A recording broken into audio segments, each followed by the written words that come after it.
Seagulls flying overhead, towels down in the sand, little crabs walking over our legs, and we were together just like lovers should have been.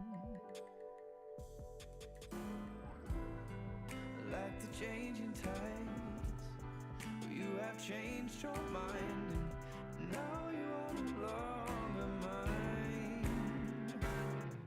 Last summer, you were holding my hand. Last summer, you were laying in my bed. Last summer, we were more than just friends. But that was last summer. That was last summer. I miss the salt in my hair,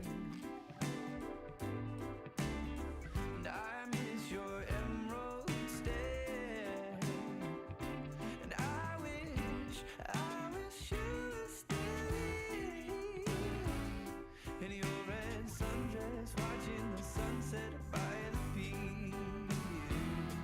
In your red sundress, watching the sunset by the pier. Last summer, you were holding my hand.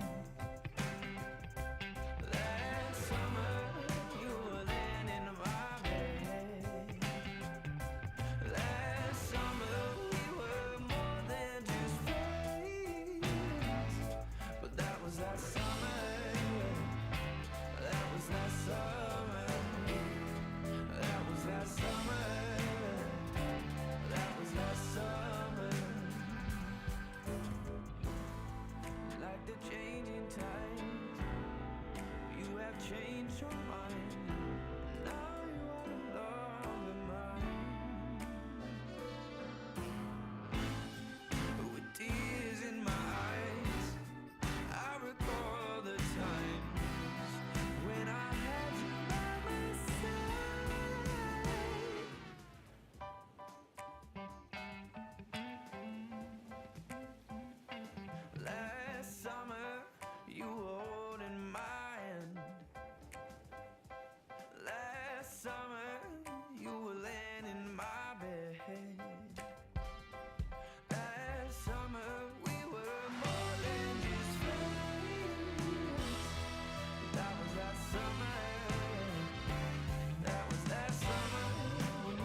You're looking for a helping hand. 2, you need a friendly face. 3, feeling good, you can barely stand. You're falling all over the place. 1, you're looking for a helping hand. 2, you need a friendly face. 3, feeling good, you can barely stand. You're falling all over the place. You own it, they got it, they flown it, you bought it. Ow! Do you wanna be a bad man? Yes, you do. Do you wanna taste sweet salvation underneath the summer moon? Do you need another head now? Yes, you do. Go see Miss Josie down on Columbus Avenue.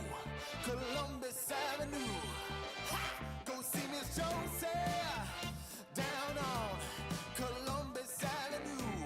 Columbus Avenue. Ha! Go see Miss Josie down on Columbus Avenue. 1, you're looking for a helping hand. 2, you need a friendly face. 3, feeling good, you can barely stand. You're falling all over the place. 1, you're looking for a helping hand. 2, you need a friendly face. 3, feeling good, you can barely stand. You're falling all over the place. You own it, they got it, they flown it, you bought it. Ow! Go see Miss Josie down on Columbus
such humble beginnings.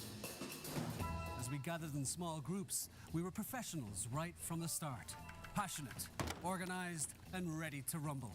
We dreamed big, and surely enough, our parents supported us at every step of the way.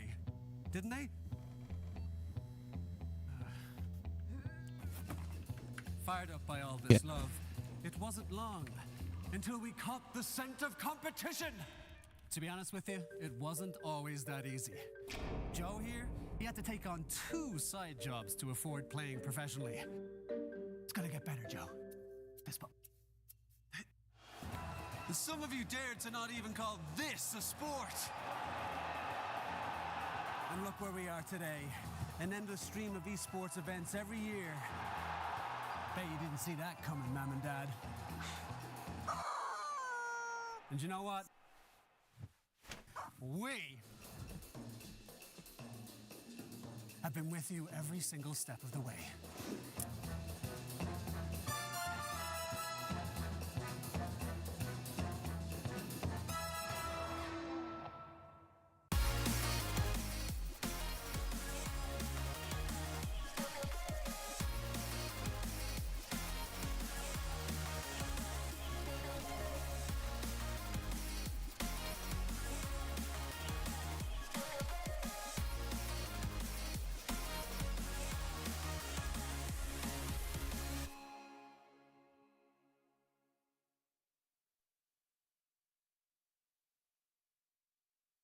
Dream of working with people you watch on screen. Exclusive esports opportunities handpicked just for you. Candidate profile to raise above competition. Let 10GG handle routines. Make a step towards your dream today.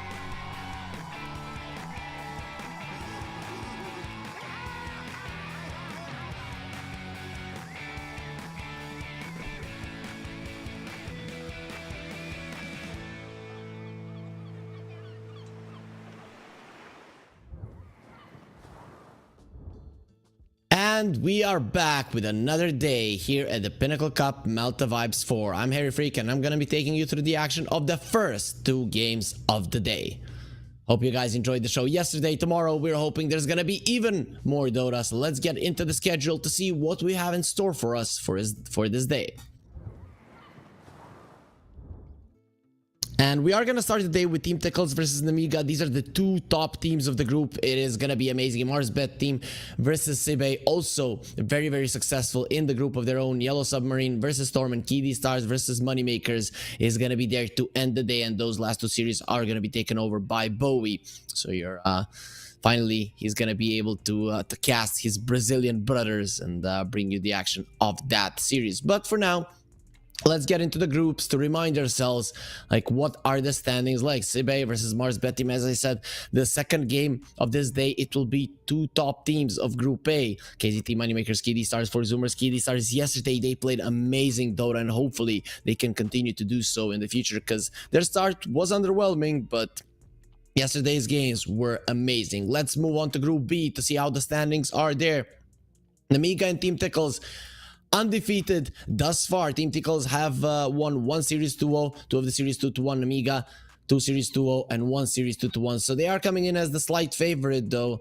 I have to say, their performance versus Level Up, they did win, but there were definitely some issues there. So I'm curious to see how they're going to be dealing with Team Tickles. Yellow Submarine and Storm here having some really big problems to stay in the tournament. But let's focus on our first game of the day, right? It's Team Tickles versus Nemiga Gaming. This is the one that we're gonna be watching, so let's get into the rosters to remind ourselves of the amazing players playing for these 2 teams. Shad, Atlantic, Mind Control, Narman, and Ducalis. So Mind Control coming over to stand in for Boom.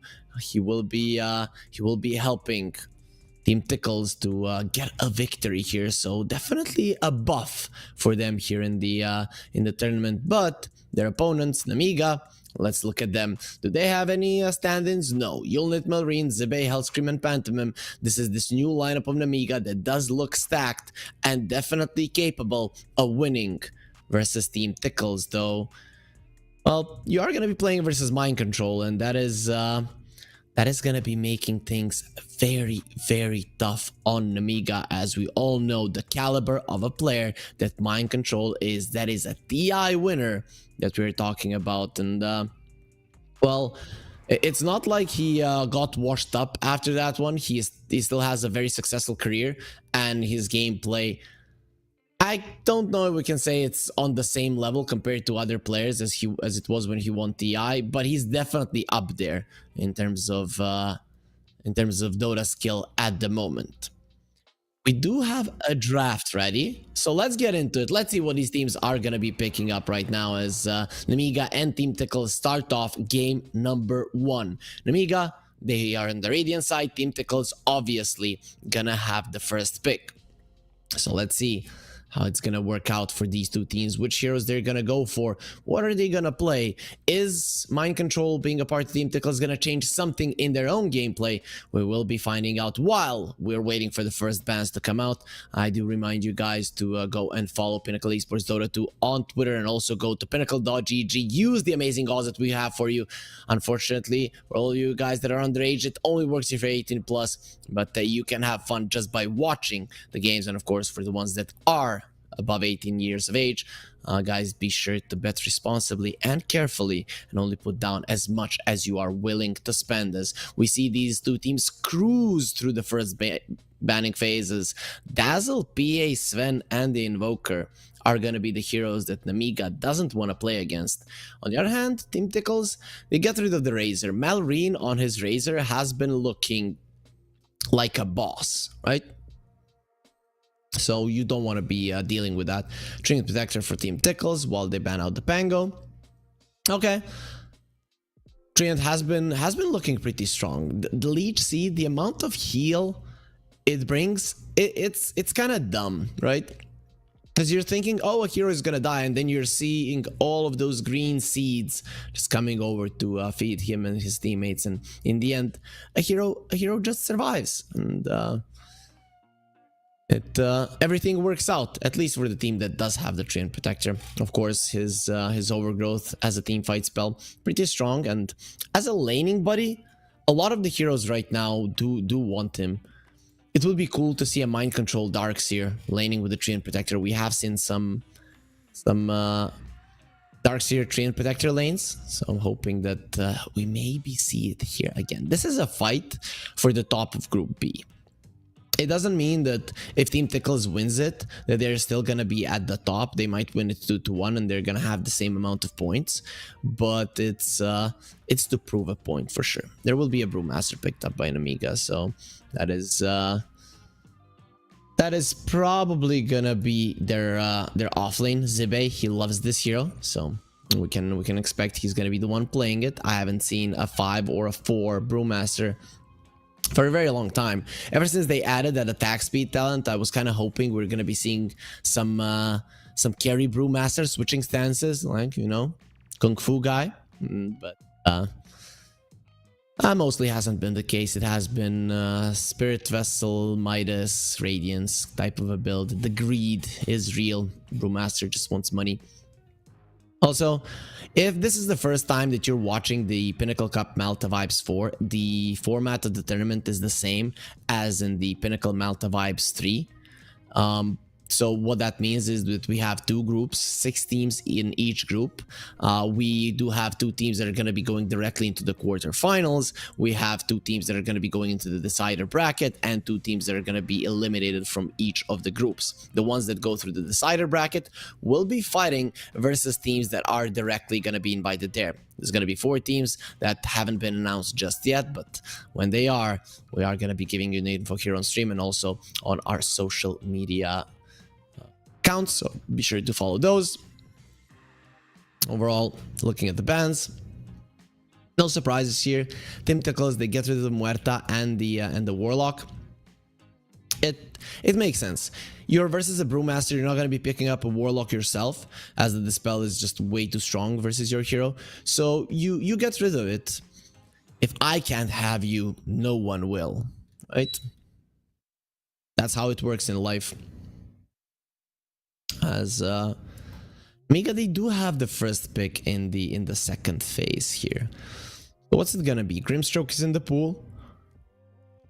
Dark Willow is in the pool. Those are some supports that have been very popular lately.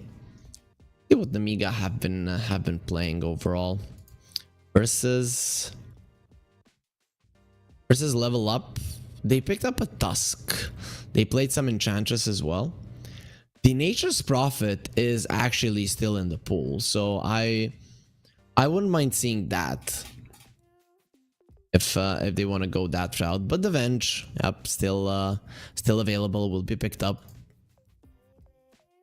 People are starting to stay away from the Venge a little bit, as teams have gotten used to the swap. The thing is that the Venge was out of the meta for such a long time, and then the hero becomes super strong, the teams start picking it up, the enemies aren't used to, oh, they're instantly saved and then they can continue fighting from a distance, and you always put yourself in a kind of a bad position, or you have to use your brain power way too much to actually think about the swap saves, which should come naturally when the hero is well established in the meta, as it is right now.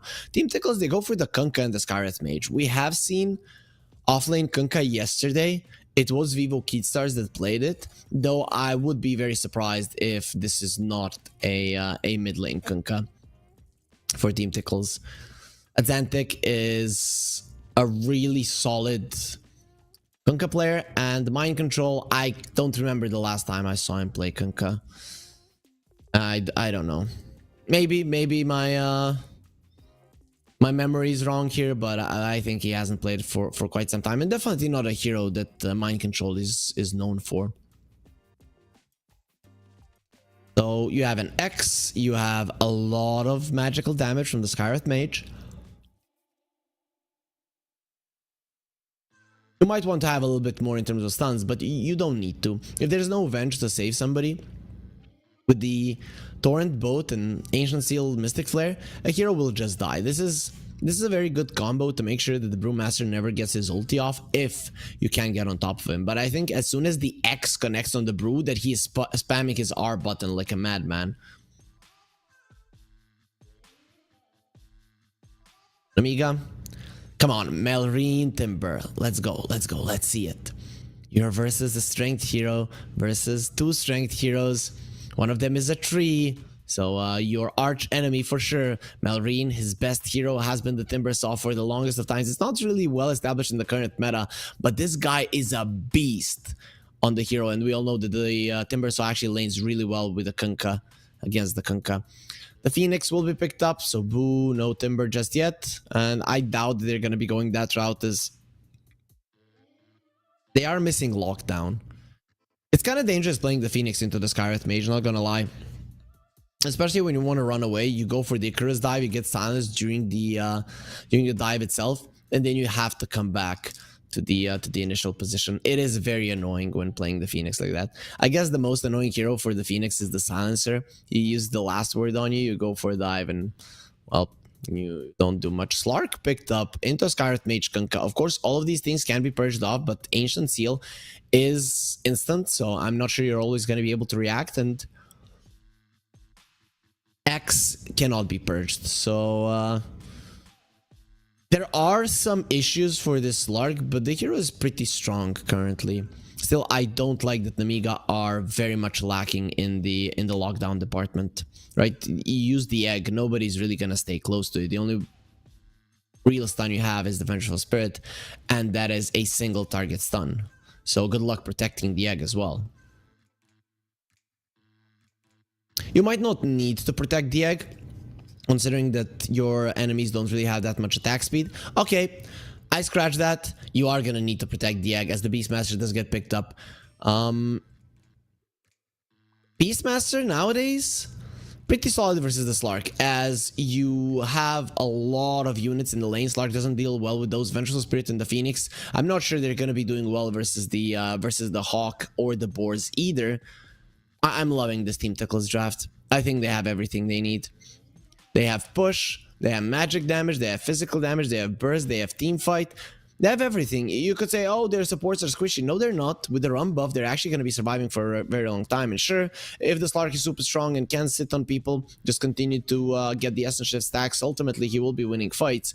But you're versus a Roar, versus an Ancient Seal, Overgrowth, Both, Torrent, all of those things can be a problem for you. And if you mess up just once with the Dark Pact, and it's not that hard when there's so many things to think about, it's going to be a problem. Plus, you know, as we were talking, Mind Control not very well known for his Kunkka. He is very well known for his Beastmaster.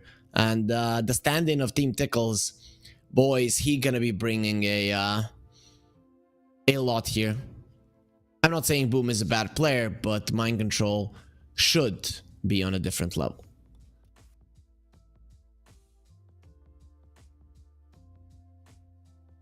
It is that synergy that sometimes you have to think about, though with the Beastmaster, it's not really that hard to communicate with your teammates, right? I'm roaring this guy, I'm pushing this tower, I'm shoving out this wave. There isn't any spells that you can really overlap all that much. And Nemiga, they ban out the Seeker and the Faceless Void. Those are carries that actually deal well with the Slark. And Team Tickles do ban out the Timber in the end. Makes sense, makes sense. I mean, they have 4 strength heroes, so it would be unwise to play versus the Timbersaw. So Melrine, what's it gonna be? What does he want to pick up here? He's gonna be laning versus the Kunkka. This is, oh man, this Team Tickles draft. Whoa. Okay. If somebody had asked me which hero Nemiga are definitely not gonna pick, I would have said an Omni Knight, right? But it is gonna be an Omni Knight in the mid lane. I'm very curious to see what Malrine will be able to do with this hero. I've heard from a couple of people, oh, Omni is great, it's really strong, stuff like that, but I don't know. I just haven't seen it for a long time, so we'll see how he does now. I also have to switch back to Repel, as it is not the Heavenly Grace any longer. So when new and improved Repel, it will be cool to see how well Malrine can utilize this hero. It does feel like a Malrine hero, right? Running in, using the Hammer of Purity, and just punching people in the face with a big ass hammer. Malrine always has cool clothes, right? Does have that cow pattern hoodie. Looks pretty cool. Zibe, as always, looks very focused. Every single time that I've spoken to him or watched him play, right, in a camera, stuff like that, interviewed, he always seemed very focused on whatever he was doing at the moment. Shad, he seems pretty serious as well. He came to win today, and we came to watch great Dota. This is what we always get here at the Pinnacle Cup Malta Vibes for. We only ended the stream like 11 hours ago, and we're again back. That means that we are having more Dota than usual. Narman shaved his head. Actually, does fit him quite well. For those of you who don't know, Narman's old nick was Hustler, so that is, if some of you guys haven't watched Dota for the past 2 years, I think that's when he changed his name. So this is Hustler, the Southeast Asian position 4. He has always been impressive on heroes like a Lion, though of course Lion isn't that popular right now. What is popular is watching Dota here at the Pinnacle Cup Malta Vibes 4, so we get ourselves into the game. Let's go.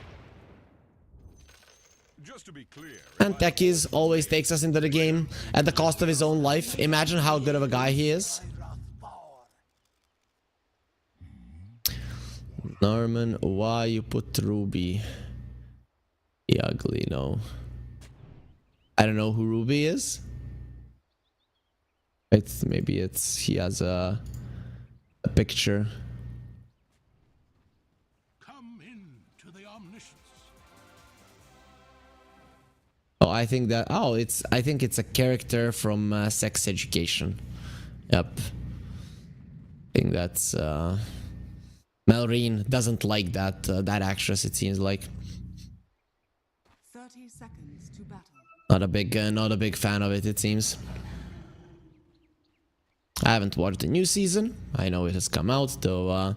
Maybe we'll get some time when all of Dota is has ended, and that's gonna be in 15 years because we're gonna be casting Dota all day, every day, forever. I'm just kidding, guys. This tournament, we have 3 more days of the group stage, including this one, and then we have 4 days of playoffs. So 7 more days in total here for the Malta Vibes to end, for us to crown the fourth champion of the Malta Vibes tournament, and give them that opportunity to go to the 5-star hotel with an exclusive bootcamp. Okay, this Omni Knight has aged, man.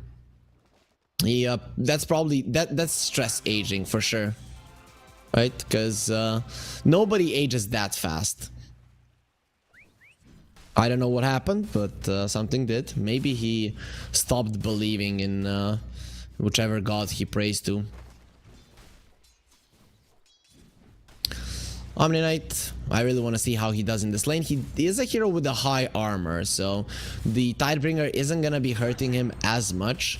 There's a purification. Oh man, this is going to be such a brawl fest here in the mid lane. Okay, let's look at the side lanes, see what's going on there, and then we're going to be focusing on these 2 bosses. As top lane, Alchemist and the Twin Protector. The Phoenix will try to take away their farm as much as possible. So let's see how many CS Shad is actually gonna be able to get in this top lane. If we could get it on screen, that would be awesome. But currently, the Alchemist has 3 last hits, so we'll see if he's able to get those up as well. As again, we're looking at Melreen and Xantic in the mid lane, where things are currently kind of even.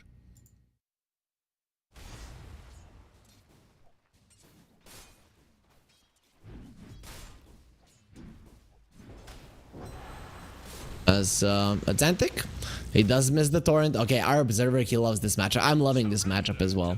So Hammer of Purity now is gonna be up for the Omni Knight, so that's gonna be a lot of damage that's gonna be coming in. Bottom lane, Mind Control on the Beastmaster. He does manage to get a lane to a very comfortable spot for himself. Let's see if the Slark will be able to pull it back. He is doing his best. Heal Knit on the bottom lane. As the Kalis is being targeted by the Phoenix, and the Phoenix has a healing salve. Ducalis, on the other hand, not so much, but he has the Leech Seed, and we already went through it, just how much this spell heals you. Shad, not really pressured. He is losing the lane, quote unquote, but he is overall gonna be okay. Now, charging up the unstable concoction, Zibe, he knows that this is gonna hurt, and Shad goes into the backline, secures the CS, and puts himself in a very uncomfortable position. He's gonna be ignited now with the Cinder Brew and the Leech Seed trying to save his life. Shad will not survive. Ducalis, he has to run away as well if he doesn't want to die. A couple of more hits actually would have killed Zibe. Maybe even one more, considering he was standing in an acid spray, but Ducalis got way too scared there. Probably had that kill. As Melreen and Xantic continuing to just trade punches. And bottom lane, Narman loses his life, Healnit. He's thinking about going for MC as well. We all know, I've seen so many times the new Beastmaster, something like this happens, and then he just runs down two heroes from the enemies. But here it was a little bit tough to make it happen. And despite losing his support, Mind Control will still have a decent amount of CS here in the lane. Is going for the Helm of the Dominator, really no surprise there. And when you look at Nemiga, their ability to deal with the Dominator creep, later on the Ancient Overlord creep, it isn't really there. So it's not gonna be easy by any means. Zibe getting gone on, he uses the Cinder Brew, there's the minus armor, the Unstable Concoction connects, but they can't get close. Look at the slow from the Cinder Brew, and the Kalis is looking like he could die. He turns around to fight Hellscream underneath the tower. That's a Phoenix with very low armor, but with a die away in time, Hellscream does actually make it out alive. Zibe does have a healing salve, will be able to continue laning quite nicely there in the top lane, and this Alchemist pick, at least laning stage wise, it is not working out for Team Tickles. We know Nemiga, very well known for their snowball potential as a team. With every single iteration that they played with. And well, this is starting to snowball here in the laning phase. They have a 1k goal lead, they have 3 kills, they're farming well on all 3 of their cores. They're not really shutting down anybody, but they're ahead, and that's what's important. Considering you don't have much in terms of lockdown, you want to be a bit stronger. Xantic now eating the Hammer of Purity. There will be a purification. Everything is purified and not by the water of the Kunkka.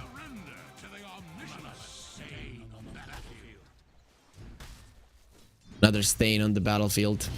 I like that voice line.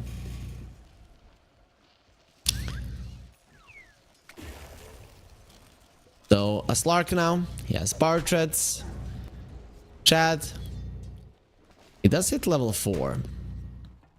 Though without the rotation from, let's say, a Skyreth Mage, you're not getting a kill. But speaking of rotations, there is going to be one from Phantom. They're turning around onto the poor Alchemist, trying to run around his own tower. He will be going down. Now it's 3 versus 1, but Ducalis does have the tower to assist him, so they will not be diving him. And Ducalis will live, but his carry will not. Nemiga, very nice rotation coming out from the Vengeful Spirit. And Xantic now, he is level 6. Malrine as well. Of course, Xantic will skill up his ulti. Malrine, not really. Does pick up the repel, so with the debuff immunity, it is gonna be tough to actually kill him with the boat. Though grants the buff immunity as well as bonus strength. I guess you don't get any magic resistance as you do with, let's say, a spin or something, because it doesn't say on the repel. You only get the buff immunity, so you cannot get stunned. Let's see. Oh, what a kill there with the purification. This reminds me of the old Dominate that was played in the offlane, where we were just running people down. He's gonna accept his death here. No way he's getting out of it alive, or is there? The Sunray is healing him up. Ducalis running in super fast with the haste. Malrine turns around with a Hammer of Purity and purifies the Treant Protector Narman. He doesn't have that much mana to work with. Hellscream dropping low. He has the Fairy Fire. He's gonna be surviving. The minus armor is there on Narman, and the Vengeful Spirit might be able to bring him down. They don't lose a single hero, Nemiga, and Pantomime runs away.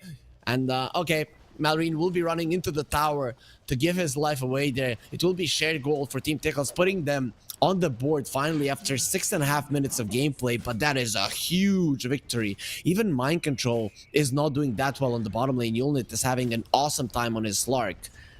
That's gonna change when there is a Helm of the Dom. But still, a start from dreams from Nemiga. All 3 of their heroes surviving. I thought that was not gonna happen. Of course, in the end, the Omni did deny himself, but he only died as a sacrifice to his own gods, guys. And that's not something that Team Tickles are gonna be happy with. The Alchemist has been pushed out of the lane currently. He's not level 6 just yet. And speaking of, the Brewmaster just got his split. So good luck playing versus this guy. If you come close, he ignites you there with the urn as well. It is going to be problematic.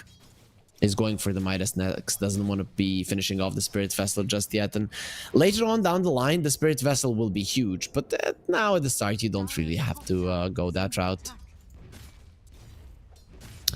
Ducalis on the top lane. Ignited again. He's looking so dead. The purification, Malrine gets the kill with it. He actually went for the power treads. I was thinking maybe phase boots, but considering that Hammer of Purity is bonus depending on your base damage, it makes sense that you do go for the stats. I will be going for an Echo Saber on Malrine. I'm very curious to see the items that the Omni Knight goes for. I would assume like Echo, Radiance, maybe BKB or something. But considering you have a Brewmaster on your side, Radiance is not going to be something you're going to be looking towards. I've seen those Omni Knights in pubs mostly, just their whole idea being one-shotting supports. A lot of the games have been lost like that, but it will be fun if Malrine goes that route. Let's look at the net worth. All 3 of the cores of Nemiga are topping the chart. The only one close is the Alchemist. And here comes the boat onto Malrine. And, well, you cannot pull him back with the X if he has the repel on himself. That's also another counter to the Kunkka. He might not have magic resistance from repel, but making sure that you're not getting caught or that your teammates are not getting caught is a big deal. Plus, it does it dispel? I mean, it doesn't matter if you have the buff immunity. You're not gonna be silenced. That's a big deal. Clark already has a Midas. Atlantic came over. Narman, poor guy, will be stunned up. He's looking very much dead. Zibe did rotate as well. The rest of Team Tickles will get themselves away. It's a 9-1 start. Nemiga having themselves a banger of an early game. Phoenix, level 5, almost level 6. He needs one more wave, I'd say. They are gonna try to reward the ward, do exactly that. They're just taking down wards left and right. They're getting kills. They're dewarding the map. Team Tickles are still keeping themselves relevant in terms of farm, but they're an alchemist lineup. That is pretty much a given. As there will be daytime again. The 10-minute mark is here. None of the supports level 6 just yet. And as I say it, Pantomime does get the connection there. No swap. That would have been a very dead tree if he was able to go with the swap. But fortunately for the Treant, that's not going to be happening.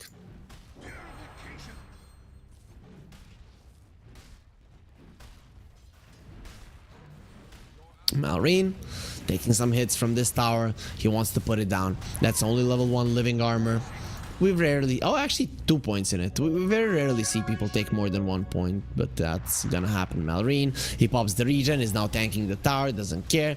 And the Torrent will be taking away the regeneration rune, but he has the purification to keep himself in there. Hellscream with level 6 threatening. They will not allow this siege creep to die. They're doing their best to save the tower. On the other hand, the Nemiga are doing their best to kill it, and nice Tidebringer usage to bring that down. Pantomime, he's gonna be in trouble. Nah, he's in no trouble whatsoever. You cannot pull him back. The X-boat will be unsuccessful once again.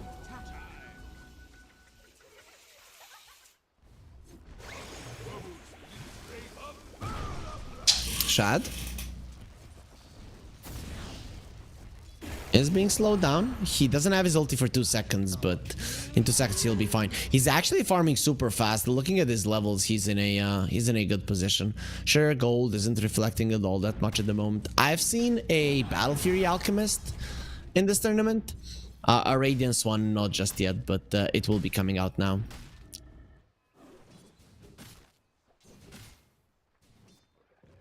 Mind control has been very quiet. 0, 0, and 0 on the Beastmaster. He's trying to apply some pressure to the bottom lane, but the Slark is not that easy of a hero to pressure when he has a good start like a Yulnit. So 2 Midases on Nemiga and they're already ahead. They're definitely playing this for the long run. The Alchemist is going to have his timing around minute 20, 25, maybe to 30. But after that, with 2 Midases, you won't really care. You will be able to do whatever you want versus him. He's just not going to be all that powerful. So Team Tickles, their window is getting narrower and narrower as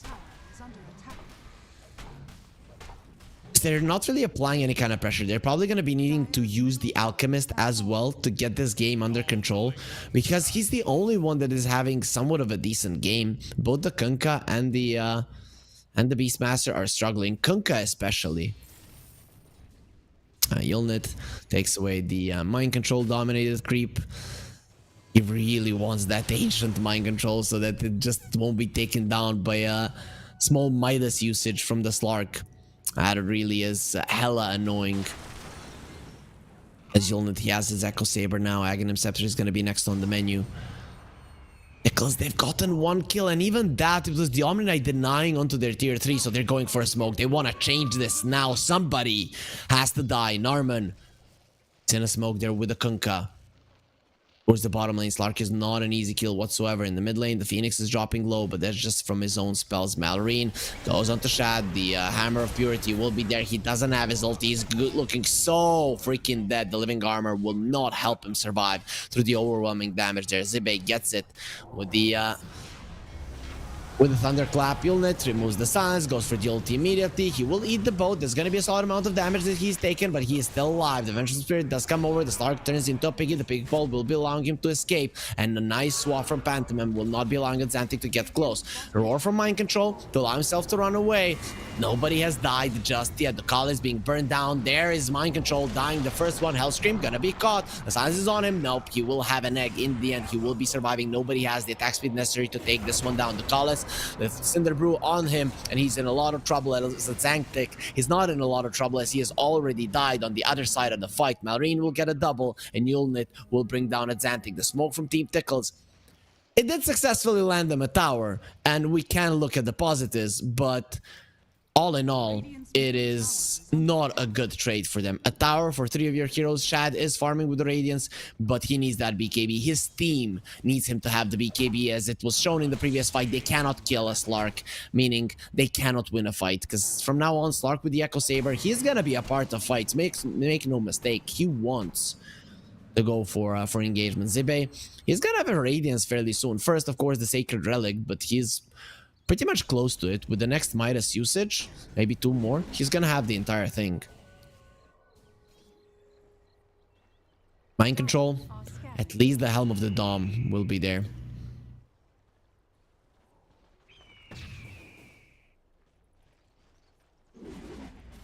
You get the Helm of the Dom, and the only thing you care about is family. Guys get the reference. I know, you're all smart. As Alchemist is now at the top of the network chart, having the formula to turn creeps into gold and not just take whatever drops from their pockets when you kill them. It's a big deal. Imagine you're killing stuff and then you're turning it into gold. Kind of morbid, you know. Reminds me of Sweeney Todd, killing people and then turning them into nice treats. Unstable concoction. The Skyreth Mage is coming over. Mystic Flare is there. Is it finally a clean kill? It's Team Tickles after 16 minutes. They get themselves a real kill. Not a deny, but a real one. Narman TP's in, and Alchemist, as I mentioned, they're going to be needing to use him if they want to be getting kills, if they want to be getting back into this game.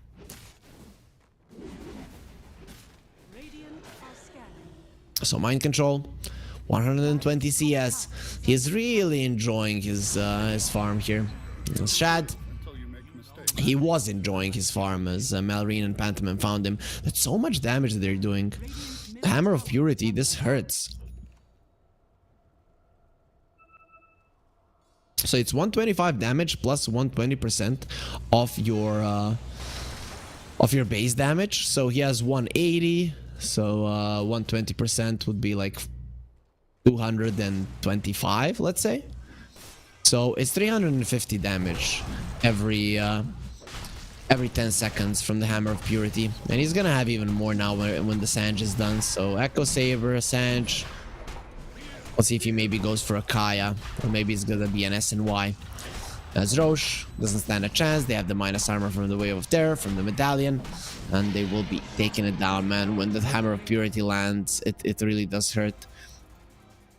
There is a Veil on the Phoenix, and Hellscream is going for a Midas as well. Any comeback items on the other side? Skyreth Mage has the drums, so he can give a little bit of a beat when they're getting beaten up. Who knows?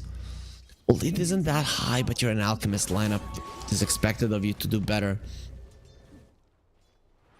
A single ulti on the map is available. We've only seen one split so far. Zibe has been enjoying himself farming, and after this wave, it will be very close to the Radiance. Actually, he does have the gold at this moment.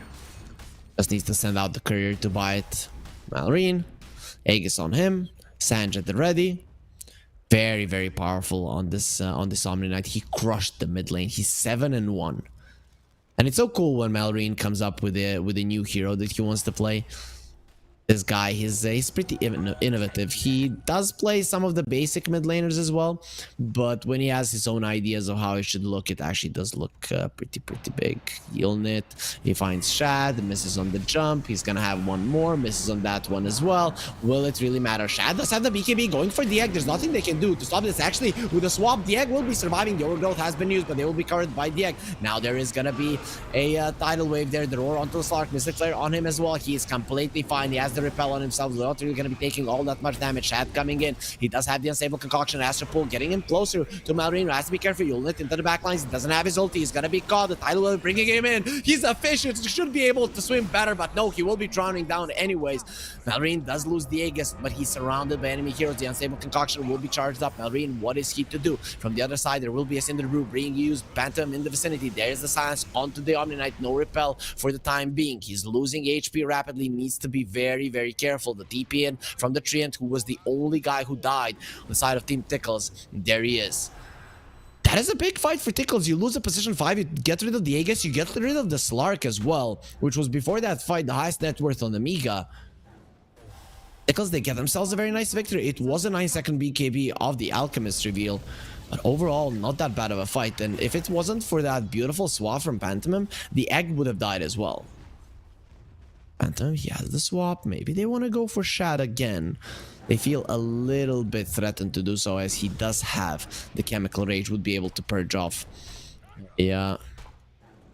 The minus armor probably, and then it is a question if you will be getting the kill. Yulnit, tidal wave, bringing him in. He's gonna have the pounce fairly soon. The Dark Pack being used. There's the silence. He's gone with the roar. They have more than enough spells, and the boat will be coming in. That's the real shark that enters the ground, not this little shark boy, frog, whatever the Slark is.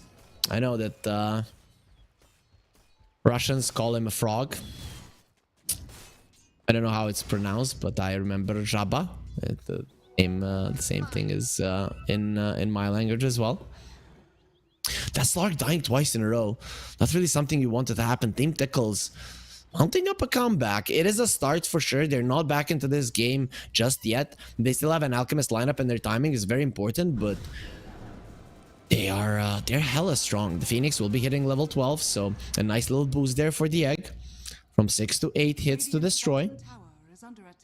Level 2 on the Phoenix used to be so important, right? Because it was from 5 to 8 hits. Right now, it's from 6 to 8, so it's really not that big of a deal. As Mind Control, he's level 13. We'll have the roar fairly soon. No boat at the moment. The smoke from Nemiga. They want to get some more kills. Team Tickles, they have only been getting W's the past couple of minutes. Yulnit, he does have Avenge behind him. Goes for the Echo Saber once again. BKB, something that he wants. Something that he probably needs. Though a shard should be somewhere on the menu as well. As Tickles, smoke up with 3 of their heroes. Troll wants to join. I think he actually already broke the smoke. He does have the blink on the Beastmaster. For Cape as well. Malrine stealing the enemy Tormentor. Can he do it on his own? Yep. It seems like the answer will be yes. Not really taking any damage when he uses the repel. So Malrine will be fine. And Yulnit, he's the one that gets the shard. Doesn't even have to buy it. So now again, he's going to be topping the net worth chart out of all of his teammates. So there was already a shard on the Omni Knight. Oh, goodbye, Health Scream. So the shard gives the Hammer of Purity. 30% of the damage dealt by Hammer of Purity is killed by 30% of the damage, right? And every 6 seconds, his next attack will fire a Hammer of Purity at the target. So that's pretty big, especially when he has a Harpoon. He's going for an SNY as well. So now everybody on the side of Nemiga has a shard, apart from the Vengeful Spirit, which is a pretty strong shard as well. On the side of Team Tickles, other than the Kunkka, nobody having the shard at the moment. The Chain Protector only finishing his Solar Crest, so it's gonna be some time before he can actually get that one out. Kunkka, Aghanim Scepter on the menu. He wants the Torrent Storm on top of the Tidal Wave that he has been using. What is that talent from the Kunkka? Tidebringer? Apply 60% slow. Okay. Spirit Vessel is now done on the Brewmaster, so very nice thing to deal with 2 strength cores. There's a universal Beastmaster as well, plus Chain Protector heals are nothing to laugh at. Again, we're seeing a little bit of a stalemate between the teams. Nobody really wants to fight. The next Roche will be up in 1 minute and 40 seconds, or can be up in 1 minute and 40 seconds to be exact. It does bring down an Obs Ward. is carrying a gem there. It was given to him by Hellscream. So Slark wants to take down everything. Nighttime is approaching, and that is dangerous territory for Team Tickles, because then you are not gonna have the vision advantage whatsoever. The Slark, with his night vision, with his eyes, he sees everything in the dark. Milnet continuing to farm. His BKB is almost done. He will probably be disassembling the Echo Saber again.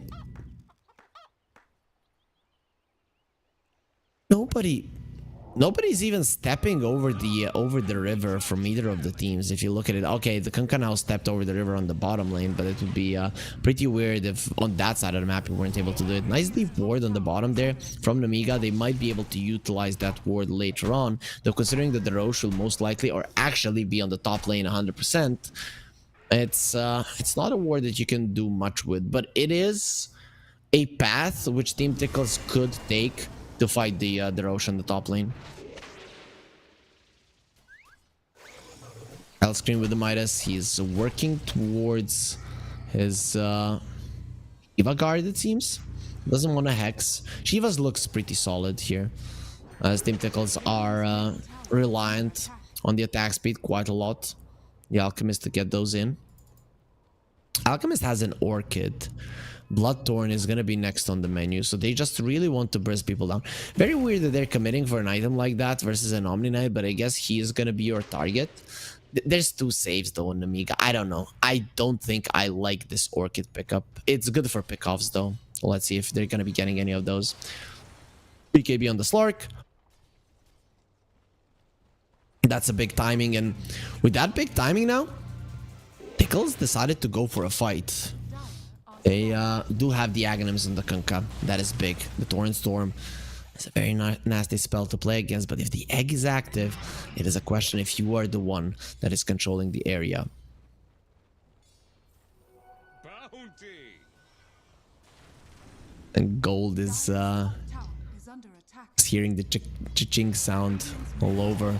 Jump in onto the Phoenix. The Phoenix is gonna be swapped out, but the X keeping in place Repel gonna be used as well, so Phoenix can go for the egg if he wants to, but nope, he's gonna be killed. They do bring down the Trinity. He has used this ulti, the Roar onto the Omnite. He's in a lot of trouble. The Torrent Storm is doing work, and they didn't even use the split. Yulnit is gonna be using his BKB and the ulti to run away, and I'm not sure that you're gonna be capable of doing that onto the low ground. He gets stunned up, silenced up as well. The BKB expires, so he's gonna be stunned up there and will die inside of the acid spray. What a fight from Team Tickles. They lose only one hero. They bring down 4, all 3 of the cores of Nemiga completely helpless, and without the egg, you just don't have any team fight. Plus the Roche has spawned. Team Tickles, they're ahead in this game. Dude, they literally didn't get a kill until minute 15, but it just goes to show that patience is a virtue and that it pays off, and it really did pay off here. Hellscream couldn't get the egg off. He had the repel on himself, so I thought he was gonna be able to do it, but the torrent... Oh wait, why did the torrent connect? Right, swap? No, it wasn't the repel on him. The repel was on the Slark. He just had the swap, or the 30% reduction on him. If he had the repel, he would have gotten the egg off, and then maybe it's a different fight.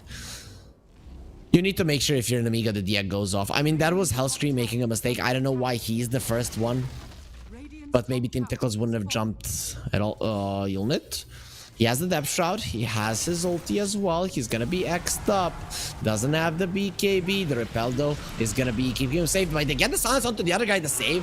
There it is. With the Roar, though, they still want to bring him down. And Zebe, he does go for the split. Now, he has used his ulti. Let's see with the Aegis if you're actually strong enough to fight this one. There is a cheese on its acting. Still hasn't used it. The stun does connect. Why didn't he go for it? There it is. Now it does connect. The Cullis in a lot of trouble. Again, the tree will be taken down. Yulin's getting a lot of stacks. 10 at the moment. But Shad is now gonna be going onto him. He does have the ulti still. Finally gonna be using the Shadow Dance. The stun from the Venge gonna be connecting onto Shad. He has the Nagus charging up the Unstable Concoction. The Torrent will not be connecting. And a double Unstable Concoction there onto the side. Still silence onto the Omni Knight. And the buyback coming out from the Chain Protector. Hellscream coming forward. Narman has been caught. He will be taken down. Yulnit making sure that he loses his life. He's chasing for more. It is nighttime. He's gonna have vision of his enemies if he continues the chase. Let's see if that's gonna be happening. The Kalis bought back. It's coming back with his team. Xantic gonna be caught. He has the blade mail, so you have to be careful about what you do. He's gonna be silenced up, but there is the repel protecting him. Shad might be losing his Aegis right now, and the Hammer of Purity will make sure of it. Unit still looking for more. He's gonna be jumping out for now, but he's gonna have his ultis back fairly soon. Shad, there is the unstable concoction. The boat coming through. They don't want him taking that much damage. It's gonna be way too deep. But the swamp again. The Says are there. No, bring them back with a tidal wave, and the sea is gonna be mad, and it's gonna be working for Kunkka. He definitely knows how to navigate his waters better than the side of Nemiga. Unit, he's able to escape, but the rest of his team not so lucky. They went for this chase. They thought they could get something more, but the Aegis on Shad, it really does come in handy. He loses it, but ultimately he wins the fight. And that's going to be a 2k goal lead for Team Tickles, going for the push on a tier 2, and that should be the first tier 2 that falls. I'm really loving the saves here, but they need such a long fight. Has to be way too long. Unit is doing his best. His best isn't good enough. That jump from the Omni Knight, or X pulling him into the torrent, it really was a problem. And also the tidal wave. Kunkka is doing so much. Slark gonna be jumping in. He's getting some sticks there. BKB gonna be popped. He's not doing any damage. He needs more stats. He needs more stacks. As Shad is just running away, he doesn't care. The bullwhip will be giving him the movement speed, and he's protected by the pipe, so will be able to jump himself away. Mind control. He is there for his buddy. If there was no pipe there, you won't be able to blink away. But either way, the Slark is just tickling this guy. He needs a damage item. Something like an MKB comes to mind, but he's thinking about the Bloodthorn. Yeah, I guess that's pretty fine as well. You're not going to be messing with the Bloodthorn either. An Alchemist, he wants the Butterfly. He understands that this mischance, it's really working wonders for him. So let's see if the Butterfly will actually be the right item. Maybe it's putting all of your fruits into one basket, but we'll see if it actually does work out. He's level 20 right now, so the Chemical Rage B18 is going to be there. Means better animation, more potential for you to just smash people down and have more attack speed in general. Xantic pushing the bottom lane. There is a glyph on Amiga if they want to stop this, but it is still very dangerous. You use the glyph here, you are gonna be in trouble if your tier 3 is targeted, so they will be saving that glyph for now. Kunkka, he has the 80 torrent AoE. Now there's gonna be even bigger torrents, even harder to navigate through the storm. As the Venge is trying to get the Aghanim Scepter, he's hoping he's going to be getting the shard from the Tormentor. The scan has been used, and the Vengeful Spirit has been caught. He doesn't have the Ags just yet. Oh, Ogre Seal Totem gets him towards his tower, but he's still going to be taken down. Shad gets the kill with the Unstable Concoction, and Nemiga, they lose another hero. Team that couldn't get a kill for 14 minutes. 15 minutes now has 14 of those kills, has a 5k gold lead, has taken down all of the other towers, and Shad just blinks into the enemy base. Whose base? My base. He is the strongest on the map by far. Very hard to bring down. He has 4,000 gold unspent though, so maybe this is a good time for Nemiga to fight, but they're gonna be going in 4 versus 5. They're not careful. Team Tickles, they feel like they can end this game, and they have found the Phoenix. Repel will be saving him. He'll be okay for now. The glyph finally gonna be used once again, but as the last one that you're gonna have for a very long time. The 2 boards should be able to bring down the range Raxes, and Team Tickles, they get themselves an advantage. Not a big one, but will add up. Next time they go for the push, if the 5-minute mark hasn't passed and you don't have the glyph, your base will be in shambles in no time. Killnet has the Orchid. Bloodthorn very close to being completed. See if he will finally be able to do some damage actually. As the Hex on mind control, he has the Blink, Hex, and the Roar. Good luck surviving all that lockdown from the Beastmaster, also level 18. From Tickles, they win a fight now. It's going to be a big deal. Buyback's not available on Amiga, but they're very close to them, especially Malrine. Actually, only 3 heroes, 2 heroes on the map have their buybacks, and Malrine has bought something. Find an opening. Butterfly ready on the Alchemist. The unit is level 20.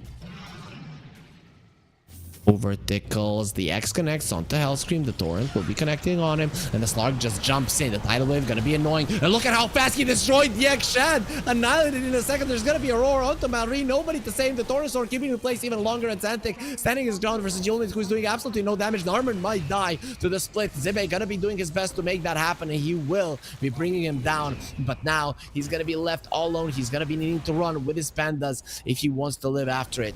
It is a 2-for-1 fight. Team Tickles, they have used their spells. Do they want to continue?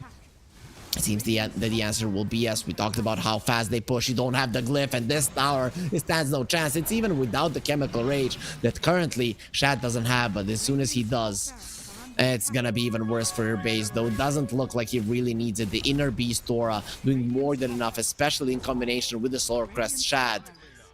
It's just bringing in the hurt to the Raxes. The Roche can be up in 50 seconds. Team Tickles, will they wait for it, or will they go for the jugular? I'll be find out fairly soon. The Brewmaster is level 20, so we saw that his Brewlings are quite tanky there in the fight. Oh, speaking of Brewlings, he might be losing the big guy. Oh, Alchemist, they have caught the Slark. The swap will be there, so Pantomime, he will have to accept his destiny. That again, he does have a buyback if it is needed. Team Tickles, they're just continuing to get everything they want. Beastmaster is approaching his level 25 as well. We'll see which talent he goes for. Clark, he went for the 1 agility per essence shift stack, plus 1 agility per essence shift stack, so that's gonna be a good one. The Omni Knight, still not close to his level 20. He can go for the -6 seconds Hammer of Purity. That sounds pretty big. Plus 2 seconds Repel is pretty decent as well. As the only he has the Bloodthorn going for a refresher. The Courier of the Phoenix almost dead. There is a Ghost Scepter on the Skywraith Mage now.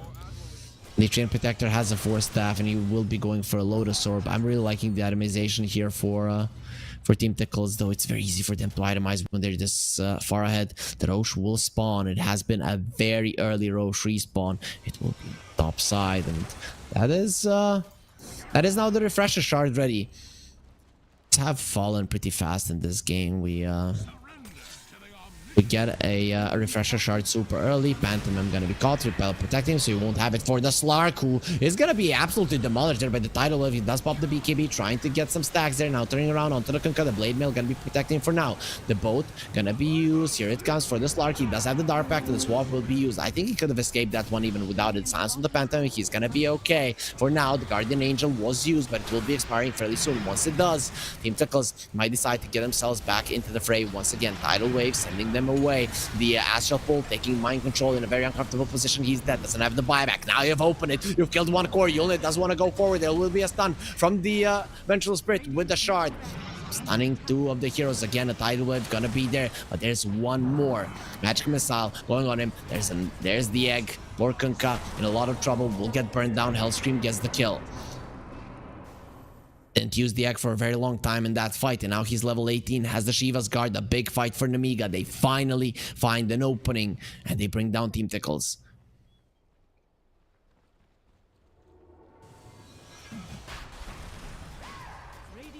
So this is a Roche for Nemiga. Considering that Yulnit, he wants a refresher anyways, this is gonna be an amazing thing for him. Considering he has already stolen 45 agility stacks, this is huge. Of course, Team Tickles are still in a solid position considering they took the Raxes.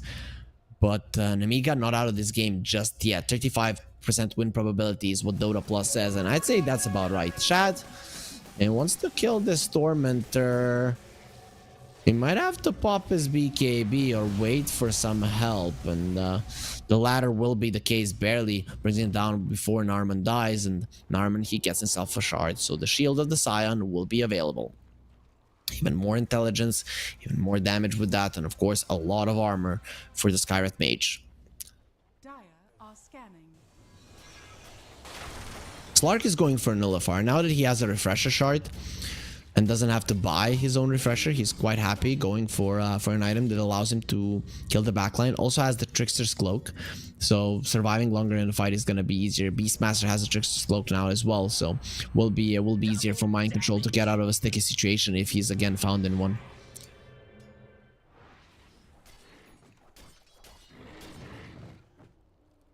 Skywrath Mage wants an Aghanim Scepter. It's going to be a long time before he actually has it. As Alchemist, he's still sporting a Defiant Shell. No tier 4 items for Shad. Overwhelming Blink is there.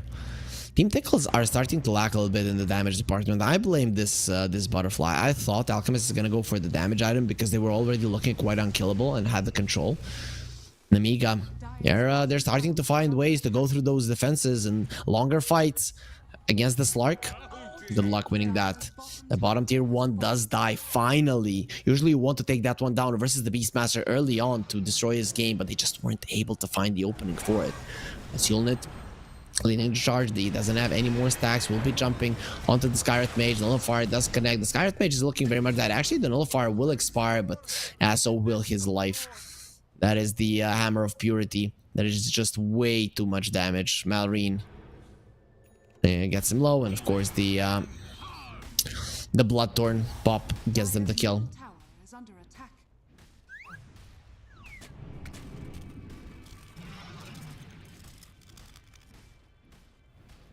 Push in from Malrine. He's almost level 20.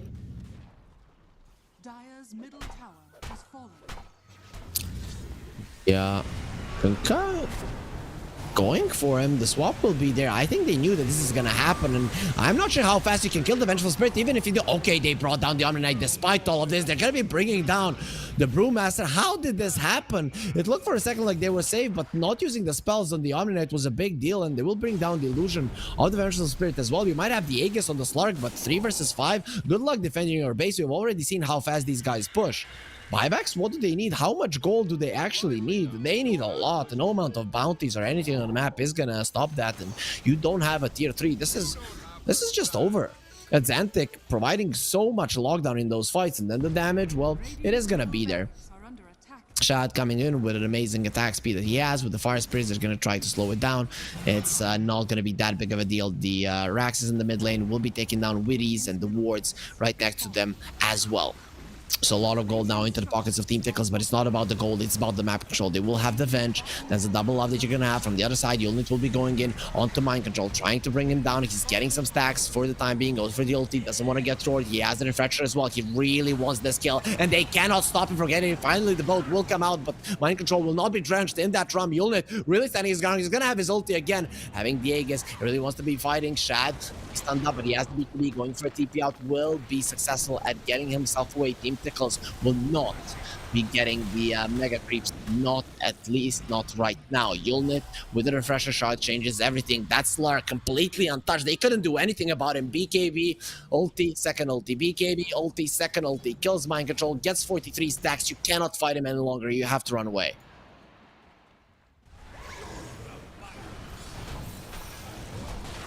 Yulnit, he always needs to be the first one to get into the fight. Now he understands the importance of the refresher and will go for it for sure. He also gets the Wisdom Rune, which means that level 25 of the Slark is just around the corner.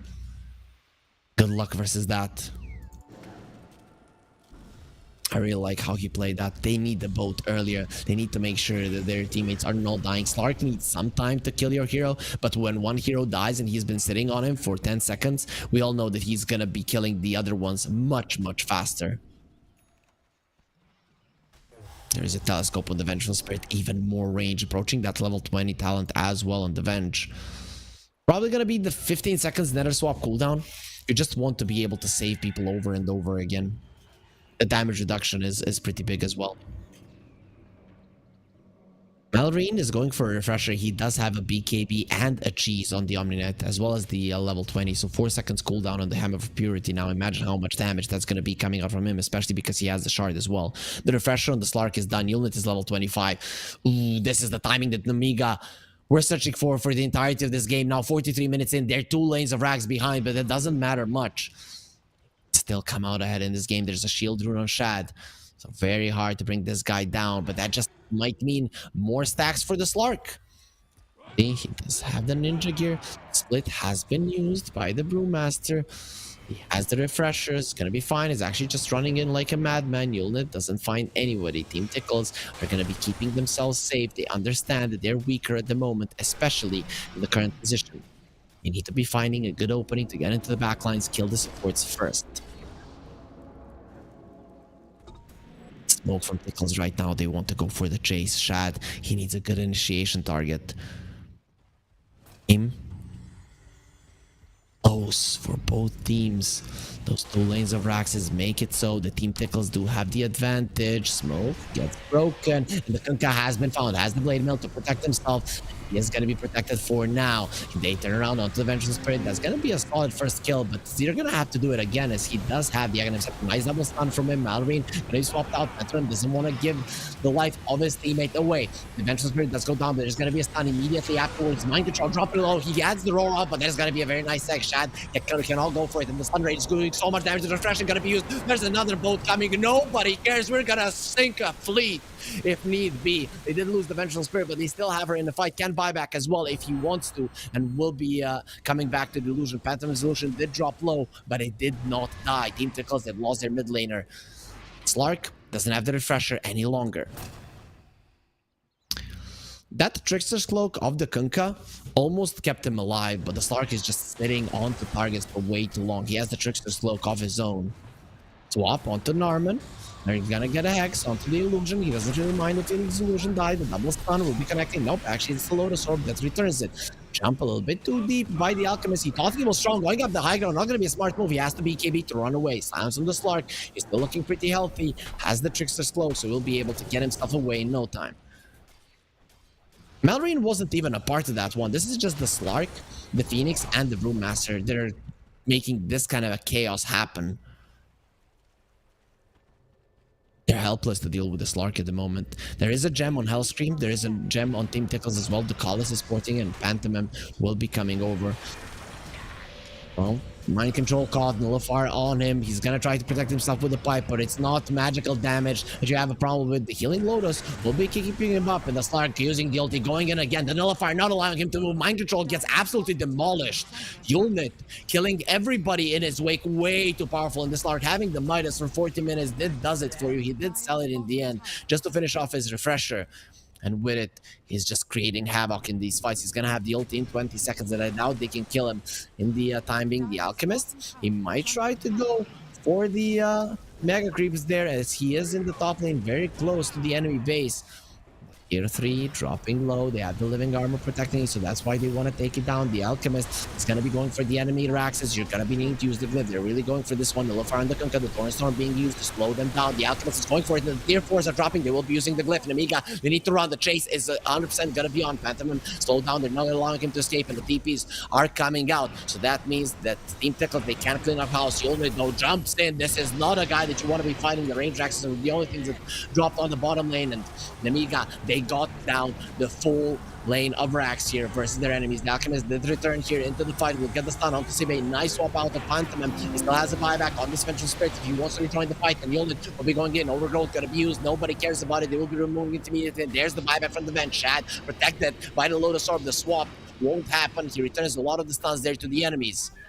The creeps are still in the base of the Nemiga, so their tier 4s are going to be in a lot of trouble. And the tree is going to be used by Malorine just before he would have died. The buyback from the Alchemist. He wants to make something happen. Astral Pull, Atlantic. He has a 4-step to get himself out of a bad position. Slark with a repel. He's not a target you can fight. He still has the refresher. In 2 seconds, he's going to the fountain with so many stacks. He has 50 of them. Trying to pull him in with the tidal wave, but he doesn't want to die. Gonna get silence stop. Slark in a little bit of trouble. The swap will be there. Panther make sure that the Slark is safe. 5 heroes of Team Tickles are alive, and they cannot leave their fountain. Yulnit just running in. Gonna be using the Nullifier. There's the BKB going into the enemy fountain. The ulti doesn't have that much mana. Has to be careful. Azantic taking a lot of damage. Yulnit will need to run away. The stun ray keeping the rest of them out. Azantic will get stunned up. The fleet is coming in, but not onto the enemies. But actually, they're just drenching all of their worries in alcohol. Don't matter, guys. We're losing our base and lives, but we have rum here, as our favorite pirate in the world would say. Why is rum gun? Well, it is not. Kunkka has a steady influx of it, but it won't help them win the fight. It will be a lane of racks for Nemiga. They're still behind in terms of in terms of structural damage.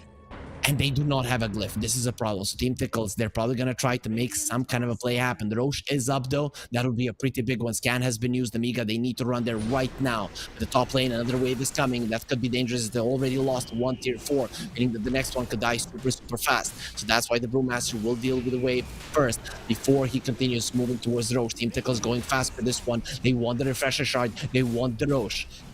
And they get it down, however.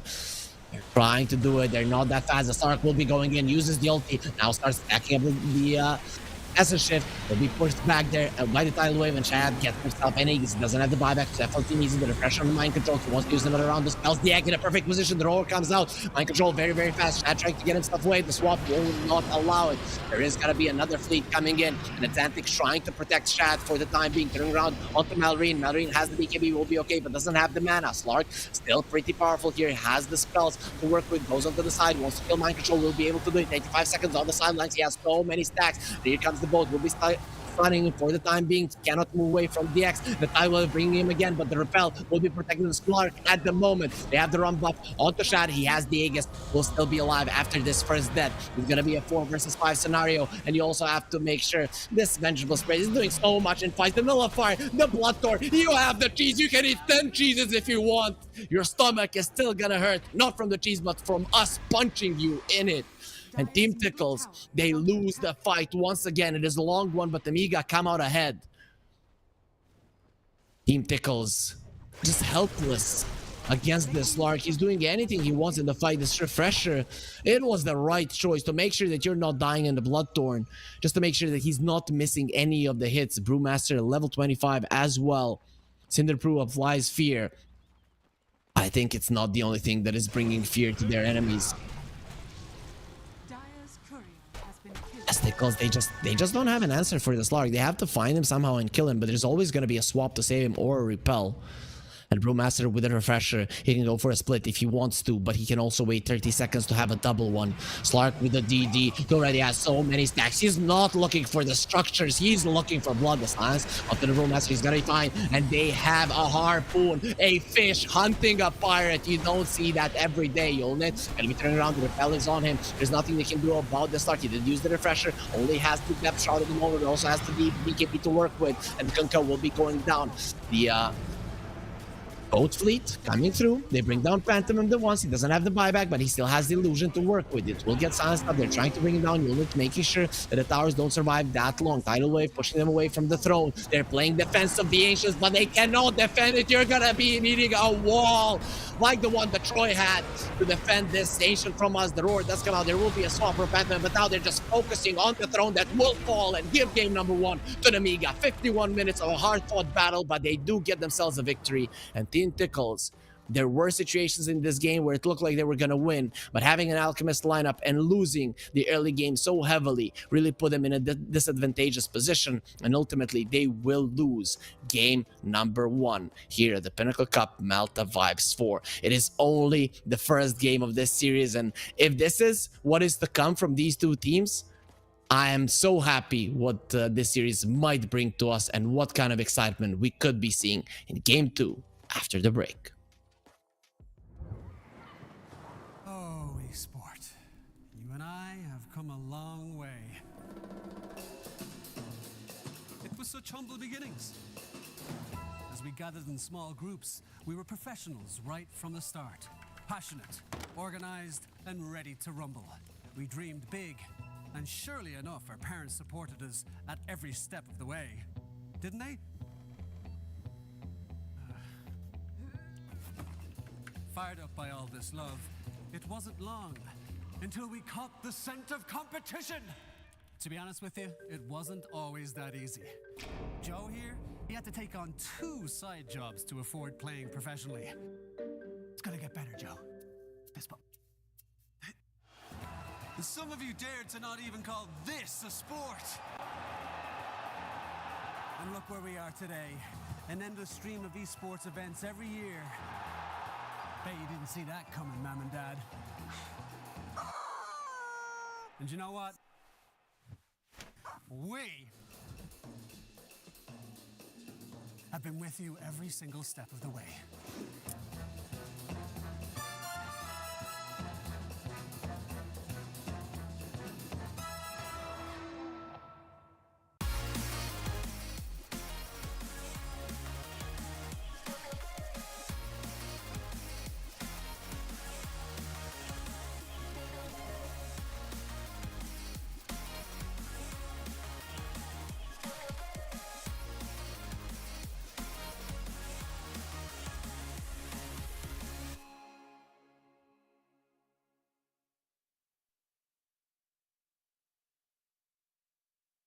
Dream of working with people you watch on screen. Exclusive esports opportunities handpicked just for you. Candidate profile to raise above competition. Let 10GG handle routines. Make a step towards your dream today.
Seagulls flying overhead, towels down in the sand, little crabs walking over our legs, and we were together just like lovers should have been. Like the changing tides, you have changed your mind, and now you are no longer mine. Last summer, you were holding my hand. What a game number one by Nemiga and Team Tickles here. Unfortunately for Team Tickles, it's going to be Nemiga that takes the first one and will be leading the series 1-0 here in the first series of the day at the Pinnacle Cup Malta Vibes, brought to you by Gaming Malta, home of gaming excellence. If you want to see what they're all about, go to gamingmalta.org. I'm here, Freak, and I'm going to be bringing you the action of this series and, of course, the next one as well. Both of the teams are in the lobby and ready for the action, so the admins are probably going to be forcing them to start fairly soon. Nemiga, they've chosen Radiant. Team Tickles are going to have the first pick, so the distribution is the same as in the previous match. And okay, now I just understood that Mind Control can speak some Russian here, as he's using it in the lobby. I guess it makes sense, as if you play a lot of pubs in Europe, Western Europe, Eastern Europe, it doesn't matter. You will at least learn something, and plus he has been traveling a lot. You always have the most amount of Russian and Russian-speaking players on Dota events as well, so it is only natural he's gonna pick things up. Maybe he also studied in school, I don't know, but he did ask for he did wish a nice day for his enemies, I think, if I'm not mistaken. Overall though, game one, if you're just joining us, Nemiga started off strong. They crushed it. They were pretty greedy with their Midases. Then Team Tickles, they took over in the mid game, and until the later portions of the game, Team Tickles were ahead. They took 2 lanes of racks. They even took 1 more range rack, so it was only 1 melee rack that was there between Nemiga and Mega Creeps, but it did survive, and in the end they got the victory. Their Slark got way too strong. We have draft for game 2, so let's get into it to see if there's again gonna be like a Slark that can win the game for them like this. And Nemiga versus Team Tickles.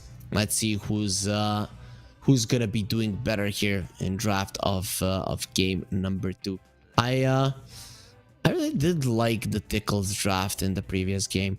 I think if they had just a slightly better laning stage, that they would have had a good chance of winning that game, and they were really missing just that little bit of a strength to win the game. Only in the fight after the Slark got the refresher shard did he really be a big problem. They came over for a push. They were in a 3 versus 5 scenario, Team Tickles, and only 1 lane was left, and the Slark just held all of them outside of the base, even killing Mind Control, waiting for his teammates, and then they crushed Team Tickles after that. Just goes to show how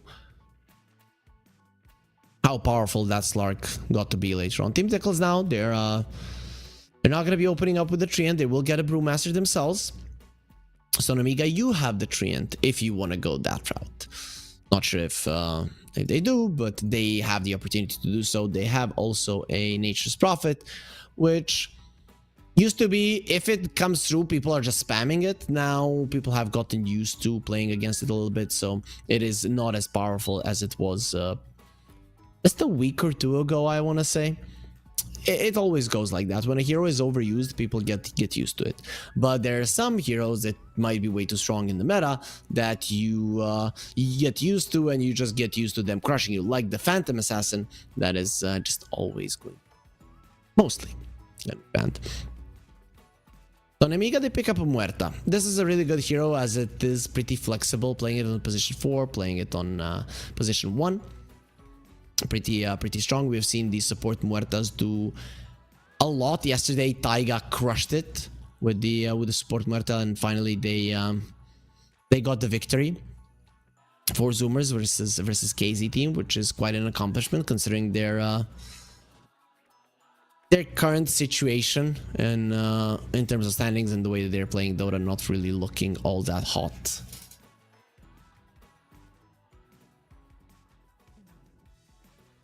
As Team Tickles, they have one more ban. It's gonna be a Slark. Okay, good choice, Yulnit. He really did have one heck of a game. You don't have games like that too often, and when you do, the enemy team, it's very, very hard for them to beat you. I want to see how much damage the Slark did in the previous game. I didn't check it earlier. So it was 50,000. Kunkka actually did more, 53,000, and Alchemist got close with the 44, but not enough to kill the Slark. The thing is, he was able to regen quite a lot going in and out of fights, and you do not have anything like that to assist you on your side.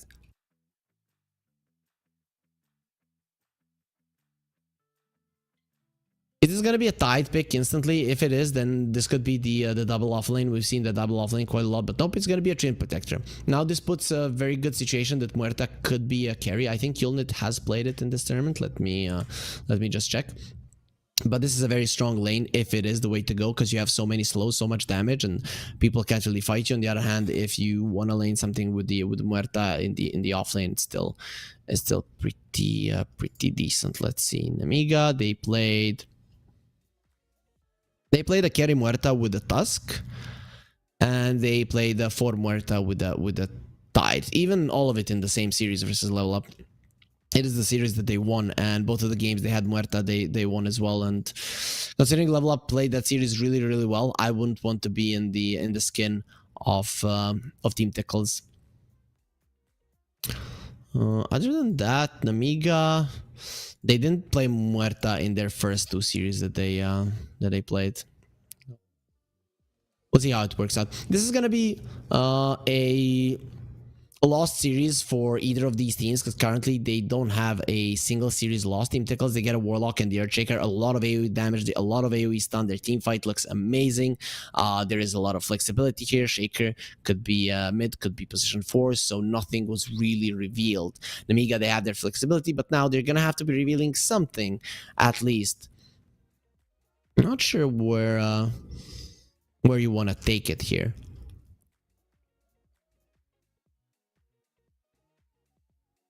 Considering this Muerta is a flexible pick, you can put it in multiple roles. It's very hard to kind of come to a conclusion what they want to do with their draft. Beastmaster is in the pool. That's one hero that I'd be okay with them picking up right now. I wouldn't even mind a Tidehunter. Sure, Brewmaster getting you up into the air with the Cyclone is annoying, but you're very good versus both the Warlock and the Shaker. So I would be okay with that. Of course, it is still gonna be allowing Team Tickles to pick up something like an Ursa Monkey King or something along those lines to have your to make your life a living hell in the laning phase. But considering that you could be laning with the Muerta, it might not be all that bad.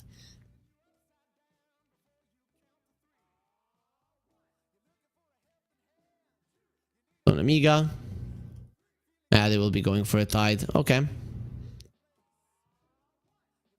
And what else? I would like to see a mid laner now, so that they keep their cards open, and then Team Tickles are gonna have a hard time with the bans. I think you would be banning out the carries anyways, but who knows? It could go either way. So what would Malorine want to play? Does he want to go for something like a Tusk? He could go for his Timbersaw. He's versus 2 strength heroes. Earthshaker and the Brewmaster. The Brewmaster maybe out. He's universal, right? Yep, he is universal.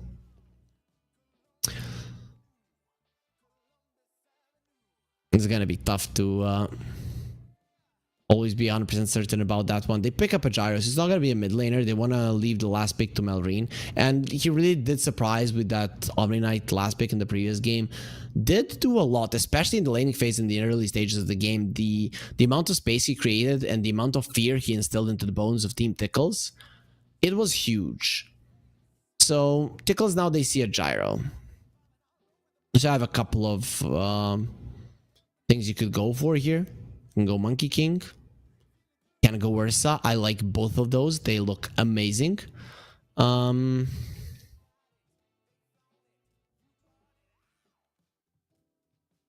I wouldn't mind the Juggernaut, but I don't think they're gonna go that route. Okay, I wasn't expecting a morph. Even though it's a solid hero versus the Gyro, that Hunter takes away quite a lot of your damage with the Anchor Smash as you only build into stats. Sure, turning into a Gyro using the Flak Cannon, it's a big deal. A counter is all this time. I don't know. Not sure about the morph pick. Can't say I love it. And when I think of Shad, I mean, I've seen him play Morphling in his career, but I just haven't seen him play that much lately. Let's see. When did Tickles? Did they play a Morphling in this tournament versus Level Up? No. Versus Storm? No. Versus Yellow Submarine? No. Yeah, I don't know when's the last time I saw him play it, so I'm skeptical. Here's to see how well he's actually gonna do on the hero. I mean, he can definitely play it. He's the type of player that can, but it's... I don't know. You have a Warlock in lane. You do have a lot of stuns, so really the damage of the Morphling should be able to kick in. But I'm still very much afraid of this Anchor Smash, right? And you not really having anything for the Titan unless he's lifted up into a Cyclone. They banned out the Omni Knight Team Tickles. Okay, yeah, it was nasty to play against. Pretty nasty. And Nemiga?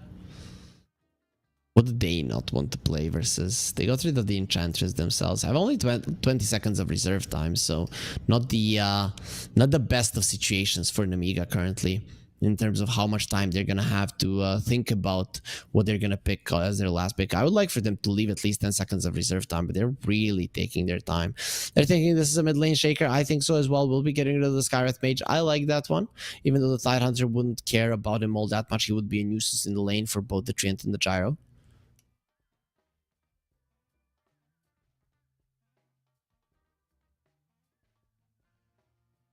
And Team Tickles, they have more time to think. 50 seconds on the reserve time. You could send the Warlock into the offlane and get a melee hero to go with the Morphling. I guess something like an Undying I wouldn't hate here. Even though the Gyro is pretty solid versus the Tombstone, everybody else sucks.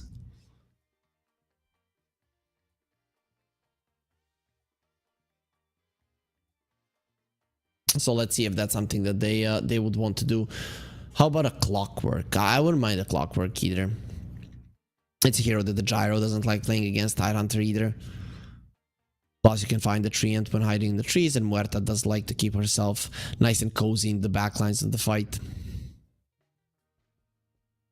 I still don't know what Nemiga are gonna pick. Something that the Queen of Pain could be solid, so maybe that's a good ban for Tickles.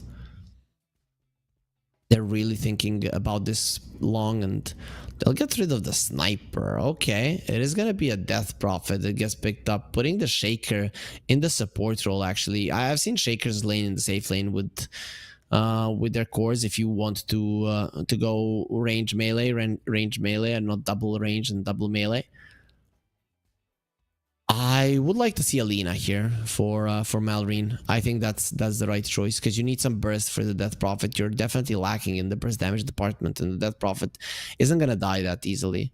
So I would like to see Alina. You are quite protected here for sure. They will go for the co-op though.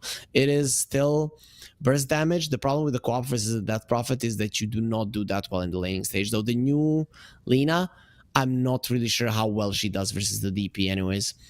Not bad. I don't hate the Queen of Pain, though Malrine usually doesn't pick up the Shadow Strike, so I'm very curious to see how he's going to be laning versus Zantic. Is it going to be a Scream max, or is he going to put a couple of points in the Shadow Strike?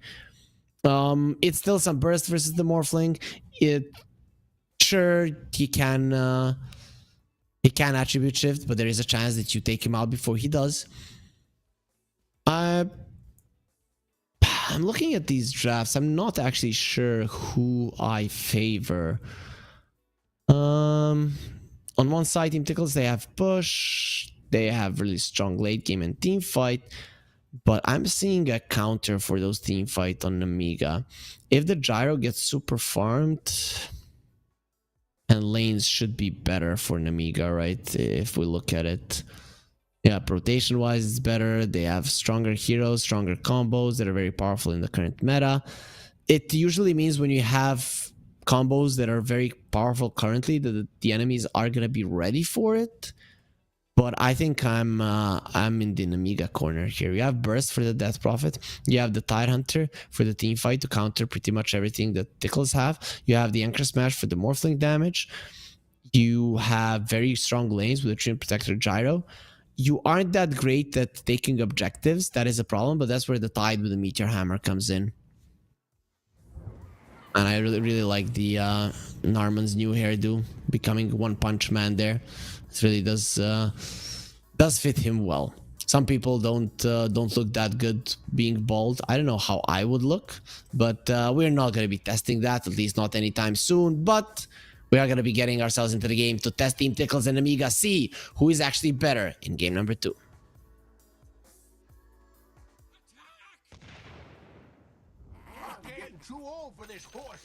And there we are. Okay, that Queen of Pain, the real succubus. Be afraid of those kind of girls in real life, guys. You want me? Come get me. And then when you come over, then she strangles you. As Phantom, they're coming over to protect their trees. Ooh, that's a lot of damage onto Xanthe. He's actually gonna be dropping down. No chance in hell that he can survive it. Whoa, what's with the damage? That's the power of the Gush, I guess, level 1. When you have it, the minus armor is just insane. -3 armor, the slow. That was a lot of damage. I didn't expect them to kill him so easily. Phantom is the one to get the kill. I guess you wanted it on one of your cores, but considering he was close to the tower, you just get the kill and get back. The main objective, of course, was to protect the tree line for Phantom for now, as he will be placing down a ward, and the Brewmaster is still clearing out the trees. So being a nuisance. Shad standing his ground. Usually we do not see a Morphling do much in terms of runes, but he knew that he needed to assist his team slightly. That's definitely gonna help. Malrine started off with a Scream. Pantomime on the bottom lane. We'll see if the Brewmaster can do much versus him.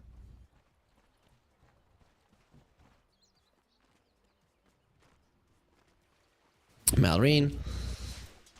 Go for a bottle. This mid lane is going to be interesting. I think the Death Prophet should do well in this lane in general.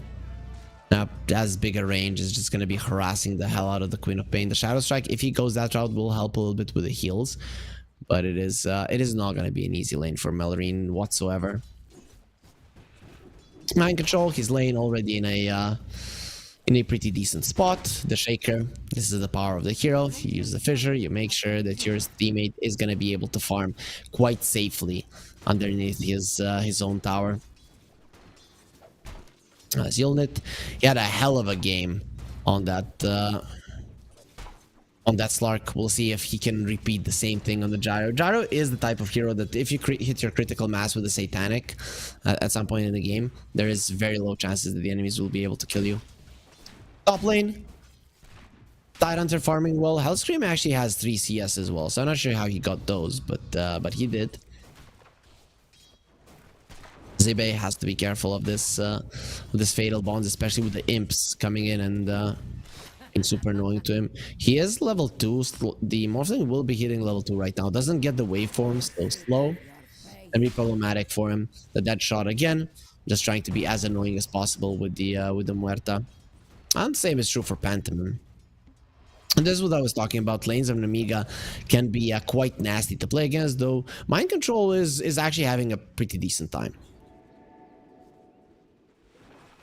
The Shaker is doing Shaker things, blocking camps, blocking creeps.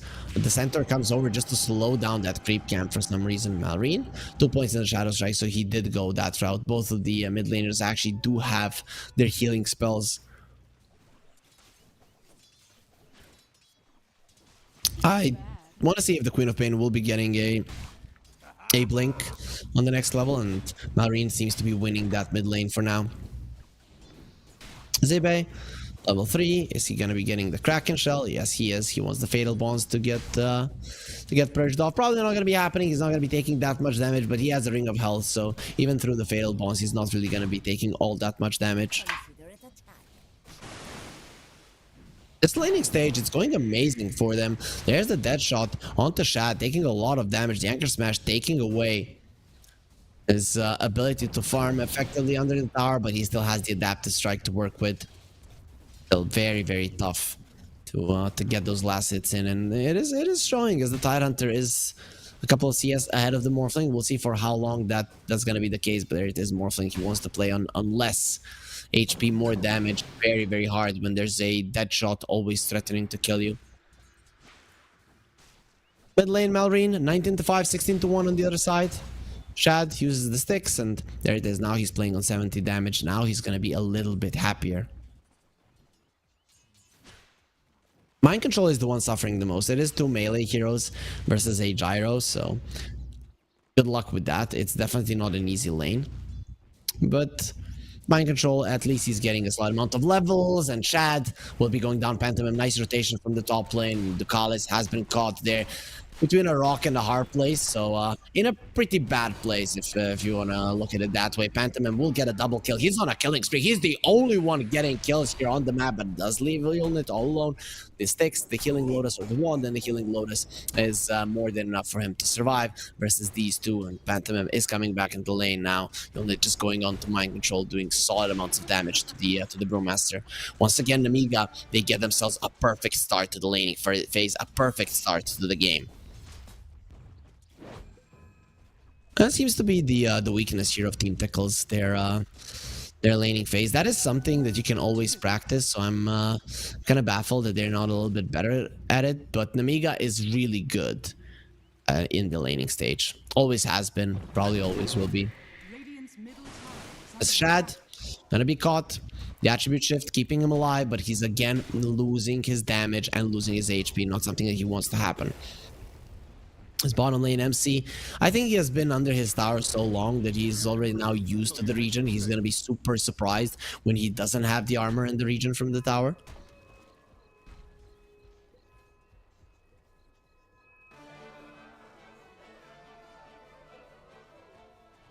Oh, Queen of Pain. Giving us a dance.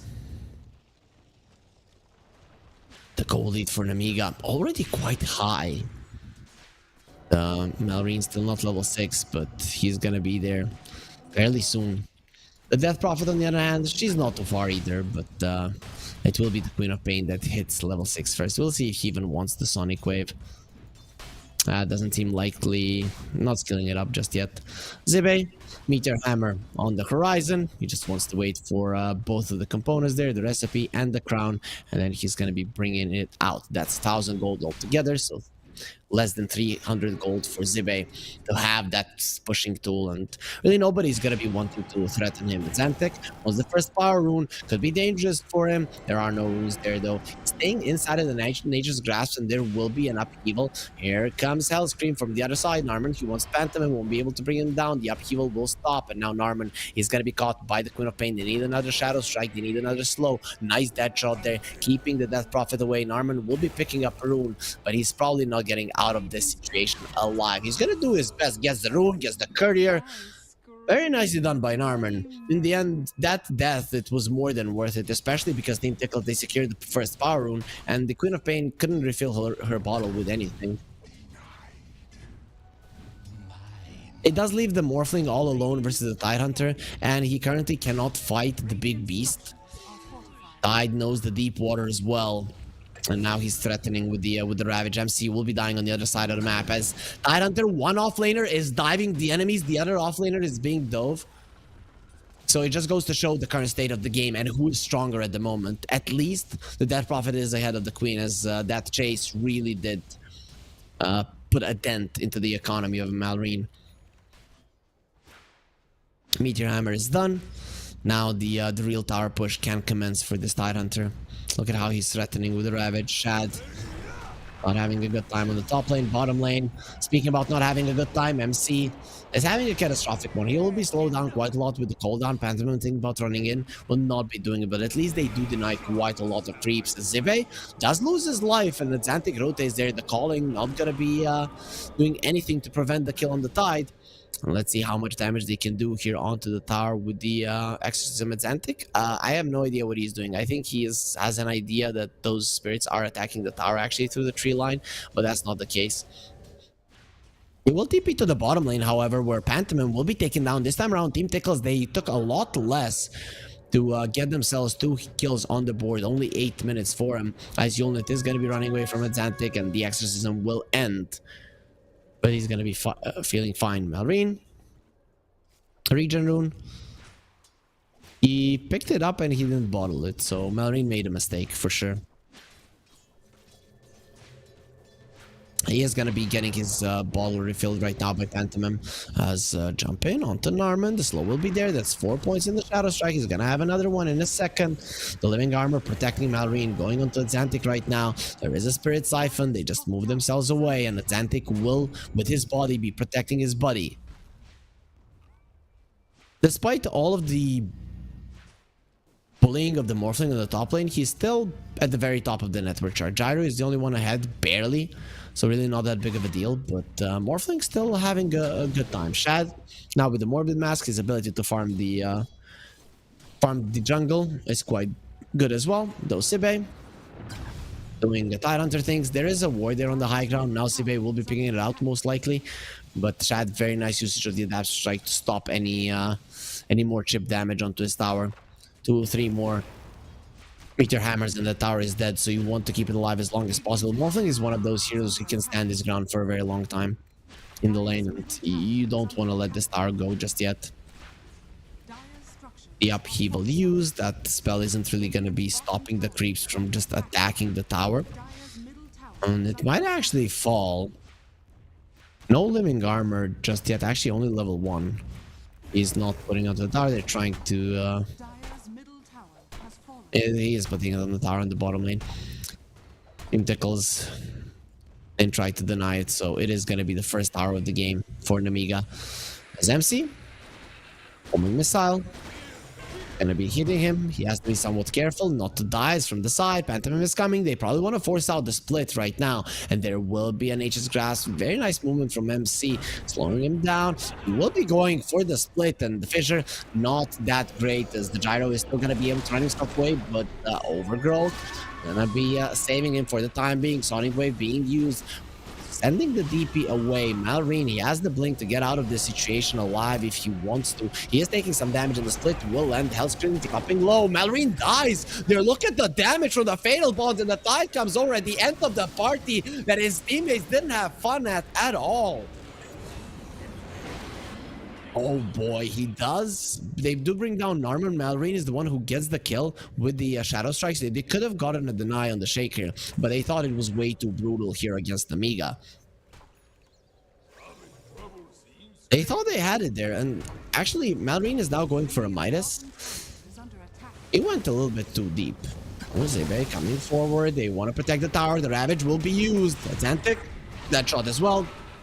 And Xantic will be taken down. So that's going to be a good way to start the fight. They want to equalize the situation. They want to make this fight their win. Now, MC in a lot of trouble. He's looking very much dead, and Ducalis might follow suit as well, as the pellets there from the flak cannon are going to be coming through. And Sal being used by Ducalis. Now they're looking towards the armor. The dead shot will connect. Homing missile going for him. Look at how slow he is, and he doesn't know what to do. He just wait for Yulnit to get a triple kill. Ducalis, you're going to be next. Where do you think you're going? Into the trees? My brothers will reveal your position. They need one more dead shot. It's not going to be enough damage to the defender gate. The Callis goes and survives, while Shad is pushing the mid lane tower. He wasn't there for his team. This was a big win for Nemiga, especially because they defended their tower. So in the end, they won a fight after a lost one, and they got the tower while defending theirs. Nemiga are definitely going to be happy with that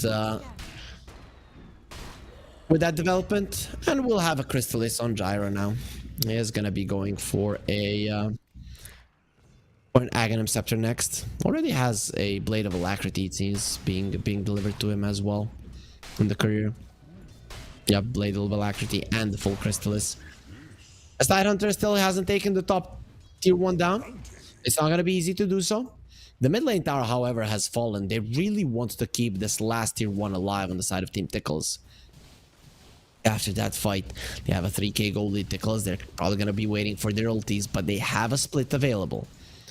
Shaker only now hit his level 6, so Echo Slam will be available right now as Tidehunter is farming some stacks that were made by Hellscream, and actually they will be leaving that to Malrine.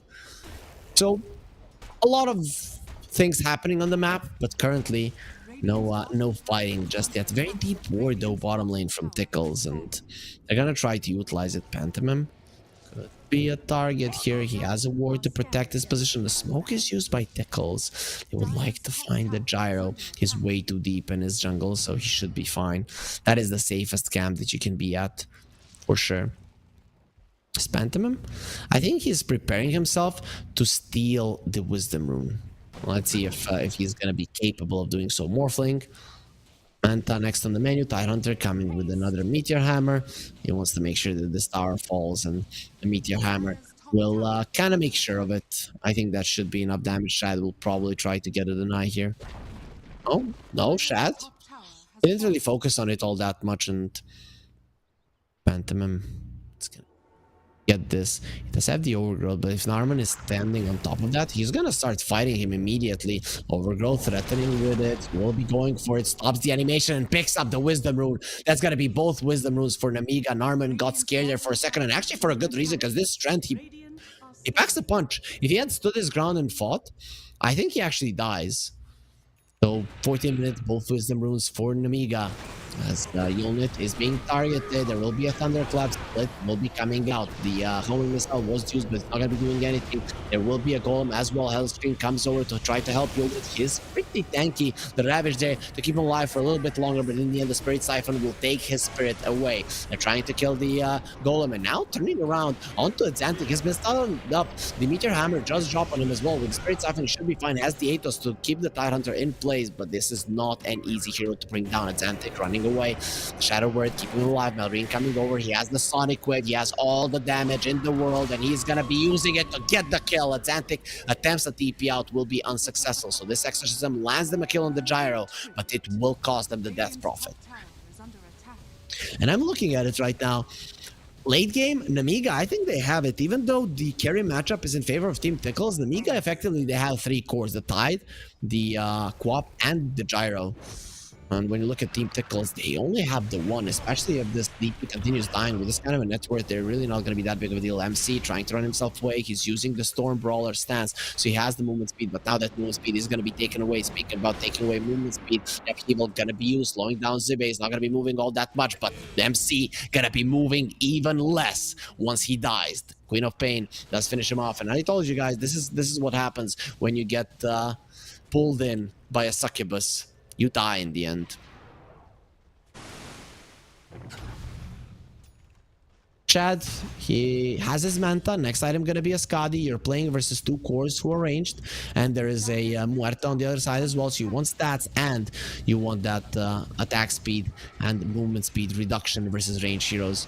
It is gonna be a big item. Spirit Vessel though, Muerta will have an item versus the Morphling versus the DP, as well as the Shadow Word of this Warlock. Silence onto the Queen. The stun does connect. Malrine is fine. If that was any other hero, that Fissure would have ensured the kill, as you wouldn't be able to run, but the Queen of Pain does have a mobility spell to get herself to a safe position. As the push is coming, Narman doesn't have the blink just yet. Athos connects on the Queen, the Silence as well, and it does secure them the tower. So it was just posturing aggressively to make sure that they get the tower down, and Nemiga didn't look too interested in defending it. So Malrine has the Midas, he has a Kaya, and is now going for the Axe. It is the greediest build I have ever seen for the Quap. So he doesn't even want a Sanjin Kaya, he doesn't want a BKB, no Witchblades, no nothing. Midas, Kaya, and an Aghanim Scepter. Right, I'm gonna farm super fast, and then I'm gonna be doing massive amounts of damage. Makes sense. How do you win in Dota? You get a lot of money and you kill your opponents. So you need farming items to get money, you need damage to kill opponents. very easy. Of these wards from Tickles here in the enemy jungle, they will at least get rid of the Watcher there, but two wards are pretty deep, so we'll see if Team Tickles can actually utilize them going forward once they get the blink on the Shaker. He should have it now. Yep, it has been delivered. He has a smoke as well. 3 points in the Aftershock, 3 points in the Fissure.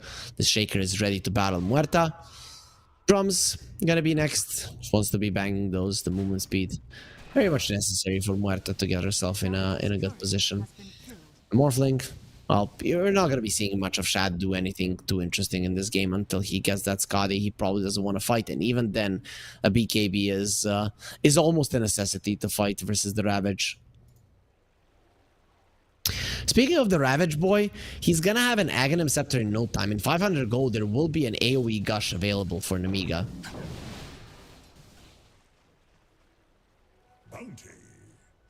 As Tickles are going for a smoke. This is the reveal of the blink that I was talking about. They only have the supports on the bottom.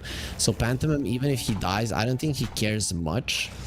He is trying to push out this wave as much as possible with the Nature's Grasp. And he should be content with doing that. They move through the portal. They want a bigger kill.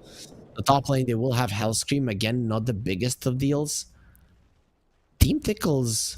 their greed won't really be paying off as they're just running around the map. Okay, it is gonna be paying off. Unit actually stops the blink. There will be a silence from the calling. The blink reveal is gonna be catastrophic. Now, there's gonna be a stun onto Xantic in a lot of trouble on the Death Prophet. He doesn't have the BKB, he only has an Atos. Gonna be going for a TP out. Will be successful with the silence being used. The Death Shot won't be there in time. Upheaval from the Warlock slowing them down. They probably won't be able to get on top of the college. Do they even want to get on top of him? He's going through the Twin Gate. Will be able to pass through before they get a catch on him. But that is a Blink Dagger reveal that goes pretty terrible. As the side gunner for the gyro, the second that the smoke breaks, it did connect onto the Shaker and then they couldn't do it. I thought they won't be finding anything, but in the end they just found death. At least they should be happy that the DP comes out of that one alive. And now straight into the pit. There is still that Blink Dagger on the Shaker, but he doesn't have a TP and the Roche is taking way too much damage. Hellscream, he did use his Pierce the Veil. Make sure that the Roach drops low, and Zebe comes over as well to contribute with the minus armor. So that is gonna be a dead Roach. Aghanim Scepter is done on Zebe, and Mallory now has his Aegis. He's gonna have the Ags as well in no time, less than 200 gold before he has it. Gyro, Aghanim Scepter, and BKB almost done. But look, what's happening with the items? The Nemiga are just pulling them out one after the other. The Morphling is getting closer to his Scotty. He has money for the ultimate orb and the point booster, so around 2,000 gold needed to finish the entire thing. A little bit less now, but even when he has it, like I'm looking at the Team Tickles lineup, you can always have a good fight. You have heroes to do so, but you need to isolate the Tidehunter somehow so that the Ravage doesn't destroy, at least before you have your BKBs. The Death Prophet at least does have hers and a Haste Rune in the bottle, but the DP is only level 11, not even a level 2 in the extra. Should have it fairly soon though. The Tormentor gonna be taken. Pantomime now gets his Invis, much better shard than the one in Muerta, so Nemiga, the Gods of Dota, will be on their side. In the shard, the right hero there.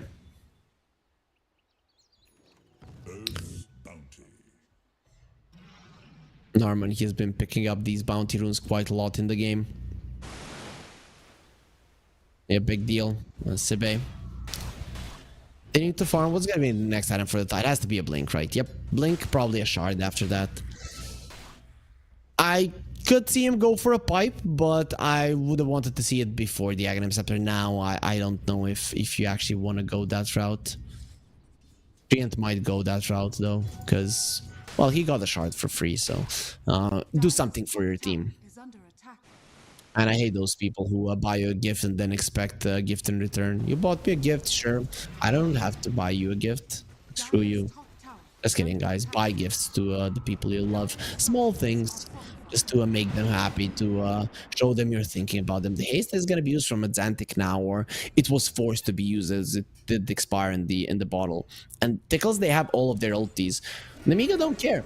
You don't want to use your ultis, you don't want to fight us, you don't have to. We're just going to take every single tower that you have. The top tier 2 is the first one on the menu. And now it will be taken down. Team Tickles are doing their best to outpush the bottom lane, but they will not be successful at trading the towers. And Unit is coming over into the base. Let's force them back, guys. Let's go. Versus the upheaval, this is kind of dangerous, but you do have the BKB, so you should be fine still. You're playing versus an Echo Slime. You're playing versus the Shaker. Unit is under attack. pushing his tower super fast. Norman hiding in the trees. He wanted to block him in. Not going to be happening. Did the Morphling finish his Skadi? Just now. He got the money. The Skadi is done. MC, he really wants that Radiance. MC has been very passive in this series, I want to say. I liked a couple of plays he made with the Beastmaster, but he wasn't making any big plays. In this game, I think we've only seen 2 splits so far. So not forcing things out, going a little bit on the greediest side, farming. Gyro has been caught. BKB cannot use it now. He's gonna be using it. Turns around, uses the ulti. Some heals are gonna be coming through, and the Ravage is gonna be protecting him for the time being. Atlantic coming forward. Fatal Bonds, killing Cat Stream. He does have his Pierce the Veil, and doesn't get the connection with a Curse Swarm. So Atlantic won't be getting a kill. Phantom gets a TP away, but his Tide Hunter is in a lot of trouble surrounded by enemies. Shad, he has turned into the Gyro, the Sonic Wave, pushing them back. Not gonna be enough for the kill. Atlantic lives the dead shot, a little bit off the mark, and Hellscream barely survives. Shad sees them there at the end. Ravage used, you lose a hero, you don't get anything in return, but Team Tickles, they did lose all of their ultis. Literally all 5 of ours were pressed, and their ultis have much lower cooldown than the ones on Nemiga. Phantom comes over, he's gonna be super annoying to the Morphling. I really like that animation with the meat-eating plant. Chat, he is gonna have the homing missile going towards him. He is still on the high ground, so we'll be fine.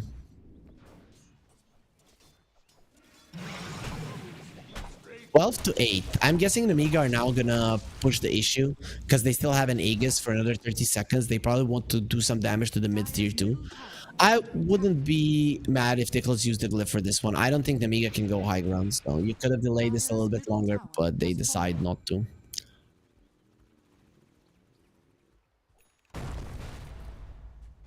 Norman, now he has a shard, so the Shaker is going to be a bit more of a useless. Brewmaster has been found. He doesn't have the split for 30 seconds. He does have a TP, but now has used all of his mana. Has 5 stick charges to go for it once again. He will not have a chance to use it. The Aegis does expire, and MC loses his life. Malrine was very mad that his Aegis of Immortal was taken away, so he needed to take it out on somebody. Unfortunately, MC, once a holder of the real Aegis of the Immortal, will be the one in his wake. The new generation, the new wave is coming, MC, and you need to do better than that if you want to live versus Malrine. The upheaval from the Collis is being very, very annoying. He does have that shard on the Warlock, so the imps are going to be coming out of it as well. Has the Solar Crest, making sure that the Morphling is even more powerful. But the tier 3 top did take half of his HP and damage. Around 7-8k gold lead for Nemiga. The Gyro, he went for the Daedalus, didn't go for the Satanic, but considering the farming speed, he might have a Satanic in no time as well. Be able to do more damage. All the ultis are there for Team Tickles, so Nemiga, very weird that they're going for this. Yulnid, does he have the guts to actually go high ground? He'll decide not to. The dead shot will not stop the upheaval, and it's time to bail. I was very surprised they went for this. If they had the Satanic on Yulnid, sure, but without it, no, it's just not gonna work. I really want to see in the next fight how much damage the Queen of Pain will be doing. Treant got Atos, keeping him in place. He is going to be using the Bullwhip. Has the sticks as well. Pantomime lives even through the Echo Slam being used. He might decide to use the ulti here. No, not needed. In the backlines, there will be a Ravage. And, well, the DP gets herself away. Pops the BKB. DP's out. Or did he just DP out and he Ravaged something? Nothing. No, he had to pop the BKB and Zantic. I'd say that's pretty okay for Tickles, despite not getting a kill on Pantomime. Boy, is he tanky. I think somebody gave him the healing Lotus there. Let me check. Yep, he used it on himself. It was a great healing Lotus. And Malrine, he does get a nice, easy kill on the Collis. Homing Missile on the Shad. He can't waveform into it. He's actually going to waveform out of it through the defender's gate, and Morphling will be safe, but very much annoyed. Now the last outer tower on the menu. Team Tickles, they don't want to use the glyph for this one. A smart move for sure. In 28 seconds, the Roche can be up. And it might spawn on the Dire side, it might spawn on the Radiant side, but considering the odds, it's most likely gonna die. Radiant side here, it doesn't matter all that much. The slows onto the DP. She doesn't have the BKB at the moment. Atos onto the Queen of Pain. Double silence as well. They're trying to keep them away. Nice Fissure usage as well as Unit just goes in. Doesn't care much about it. The homing missile will connect on the Sonic Wave. They do bring him down. Tickles, they cannot stop that racket, that noise in their own base, and well, it will be killing their DP. 40 seconds on the sidelines. That shot on the Morphling, of course, not going to be killing him, but this game looking very clean for Nemiga once again. Cleaner than it was in the previous one, as they haven't lost a single tier 2. They still have one of their tier 1 standing.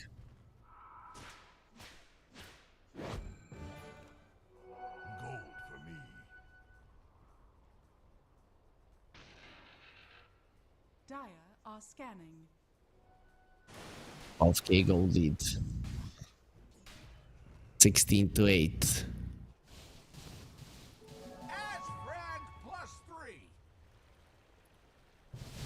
Gold lead is just increasing every minute, and Nemiga are they're in a really good position. The Roche will spawn on the Dire side, but he will be there only for 20 seconds. Teams would want to prepare for the Roche. Going on the bottom lane would be your best bet. The Ravage now will be up for the Tidehunter. He did get a shard as well. Has the Dandelion Amulet. MC gonna be caught. He will go for the split immediately. Unit standing his ground. He's gonna kill all of your little pandas. Let's see how long he can live. He does turn back into his real form, but the Ravage will be stunning him immediately. They do bring down the DP and the Sonic Wave. Gonna be standing Norman away. He does get a kill this time around. They do bring down the tree. Shad with the BKB doing a ton of damage. He needs to deal with the anchor because he cannot move. Now he is turned into the gyro. The flag cannon gonna be coming out. Unit, he's still going forward. He thinks he can fight, and he definitely can. In a 3 versus 2 scenario, they are stronger. Shad, there's gonna be the homing missile going towards him. He gets stunned up, has the waveform to the side. If he wants to escape, there will be a silence, another one as well. Manta Wall's already used, and the homing missile will be following him forward still. Shad trying to get himself away. The TP just enough before the homing missile connect. That robot really wanted him, but it's not going to be happening. And the push is on. Unit, level 20. This gyro is very nasty. +3 flat cannons. He has the Satanic. It is time to go for Roche and then go and end this game. Looking way too easy for Nemiga, despite losing 2 of their heroes. It is barely Tickles coming out without complete devastation out of that fight. They will get the glyph refreshed. Their Morphling almost died. If he had lost his life there, this probably would have been a game. At least a lane of racks and then a comeback would be almost impossible. Tickles, they need to go for a fight. They need to go for it now. If they let the Roche go towards Nemiga, you know how bad that is going to be ending for them in the future. What do they have for multis? Nothing. Have the exorcism at least, so that is something that can come in handy. In 40 seconds they're gonna have the split and the echo slam. The golem, however, not gonna be that easy. Zebe gonna be caught. The Kraken shell protecting him, but the shadow strike is gonna be sending Tickles away. Malrine, he has the Shivas. Atos will be connecting as well as the silence. Doesn't have any way to remove that. Just be somewhat careful. There's the fissure as well. Now with the call down, Unit is just running in. He feels way too strong, unkillable. The Morphling with the flat cannon can't come even close. They're not doing any damage to this guy as he's just ripping them apart from above, raining down with all the bombs and the damage. And Malrine is also bringing in a lot of pain to his enemies. But the gyro running into everybody on Team Tickles, not taking any damage. This is a clear show that they cannot deal with Yulnit. Yulnit, the MVP of the series, 100%. He crushed it with his Slark. He crushed it even more with this gyro. 7,000 gold, 8,000 gold ahead of the enemy carry. The Morphling doesn't even come close. And these flat cannon hits, they might even kill Mind Control if he's not careful. Now Gyro has a butterfly, a new item. Like it feels like every engagement that happens, Yulnit gets a new item. Now he stacks 6 slotted 30 minutes in. There isn't much you can do versus a hero that is this farmed 32 minutes into the game. They can go for the Roche, or they can just stay in the enemy base, considering they're going to be playing versus the Golem split and the Echo. They want to take it a little bit easier. First, it is going to be the Tormentor that does get taken down. Zibe comes over to help Hellscream, so he doesn't die, and Hellscream, he gets the shard for his troubles. Not that big of a deal for Muerta, but it's not too bad, right? You can heal yourself up during your ulti. Has those Boots of the Bearing. The reason you buy Boots of the Bearing is because of the upheaval, because it does stop the slow, and you can have that little bit of an aura to get yourself out. Tickles they're coming forward. They don't have the exorcism for 10 seconds, so they're gonna have all their ultis. This is their last hurrah. Gyro, can he even die? Is it even possible to kill this guy? Smoke on smoke action. Nemiga, their smoke does break. Immediately the split will be used. Hellstream, Pierce the Veil will get used. He's gonna be annoyed here, but he is killing himself up there with magical damage. Chad fighting unit, and he is losing. He is losing heavily. Now he needs to run away. He just cannot live here. The overgrowth is gonna be used. He does get purged off. Very nicely done by mind control, but the Ravage is only now gonna be used. They save it for the end, as Ducalis is going through the portal and will be able to go through the gates. Let's see if those gates are going to be taking him to hell or to his base. Base will be the final answer, as Yolnet does finish the Roche, gets the cheese and the Aegis. I don't want to be a Debbie Downer, but this series, it's over. Team Tickles, they tried to play. They did get a little bit of a buff there with Mind Control, but Mind Control wasn't able to showcase his powers in this series. There's Nemiga were a much better team today than Team Tickles. Malrine already in the enemy base. He's only dealing with the two supports, not really anything to be afraid of.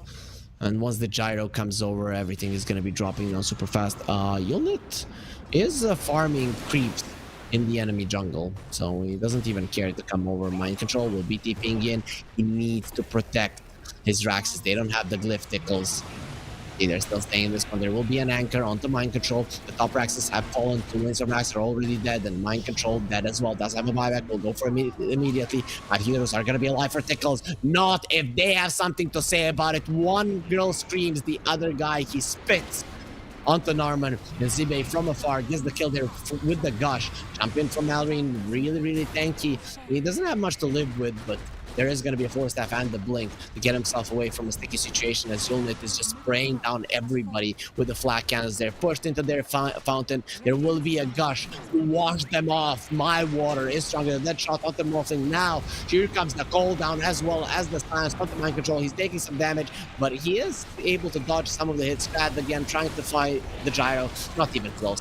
It doesn't even come close. Gyro is not taking any damage versus the Morphling, and it will be GG. Team Tickles, they weren't able to get game number 2 to go their way, and that will mean Nemiga will win the series 2-0, and with that, pretty much secure their number 1 spot here in their groups. So they are going through into the playoffs directly into the quarterfinals as the top seed of Group B. Nobody else can come close any longer. Team Tickles, they're gonna have +2 points after this. Nemiga, they're gonna have +7, so it doesn't even come close between those two teams.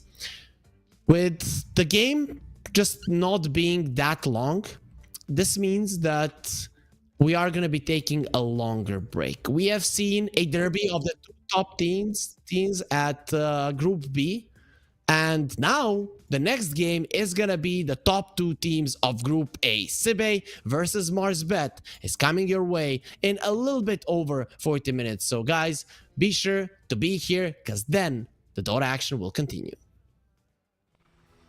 That was last summer. That was last summer. That there was last summer.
you wanna be a bad man?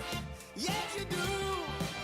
Do you wanna taste sweet salvation underneath the summer moon? Do you need another hand now?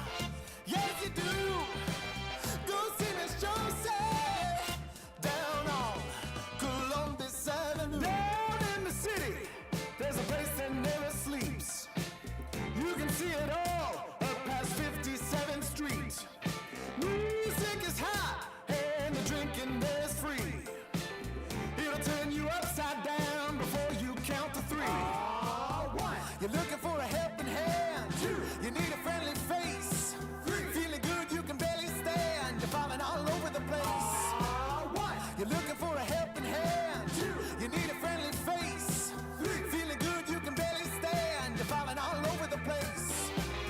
You own it, they got it, they flown it, you bought it. Ow! Do you wanna be a bad man? Yes, you do. Do you wanna taste sweet salvation underneath the summer moon? Do you need another hand now? Yes, you do. Go see Miss Josie down on Columbus Avenue. Columbus Avenue. Ha! Go see Miss Josie down on Columbus Avenue. Columbus Avenue. Ha! Go see Miss Josie down on Columbus Avenue. One, you're looking for a helping hand. Two, you need a friendly face. Three, feeling good you can barely stand. You're falling all over the place. One, you're looking for a helping hand. Two, you need a friendly face. Three, feeling good you can barely stand. You're falling all over the place. You own it, they got it, they flown it, you bought it. Ow!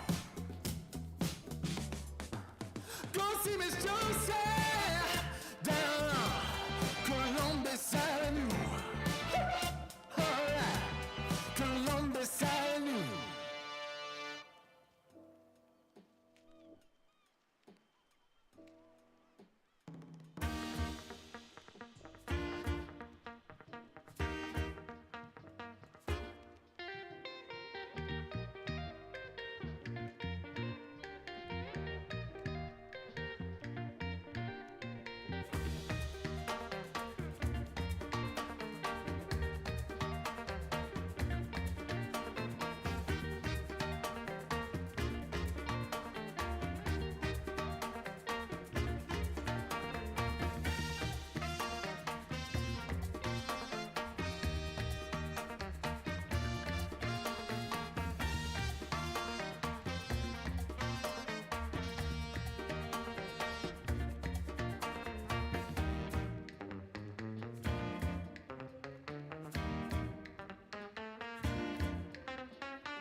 I miss that sexy smile, looking forward to see you. I hope I will lose control.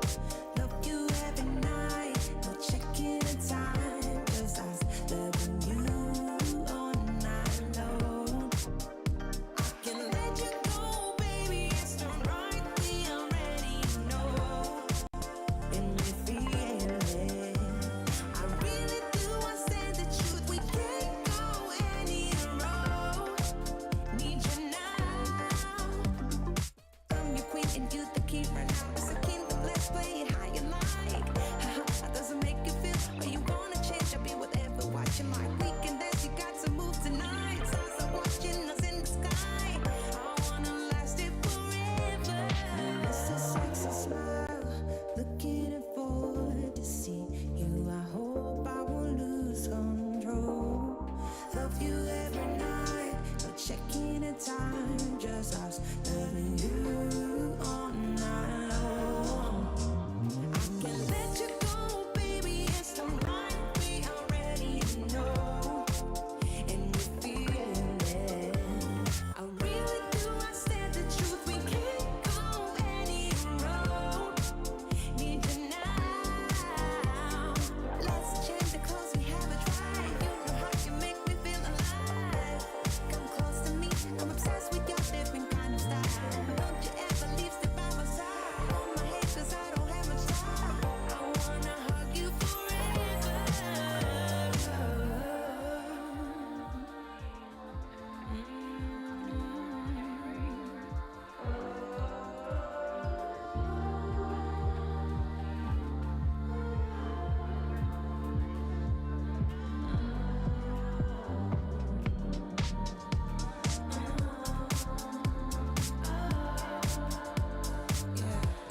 I miss that sexy smile, looking forward to see you. I hope I will lose control.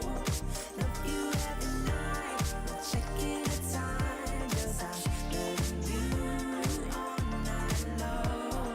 I miss that sexy smile, looking forward to see you. I hope I will lose control.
me I'm your anchor. I told you you're my bow. Through the wind and fire, we try to hold on. We build this ship together, searching for a home. Despite the storm that hit us, we are still on board. Dancing in the moonlight, the world just stopped and stares.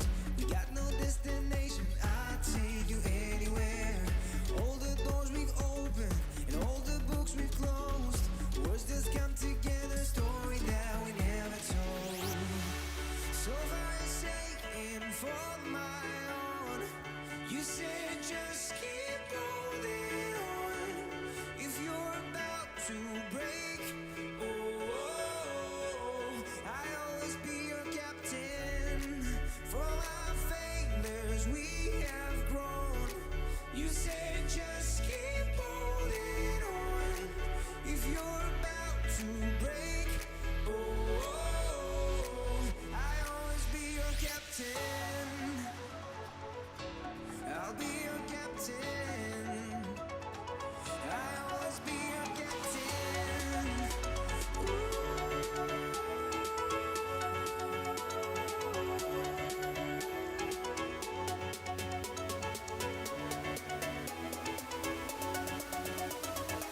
I'll always be your captain.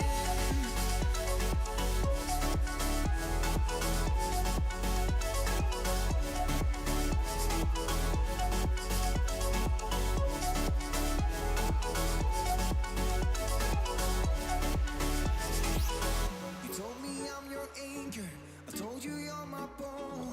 Through the wind and fire, we tried hold on. All the doors we've opened and all the books we've closed. Words that come together, story that we never told. So far I say in for my own. You said just keep holding on. If you're about to break, I'll always be your captain. From our failures we have grown. You said just keep holding on. If you're about to break, I'll always be your captain.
such humble beginnings. As we gathered in small groups, we were professionals right from the start. Passionate, organized, and ready to rumble. We dreamed big, and surely enough, our parents supported us at every step of the way. Didn't they? Fired up by all this love, it wasn't long until we caught the scent of competition. To be honest with you, it wasn't always that easy. Joe here, he had to take on 2 side jobs to afford playing professionally. It's gonna get better, Joe. Fist bump. Some of you dared to not even call this a sport. And look where we are today. An endless stream of esports events every year. Bet you didn't see that coming, Mom and Dad. And you know what? We have been with you every single step of the way.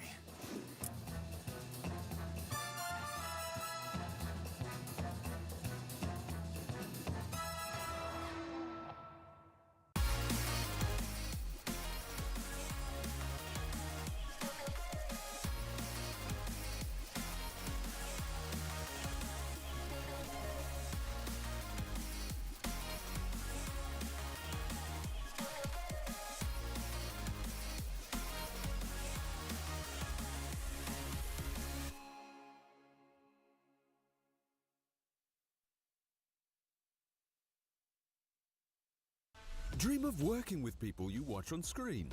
Exclusive esports opportunities handpicked just for you. Candidate profile to raise above competition. Let 10GG handle routines. Make a step towards your dream today. We've already seen 2 teams at the top of the group face each other today. That was Nemiga versus Team Tickles, and Nemiga did beat them with, I'd say, an easy 2-0, even though game number 1 wasn't as easy. Game 2 looked pretty much impossible for Tickles to win. But here at the Pinnacle Cup Malta Vibes 4, we are going to be seeing the other 2 teams that are top of the other group, being Marsbet versus Sibe. And this is going to be a very interesting series to look at. Marsbet, in their last series versus Vivo Kid Stars, they got completely outclassed yesterday. Sibe, in their last series versus Vivo Kid Stars, they outclassed Vivo Kid Stars. Though I have to say, Vivo Kid Stars yesterday, they played really good Dota, so I'm not speaking against Marsbet team. It was a tough series to win. So let's get into the rosters of these 2 teams to see what they're all about and who actually plays for them. Motaker, Mobe, Mr. Luck, Jeezy, and LeBron. The Marsbet lineup. Very nice pictures here, looking pretty serious. We're seeing that the Jeezy, Mr. Luck, and Mobe, they have a little bit of a smile, but Motaker and LeBron, they're ready to battle, ready to rip your heart out and win the game of Dota. But their opponents, Team Sibe, much less known players, but not any longer, considering how well they've been doing in the previous Malta Vibes and now in this one as well. These guys, not to be underestimated. Nesphere, Race, Cluster Kruto, Emptiness, and Rain are a bunch of really good players, and right now Sibe is a really good team as well. Though, one thing that we could check before we do get ourselves into the game is the standings of Group A. That is the group that the 2 top teams are going to be playing in right now. Marsbet team yesterday losing a series. They're going to have +2 points. Sibe are at +6, have yet to lose a game. They're winning absolutely everything versus all the teams in front of them. They have Marsbet and KZ team left in front. So those are not going to be easy series, but Sibe, with the gameplay they've been having, I don't know if these teams can actually take a game off them. But Group B, let's check it as well, just to remind ourselves how things are looking up. Nemiga at the top with +7 points. It is completely certain that they're going into the playoffs, directly into the quarterfinals. Tickles below them with +2. It's now not that certain. Level Up and Navi Jr. very close to it, and Yellow Submarine and Storm looking very much like the ones that are going to be eliminated, though who knows, there is still more to play. 3 series for Yellow Submarine and 2 for Storm. Currently, all 10 players are in the lobby. Marsbet team has chosen first pick. Sibe still hasn't chosen Radiant, but we can assume that it is going to be the thing that they're going to go for, as this is the distribution that all the teams are gunning for all the time. I'm looking at this Marsbet at the games that they won. They won versus KZ team and versus 4Zoomers. Neither of these teams have been looking good lately, so maybe they just had easy opponents at the start. I don't know, but Sibe, them beating Vivo Keatstars, so it wasn't yesterday, it was actually 3 days ago. But either way, on September the 27th, they completely demolished them. So Vivo Keatstars, this is not gonna.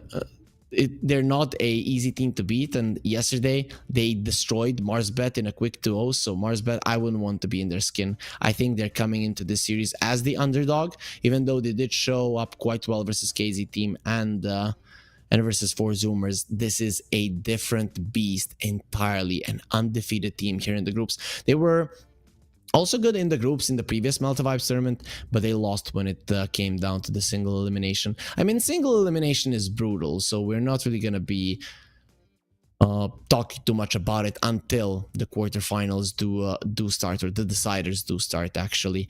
And that's gonna be on October the 3rd, guys. So only a couple of more days left here in the group stage today, and 2 more days, and then we are done. We're gonna be starting off with the duo cast and having that single elimination bracket to see who's gonna be winning the entire team, the grand prize $22,000, and a trip to Malta.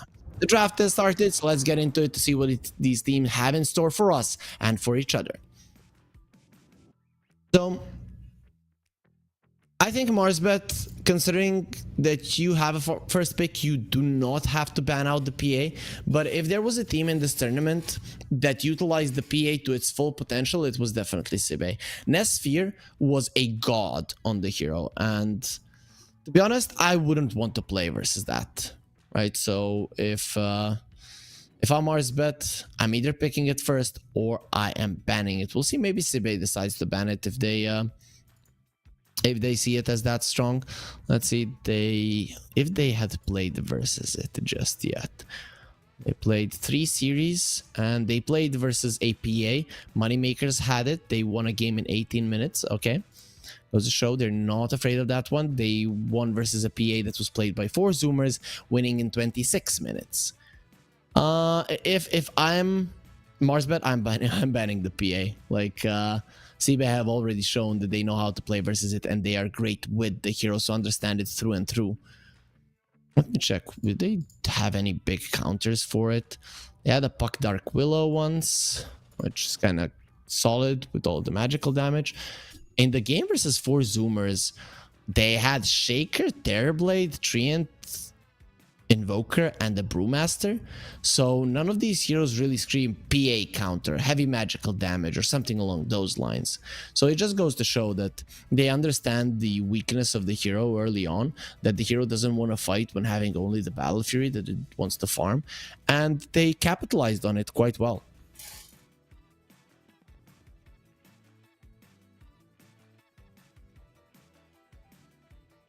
Oh, my bad, my mistake. They actually do ban it out. Understandable. I mean, Marsbet are, on paper at least, a little bit better than the other teams that I talked about, apart from, of course, the team of Vivo Keatstars. If you haven't watched that series of Marsbet versus Vivo Keatstars, yesterday, it was the last series of the day. It was just a schooling of Marsbet, right? The Vivo Keatstars, they taught them how to play Dota, literally. Like, yo, kids, come over here so that Papa can show you how it's done. That's what it felt like. Like, Marsbet didn't have any shot whatsoever. And the last ban out will be the Treant Protector. The Pango gets removed. So Marsbet, what's going to be? They're instantly going to be going for an Invoker. GZ, he loves his Invoker. It's not going to be a Mobe hero. I think now everybody knows that this is actually not a flex pick for Marsbet. It'll be cool if they would give Mobe the Invoker, but it does look very unlikely, as they haven't done so a single time. Now in 2 tournaments in a row, right? They've been playing the group stage and not really doing anything with the Invoker other than putting him in position 4. The Sven makes it through. You have a Tornado to purge off the Warcry, but overall Sven has been looking amazing in the tournament so far. I mean, so amazing that as a carry he gets picked up first without any help. I just don't want to see a Grimstroke with him, not because I don't like the duo, it's because it's very hard to cast when you think that Sven's ulti has ran out, as he loses his red color because of the Inkswell. So hopefully that does get patched. I would like a little bit of a bug fix if it's not a problem, Valve. Thank you.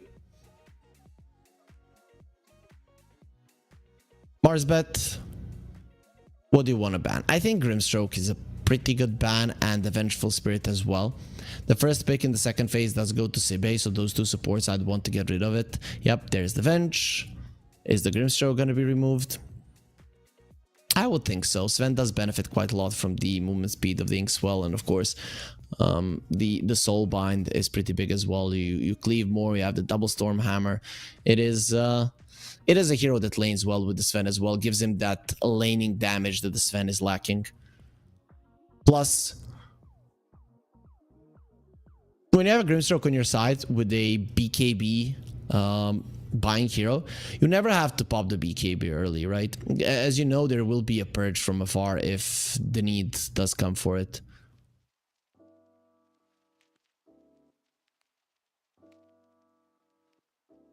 Marsbet are gonna take their time. CBA already used a lot of the reserve earlier, but it is gonna be the Scarlet Mage that is actually targeted. This might show that they're thinking about something like a Earth Spirit, Necro, something along those lines in the mid lane. Though usually they leave Mo-base heroes for last, as he is the cheese guy here in the Marsbet team. Sibe, what's it gonna be? What do you not want to play against? Warlock, I guess? No, they're gonna ban out the Naga, pick up a Primal Beast for themselves. I'm very surprised that Primal Beast made it this far. Naga Siren getting removed.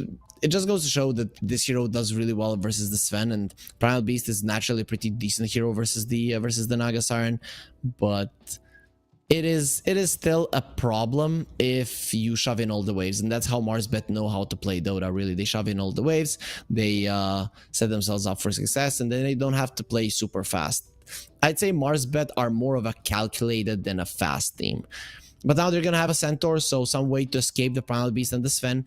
You do have stuns, you do have catch on these two. It's not out of the question, but the Stampede will most definitely help to survive. And of course, the offensive capabilities of the Centaur, nobody is really going to be underestimating those. But the Clockwork, I like it. Very good at controlling the Sven.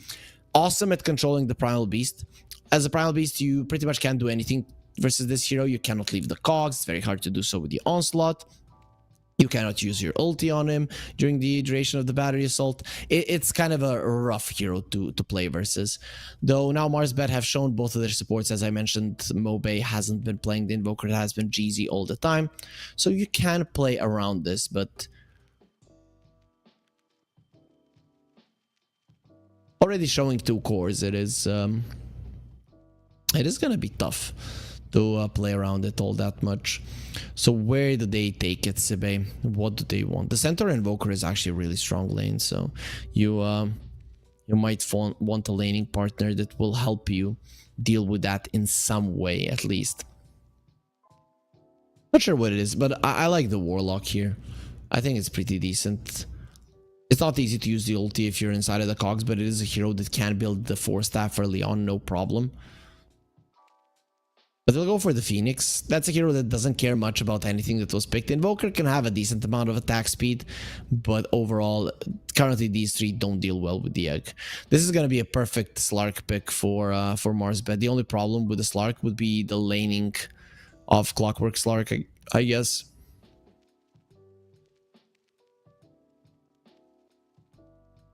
But this does look like a really good Slark game in general. Good versus the Primal Beast, good versus the Phoenix, good versus the Sven.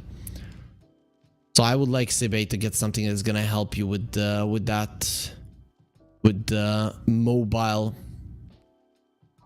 carries. Not sure what it is. What has Erase been playing? He's been playing a lot of Pango that is banned out.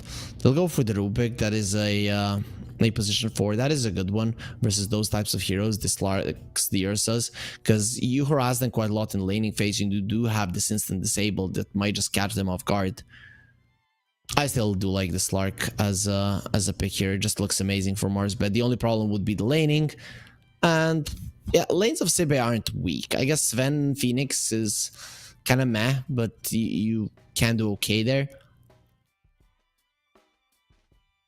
Primal beats Rubik is a godly lane. Marsbet, they pick up a Dazzle. So that's going to be their mid laner, Mobe. Definitely a player who knows how to utilize this. I think this is probably going to dissuade Sibe from putting Erase on the Primal Beast, though. I guess you can deal with the Dazzle. You have that purge from the Uproar, so you can deal with the Poison Touch.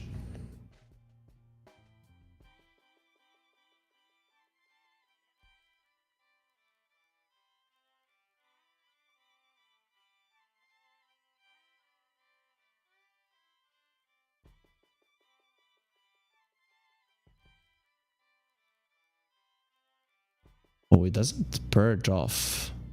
Or used to purge off? I thought it purges things off. Seem to be the case any longer. Or maybe I'm just crazy. There's so many things being added to Dota, being pulled out of Dota, that and I follow these things. I love the little things, and actually I mix them up lately. Anyways, Marsbet, they have 2 more bans. Same is true for Sibe. You don't know if it's gonna be a Primal Beast mid or an offlaner. Both of it is okay. I'm not sure. So laning versus the Dazzle is gonna be rough. Laning versus the Clockwork gonna be rough as well. Choose your rough. The Troll will be banned out by Sibe. I like that ban, but the Slark for me is a bigger issue. Especially with the Grave available on the other side. So they ban out the Terrorblade. Okay. I mean, looking at their heroes, they actually have a decent amount of magical damage. What I wanted to say is Slark gets Graved, he jumps out, and then he can heal back up to full, no problem, and rejoin the fight. That could be problematic. The Doom was banned by Marsbet. I like it, considering that you're gonna be having a lot of heals from the Dazzle. You want to make sure that the Doom doesn't counteract that. And Marsbet. Anything else that they're afraid of? Is there another offlaner that you might have troubles with here? I mean, I wouldn't mind a Mars for Sibe. If they're going for an offlaner, as it does protect the Phoenix Egg, doesn't allow the Centaur to run. It will be the Darkseer that gets banned out, a very good hero to buff up the Sven. And Marsbet, they get themselves a TA. Versus the Phoenix and the Primal Beast, I'm not sure, but I can see the idea behind the Marsbet lineup. They're going for this timing around 20-25 minutes. You get the Aegis, you just push your advantage. The thing is that the Sven usually does get online at that point as well, and the Warcry is pretty good at keeping everybody alive versus this guy. With the puck being picked up, I think there's a chance that Marsbet just sends the TA to the mid lane. I know that Otaker will be playing the TA, and it is going to be Mobe on the Dazzle, but this could be a good way to deal with the puck. You win the lane versus him, and then he's not going to be as dangerous as he would otherwise, because Clockwork and the Centaur usually are not enough to control the puck. But that's why you make sure he has a bad laning stage, and then you can actually ignore him, as he's not going to be doing enough damage. Mobe does pick up the Dazzle. We still don't know if he's gonna be going to lane in the mid lane. The puck should be doing relatively okay versus the Dazzle. I don't think the Dazzle will lose that lane, but a TA will win it. Erase. He has been looking amazing in the game. Really, the guy is playing godly. Everybody on their side is playing godly as well. But Emptiness, for me, this is the MVP of the team. He is playing the Rubik. I'm curious to see what he's going to be able to do with it in this game. There's not too many great spells to steal, but being in a good position in the right time, so right place, right time, it is more important than actually having great spells. I guess you can have refractions, you can get a hook shot, hoof stomp, tornado probably from the Invoker, the best thing. I don't think those are some nice spells, and if you can get the Stampede, it would be amazing. So once you get the shard, you steal the poison touch. Wouldn't be too bad for a Rubik. But overall, there are a couple of solid spells, none of them amazing to hold for a Rubik. Like, let's say, a Burrow Strike, Time Walk, Blink, something that allows you to push out the wave. Maybe a Shadow Wave isn't all that bad.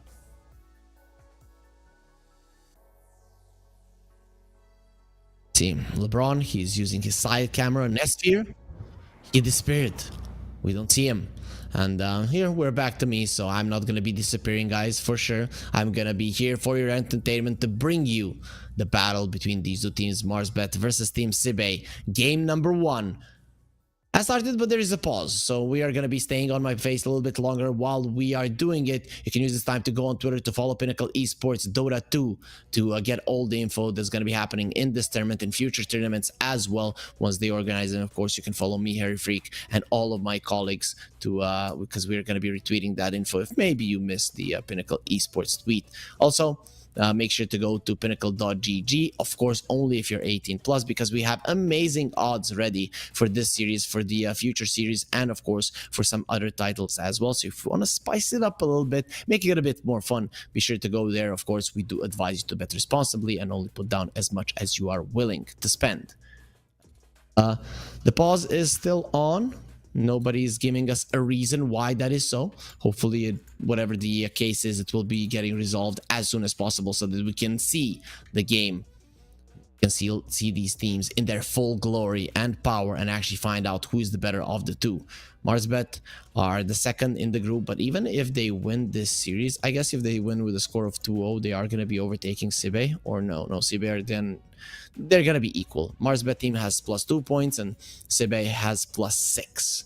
So if it is a 2-0, one team will be getting 2 points and the other will be losing 2 points. And yeah, we are not going to be at a loss for sure, guys, as we do have a game on our hands and we will enter the battle right now. Race like a good puck, running around the map immediately, wants to place down a ward. And actually, Mobe, his smoke does get broken. Puck, I don't know if he saw him, but Mobe probably isn't going to be putting that ward down just yet. Rubik, yep, I did curse him a little bit. The hoof stomp will connect, and O-Taker with the melt strike gets the kill. Very easy for them. 330 gold for O-Taker and almost a 200 gold split between the other 3 heroes that participated in the kill. Yep, oh, look at Rain. Is 30 seconds to is defiling gravity there on the side. I think he's doing that just to mess with us. Maybe something happened with the camera. I remember I was casting the old BTS tournaments when BTS still existed, and my shelf that is pretty much just on top of my my monitor just fell down. Some of the things hit me in the head. Moved the monitor, moved my camera. Looked really funny. I think there's still a clip somewhere out there. And my co-caster, he laughed at me. Just so you know, he didn't ask me, "Yo, Carrie, are you alright?" He just laughed at me. Imagine that. My friend, so-called. But we're not going to be talking about old shelves dropping and stuff like that. We are going to be talking about Dota. The mid lane matchup of the Dazzle versus the Puck should be a win for the Dazzle still. He's a universal hero with a lot of damage. He has good animation. He has a good spell to secure the range creep as well. But the Puck should not be pressured too much in this lane. I can still see Raze getting a decent amount of CS here.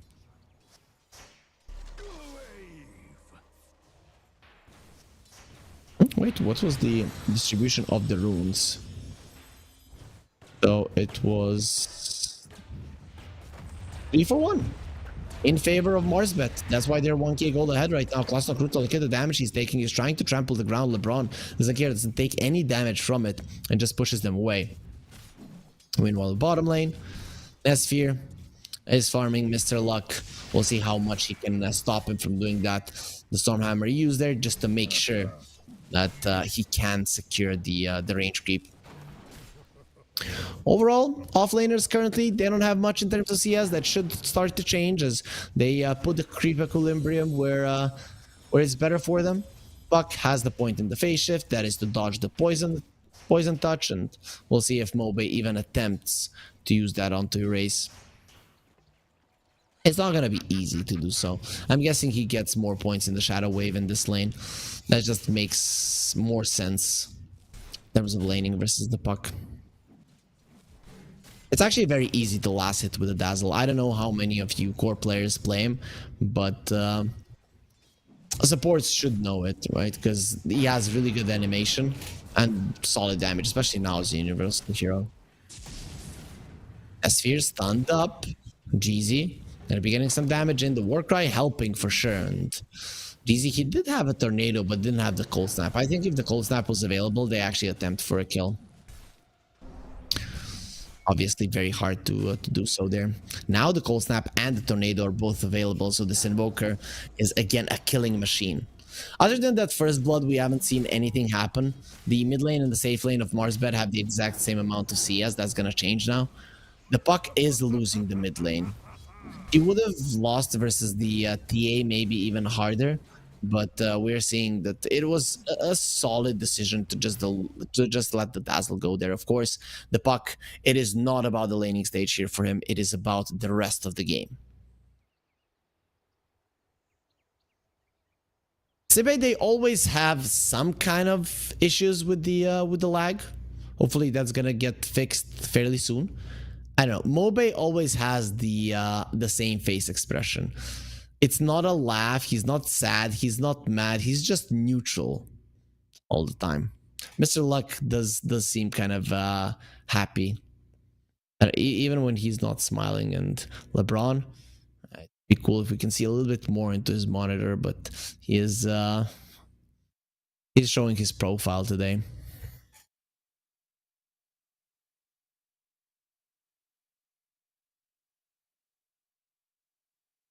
Race. He always has a chill facial expression, you know, reading players here, actually getting to know them just by looking at them, observing, you know, just like a documentary. A Dota player in a room, there is no light inside. He's trying to block out all the light from the outside as well, so that he can be in his room and just play games all day. Yeah, I could be a guy on a speaker for documentaries 100%.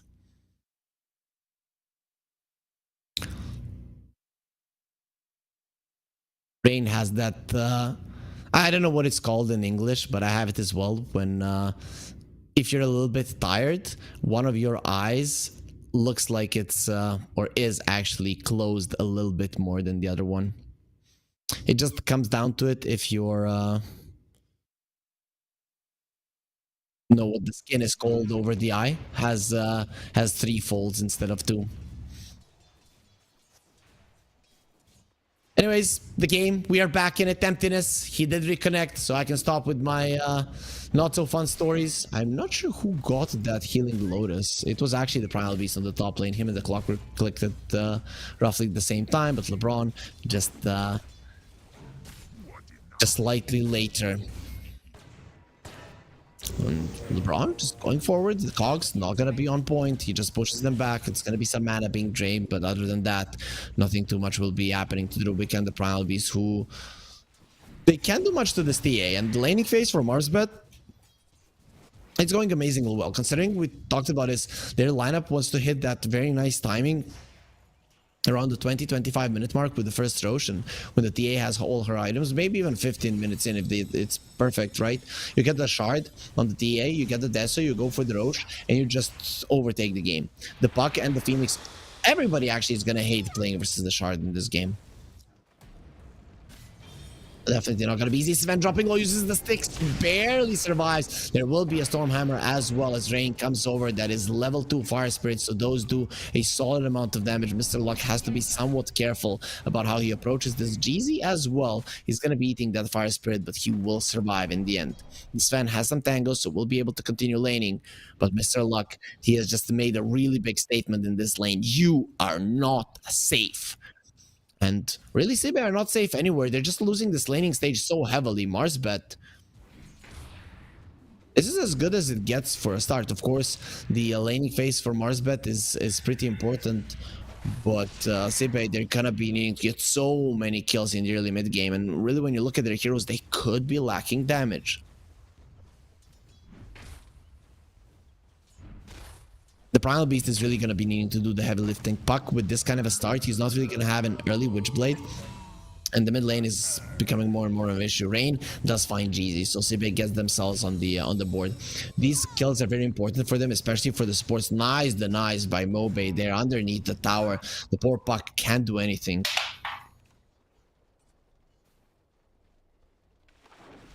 Rain, he'll be fine. The Sven is there, so Mr. Luck won't really be going for the chase. As all three of the cores of Marsbet are topping the CS chart, they're topping the net worth chart as well, and the margins they're not low. We're gonna be looking at CS for a little bit longer, then we're gonna be moving on to the net worth of these heroes. But overall, a really good start for Marsbet. Doesn't get much better than this. Ghost slows down LeBron. He's gonna be kind of mad about it. The Primal Beast, very nice from Klaus Kruto, has both the boots and the windlace. He understands how important movement speed is for him. Aston Kruto has the onslaught if he wants to run away. No battery assault, so no reason to chase either. Erase. He would love this rune. Has 11 stick charges, 1 charges to be exact, and the shield rune will be picked up by Mobe, with the Puck having to get himself away. He couldn't click faster than Mobe, and thus he will not be getting the first power with Aston Kruto caught inside of the cogs. And LeBron should be able to get himself away. You're not going to be doing that much damage with the trample. Onto a Clockwork with the battery assault. The domination of the laning stage continues for Marsbet. At least Sibe are not giving away kills, but they're not getting any CS either. The Rubik in a lot of trouble, caught by LeBron. Jeezy comes over, the two supports get the kill. Invoker has the urn, and now he has the urn charges as well. Mr. Luck and Nesfir farming the creeps together, and Mr. Luck, I don't think is gonna be too happy about what is gonna happen now, as he will be taking down the Stormhammer. Sibe, they give the kill to Nesfir, or he takes it for himself. And now looking at the net worth, the Sven actually does overtake the Dazzle after that kill, though he was behind the Shadow Priest earlier. Now he's looking to even overtake the TA. Stacks are going to be very important in this game. So let's see. Triangle of Marsbet, nothing. Their graveyard area, nothing.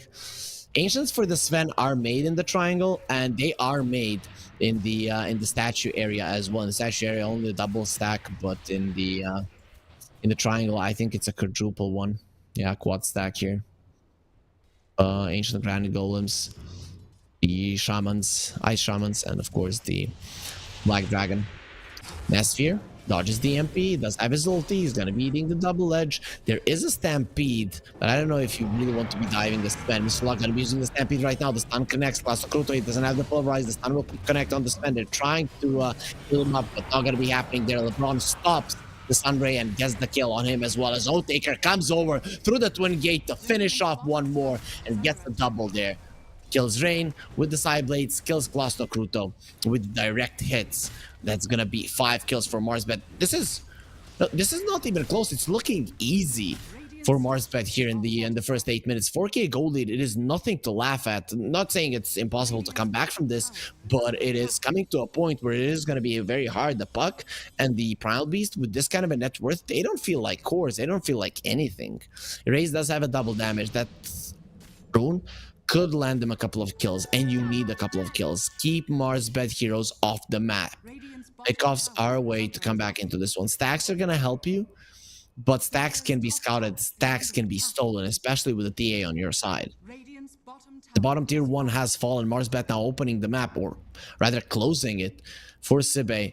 Sven, before he has the Mask of Madness, I don't even think he can farm that Ancient Camp. He does have 4 points in the Great Cleave though, so maybe it will be possible. Otaker, Dragonlance already very close to the Mithril Hammer, so to find that, to find the money for that Deso. GZ, some vision has been placed. I think he's maybe calling for his TA to come and steal the stack. There in time, it's going to be a problem for the Sven. Sphere, again, he's going to be getting over the stacks right now. Has the ulti. The Cold Snap was used onto the Primal Beast, is very low, and the Final Beast is flying, but there's the Stampede. Jeezy will be able to get himself away. Beautiful usage of the Tornado. The coil was nice, but they just break it, and Mr. Luck standing his ground is there in the back. Erase. He was chasing for the Invoker, and he might actually be able to get on top of the Invoker. Running around the vision here. Nice cogs from LeBron. Will be defending his buddy as Emptiness comes to the high ground, just showing a little bit of vision to his team. Nesphere pops the ulti, the God Strength coming in. They will be rewarding the war. LeBron in the vicinity. All 10 heroes are here. They have been stealing the Ancients all this time. Finally, some big ones are going to start dropping, and this is a big one for Marsbet if they can get even more. Stun onto LeBron. He uses the cogs, and the span has been caught. Nesphere dropping low, trying to get himself away. Mr. Luck coming forward. The MP did connect, losing a lot of mana on the Rubik, now losing all of his HP as well. The span will ultimately survive. The Rocket Flare, not enough. Trap slow. It's still not going to be enough damage for the Sven to lose his life. And Marsbet continue to apply pressure. They didn't steal much of that Ancient Stag, but they still had stolen some of it, and it wasn't the Sven who took it. Though having a couple of Ancient Creeps on the puck isn't gonna hurt, as that his Witchblade is gonna be the best damage dealing item in that's gonna be bought in recent times. There's a Blade Mail and the Vanguard on the Centaur, and the boots are going to be delivered currently. Both Mr. Luck and Klaus Kruta get one healing lotus each, as Phoenix, TPs to the base, is level 6 is finally here. Level 6 for the Phoenix, very important. Level 6 for the Rubik, it's very important as well, though Emptiness is level 4. I did have... Oh, Klaus Kruto. Ah, he's dead. He's not going to get out of that one alive. Mr. Luck, Stampede is at the ready. He has the Blink Dagger as well. He has Blink Dagger in the quick buy as well. He needs 1600 gold to be able to finish it off in a sphere. Mask of Madness is there, but he's still behind all of the cores on the Marsbet side. What is the Dazzle doing? He is going for a Midas. The next item will be an Aghanim Scepter. Let's see how fast he can get it up. A really big item for sure. It really is insane once one of your teammates gets surrounded by the enemies, how much heal you can provide. The cogs, Emptiness inside of them, LeBron coming over to cancel it with Battery Assault, and now this is a dead Rubik. A couple of hits from Oathtaker, make it to one normal one and one Melt Strike. It does land him the kill.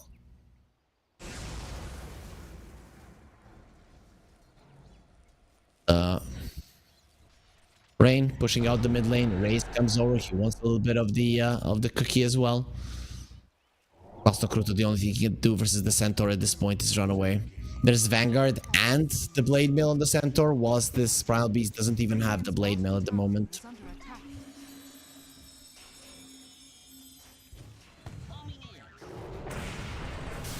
Braun threatening with a hook shot. He's thinking about going for Rain. The mana of the Phoenix, he's gonna lose it. Has the stakes, just enough mana for the egg if Marsbet continues with the chase.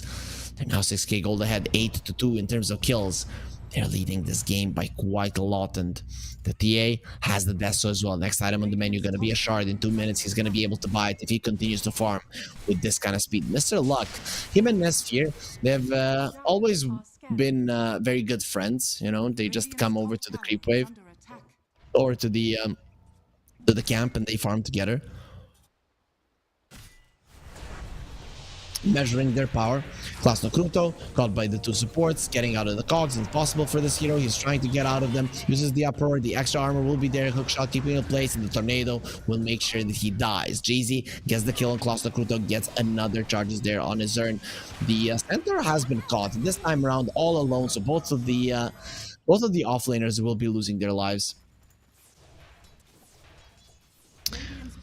Very aggressive positioning there from the Centaur for a very long time, and finally he's gonna get punished for it. I mean, even though you have the Stampede versus the Coil, it's just not easy.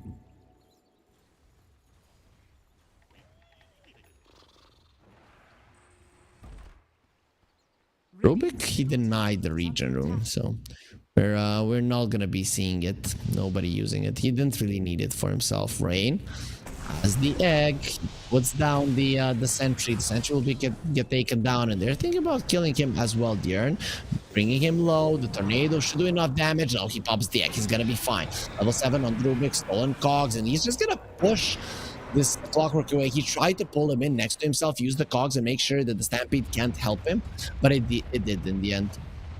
Dobek did manage to get himself back into the game in terms of experience, but Otaker, look at what he is doing with the Deso. He does have money for the shard. The question is, does he buy it before the blink? I love the shard. I love it early as well. The earliest you buy it, the more effective it is. As later on, there's going to be Lotus Orbs, there's going to be BKBs, there's going to be ways to remove that silence. As there it is. The shard will get picked up by Otaker. This is the thing. You get the shard right now. You put a lot of traps around the pit and you take the Roche, no problem. There's also a blink on the Centaur, so everything is coming together for Marsbet. And also the Aghanim Scepter on the Dazzle will be there in no time. 300 gold away at the moment. Primal Beast wants a BKB, Puck wants a blink, Sven wants a BKB as well. All those items pretty far away at the moment. Odaker, he wants something that's not far away from him, and that's the Roche. It will be an easy grab for him.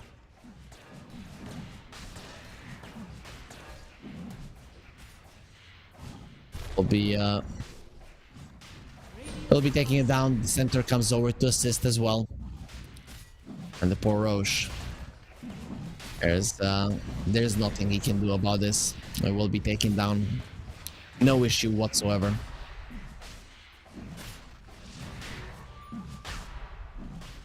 So Taker.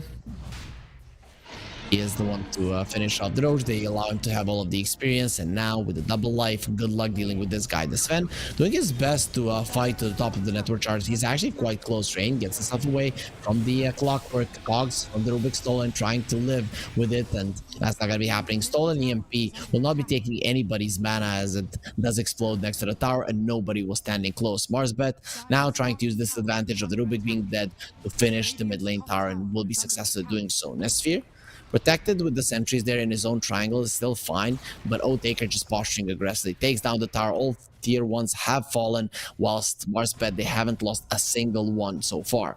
They have 7k gold lead. They have the advantage. They have the strength. Rain has been caught again. Immediately goes for the egg. They force it out. The Sven running in. The tornado will be keeping him away. Can't do much. Race, they've got coming to the high ground. They're also looking to take down that trap, but the high ground miss won't allow it. But think about jumping in. The pause from Erase will be there. A ward here. I didn't see who's act.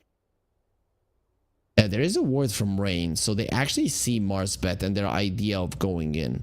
So Mr. Luck, I'm not sure that this jump of his is gonna be going that well. You're coming from an vision, but on the other hand, what is Sibe gonna do? They have the coil, they have the pulverize, they don't have the egg, however, so actually no coil. No coil in 10 seconds. If he wants to, he can come forward. Coming into the series, I thought Sibe are going to be much stronger than Marsbet, but after a detrimental laning stage, they are... they're looking like they're in trouble. I don't want to say they're looking lost. It's not that. It's just that their heroes don't have the damage currently to get kills, and the only thing that they can do, they are doing that. That is farming the Sven until he is capable of fighting. And Sven will be having a BKB fairly soon if he does want to disassemble his Echo Saber. It's Emptiness again having issues. Like it's lag. Yep. Hopefully that does get fixed. Nesphere. Definitely you can see in his face that he's not having a good time in this game, obviously. But what I do like from Sibe is that they are communicating. When you look at them, their mouths are moving. So they are talking to each other. Emptiness. He is going to be reconnecting right now. There's not much relief on his face, but he's giving the info to his teammates. It might be, guys, everything is okay. I'm not lagging any longer. Mr. Luck goes for the stun onto the Phoenix. Double hit on the TA, gets the kill. Now with the Stampede, Mr. Luck, he wants to run away. He gets himself to the side. The buyback from the Phoenix and the TA in a really bad position. Mr. Luck is taking a ton of damage. There will be a grave protecting him, but they lost the TA. That is a huge one. Erase gets the kill and hookshot onto the side. Marsbet, they have to run away. A beautiful tornado to keep them out of reach, as Sven is still running in, but he doesn't have any mobility items to get on top of Marsbet. They went a little bit too deep. It looked like it was gonna be too deep, as they were just pushing it unnecessarily, and Marsbet, I don't want to say they throw away their lead, but they give a chance. They give the confidence to Sibe to understand that there are circumstances in which they can win fights. In Dota, though, there are almost always circumstances in which you can win fights. Emptiness has a stolen hoof stomp. We'll see how well he can utilize that. Of course, with Rubik getting that close might just mean your death, but a good stun might mean that your Sven can do the damage. Rain gonna be caught. He's probably gonna be able to dive away. Nope, the battery assault is there in time, and this is a very dead Phoenix on the other side of the map. GZ did die, so it is definitely a nice trade overall for Sibe. And the Phoenix dying right now, it's a dieback, so it's gonna be dead for a long time, but better now than later on in the game when you need to spawn before the Roche is gonna be up or something along those lines. Top tower is under attack. Sphere still not at the top of the network chart despite the TA dying. If he was the one getting the kill, maybe it would have happened that way. But this is a problem. The Sven is getting to a point where he is gonna be dangerously strong. Dire's bottom tower is under attack. Dire are scanning. See.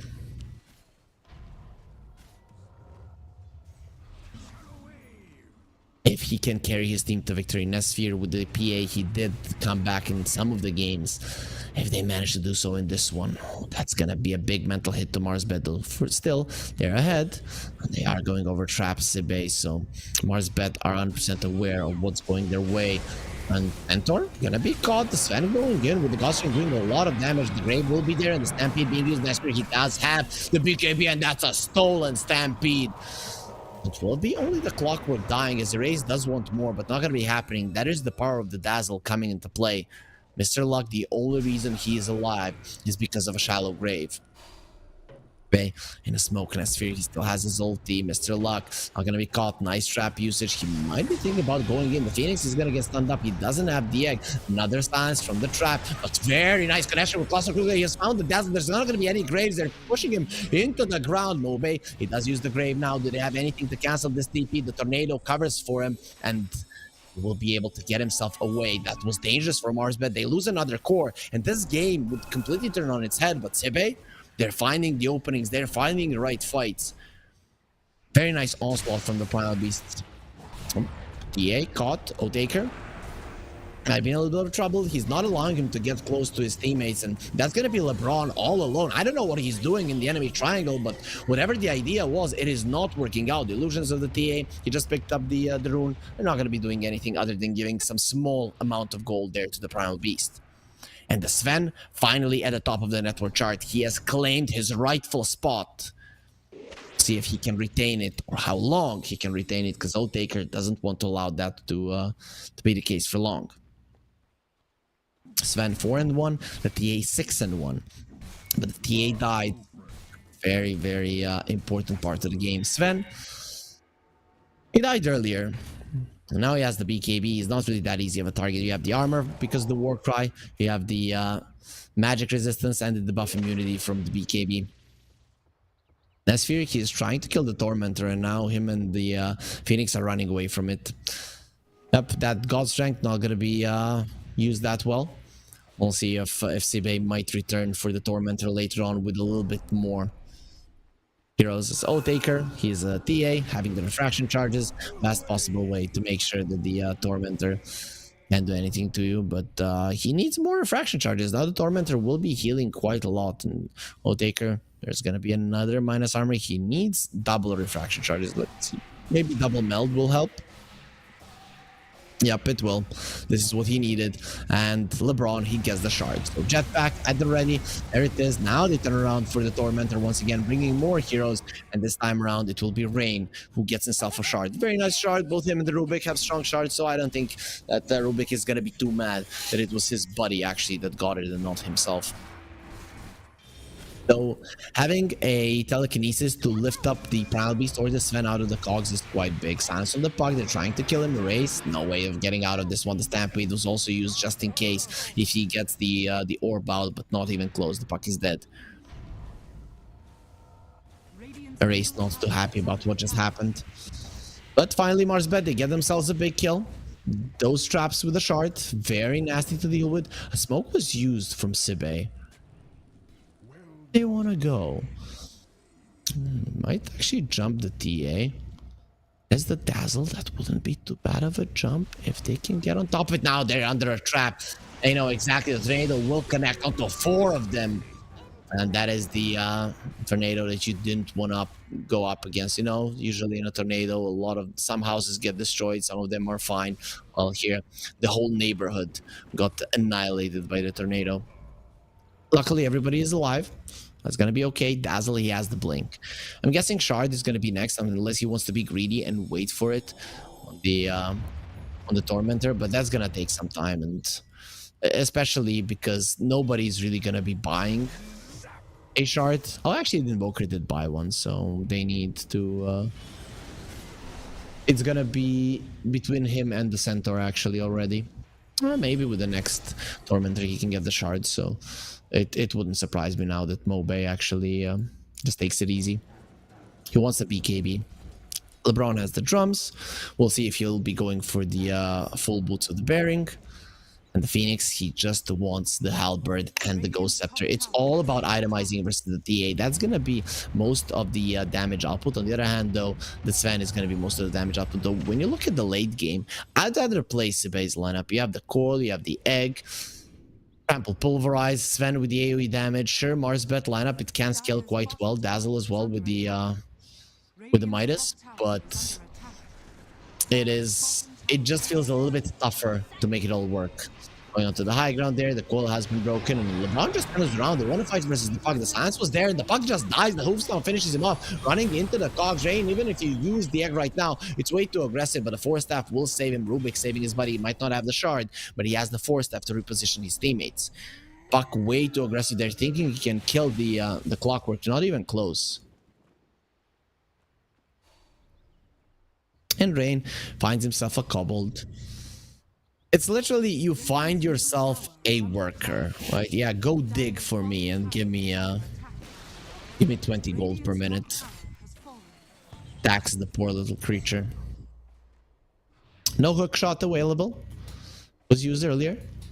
This Orchid on the Invoker. No, it's not the Invoker with the Orchid. No, were those just trap silences? Invoker is going for a Blink Hex, it seems. I thought he was gonna get the Orchid, so... No, it was just the silences for the traps, actually, that killed the puck. I'm curious to see what the race is going to go for. It is going to be an E-Blade that he wants to use to save himself. Though, versus the... There is a lot of magical damage as well in Marsbed, so I'm not sure that the E-Blade in general will help you survive. Though, the both supports don't have to be on top of you in the Centaur. If the TA is the one that is targeting you with the silences and with the right clicks, the E-Blade will most definitely keep you alive. Even the Ghost Scepter right now. And he will have the E-Blade in no time, however, though. It is a 1100 recipe and, well, he has the gold. Phoenix, he's approaching level 12. He's not there just yet. Sunstrike for Vision, Arcane Rune, they have scouted it, but the race will be able to get it first. Marsbet are in smoke. You're going versus an Arcane Rune puck, so this is a little bit dangerous, but they are ahead in both levels and net worth that we can see on the screen. How is it in terms of levels? I think there's a solid difference. 9 levels different, 20% more experience. Pretty good. And next Roche, TA lineups, we all know how important Roche is. This is the timing that I was talking about. 20-25 minutes, there it is. Second Roche, time to end the game. You take down all of the other towers and you win one fight. It could be the end of the game. Let's see if Marsbet can make it happen. Sibe might not call GG if that does go the way that I just explained, but it doesn't mean that the game won't be over. The smoke from Sibe, they understand they have to defend the Roche. They're way too far away. The Roche will be falling before they come over. LeBron leaving the cogs there just in case if anybody gets an idea to jump in. There is a Shadow Blade on the Sven. Sibe, can they position themselves properly? GZ in a good position to break the smoke. The sentry does get placed down, but GZ is already out. Silence on the puck. The stun from Mr. Luck will not connect. Stolen hoof stomp. That is a big one. Well, was used there. Nobody's inside of it. Taker will get smashed to the ground, and the Invoker brought down. There is a grave. He'll be okay. The Tornado keeping the Sven at bay. They're just cutting him at the moment. Doesn't want to pop up the BKB just yet. Disarmed. They took away his big sword, and they took away the big heart of the Rubik. Now looking towards the Primal Beast. He'll get taken down by the double edge. The Clockwork finally does go down. Raze finishing him off, and the Sven will be finishing off on the Invoker. The buyback immediately. BKB TP out Nesphere. Very nice usage of the BKB there just to make sure that he can get himself away, not using it preemptively. If he did, now there would be a dead Sven and a complete disaster for Marsbet. So in the end, it's cornered support on one side and 2 supports on the other, though Marsbet did use a buyback on one of those supports. Rain TP out, very unsuccessful, very optimistic as well, as he's way too close to where the enemies are. Dazzle didn't need to pop the BKB. Actually did pop the BKB there.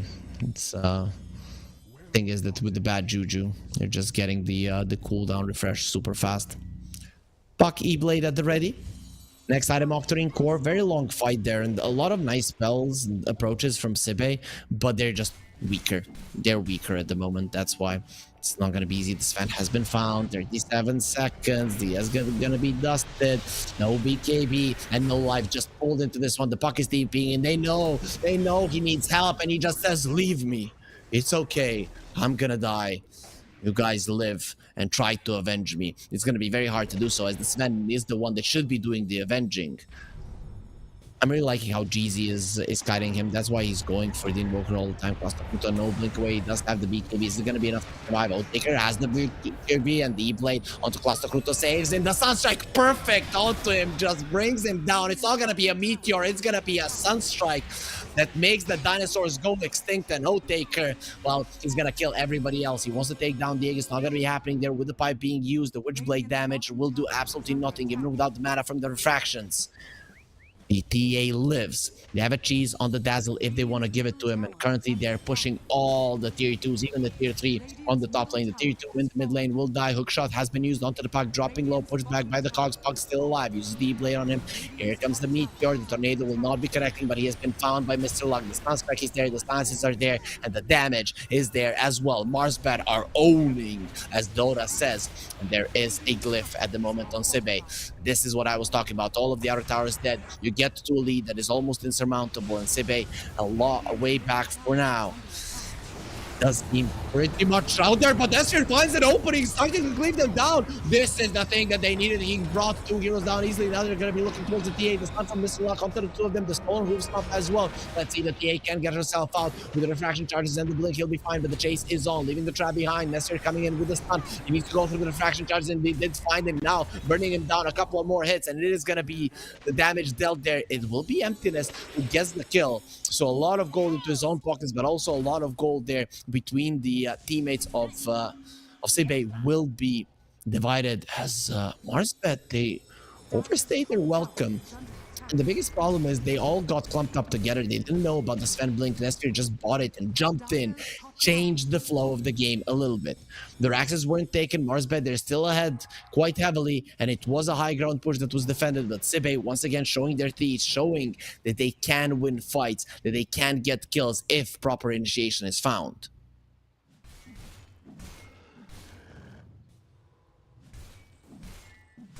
Sphere, he's level 21. That means Warcry will be giving 25 armor whenever he uses it to all of his teammates. 10 seconds, this TA is not going to be doing all that much damage. Oh, Mr. Luck lifted up. He's chasing for the Rubik. The 4-staff trying to get himself away. This is looking like a very dead Rubik. Hoof stomp, stunning him, and double edge to kill him. Really no chance to survive that. The gold lead did get reduced by 7k. The problem is that it's still 15, but the Sven is close to the net worth of the Dazzle and the TA. He's not over them, but he's there. He has the same amount of items. He has the same amount of strength. The problem, of course, he's alone. His other 2 cores are pretty much underfarmed. The puck is starting to get scary. Once the Octarine Core is there, this puck is going to be a nuisance in fights if he's living for too long. He does have that E-Blade. He has the Psychic Headband as well, just to be able to use the coil from afar. Sven. Wait at it. No, he's going to be picking up the double damage. Sven. Silver Edge, Blink. We'll see what the next item will be for the Sven. But pretty much he has everything he needs. Has the shard as well. So even more armor being given to his team is 26 for the Sven himself. The mid lane is still there. LeBron gonna be stunned up. Nice force stab just in time. He puts himself inside of the cogs instantly. Just goes for the jetpack and leaves them. The tower did fall down. And that's gonna be the third tier 1 that Sibe will be taking down in this 33-minute game. So not that ideal. Marsbet immediately go in a smoke. They don't have the Stampede, but the Gauss Strength will be expiring fairly soon. And they want to find an opening. You can see that Sibe are dispersing. And yep, Rubik, he's going to disperse into a billion little pieces. There is a Nullifier on the TA, so that Warcry no longer going to be that big of a problem. The hookshot does not connect. Glasnost Kruto, nice side step there to the right. There is no glyph on Sibe. So Marsbet could go for the tower if they wish to do so, but they will decide against it. Meanwhile, Sibe did bring down the Tormentor, and there is a nice get well gift for the Rubik when he is back, and that is a shard. Killing the Tormentor so the Rubik gets the shard is pretty much like buying a game for your friend's birthday because you want to play it. I remember my friend bought it to some guy we knew from school for his birthday. They bought I think it was Diablo, and I mean he played it maybe for 3 hours. They played it for 3 years. As the shard for the Dazzle will finally be there with the Tormentor going down. Centaur, he would like a shard as well just to get that extra strength. He already has 4,000 HP, and once he has the overwhelming blink, it's going to be even more. But that means the Sunray does 1,000,000 damage to him. Now the Stampede will be used, but he gets pulled in by the Harpoon. And there's the lift, there's the coil, there's the damage. Nesphere does more than enough to finish him off. Mr. Luck loses his life. Sibe has found themselves a big kill. 40 seconds before the Roche can spawn, but there is a buyback on the Centaur. He's most likely just going to be respawning before that happens. Sven comes over, takes care of the creeps. Just one hit, and those Forge Spirits, they're not going to be able to survive. Rubik has the Stolen Stampede. In 60 seconds, it's going to be off cooldown. That is a huge spell, a big spell for sure. Sibe win probability, very low, but it is still there, 13%. 1 in 8, 9 games. They 1 in 8 can win, and considering that they've been losing for 35 minutes, those are the odds that I would stay behind. Also, guys, if there are some odds that you like on pinnacle.gg, feel free to spice things up for yourself. Of course, you have to be 18 plus, and we do advise you to not put down more than you're willing to spend, so bet responsibly. Can definitely make this even more entertaining to you, though already teams are making it insanely entertaining. Dazzle is level 23. Guess he went for the poison touch damage. Yep. The TA is 22. Went for the melt dispels. Of course, level 25 is where you have this big buff with the TA, with the +7 refraction instances. As there's smoke from Mars, but where do they want to go? The Puck thinking about going to the Twin Gates. Oh no, erased. And that is a Puck dead for 100 seconds without buyback. This is a good opportunity to just go for it. I can't believe he actually went through the Twin Gate without any vision, without any idea where the enemies were. And okay, I cannot believe that he just told himself the Stampede, stolen one, is going to be used. But now there's the real Stampede, and with my 4 legs, I'm kind of over. But Nesphere uses the God Strength. He wants to show the power of the gods. Nempido keeping him in place, using the Harpoon, but he has been turned into a little picky nullified as well. He has been stunned up. He'll get destroyed. There's 2 cores. One of them does have a buyback, but doesn't have the God Strength, so it's pretty much the same. The Sven without his ulti, it's just not that powerful. Rain, they're trying to extinguish his flames with the Ice Ball, and they won't be able to do it. But he's going to be turned into a little piggy, a flying piggy at that. There's gonna be one on the ground that will be slaughtered by Mr. Luck.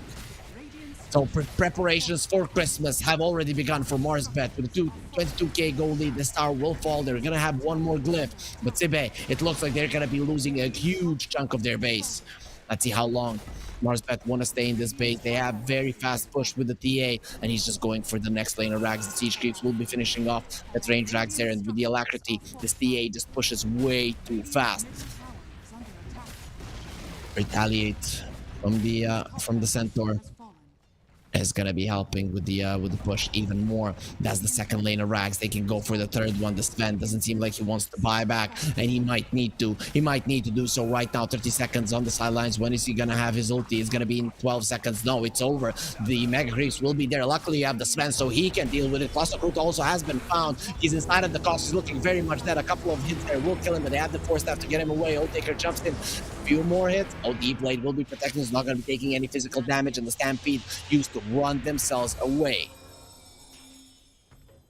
That's gonna be it there for all of the Raxes on the side of Sibe. They're gonna have to be dealing with the Mega Creeps from now on, and the Roche is already up. Marsbet can go for it. They already have the cheese on this Dazzle, so now you can have double cheese and the refresher if you go for it on the top lane. You can see that Sibe are already moving there. They understand the Roche gets taken and the game is instantly over. They're talking a lot about the TA, but this Dazzle, he's level 24. He's just spamming spells left and right. 13-second cooldown on the Scythe of Ice with the Octarine Core, and he has the Poison Touch 9.9 second cooldown. He's literally keeping people inside of a Hex for the entirety of the fight. It's way too easy. You pop the bad Juju and that's it. Here, Marsbet, they don't even have to give a big fight to their enemies. It is Sibe that have to be in a hurry, and that's why they're in the Roche. They popped the God Strength. The stun will be there. EMP pulling the Sven in. He's gonna be turning into a little piggy, trying to break the corner. What's gonna be happening? There is the hook shot and the stun strike. He's dead. This game is over. You cannot fight. You cannot do anything. The GG was already called because they're hoping they're not all gonna get slaughtered. Marsbet destroy Sibe in 39 minutes.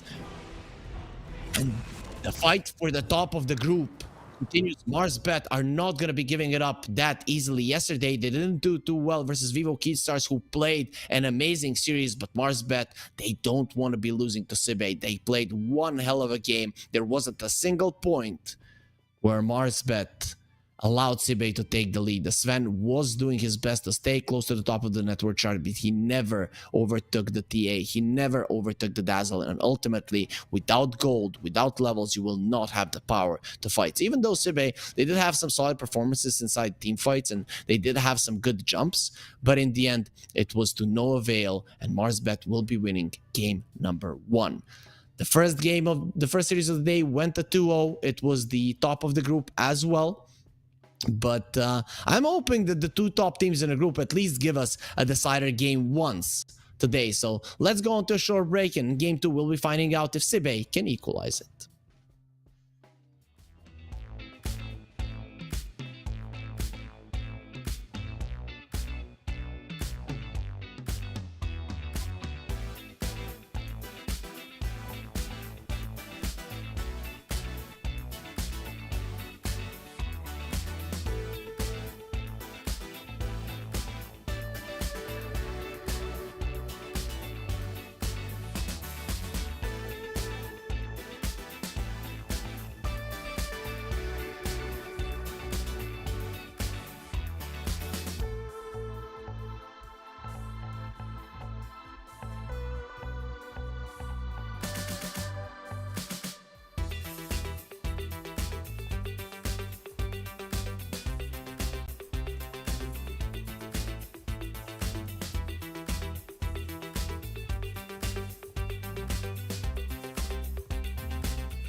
I miss that sexy smile, looking forward to see you. I hope I will lose control. Love you every night, no checking the time, 'cause I was loving you all night long. I can let you go, baby, it's the right thing, I already know. And we feel it, I really do, I said the truth, we can't go any road. Need you now. I'm your queen and you the king right now. It's a kingdom, let's play it how you like. How does it make you feel? Are you gonna change? I'll be whatever, watching my weekend dance. You got to move tonight. Stars are watching us in the sky. I wanna last it forever. It's a sexy smile, looking forward to see you. I hope I won't lose control. Love you every night, no checking the time. Just us loving you all night long. I can let you go, baby, it's the right way, I already know. And we feel it, I really do, I said the truth, we can't go any road. Need you now. Let's change the clothes, we have a drive. You know how you make me feel alive. Come close to me, I'm obsessed with your different kind of style. Don't you ever leave, step by my side. Hold my hand, 'cause I don't have much time. I wanna hug you forever.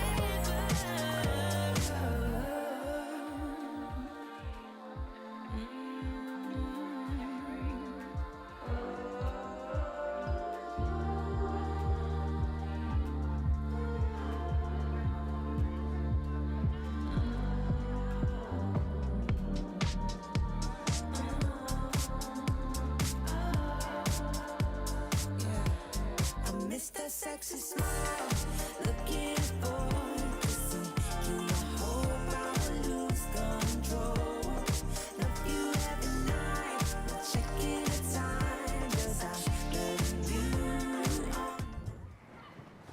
Oh, esport. You and I have come a long way. It was such humble beginnings. As we gathered in small groups, we were professionals right from the start. Passionate, organized, and ready to rumble. We dreamed big, and surely enough, our parents supported us at every step of the way. Didn't they? Fired up by all this love, it wasn't long until we caught the scent of competition. To be honest with you, it wasn't always that easy. Joe here, he had to take on 2 side jobs to afford playing professionally. It's gonna get better, Joe. Fist bump. And some of you dared to not even call this a sport. And look where we are today. An endless stream of esports events every year. Bet you didn't see that coming, Mom and Dad. And you know what? We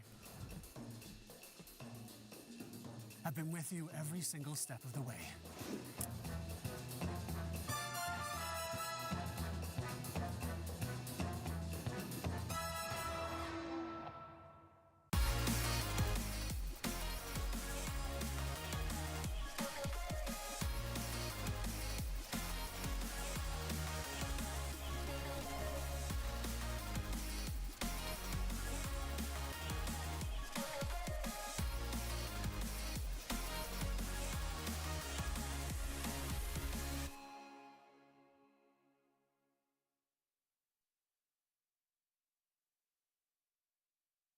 Dream of working with people you watch on screen. Exclusive esports opportunities handpicked just for you. Candidate profile to raise above competition. Let 10GG handle routines. Make a step towards your dream today.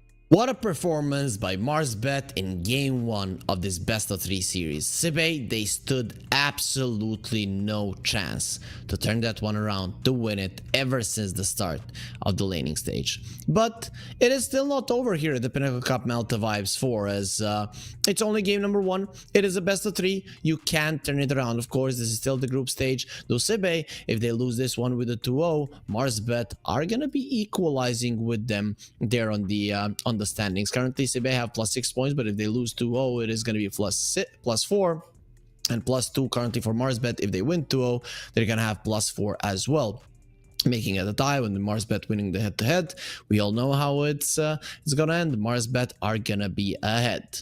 Though all of the players are currently in the lobby here at the Pinnacle Cup Malta Vibes, brought to you by Gaming Malta. And if you want to know what they're all about, the home of gaming excellence, you can find out at gamingmalta.org and find out what about. So let's see. Sibe, they chose first pick, meaning that Marsbet will be on the Radiant side, so it will be a swap this time around. I have to say though, with the last pick, teams have been doing pretty well in terms of drafting. So I think it might change towards the end of this tournament. And then later on in TI, that people might put a little bit more emphasis in the last pick, because we're seeing that last pick does change a lot in some of these games, at least. Waiting a couple of more seconds before we get ourselves into the draft, and I can't wait to see what these teams have in store. The meta is starting to shift a little bit. You know, we still have the Svens, the PAs and stuff, but a hero here and there is being introduced more and more often. A hero here and there is being forgotten more and more. Like, you know, Nature's Prophet, now we don't see him picked up every single time. The Vengeful Spirit, we don't see her picked up every single time. The Warlock as well. And it goes to show that people are getting used to some of these heroes. I mean, when the Warlock again entered the meta, nobody gave the respect to the Fatal Bonds that it deserves, right? And then the hero looked overpowered, which it currently does look pretty powerful, but if you play properly versus it, you're gonna be okay. Whilst on the other hand, if some of the heroes were established in the meta earlier, everybody was kind of used to the heroes and the spells and all the damage they do, and then the hero gets nerfed, it would be even easier for teams to play versus it. Speaking of the teams, they have gotten themselves into the draft, so we're gonna get into the draft as well to follow their path here in game number 2. Marsbet versus Sibe.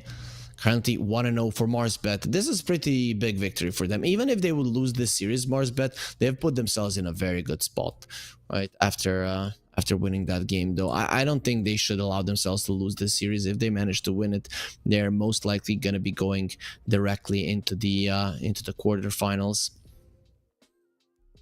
Guys, just so you know, the playoff is single elimination. We have the decider bracket where the third and the fourth of the group will be playing versus directly invited teams. So there's going to be 4 directly invited teams announced in the next coming days, of course, before the October the 3rd comes.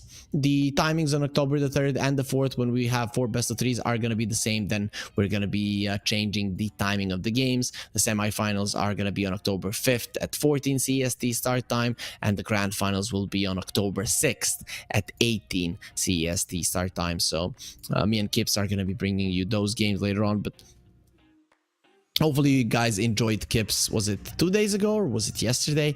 I don't know. Things are going really fast here. Okay, it was September 28th, so 2 days ago. Sibe, they get themselves a PA, and Marsbet, they allowed it to go through. So you think you can beat a Netsphere PA? Let's see, Marsbet, are you right? Or did they just look at themselves and think, guys, we screwed up?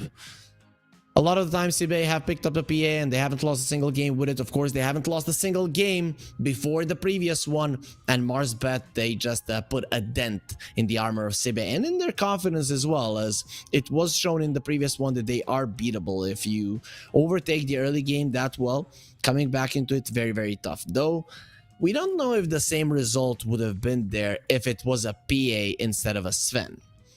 Marsbet, they immediately go for the Tidehunter. Usually the PA is picked into a Tide, as the shard does break him, though laning stage is quite annoying for him. I think right now you ban out Muerta. You have to ban out Muerta if you're Sibe, as your lane with the PA, it's going to be very, very rough if you're laning versus these two. Though then again, there's a Dark Willow that you need to think about. There is a Skywrath Mage. So some heroes that the PA in general in the early portions of the game isn't going to be doing well against. Later on, she's great versus them, but early on, it could be a problem. Marsbet with the Tidehunter pick, who will be going for a Meteor Hammer, probably are gunning for the early lead again. Should be, because late game versus this PA, you're not winning. Or very rarely, you're going to be winning. They ban out the Sven. So this time around, that hero's not going to be in the pool. Sibe played it earlier, but we all know that the Warcry is actually a really good spell versus the PA. You don't want every single one of the enemy heroes to have plus 15 armor, plus 25 once the Sven does hit his level 20. Dawnbreaker banned out. She made it towards the end of the second banning phase. We don't see that too often. Usually she's in the first two bans. But it does come down to team preference. In the previous Malta Vibes tournament in Group A, it almost never came through. In the first 5-6 days, it wasn't picked a single time. In Group B, it was picked up over and over again. And teams did prioritize it as a pick, but not really as a ban. So it does come down to the teams as well. I haven't seen that many patterns like that one I've just explained in the in this Malta Vibes, but that's just because the groups are all mixed up overall. In the previous Malta Vibes, we had 11 CEST, 12 p.m. CST, Group A, then 5 p.m. CST and 8 p.m. CST. B. Now it's here it's a little bit mixed up. Marsbet, they pick up a Phoenix, so that's a hero that doesn't care about your crits. As inside of the egg, it's a set amount of hits that you need to go for the egg to die. The PA, of course, if she does have somebody to jump on next to the egg with the Phantom Strike, can deal with the egg really fast, but if she doesn't, then dealing with the egg is a bit of a nuisance for the hero. Nature's Prophet will come out. Again, as I said, things are changing a little bit, right? Nature's Prophet usually is either first picked or he's banned in the second phase. Here, not so much. And you can see that nobody's picking up a Warlock, which I wouldn't mind to see right now for Sibe. Is you have the Nature's Prophet. The Warlock will keep people on his lane relatively low all the time because of the Fatal Bonds, though I don't know if that counts versus the Tidehunter. But the Grimstroke, definitely a great pick. Soulbind, very good versus both the Tidehunter and the Phoenix. The Phantom's Embrace, even more so. Kraken Shell doesn't purge it off. The Phoenix has very low attack speed. He hates being silenced. So this is a great pick. Plus, it is something that goes really, really well with the PA. I'm loving this. I think Sibe got... They got 3 insanely powerful heroes currently in the meta, and even more powerful when they're all together. Like, imagine the PA and the Grimstroke just setting up things in the lane, and then the Nature's Prophet TPs in with even more damage. You have so much slow, you have stun, silence, and then a guy that packs an insane punch early on just comes over as well. Good luck surviving that. Tidehunter, he's a tanky boy. He's not that tanky. So Marsbet, they're looking at this 3 heroes now and they're crying, I guess. They're thinking, what did we do to deserve this? I guess you could go for that Muerta. It's not that bad, though laning stage would be problematic for you. You might play it as a carry as well, I don't know, but it is a great position for it to go with the Tidehunter. I just think, though, that... LeBron? I don't know if I've ever seen him play a Phoenix. Not sure. I remember when we played some tournament that was like IESF or WESG, so it was national teams. I was the Phoenix player in the team, so maybe that's why I'm thinking that is he doesn't play the Phoenix. Maybe he does. I want to check if Marsbet have played this hero. Remember, they didn't play it versus 4 Zoomers. They didn't play it versus KZ team. And yesterday versus Vivo, they didn't play it either. So, the first for them. They'll go for the Viper. That's a MOBA hero. So, that is a good counter to the PA. At least in the early stages of the game. Later on, you're in trouble. And a Marcy. Okay. The This is probably a support Marcy, I assume. Probably gonna be a position 5. That does look like a LeBron hero, because Marcy nowadays is kind of like a wisp with the sidekick. Just permanently have that bonus damage and regen. Let's see though, Mars, but how do you deal with this? You would want to get something that's good versus the Viper. You know what I would pick here if I'm Sibe? I would get a sniper in the mid lane. And GG. Wins the lane versus the Viper. Great versus the Tide. Great versus the Phoenix. Buys a Hurricane Pike. It would be greedy, but the Grimstroke and the Nature's Prophet, they don't really... they can make plays. That's not a big deal, but they'll go for the Wind Ranger. Boo. It's still a solid one versus the Viper. You survive with the Wind Run. He's not going to be able to kill you. I can't say I like it, though. It is an erase hero. I remember him playing it in DPC Division 2 in Eastern Europe, but Sibe there, they lost every single game, not just the series. I don't know if they won a single game there, so I'm kind of skeptical about this hero. I don't know. Feels weird to see a Wind Ranger.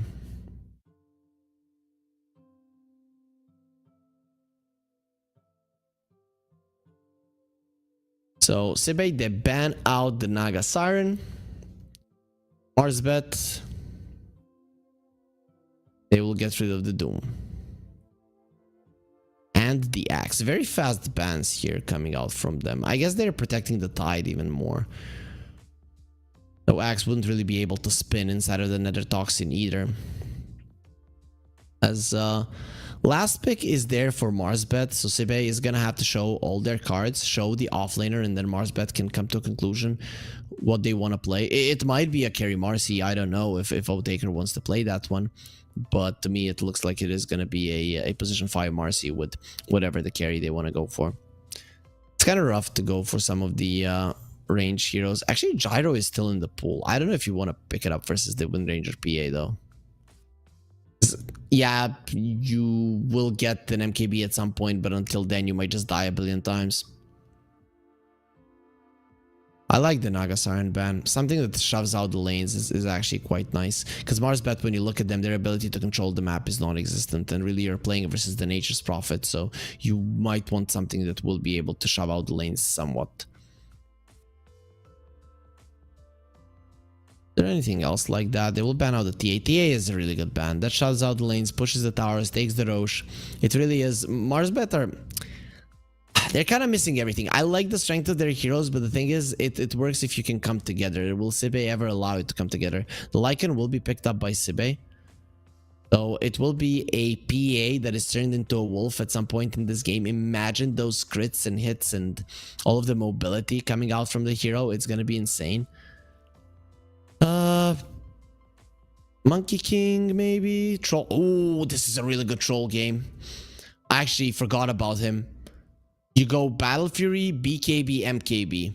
I think that's the build for the troll in this game, and you can actually destroy everybody. You get the Battle Fury to be able to get out of the Sprout. Of course, you get the BKB just so that you're not being stunned up. There's not too many stuns on Marsbet, but the slows and the Ravage as well. It's enough for him to dish out the damage he needs to bring down some of these big heroes. If he kills the Race or Nesphere inside of a fight, that's enough for his team. Obey will deal with the rest, as he's not gonna be dying if everybody is running away on the side of Sibe, and a chase from the Viper is not that hard to pull off. So I like this last pick from Marsbet. Though, on the other hand, even though I know Otaker likes the troll, he has played it quite a lot in the past, the thing is that this lineup of Marsbet is not easy to execute. That is the thing. Sibe's lineup much easier to execute. They shove out the lanes with the Nature's Prophet. They go around the map with the Wind Ranger searching for kills. You have the Grimstroke to purge off any kind of slows and stuns from the PA, from the Lycan, doesn't matter. And then you have push, you have late game, you have lane control. Your lanes are not that bad, so I kind of feel this is gonna be a 1-1, and I'm gonna be going for Sibe because of it. I love the Marsbet lineup, but it is a very hard lineup to pull off. Not a lot of teams can play the troll to its full potential. It is a hard hero to play as a player and to play as a team. With that being said, let's get ourselves into game number 2 to see if we're gonna have a decider or is it gonna be a 2-0 for Marsbet. Immediately Marsbet, they go for a smoke. They want to continue the onslaught from the previous game. If they can do this, if they can win the laning stage again, which with a troll is pretty possible, then maybe they can win this game without a chance of losing it once again. LeBron, the smoke did get broken. Rain over, and well, no ward was placed by Sibe. There is a ward by Marsbet. I don't know if Sibe are gonna be checking there. There's a ward placed there between the bottom lane and the mid lane for both Marsbet and Sibe. Sibe protecting their triangle. Now, so it is gonna be Grimstroke with the Lycan. The old SMG like to play this. I mean, they probably still like to play it, but they played it quite a lot in Southeast Asia. I remember it, as they would just inkswell the Lycan Wolves and the damage would be insane. So I'm very much looking forward to something like that happening in this game. Of course, laning stage is not going to be too easy as you're playing versus the Marcy Troll. LeBron has the cute Marcy set. Look at her nice hairdo. It will be a 3-for-1 in terms of runes. Mr. Luck winning this trade versus Nesfir, but the help is coming, and we all know how much damage the Nature's Prophet can actually do. He does have the Quelling Blade there on the Tide, so gets out easily from it, but he doesn't have any more Tangos on the Tide Hunter. We'll see what he does bring from the base. It will be Tangos and a branch. So even more regen for him. This top lane should be okay for the Tide. The Nature's Prophet is an annoying hero, but I don't see them shutting him down completely. Bottom lane is the one that is dangerous for Marsbet, as the Nature's Prophet could TP there, and with the Inkswell you set up things up. We'll see though, LeBron, he's kicking and punching emptiness. And I like the concept of the Marcy as a hero. She looks so cute with the pink hair. Jeez, he almost dies. Rain is just doing so much damage with this Nature's Prophet, and I mean Phoenix has 1 armor, so when you start punching him with 60 damage per hit, it is a problem. Oh, Taker coming in. Oh, Emptiness, you want to get punched? No problem. I mean, I can kill you both. He's not gonna be doing it, but definitely packing a punch on this troll, and currently Sibe, there's nothing they can do about it. Once the Marcy gets more levels, it's going to be a problem. GZ looks very much dead, uses the Fairy Fire, the Blood Grenade is slowing him down, and Nesfir should be a kill going towards him. Nice juke around the trees, and he will finally be found, as he thought the trees were his friend. But they will turn around on him. LeBron goes in with the rebound, sets up a kill for O-Taker, and he doesn't want to chase Klasno Kruto as well. Very nice play from LeBron, knowing that he was gonna die, so he just makes sure that his troll gets something in return. And this is a beautiful lane for the troll. He has 9 CS, but speaking about beautiful lanes, Mobe is having a catastrophic one in the mid lane here versus the Wind Ranger. The thing is, with the Viper, you want to apply pressure. Poison attack, Klasno Kruto, Inkswell on him. A couple of more hits would have sealed the deal. They're not gonna be having a couple of more hits. Swell Pop doesn't do anything. Still, this Lycan doesn't have the Helm of the Dom. He only has 1 more Tango. And no Feral Impulse either. So regen, pretty much non-existent for him. So he's going to continue to suffer. The Lycan has 3 CS. That is not a position you want to be in. It is the worst position you can ever be in, for sure. But this Viper with 7-2 and 16-9 on his mid lane counterpart, Ace is just crushing it. He is crushing this one. The troll is dropping low. O-Taker has the sticks. He'll not be surviving. Rain does make a rotation of LeBron. Nice usage of the dispose there. Just enough damage to get the kill. He wants the Healing Lotus. Will be able to secure it. Has the Fairy Fire and the Healing Lotus, trying to kill his wolf that is blocking him and annoying him. The Fairy Fire being used. Doesn't want to die. Healing Lotus is still there. Gonna be used. He has the Tangos to eat through the trees, and LeBron will live. This death of the troll will allow the Lycan to farm a little bit there. As top lane, we're seeing some action as well, but this time around the Phoenix has the Icarus dive, so he's not gonna be dying. Nesphere was left alone, but despite that, he's still close to the top of the network chart, even ahead of the troll, so is having a pretty nice time. 7-1 charges and the Fairy Fire, so his life is not in jeopardy. And they're putting a lot of emphasis on this bottom lane. And I can understand it. The PA can stay back safely and just use the dagger to farm, whilst the bottom lane, the troll would love to be aggressive. If Rain is there constantly, it's a problem. And now, speaking of Rain, he did TP to the mid lane. Maybe try to give even more to the Wind Ranger there, who's doubling the Viper in terms of CS. It's looking really good here for the laning stage of Sibe. The seeds of fortune. Oh, he does have that sidekick lifesteal and damage. Of course, not that big of a deal being level 1.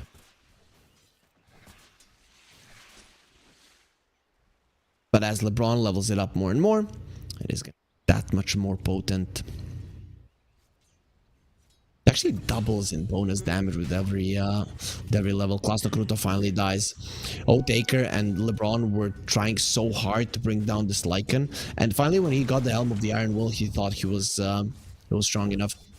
I'm liking what they're doing on the top lane. They use the Sprout and then use the dagger as well after the Quelling Blade was used, so the Tidehunter takes a long time to get away from the Sprout, meaning that he does take a decent amount of damage.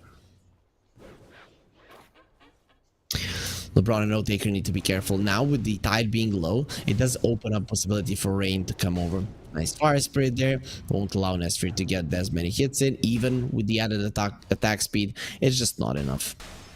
PA is not known for her stats or stats building at all. And for a good reason. You want damage on this hero. You want mobility. You want survivability. You don't want raw stats as some of the other cores carries.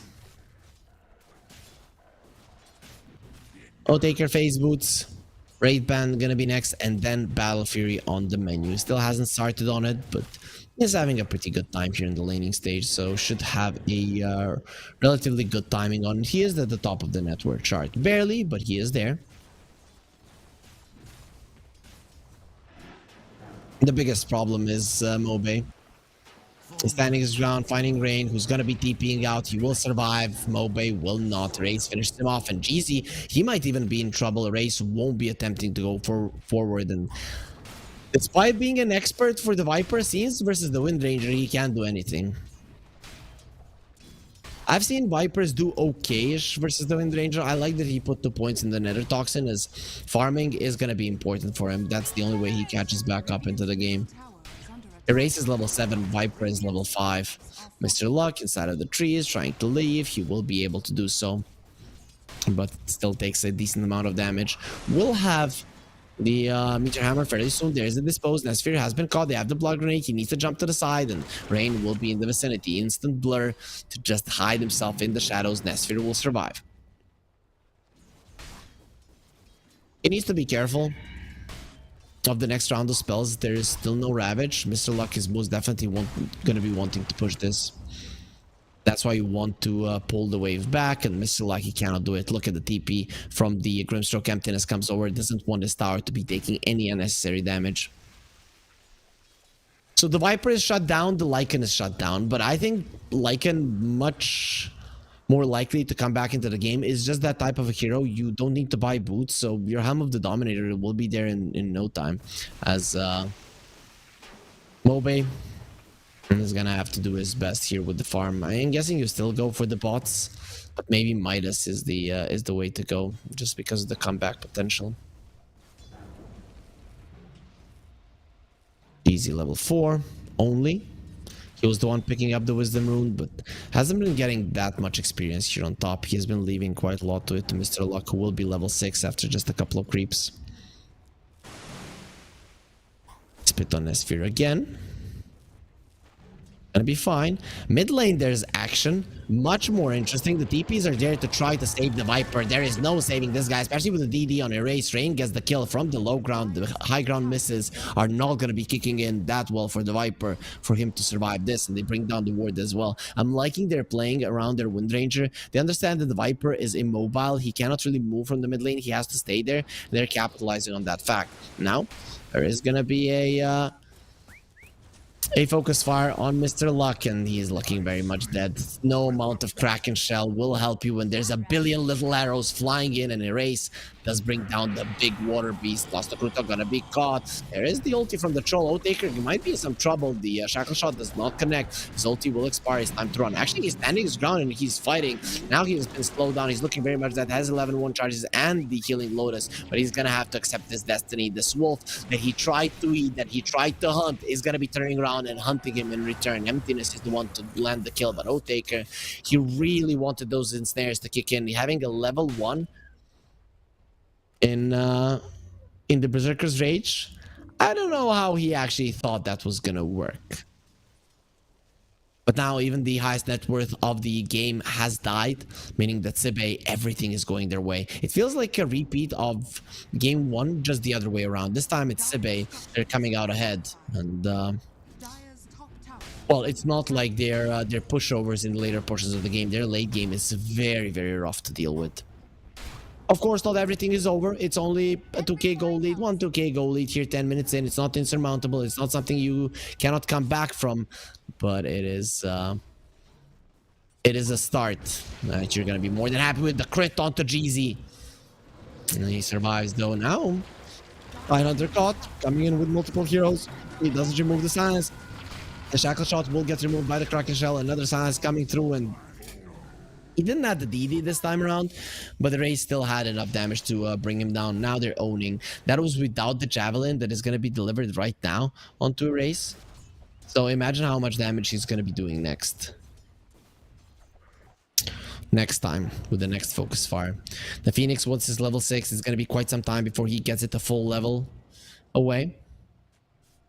And Marcy is level 6, so the Unleash is ready. Let's see if she can do enough. Trying to go through the portal. Will be eating herself through the sprout. Actually makes a mistake. Now silence onto Marcy. They see her clearly. Goes inside of the pit, and she will be dying in the empty house of Roshan here in the top lane. Zotaker is continuing to farm, but Arsbed, they can't get any kills for themselves. Immediately going through the twin gate, running away. Otaker, he knows something is wrong. He smells trouble. He gets himself out. We know that the Troll Warlord isn't the smartest of the heroes, but he definitely has good instincts. He'll be fine. While all this is happening, the Viper is trying to come back into the game and actually has done a pretty good job at doing so. He is halfway there towards the Aghanim Scepter, even more than that. So the nosedive should be coming in fairly soon, and well, you don't have it just yet. You need that disarm versus both the cores of Sibe. That's one thing we haven't discussed. The Nether Toxin is a problem for the PA, no matter how you look at it. So, well, we'll see if he can play around it. It's very good that the Viper had a bad time. Nice Stroke of Fate will be slowing them down. LeBron, he cannot get the connection. Has 4 points in rebound, so LeBron went for this "I'm gonna catch you" build. Hasn't worked out too well for him, as they've only gotten 3 kills thus far.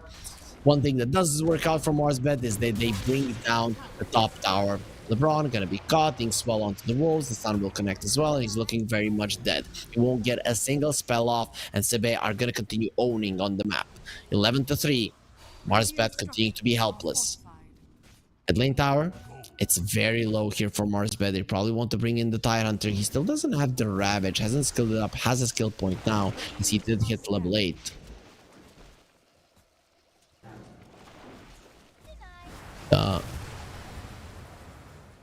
Sibe, 1k go behind, TP again, onto the top lane, Tide Hunter caught once again.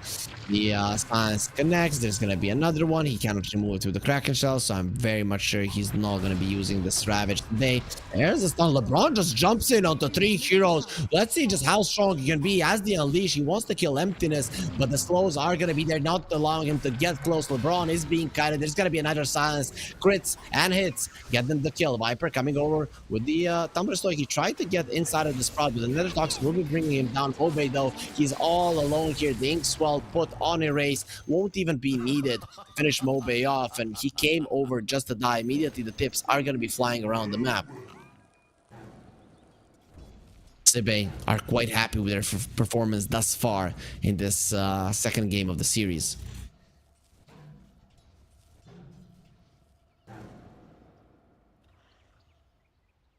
Dire's middle tower. Gold is lead under isn't attack. all that much, but not being able to make a successful move on the map at some point, that is really gonna hurt your economy. Sure, the PA doesn't have the Battle Fury now, but it's being delivered.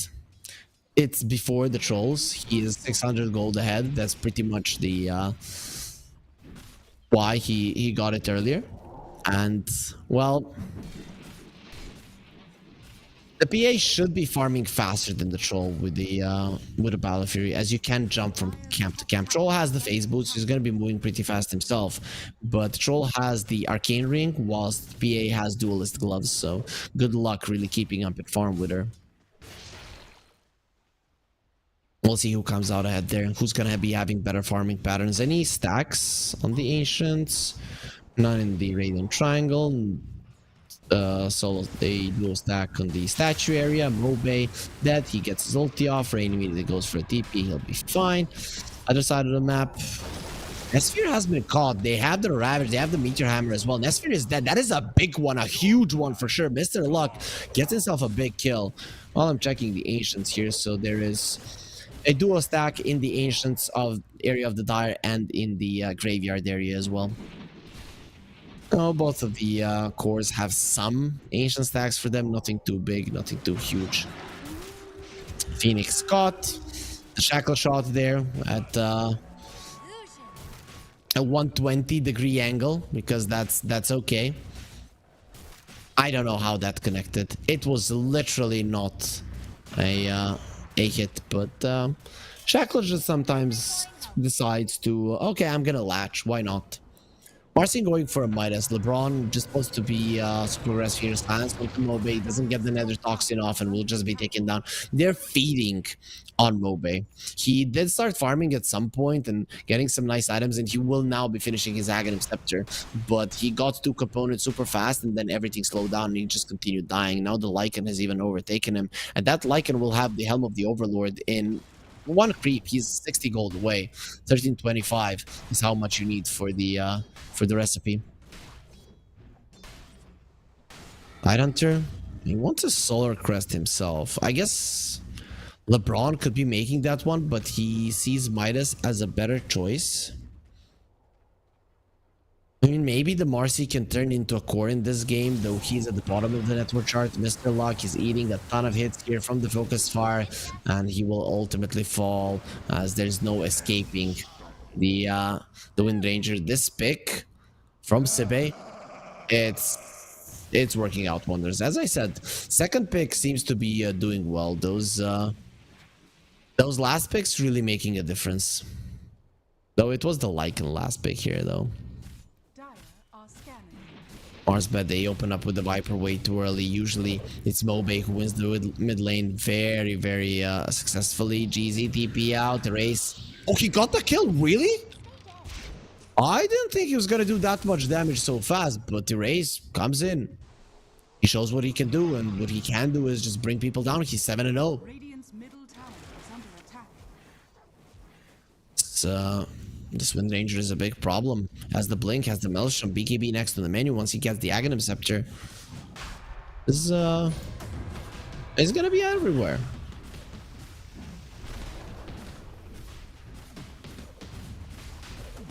Of course, Windrun can still be dispelled. He's not level 25, so that is a bummer. But instantly Roche for Marsbet. They have the Unleash, they have the Sidekick, Go Taker, doing a lot of damage to it. Mr. Luck being the one that tanks it, and Marsbet will be getting themselves the Aegis. Giving it to Taker. What's his next item? He went for the Asha, now going for the BKB. I really want him to get an early MKB. It is important like hell. Phoenix caught again. Ulti from the Furion and GZ. Okay, we are having a Dota crash. My Dota crashed as well. So it's not our production. My Dota just took me out of it immediately. I'm gonna try to open it once again. But the game decided that it's ready to send us out of the game for some reason. Hopefully everything is going to be fine and the game is going to continue as I am opening Dota right now. Probably our production is doing the same. I'm not sure if the same happened to the players, but very likely that is the case. Dota is being attacked as being the best game in the world. All of the other titles, they want to be the same. So people are attacking Dota so they can overtake it. Can I click reconnect on the game? My screen is a blood red. Like, it's not a blue screen of death, but a red screen of death. It looked pretty morbid there for a second. During this time, guys, just make sure to follow Pinnacle Esports Dota 2 on Twitter so we can get the official info onto you. And of course, follow me, Harry Freak, on Twitter as well. So I will be retweeting that if maybe you miss it. Yep.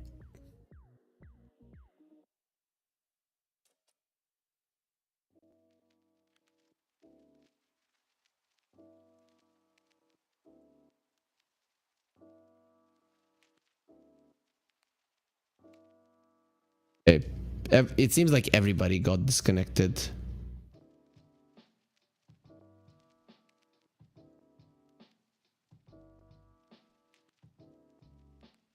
Yep, the Sibe is ready, and Marsbet, they should be ready fairly soon. LeBron says they cannot resume. What? The game cannot be resumed? What the hell? What the... Maybe I can do it. Okay, people are now reconnecting with the hopes that they can resume this game. It would be a big hit to Sibe. I don't want to say they won this game, but they're in a good situation to win it. And currently, they just cannot resume the game for some reason. So Dota crashes, and then the game cannot resume.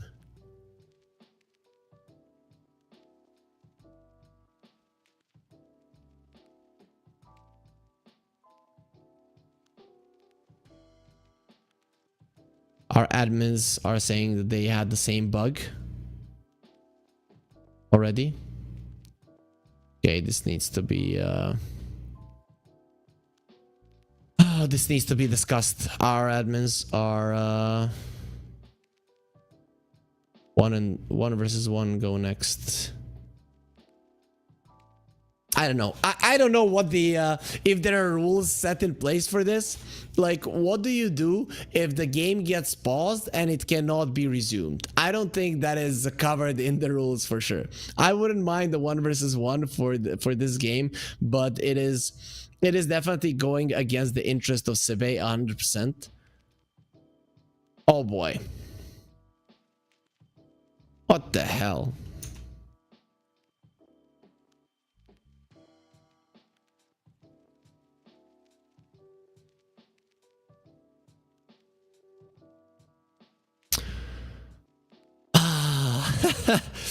Okay, guys, I don't know what to tell you. Our admins are trying to come up with a solution as there is a bug in the game and players cannot, they're pressing their F9s like madmen. You know how Dota players do it. I don't know if you can hear my keyboard, right? But it says to me, you cannot pause. It says a player has paused the game. Yeah, I mean, I shouldn't have the ability to do so, but this is not good for sure.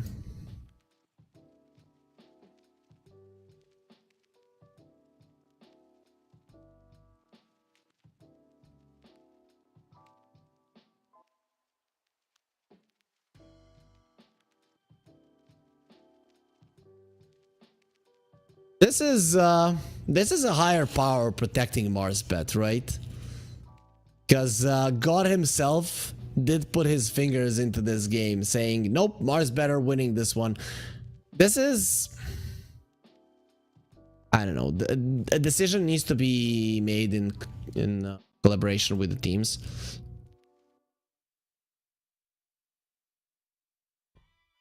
our admins are trying to come up with a solution. The thing is that, as I said, I don't think there's rules for this.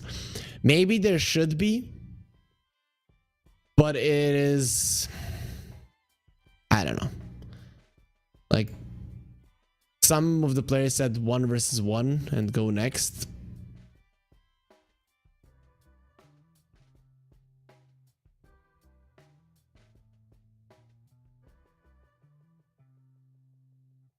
Are disconnecting and reconnecting. This is a big bummer. The solution of a full match replay is being discussed currently. It's a bummer that Dota doesn't have a save option.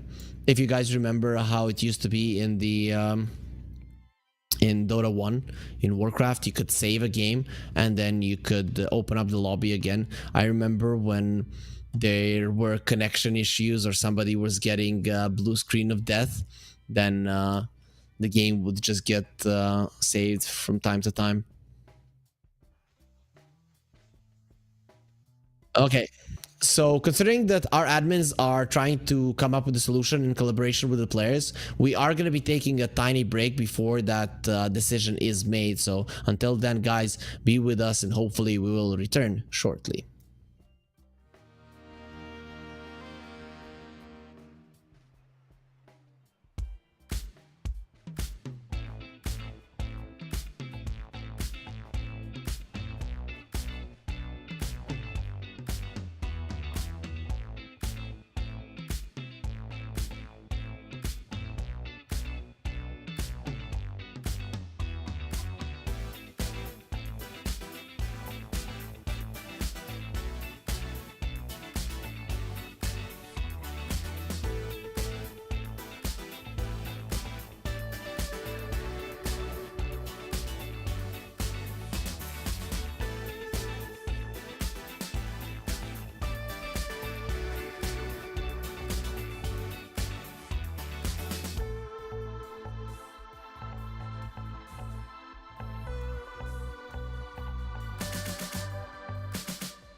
I miss that sexy smile, looking for to see you. I hope I will lose control. Love you every night, no checking the time, just us loving you all night long. I can let you go, baby, it's the right thing. I'm ready, you know, and we feel it. I really do. I said the truth. We can't go any road. Need you now. I'm your queen and you the king right now. It's a kingdom. Let's play it how you like. How does it make you feel? Or you wanna change? I'll be whatever. Watching my weekend dance. You got to move tonight. Stars are watching us in the sky. I wanna last it forever. It's a sexy smile, looking forward to see you. I hope I won't lose control. Love you every night, no checking the time, just us loving you all night long. I can let you go, baby, it's the right way. Already know, and we feel it. I really do. I said the truth. We can't go any road. Need you now. Let's change the clothes we have a try. You know how you make me feel alive. Come close to me. I'm obsessed with your different kind of style. Don't you ever leave, step by my side. Hold my hand 'cause I don't have much time. I wanna hug you forever.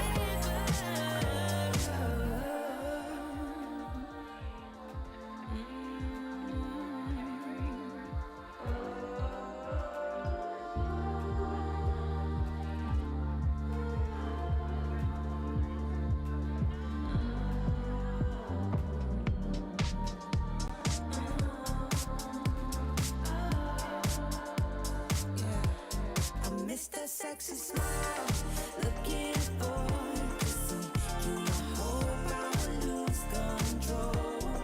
Love you every night, no checking the time, just us loving you all night long.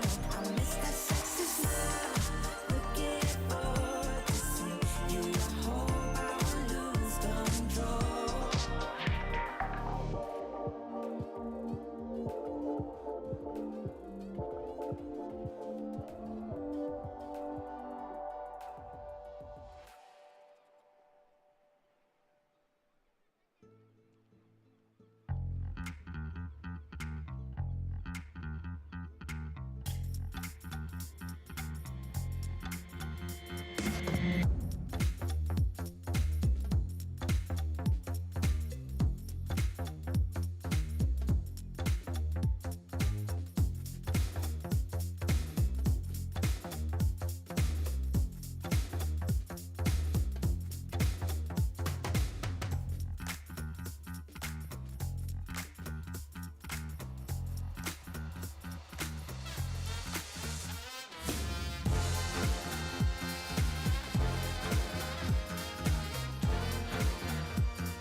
here.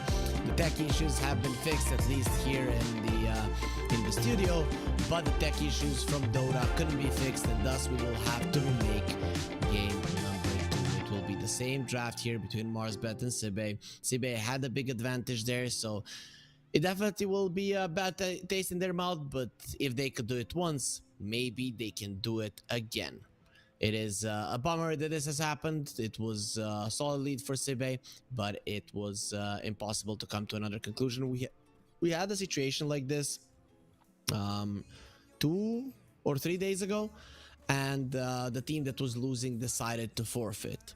Marsbet team, they think they still had a chance. They didn't decide to forfeit. Thus, the game will be remade with the same heroes. So that is what is going to be happening. I'm seeing a lot of people in the chat get mad about this.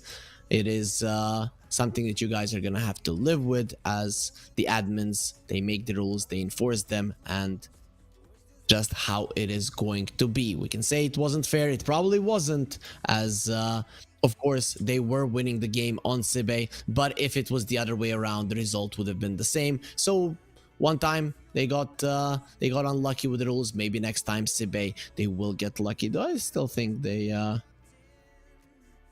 gonna be fine.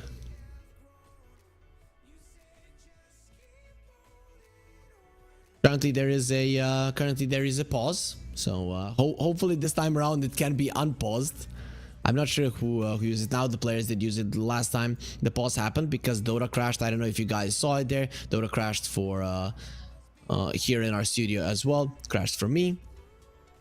The teams are coming to a decision that 3 runes will be going to Sibe, as that is how the game started. That those are the only things that we can really replicate. Replicating 19 kills, 5k goal lead, and things like that, it is impossible. So let's get ourselves into the game. Once again, game number 2, take 2. I'm hearing some cool music here though. I don't know if that music should be heard. It seems like the Dota crash, it really did crash everything.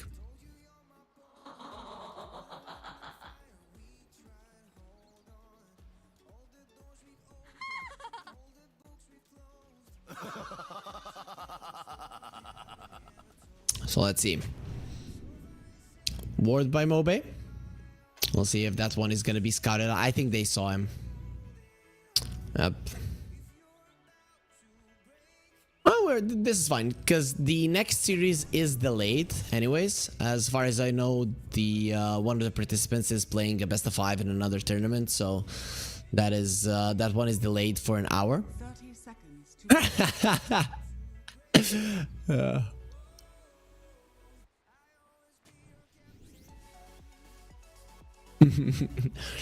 The reason LeBron wrote that is because Sibe asked for 3 runes to be given to them, so like didn't put the ward in the last game. Okay, I'm happy that the teams are having fun.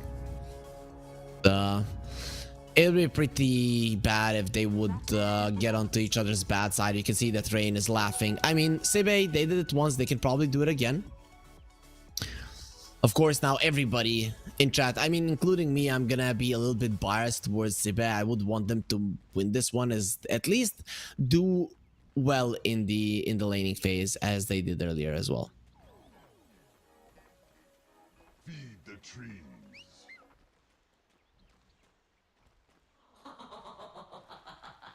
Because it would be fair. It would be fair, really, but life's not fair, is it? You know, that is how the dialogue of Lion King starts, and it really isn't. We'll see if maybe Sibe will have luck with that thing once. This mid lane is the biggest thing. Erase, he did crush it earlier. We'll see if he's gonna be crushing it again here. Mobe, he's trying to play a little bit more aggressively. He's gonna have take number 2 to try to play this one. I doubt that he's gonna be able to win the lane as much as he did earlier race, though. Who knows? He might even win it more. Oh boy, this is some really big deja vu. This is the thing, guys. We are inside of the Matrix.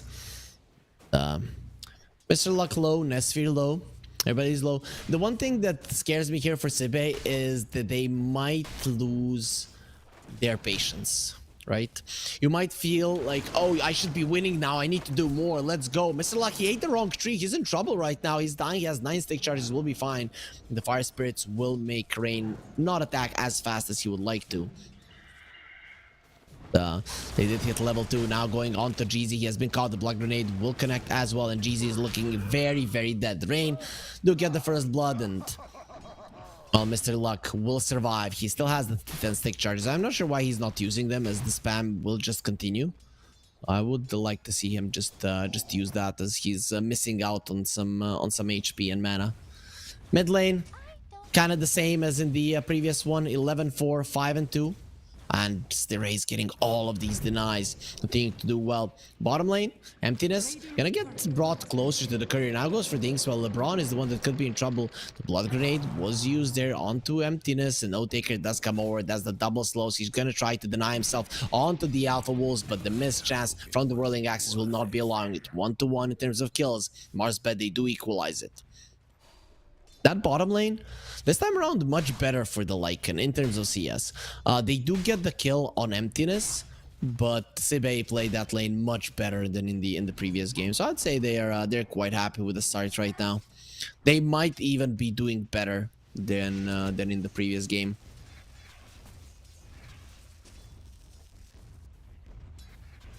Obey is getting some CS, not as much as Erase. He's being almost doubled. Not really, but 19-10. I get the idea. Nesphere farming pretty well himself, and the troll has 9 CS. O-Taker, last time he had like 16 CS at this point, and the Lycan had 3 or 4. Completely different, completely different story this time around in favor of Sibe. And Erase continuing to deny everything from the poor Viper. GZ, he doesn't have the Icarus dive, he's looking very much dead. It will be the Stifling Dagger that does slow him down, but Nesphere doesn't have the Phantom Strike to go forward. He used it to come close and Rain. He just didn't have the attack speed because of the Fire Spirits. Mr. Luck running in. This is what the Tidehunter does. He gets into the face of the opponents, reduces their damage, and really through the Kraken Shell you won't be doing anything to him. He changed his approach. He had the Gush in the previous match, now 2 points in the Kraken Shell, and I like it. I really like the way he's doing it. Nice Icarus dive just in time to survive there. Poor GZ, so he does get himself away. 2k goal lead for Sibe here, 4 minutes in. Pretty good one for them. Mobe. He is putting more points in the Nether Toxin. I think you put the 3rd point in right now. Like, screw the poison attack. Nobody cares. Really, nobody cares, as you can't even get the right clicks in. Just make sure that you're farming as fast as possible with the Nether Toxin.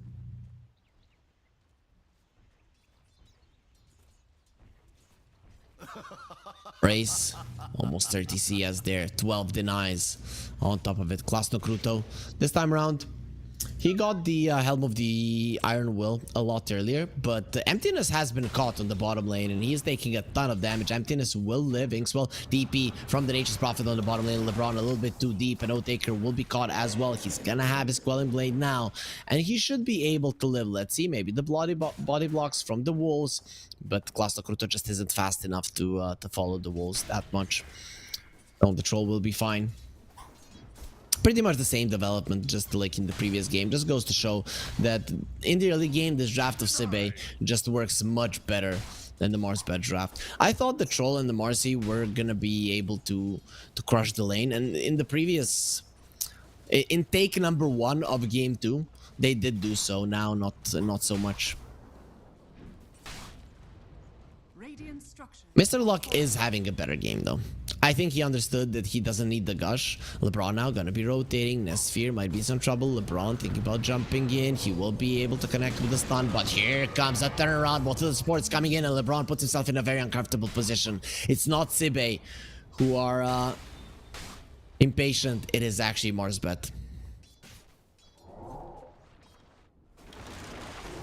GZ caught. He does have the Icarus dive away. 2 more fire spirits to work with, and the arcane rune as well. So he's gonna have that Icarus dive quite fast. Usually when you use it with the Phoenix, you're in a lot of trouble later on. but with the Arcane Rune, it's not that big of a cooldown.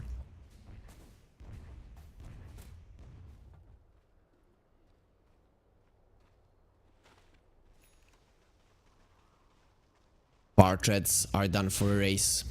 Very nice start to the game for him. The Viper, it's time to go into the jungle with more points in the Nether Toxin. He will be able to farm pretty fast. Let's see. Emptiness or GZ, who's getting this one? The TP in from RC. They want to stop him from getting this one. The rebound just in time, beautifully done by LeBron. And now Emptiness is going to be in a lot of trouble. They do have the dispose. He's going to try to deny himself onto the Ancients, and not going to be happening. GZ gets the kill there with the overtime damage. Dire's bottom tower is under attack. Mid lane tower in trouble. The Viper Strike is ready. Mobe not going for it right now. Race will be able to run himself away. 4 points in the wooden run.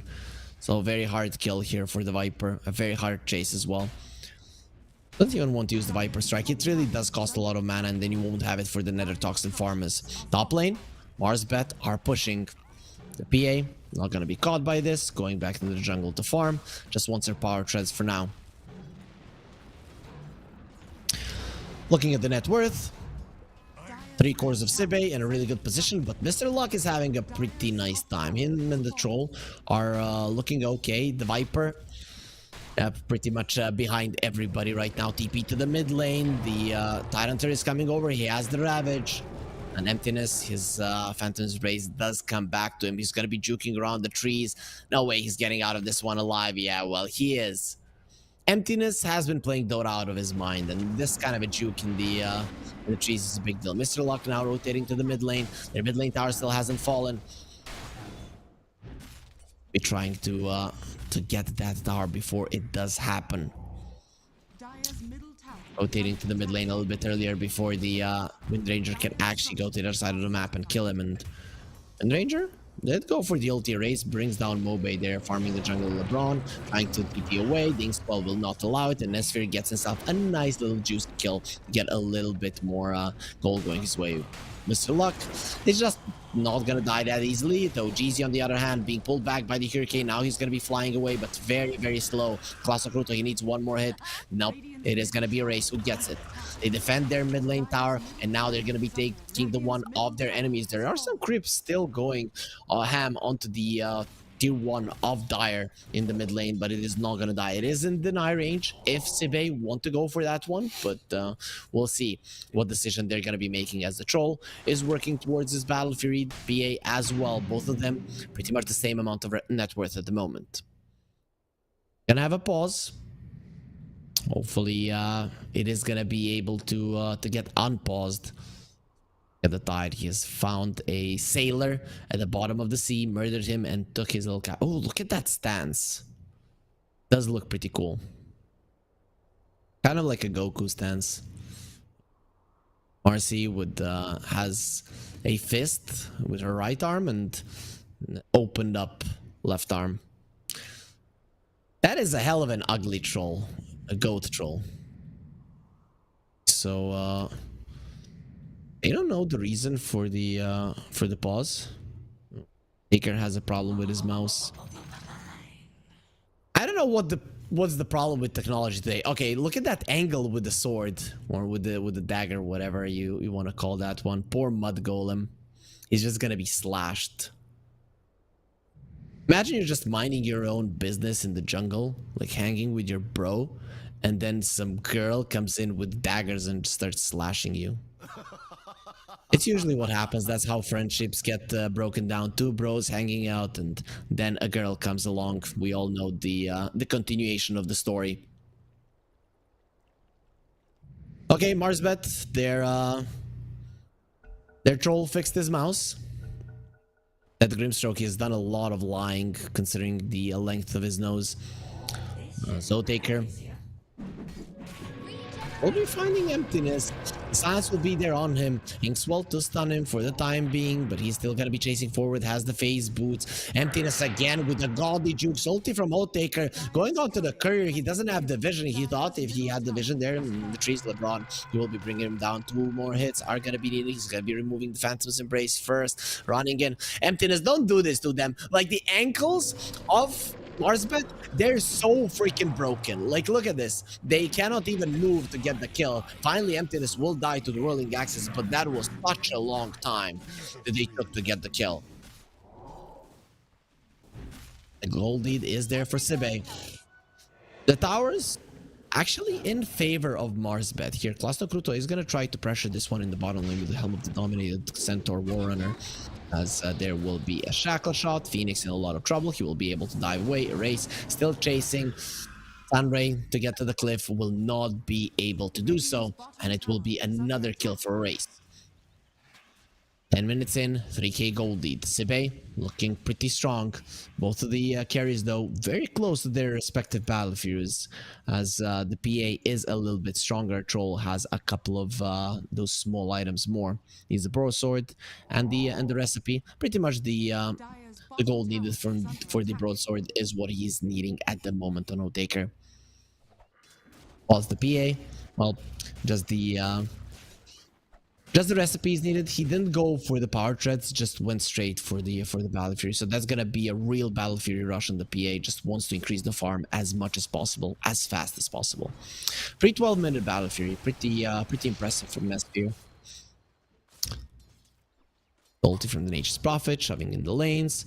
Lycan, he is being a nuisance to the Tide, but it's not like the Lycan can do anything to the Tide Hunter on the bottom lane. Jeezy, level 5 still, he doesn't have his ulti, same is true for LeBron. Looking at the supports, only the Nature's Prophet got his level 6. The Grimstroke is also struggling, quote-unquote, with the levels.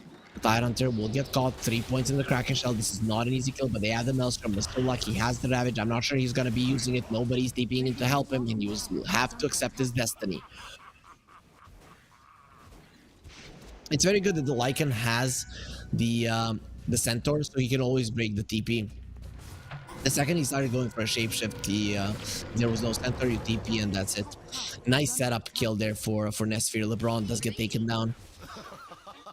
And that's without the boots, you know, you just have the Battle Fury and you get a kill. So that increases your farming speed quite a lot. Speaking of farming speed, the Troll is really trying to finish off that Battle Fury, and after this camp, it will be done. So he will be taking it out right now. There will be 2 Battle Furies on the map, but Sibe, 4k gold ahead. They're getting to the famed 5k gold lead that the chat wanted to lynch me for. Even though I'm just a messenger here.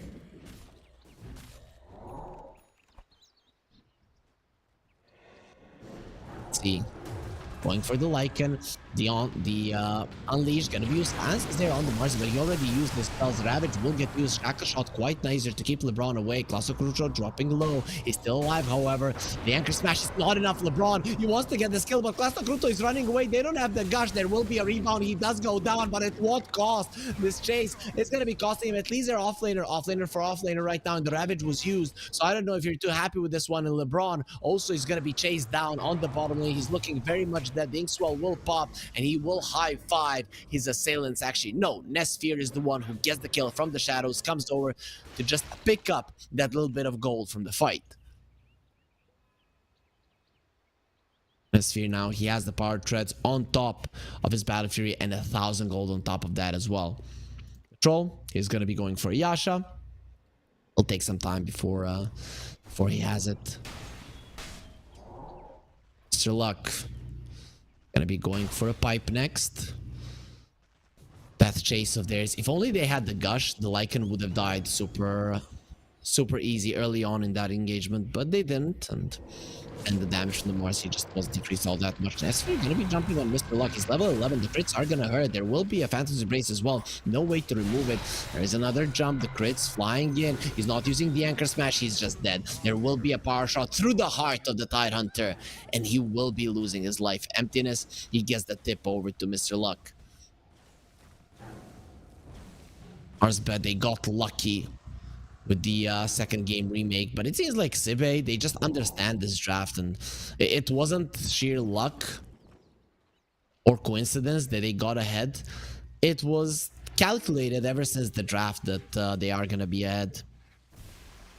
15-minute mark is approaching. Nighttime will be there, and then when you hear the wolves howl, it's gonna be very dangerous. Look at the race charging in. He's not gonna be able to get on top of the Phoenix.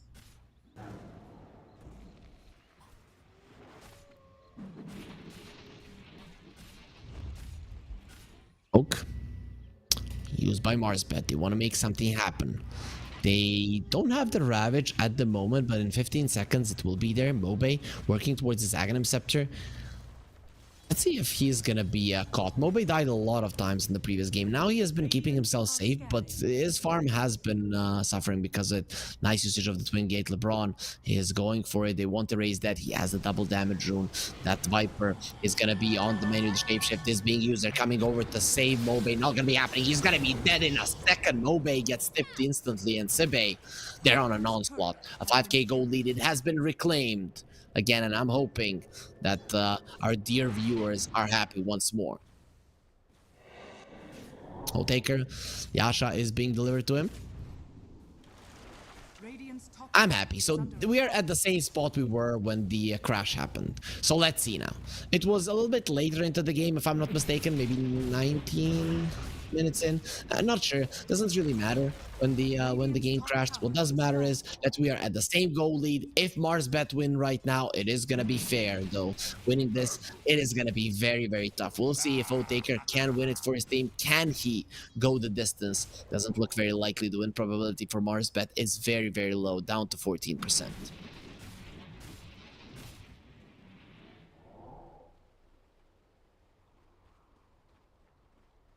Have the sidekick with him.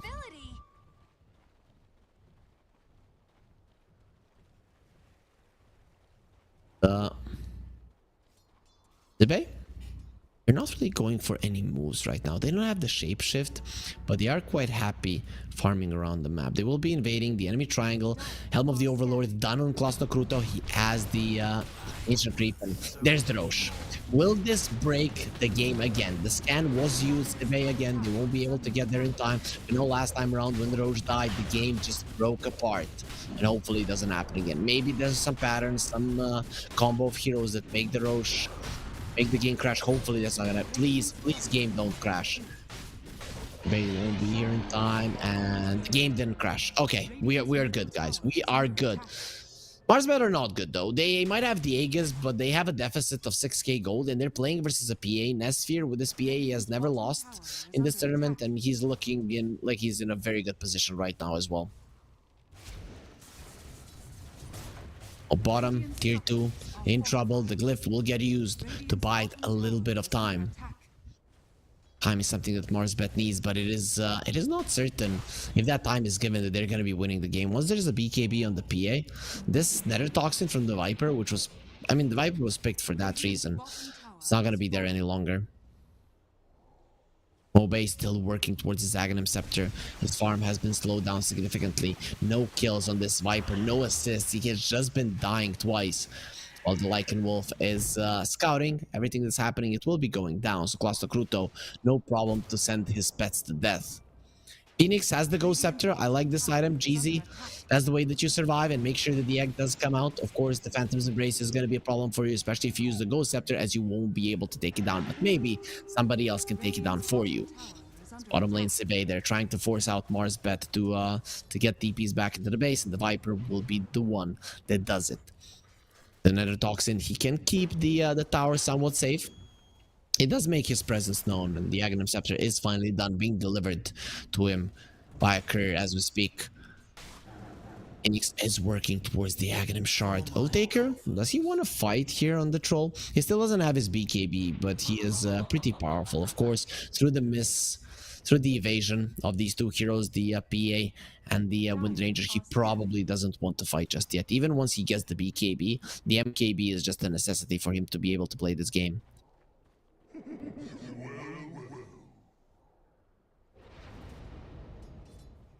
Base, he went through the portal towards the top lane. He does have the Grove Bow.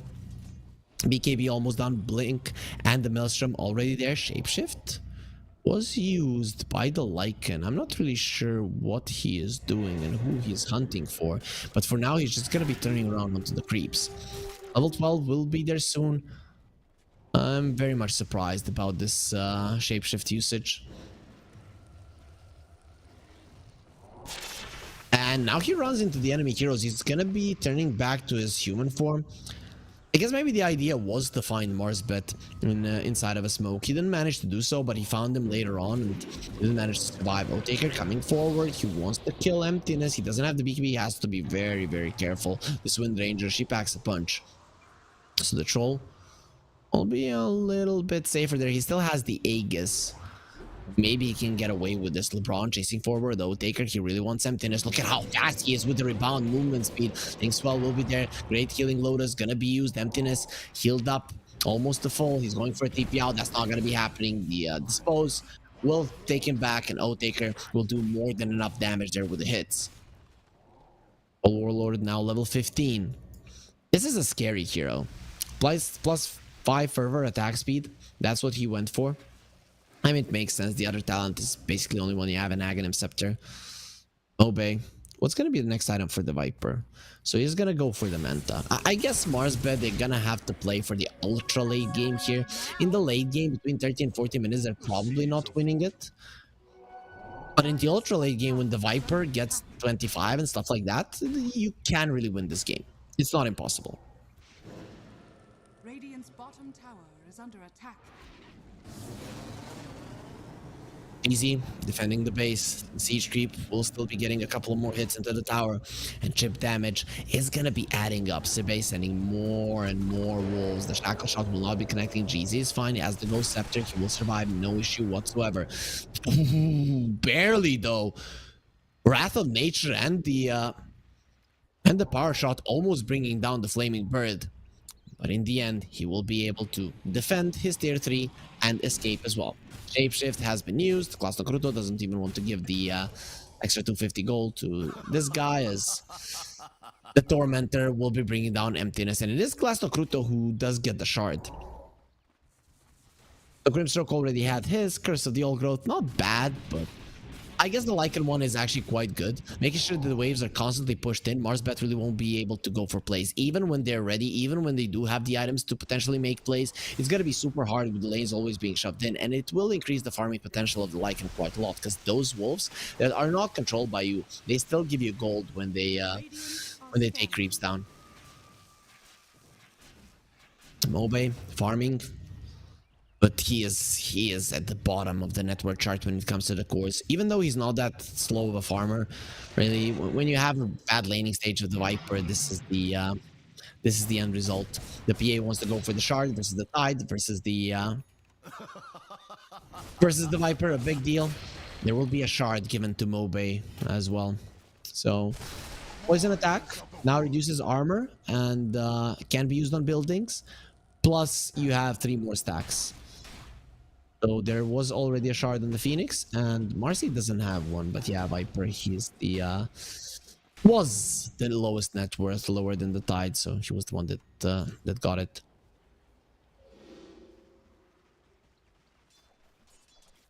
Poor Marcy. Though I don't know if LeBron has played with Rebound. I know another player that played with LeBron in the team, Alexo, also from my home country. He kind of took Wildcard Gaming to the last chance qualifier on TI last year with the with that Marcy shard. I don't know why nobody was banning Marcy versus Wildcard Gaming back then.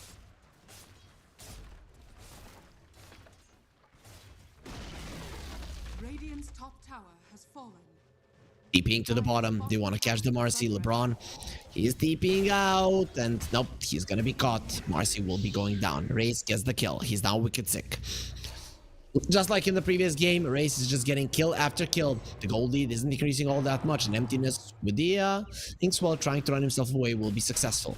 MKB now on the menu for the troll. Next row is going to be very important. If Marsbet are able to get it, they will delay the game enough for the troll to be getting his MKB. And that's where things can change. We'll take her. Level 16, but the PA is level 18. And look at those crits. Nope, he doesn't need them, but he does have the deadly focus. Next on the menu, let's see who is it going to be. He didn't use the Fan of Knives. The Aghanim Scepter is something he wants next. So we are going to be having a real ninja here in our ranks. Once Nesfir does finish that item off. is at the top of the network chart, 2,000 gold ahead of the troll. And Otaker, he really needs that MKB if he is to keep this PA in check. Of course, the blur does help you later on. You have the BKB, but the ensnare can still connect on you, but you can blur, remove it, and then jump out once you have the Aghanim Scepter, because it does purge when you have the Ags. That Ags of the PA just has so many things that it does.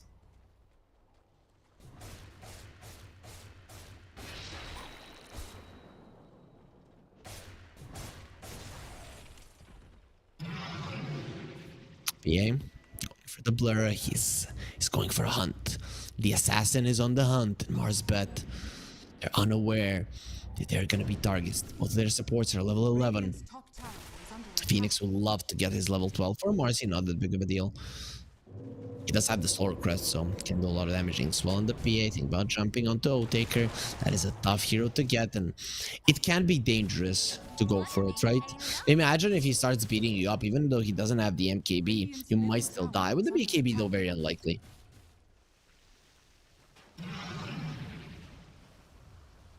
You have the BKB, you have the Inkswell protecting you. And now they're gonna have a smoke. It's not only gonna be the PA and the blur, it's the entirety of the team that is moving forward. The smoke will break onto the Tidehunter. They have the break with Fan of Knives. Actually, Nestor pops the BKB. I'd say if I'm Mr. Luck, I'm happy with that. The BKB probably unnecessary, but he's afraid of the Ravage and then Nether Toxin and dying. I can understand it. 6 seconds is gonna be good enough for the PA in this game, however, as you will be able to kill anybody apart from the troll in those 6 seconds. You have an insane amount of burst and you're very much farmed compared to every other hero on the side of Mars, but apart from the troll. Invisibility.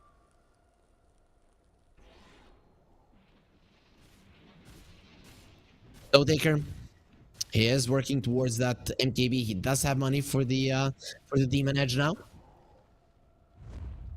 Dealing with this troll is not going to be easy. If he sits on either the PA or the Wind Ranger, he can rip them apart, especially with the sidekick being there. The spell, it is not to be underestimated. It is 48 damage added and 35% lifesteal. Speaking of lifesteal, there is a Paladin Sword now on the PA. Pretty big. Troll Warlord still doesn't have his tier 3 item. He's going to have to farm them. It is 27 minutes in.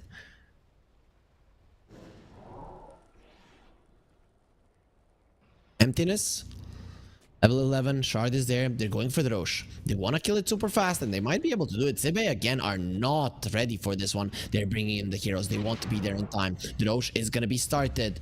Sibe, they go for a smoke. Roche is being attempted. It is dropping low. LeBron, he used the Unleash. The Troll not using his ulti, but this one is falling super fast. Sibe, again, they're not going to be here in time.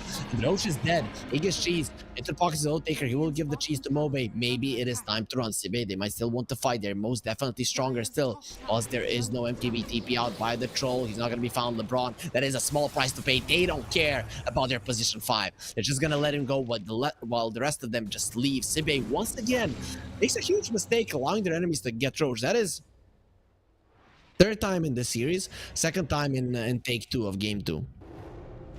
The first time was in take 1 of game 2.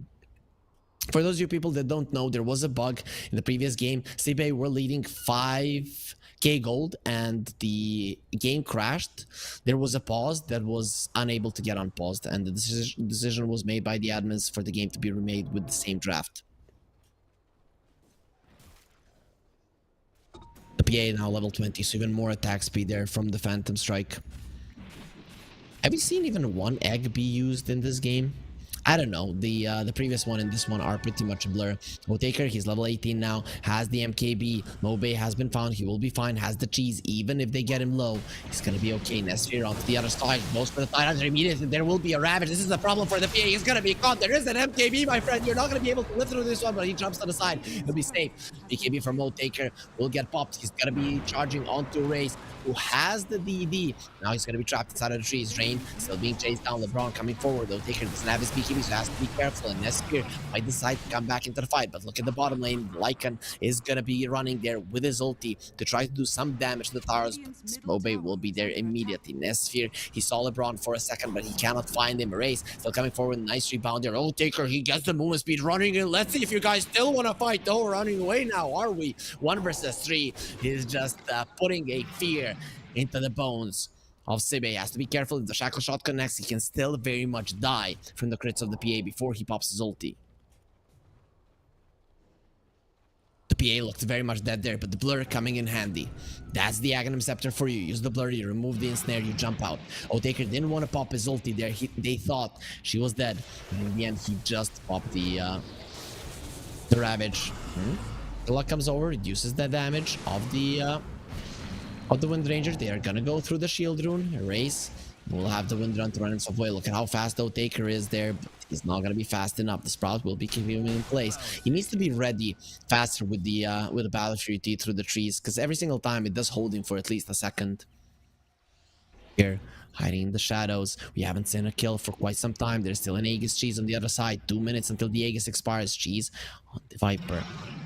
Taker, he has the BKB back up. Nesphere might decide to go for LeBron, and he will. There will be a dispose and nobody to help LeBron at the moment. He immediately goes for the blur immediately, and now he knows that the troll doesn't have his trusty sidekick to assist. Going for the blink, he just wants to be able to jump on somebody and burst them down, and I think that's the smart move, because you do have the damage to do so with the troll. Blink, BKB, ulti. There is no BKB piercing disables. The Sprout and the Soulbind can be kind of annoying, but nobody's going to be coming close to you, really. Maybe LeBron, though. He's probably going to be keeping his distance just away from the Soulbind. We'll see. We'll see if Otaker does manage to get the jump. Sibe still ahead. Nesphere looking like the strongest hero on the map, and they should be able to win this game. Looking like Marsbet, they've still got a shot. They've still got a shot to win this series with a 2-0 score.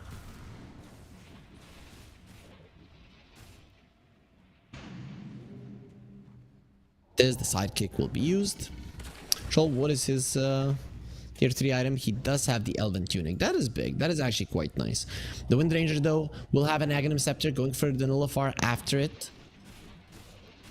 We'll see if Marsbet want to buy a Nullifier just to purge off that Wind Run, as it is going to be insane. Reduces physical damage taken by 35%. The magical damage from the MKB will definitely help versus that, but there is a good chance that the Wind Ranger even survives being smashed up by the troll. He changed his mind there on the troll. He will be going for the Silver Edge most likely. I like the Silver Edge. I think it is a smart move. You need some damage, and it will give you a little bit more of mobility as well. Not as much as the Blink Dagger, but a solid amount of it either way. Only 24 kills in a 33-minute game. Sibe are 11k gold ahead. The Viper has the Sanch. He wants the Sanch and Kaya, but the Boots of Travel seem to be on the menu first.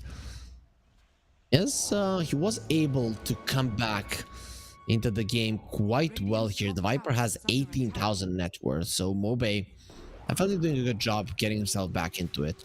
There is an Aeon Disc on the Phoenix, if I saw correctly. Yep, and the Ghost Scepter, but there's a Nullifier on the PA, so none of those things are going to work. At least he's going to be able to pop his egg. If he gets jumped, okay, actually, you cannot remove the Phantom's Embrace. Even with the Aeon Disc, Nullifier is there. He flies away, he'll be fine. Nullifier does remove the Aeon Disc, so poor Jeezy. His first usage of the Aeon Disc, not that impressive. Mobe gonna be caught. He doesn't have the BKB, no chance to be able to TP out. He's just gonna have to accept his destiny. He's very much dead. The Hex was used on him. That is the Lycan, I guess. Yep. He didn't go for the Aghanim Scepter on the Lycan, so the PA isn't really a hero that does need the movement speed, as you do have mobility of your own inside of a fight. Troll is level 30. 10 Berserker Rage armor. So now he is sporting 37 armor, just like that on the troll. Definitely not going to be easy for PA to go through that. PA does have 31 armor of her own, though. She's no pushover either. Lycan uses the Howl. He'll huff and he'll puff. Marcy jumps in. Unleash has been used. Removes the stance immediately. Got so much damage into LeBron, and he's going to die to the Flying Dagger there from Nesphere. The Range Axes will fall. Otaker inside of the Invis. They're in a 3 versus 5 scenario. They have to be very, very careful. Fire Spirits are going to be slowing down this push, and they jump in onto the Tidehunter. Nestor just brings him down, has the Ink Skull on him. Once GZ as well, that's a triple kill. Oathtaker left all alone in this world. The Shackle Shot will connect, and a couple of crits will seal the deal. Can he get his ulti off? No, he cannot. Erase will be finishing him off, and that should be it for game number 2, take 2. Sibe, they were leading before that pause happened, before the crash happened, and the GG will come out. Marsbet, they accept defeat. Finally, we're gonna be, after 2 hours, finding out who's gonna be the victor of game number 2. That means the decider will be happening in this best of 3 series. These are the 2 teams at the top of the group, and the first match of the day, it was the same thing, just the other group, of course. Here in Group B, these 2 teams fighting against each other. It's no longer a fight for the top spot, as even if Sibe loses, they are gonna be retaining it. But Marsbet, of course, gonna be trying their best to win this series. They had their luck. They had another try. They got 2 Roches here, but the thing is, Sibe's draft just seems to be superior, and they played it well enough for Marsbet not to have many chances. We saw that last fight, just Nesfir jumping in and out of the fight. Even though the troll with the MKB could potentially kill her, he never got the chance to even try. So with that being said, we're going to be taking it on to a break, getting the players into the lobby, because we want this series to conclude. So for the 3rd time in this series, we're going to be sending into a break, but don't worry, game number 3 is only now going to start, so stay with us.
sport.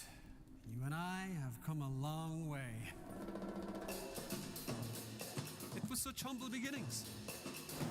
As we gathered in small groups, we were professionals right from the start. Passionate, organized, and ready to rumble. We dreamed big, and surely enough, our parents supported us at every step of the way. Didn't they?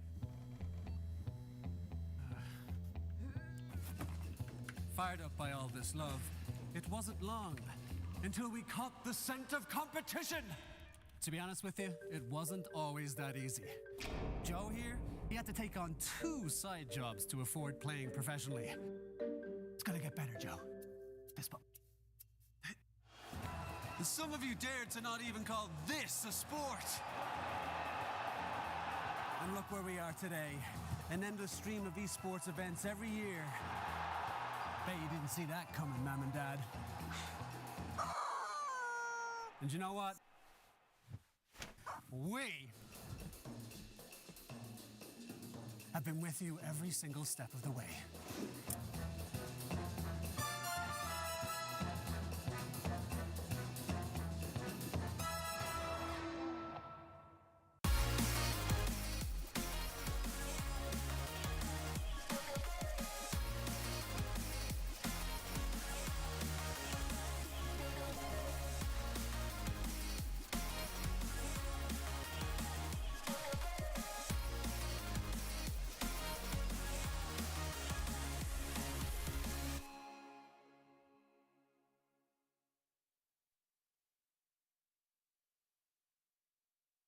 Dream of working with people you watch on screen. Exclusive esports opportunities handpicked just for you. Candidate profile to raise above competition. Let 10GG handle routines. Make a step towards your dream today.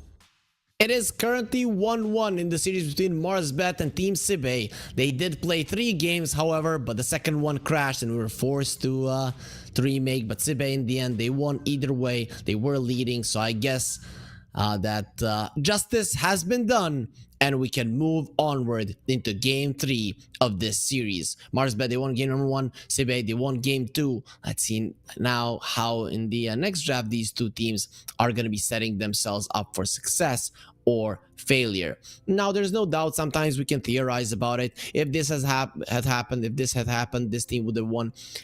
Sibe had the superior draft in that game. And I don't think that you should let people have a PA because it's way too easy to draft around it. The hero is just not counterable at the moment, way too powerful. And I've already mentioned this once in a stream, but if PA isn't nerfed before TI, the team that wins TI will be the team that finds a solution to win versus the PA.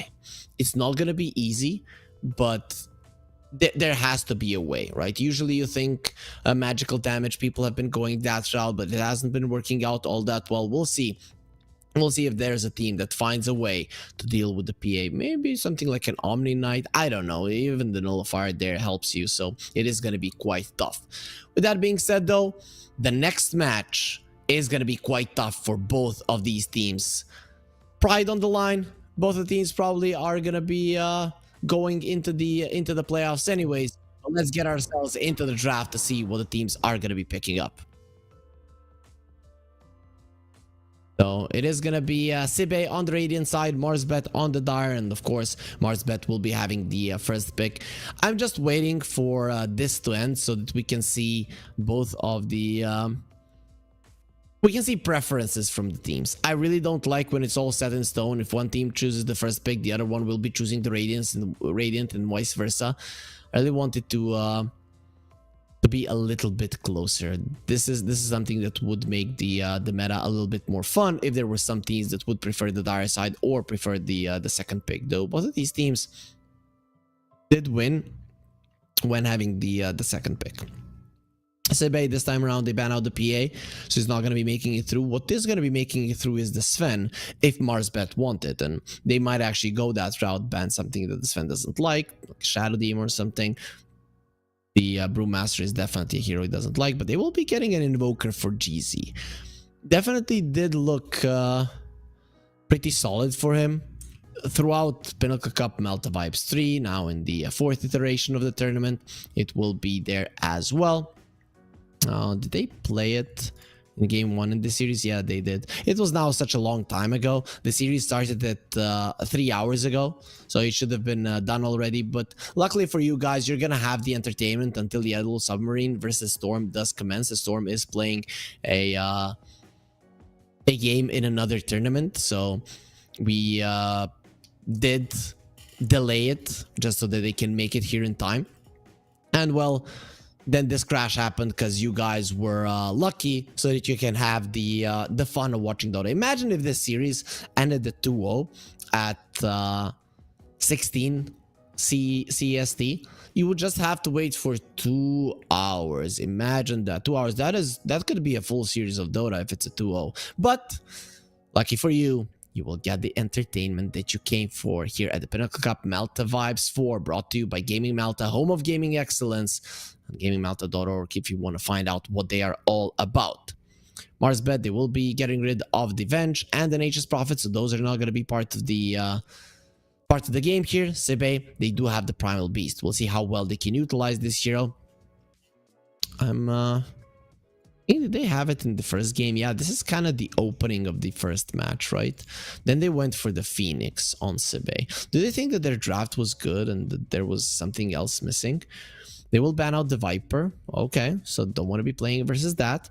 The Treant Protector will be coming out. Okay, so it's not gonna be a Phoenix. It will be the Treant Protector. Makes sense. It's still a teamfight hero, but definitely a little bit harder to play with than the Phoenix is currently. So I like it.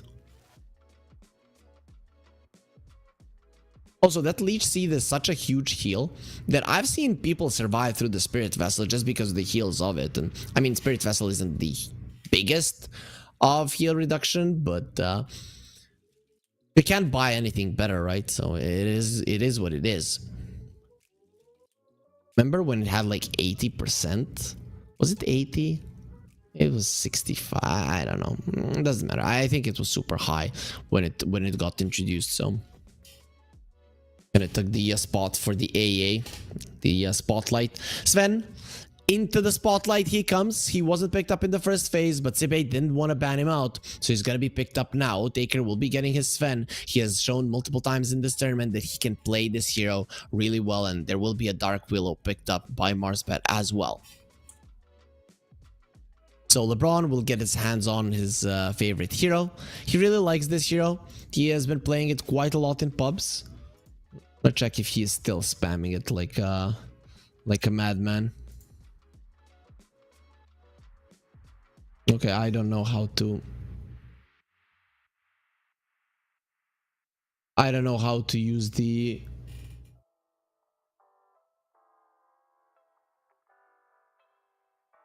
new profiles.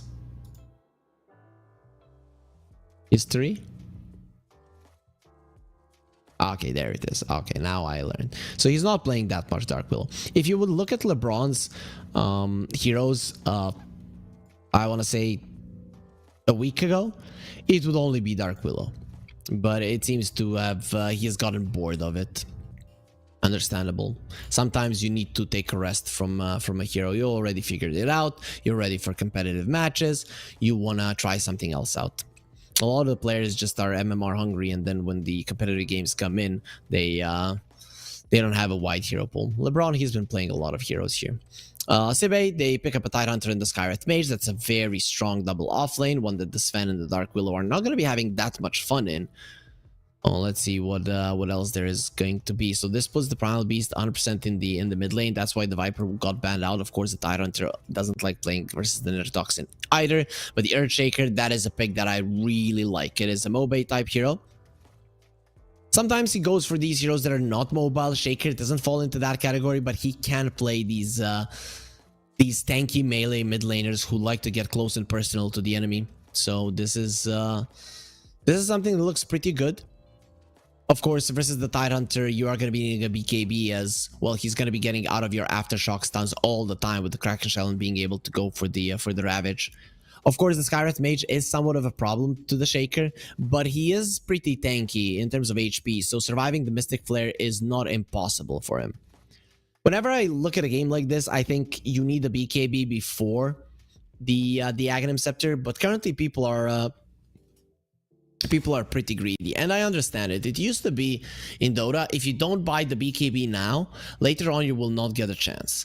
Nowadays in Dota, considering that the map is so vast, you can get away with not fighting because you can just hide in every corner of the map and still get a decent amount of farming the neutrals. So that's why people are going more of a greedy route than just like, oh, I have to get a BKB to fight. As when you look at Sibe, they don't really push all that fast, other than the Meteor Hammer that the Tidehunter will undoubtedly get. You don't really have anything else that's gonna help you in tower push. You have solid wave clear with the Primal Beast and the Tidehunter, and that's about it.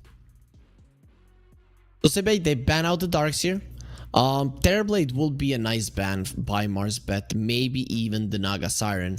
I'm not sure which one of those you want to get rid of. Looking at Sibe, they have solid amount of lockdown, but not an overwhelming amount. If they have like too much lockdown, I would go for a Terrorblade.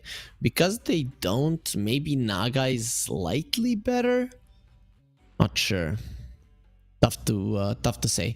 The thing is, Invoker with the Tornado can stun you from super far away, even if you're going for a sleep and a TP out. So maybe that's something that might dissuade you from going. With them banning out the Underlord, Marsbet. So I would ban out the Terrorblade. I think it's the better approach. Then we'll see. Naga Siren is also there. There is also a Slark in the pool, and you have a Sven, Dark Willow, Earthshaker, even the Invoker not that good versus him. So there's a couple of heroes here. I really dislike the TA ban though. I understand you don't have much to go through the refraction charges, but actually it would have been a good TA game. Not gonna lie. Not gonna lie, really. Would have been a nice one, as you do have minus armor from the Tide as well, and you would need objective taking. So a rough situation either way. They didn't really use any of their bans for a carry in the first and the second phase, and they got their hands on the carry early. Sibe can get their hands on a carry later on. There's a couple of them that are good. Terrorblade, Naga, and the Slark. I think any one of those three I would be happy with if I'm Sibe. We'll see if maybe they want something else. It's not out of the question. Marsbet, what do you want as an offlaner? You have an Invoker with you in lane. The LC looks decent. You will have a way to deal with the Slark later on. Your duels, if they're not on the Slark, they're just going to be cancelled out by the Depth Shroud. They'll go for the Doom. Okay, I like it. The Slark now, if you pick him and you get Doom, you cannot get into the trees any longer and just heal up, because, well, the Doom does reduce all healing by 100%. So yeah, I would want to see a Naga, I think, rather than the Slark. Is there anything else coming to mind? They do have quite a lot of reserve time to think about. I want to see what they played. They played the Slark, even more Slark, and they played the Naga as well. Yeah, nothing other than that. So PA, Sven, Naga, Slark. Those were the heroes they played. So Naga or a Slark. I don't know. I feel like Nessphere is more of a Slark player than a Naga player, but he can play the Naga as well. I think it does go better with his playstyle to go for the Slark. That's just That is how I feel, and I've seen him play the Slark more so than those split pushy type heroes where you're annoying.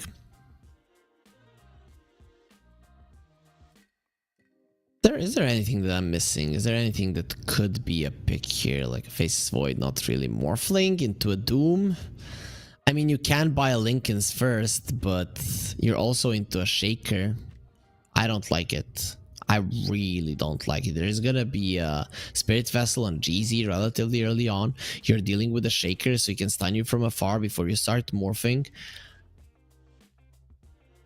You're dealing with a Doom. He dooms you. Even if you've started morphing, you're just gonna die instantly. I don't know. This is a weird pick. I wasn't expecting this. It is great for the lane, as the Morphling and the Treant Protector are amazing laners, but it's not like you're gonna be completely shutting down the Doom. He's actually gonna have a pretty solid time on Mr. Luck. If you look at it with the Scorched Earth, he's quite speedy. Will be able to get out of the Nature's Grasp. So I'm thinking Mars better winning this one. I like their draft better. There are some problems here for Marsbet. The main one is the Skyreth Mage, especially because Mobe wants to be free to do whatever he wants, go in, use his spells over and over again. But the Skyreth Mage does a ton of damage, and that silence is going to be a problem. So Emptiness, looking at it right now, I think he is going to be a big nuisance to Mobe. But overall, it is still high HP heroes on all three of the cores. They're on the side of Sebe, meaning that the magical damage shouldn't be able to kill them all that easily. I'm definitely in the Mars bet corner here. Sebe, they might have had a better draft in game number 2, but here in the third one, that is not the case. Of course, there is going to be a pause to start things off. Pause has been a even though there weren't long pauses, it's definitely the MO of this game, right? Because it is it has almost decided something there in the end. It didn't really change much in terms of who was going to win. The game 2 was probably always going to go towards Sibe after the drafting phase. I don't know how many times Marsbet would need to play that one, but it was hella annoying probably for the players having to play that one twice, probably for both of the teams. As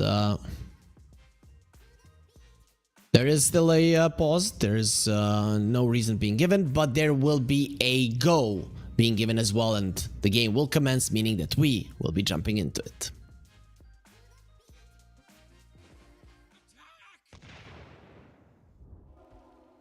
And there we are. Game 3 of Marsbet versus Sibe will start, and Marsbet already in a smoke. Sibe, they're moving together as well, so I'm expecting them to protect their trees on the bottom lane, potentially probably hoping that they're going to be getting a kill as well. We'll see how likely that is to happen. The Invoker isn't the easiest of kills, but you get the slows, it's going to be a problem. They did find his ward. Yep, very nice thing there. Extra experience, extra gold for Rain. That is pretty unfortunate for the Invoker. He got spotted there as he was leaving, and it will be costing him an early ward. Slight advantage here at the start for Sibe. Mobe starting off with the enchant totem. Some mid lane shakers sometimes make a mistake in the runes. They pick up a fissure so they can secure a rune or get a kill, and then they cry for the first 2 waves not having the enchant totem. Mobe is not one of those guys. He just gets the enchant totem. He understands which spell is important, and he will be able to farm quite well here versus the Primal Beast. Should be a shaker favorite matchup, as he does have stuns to keep the Primal Beast away.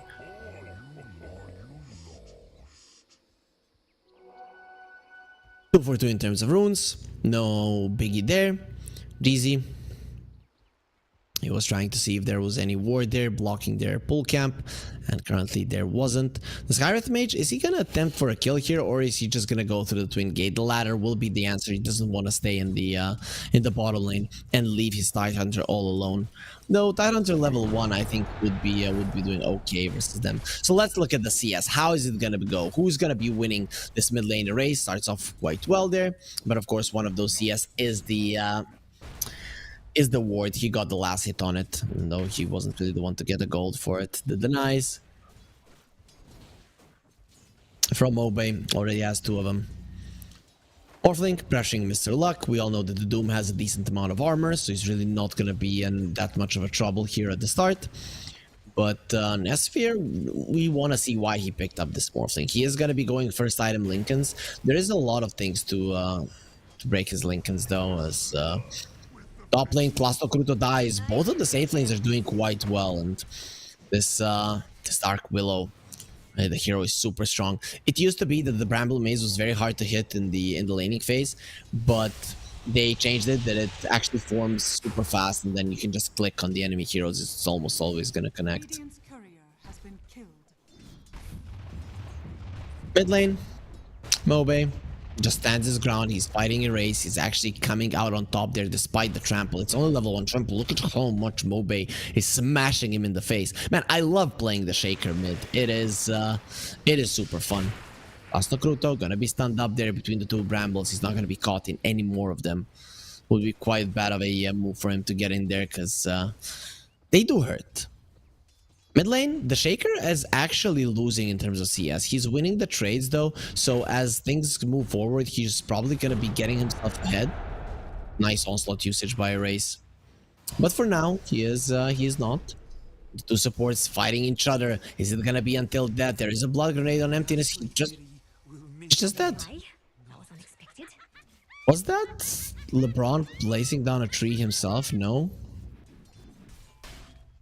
Yeah, I won't really lie. That was very unexpected. It seems that Emptiness had some issues with the ping. Emptiness does lag from time to time. I don't know what the issue is with his internet, but LeBron once stated, I don't know if it is true, but I think it is, that he has 3 different internet providers. So that if one goes down, he has the other one. If the second one goes down, he has the third one. If all 3 go down, then you can at least hotspot from your phone. Some of you guys might think that hotspotting from your phone for the internet to play Dota is a problem, but a Dota game actually takes like 100 megabytes of internet, so you would have no problem going there. Maybe the Discord would be an issue, sending the camera to our production as well, but Dota itself, nope, literally no traffic. Mobe having some issues with his oh, maybe someone is knocking on his door, ringing the bell. Did look like he was quite confused there for a second. Mr. Luck, yeah, tends to be cleanly shaved. If I correctly, LeBron, we can see that he shaved maybe yesterday. There in the back, he's not showing us his jerseys, but he's showing us our his t-shirt. I know that one. He usually goes to tournaments with it. Nesphere, are those the glasses that actually help you look at the screen? I had those, then I accidentally stepped on them. Or maybe I got mad while playing Dota and intentionally stepped on them. I don't know. I am gonna go with the first one because I'm a very calm individual, like we all are when we play Dota. You can see how calm Nesphere is. That's how calm I am when I play Dota as well. So Emptiness is coming back right now. He has reconnected to the game. Hopefully everything is gonna be okay. We get a thumbs up, so we are getting back into 3, 2, 1. And the techies just needs to take us into the game once again. There he is. Pinnacle with you, 25 years. And if you want, you can go to pinnacle.gg. We have some odds for you guys. And of course, this is not the only title that you can bet on, but you have to be 18 plus, and we advise you to only put down as much as you are willing to spend. As mid lane now going to be equalized. There it is. Mobe finally gets ahead. This onslaught is super annoying. Top lane no-taker, slowed down, smacked up, and he will still be able to survive. He's farming actually quite well. Every single core on the map is farming relatively well. Nobody's super far ahead of the pack. The Shaker is now starting to really ramp it up versus the Primal Beast. That's the only one that we're seeing having some kind of an advantage. A big one. Nesphere, he is ahead of Doom, but there is one more way for the Doom to farm as Mobe coming forward. He'll be smacking down the Primal Beast. The Onslaught, stunning Mobe, but pushing him away from the tower, so he's not really going to be taking all that much damage. As Primal Beast, he needs a bottle refill. There will be water runes fairly soon, but Mobe is just going to deny everything. You cannot come close at this time. At this moment, LeBron dropping low. He doesn't have the Shadow Realm. He will be dying. The Scarlet Mage, very nice there. He had more mana with the mango, so he could have gone for another Arcane Bolt if he wanted to on the Scarlet Mage, but it wasn't needed.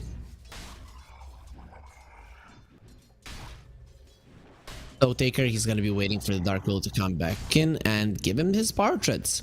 The Tide Hunter is higher level than the Sven, has 2 more CS, but there will be some creeps in the towers. Rain is coming over to dive. They might not get a kill here, but they want to get him away from the creeps. Way too deep with the Scarlet Mage. That's going to be an easy kill. And no, the Leech Seed again. Just look at the heals that it is giving the Blood Grenade. Finally, Otaker gets the last hit, and GZ did TP, and Rain now trying to get through the trees. Otaker will be coming in, not allowing him to pass. Blood Grenade connects as well as the cold snap, and Rain will be the second casualty here. Nice tornado onto the both of them. Cluster Cruto left all alone. LeBron needs to run away. There is a Shadow Realm, and it will allow LeBron to run himself out and get away from the Tide Hunter, who is trying to apply pressure as much as possible. Very nicely done by Marsbeth, understanding that the die was coming and they were ready. They were so ready. They get 2 support kills. Otaker's still alive.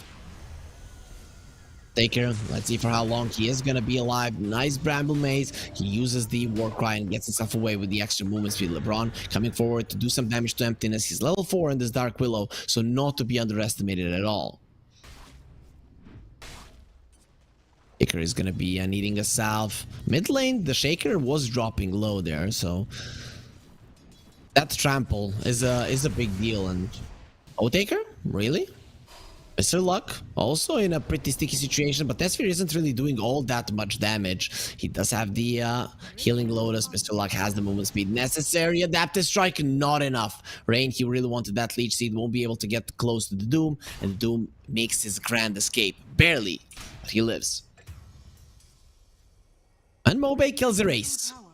So there was constantly some fighting between those 2 mid laners. Finally, the level 6 of the Shaker comes in and he gets the kill. Rain coming over to maybe get a return kill. Mobe will not be allowing that to happen. He will be able to walk back to his base, come back to the lane, full mana, full HP, and continue to fight this Primal Beast to the death. When I looked at the net worth a second ago, there was the big difference between the mid laners, and now Mobe gets the kill and it's almost 1,000 gold between them. Asno Kruto, he will be going for a Meteor Hammer, of course. Mr. Luck being annoying to Nesphere. Healing Lotus will be used. He has 1 more to work with, so this Morphling isn't really in any kind of trouble of not being able to continue laning here. Sven and the Doom, they're the ones that have the least amount of CS, but really not that big of a deal. The only one struggling somewhat in terms of net worth is the Primal Beast. Everybody else is in a pretty decent spot. Radiant are scanning.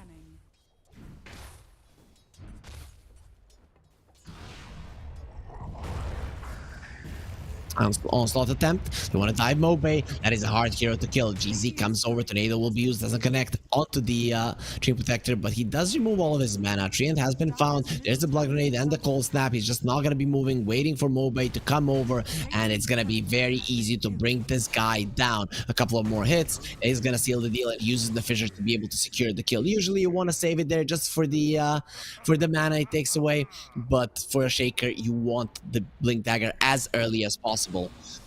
So just make sure he gets all the kills. Otaker uses the God Strength, going for Cluster Cruto. The Arcane Bolt there trying to kill him, trying to kill Otaker before he takes down Cluster Cruto, but LeBron will be helping there, and they do bring down the tide. Race went to the bottom lane, didn't manage to get a kill. Marsbet 7-1, 8 minutes in. They're super far ahead here. They're showing their teeth to the enemy. Let's look at the net worth. Let's see how things are standing there. All 3 of the cores of Marsbet topping the net worth chart. Mobe takes down a ward as well. it's getting better every minute. Like, look at the map. There's only one ward from Sibe, and it's scouting the triangle at the moment. They're gonna be seeing a lot of stacks. The question is, can they really do anything about it? At least Rain will be able to get that mid lane ward down as well. Mobe going forward. The Echo Slam will be used. He turns around onto Raze, trying to get the kill. Jeezy. There is gonna be an invis. Is it enough to save his life? Yes, it is. The damage from the tornado won't be enough, and Raze gets himself away. Nice attempt there from Mobe, but the Primal Beast survives barely. It is what it is. The hero is still very, very tanky, despite not having that much net worth at the moment. 1200 HP, a wand. Not an easy hero to kill at 9 minutes into the game, no matter how much damage you have. Morphling working towards the Lincoln Sphere. He understands the problems of the Doom. As I said, there are a couple of spells that can break his Lincolns, but a lot of them are pretty important spells. You don't have some random, like a cask from the Witch Doctor that is going to be bouncing around anyways.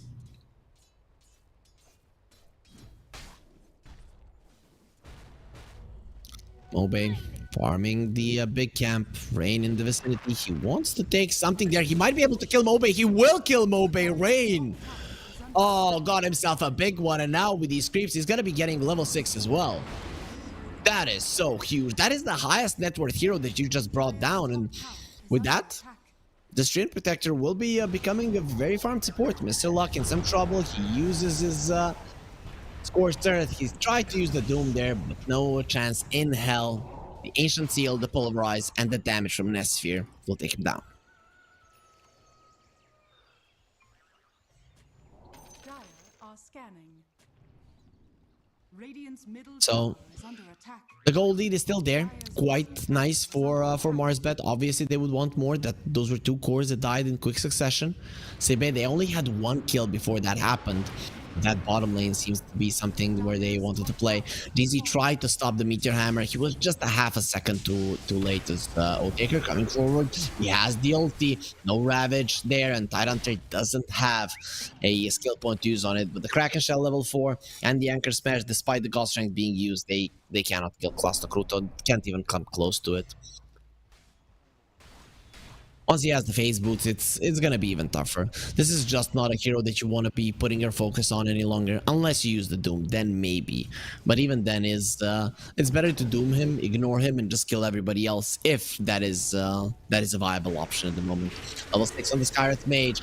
Terrorize will get used, and that is a very dead Skywrath Mage. No way he's gonna be getting himself out of that one. Gets the silence onto the Doom, but he has already used the Scorched Earth, the spells that he needed.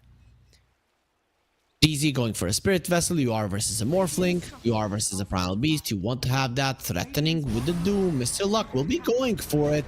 Morphling has been caught. Mobe coming in with the Blink Dagger. This is a very dead Morphling. He's not getting out of this one alive. The Primal Maze is connected. Mobe, one more slap, gets the kill.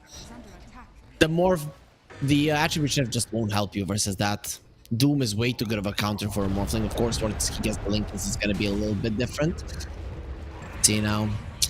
Or LeBron has been caught inside of the Shadow Realm. Won't matter as he gets trampled to the ground by the Primal Beast. So 1 for 1. Of course, the trade favoring Marsbet as, again, they put all 3 of their cores at the top of the network chart. And they slow down the Morphling Lincolns. He is getting closer and closer to it, but he's like 2,000 gold away. So there is a chance for another Doom to come out before he has it.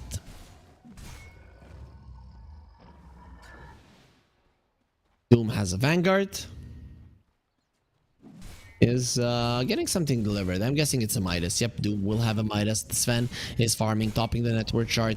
It will be the Oblivion Staff delivered to him, working towards the Echo Saber. Sphere working tirelessly towards that Lincoln Sphere. He really wants it. Look at Marsbet. Slam. If they find the Morphling, it's going to be a disaster. Sebe are in a smoke as well. They're looking towards the top lane. Smoke from Marsbet was broken, so they did not find the Morphling, but Sebe are still coming over. Morphling baiting in with 1000 HP. They will be finding the Sven in the mid lane. Sven has been caught, and can he get himself away? He's like, the answer will be no. Echo Slam onto the Morphling as well, and that's gonna be both of the carries going down. Big rotation from both teams, and big success. Their kills being ahead. Marsbet probably not going to be happy with this trade, but they were spread out around the map, getting more farm overall. So it's not that bad for them. Be a curse crown on terrain. They have the blood grenade as well. Thinking about jumping in. This will take a little bit longer. Shadow Realm hit. Is it gonna be enough? Fissure. Rain is still alive. One more hit from the Invoker. It's not gonna be enough. The living armor will be bringing him the heal. And of course the armor to survive through it. Mobay doesn't have the mana necessary to go for a race. Mr. Luck in a lot of trouble. He has been slowed down. The Ravage will come out and he will not get out of those deep waters alive. Mesphere is the one that drowns him, and immediately Emptiness and Erase are going for another smoke. They do not have the Mystic Flare, but the Pulverize is ready and the Mystic Flare will be up in a couple of seconds. So now they have both of their big ultimate spells there to find a kill.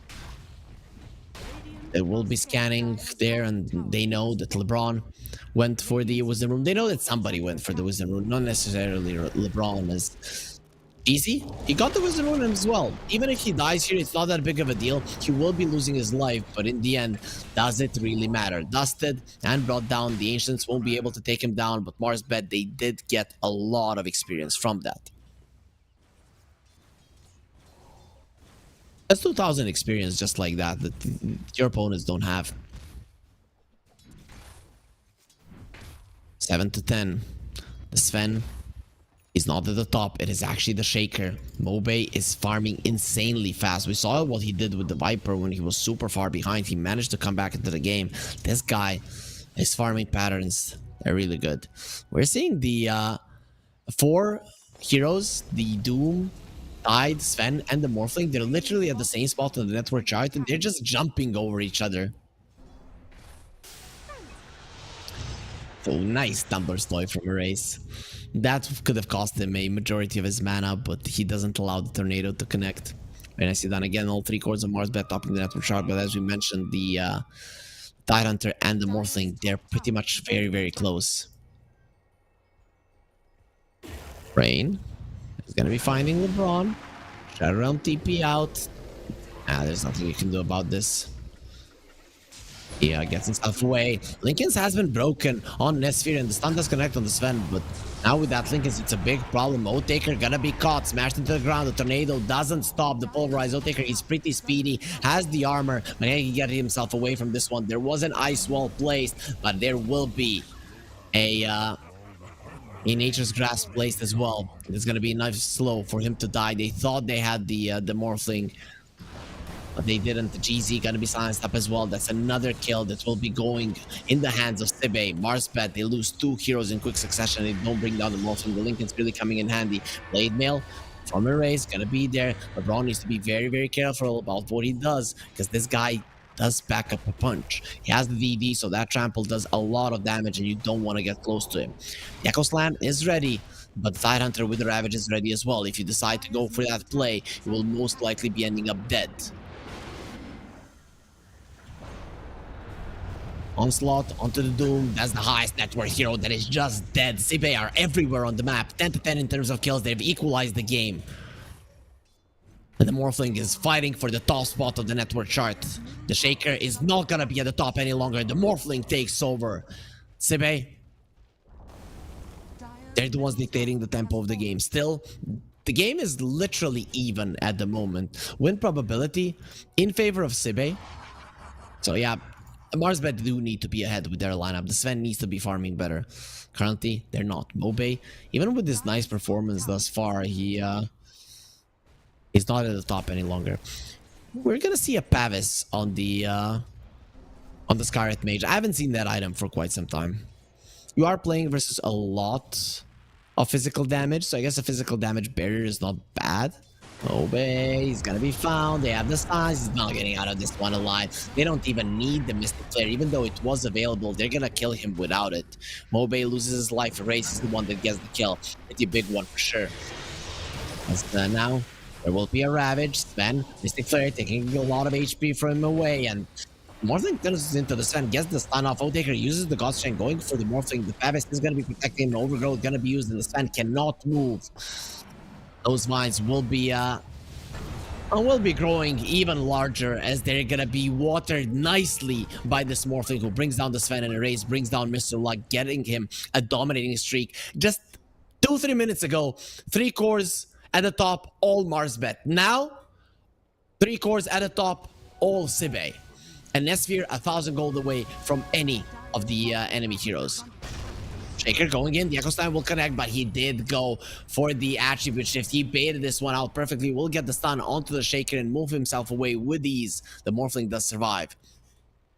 He needs something on the Doom to be able to break the Lincolns. They really need this Morphling to die. As Nesphere, he has become an issue really fast. The start of the game, they had everything they need to shut him down. They didn't shut him down enough, and now they're paying the price. 13 to 10 in terms of kills, a 3k gold lead. Sibei, they really don't want to be losing a single series here in the group stage. Get themselves into the quarterfinals instantly and secure at least $2,000 for themselves, because from 5th to 8th spot, that's $2,000 easy. Silence onto the Doom. Infernal Blade won't be coming through, but the Stormhammer will. Oathtaker, while his teammates are killing Emptiness, he's just focusing on the creeps. That is his job. Rain, he did put a ward down. Nobody's there to help him kill LeBron, so Rain will probably just go with the Nature's Grasp and push out the wave. For now, leeching out the experience. Coming in for LeBron. Morphling will be coming over. It did turn into the Dark Willow, so maybe they're gonna attempt to kill LeBron on the bottom lane, but really to no avail. Shadow Realm and run away. Aghanim Scepter down on the Shaker. That is a big item for sure, but you're still playing versus a Tidehunter. Until you get the BKB, you're in trouble. Not only the Tide, the Ancient Seal is a problem as well.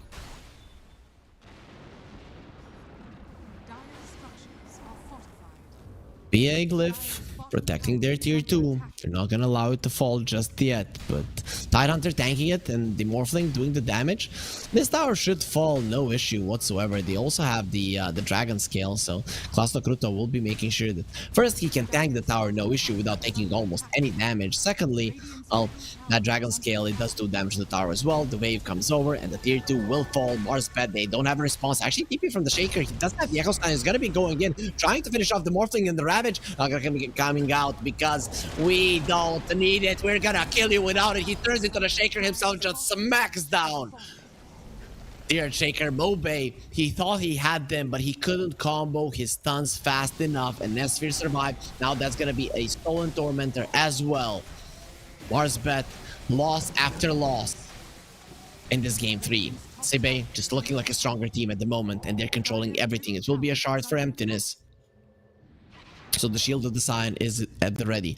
I guess the Tidehunter would have preferred to get the anchor there.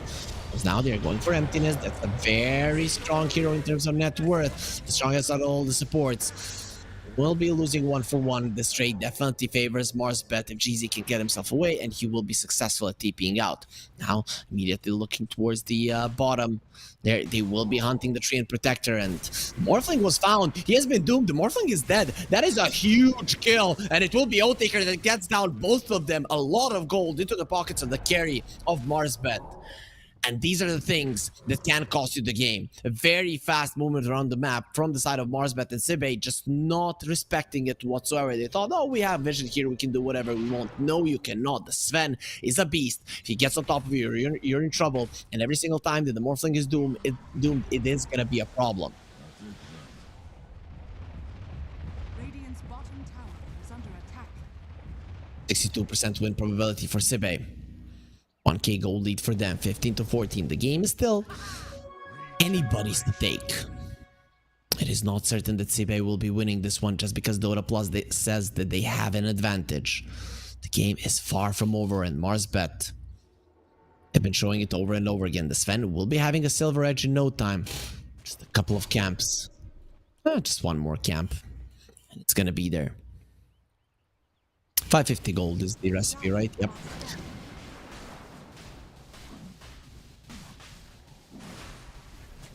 In the previous game, Marsbet were able to take Roche twice. This time around, Sibei don't want to be allowing it. They go for the Roche immediately. Are going to be getting it low. Marsbet don't seem interested whatsoever to fight this. They're just farming at the moment, getting as much of a gold lead as they can before this Roche does fall. As will be an Aegis probably into the pockets of Nesphere, so now the Doom isn't going to be that big of a problem for him. Their Shaker actually isn't going for a BKB, he wants the Silver Edge. I guess that's fine versus the Tidehunter. If you break him, then you can stun him and he won't get his Ravage off. I'm not sure. The BKB still seems like a pretty important item, especially versus the Skyrite Mage. That silence will be a problem for you for the entirety of the game. Radiant's top Easy. tower is under attack. Spirit Vessel is there. Just trying to cut these waves, and he's actually doing it quite successfully. There's the silence, the overgrowth doesn't connect, but they don't really need it. With the race coming over, this is a very dead Mobe. Mystic Flare, Pulverize. He tries to get the finisher off, not gonna be there. Onslaught, just enough damage to finish him off. He got caught mid-jump. He tried to jump, and the Primal Beast just caught him mid-flight. That is the thing I hate the most in Dota. Let's say when I'm playing a Mirana leap, nope. You get caught mid-leap, stunned up, and you don't go anywhere. It is hella annoying. Tidehunter is working towards his shard. He wants the dead in the water. Wants to be throwing the anchor onto the enemies. It really makes the game very annoying, especially for a Sven. Does he have a BKB? No, he is working towards it right now, however. Is under attack. Wholly non-existent. The game even. There is an Aegis on the Morphling, though. That is the advantage that Sibe have currently. Sven, though, he is the one at the top of the network chart, and Invoker going for a Midas, so we can expect Jeezy at some point maybe to get an Aghanim Scepter and be a really big factor in terms of damage in these fights. Protector almost level 12, level 2 overgrowth. That's a pretty solid buff. 1 extra second and 10 seconds less on the cooldown. As Nesphere wants to use this Aegis to get even more tier 2s down. There is a glyph on Marsbet if they want to be using it to protect this one, and they will be using it immediately. Currently, it's very hard for Sibe to go high ground, so I understand that Marsbet did go for this one. Dark Willow has the shard as well. There's going to be so many brambles on the ground. Pretty important, especially the Primal Beast. He likes to go through everything. Of course, now he has an 8-second BKB, so he can play around it, but once the BKB is over, he is going to be caught in so many brambles. Up tower will still fall despite the glyph being used. It is going to be an easy grab for Team Sibe. While this is happening, Marsbet are just increasing their lead by very greedily farming. They do have double Midas now on their side. Let's see if they're ever going to get the chance to use it. You don't have the glyph now, and Sibe want to use this advantage. Going versus the Invoker, not going to be easy. He drops down the meatball. He'll try to take the mana away from Nesphere and will be successful at doing so. He loses most of his mana, but it will not dissuade him from the push. Still continues going forward. Living Armor, making sure that the tower does almost no damage to him. The Cursed Crown will connect. Be stunned up right now, surrounded by brambles. That's going to be a great healing lotus given to him, giving him all of his mana back. Morphling continues with the push. The Linken's was broken. He has the Pavis on himself, protected by a lot of things. The range axes will fall. Marsbet, they're not reacting to this one. They need their Sven, or they're just going to be losing the lane. Again, the glyph will be used. Nesphere has an Aegis for another 2 minutes. He is going for it. Sven has the God Strength. What level is the Sven? He's level 18. That's level 3 God Strength. Not something you want to be going up against Nesphere. Gonna be stunned up by the Cursed Crown. They're behind. Baker thinking about coming in. Sphere. Yeah, terrorized. Let's connect. They really want to defend this. Nope. Marsbet, they've let it go. They've just decided they don't want to fight, and really into a Ravage, it is very tough. You don't have the BKB on the Sven. You don't have a BKB on the Shaker. You have a BKB on the Doom, but it probably isn't gonna be enough. Especially because that's the only thing that the Doom has to take him out of the overgrowth, so Ravage might not connect on you, but the overgrowth will.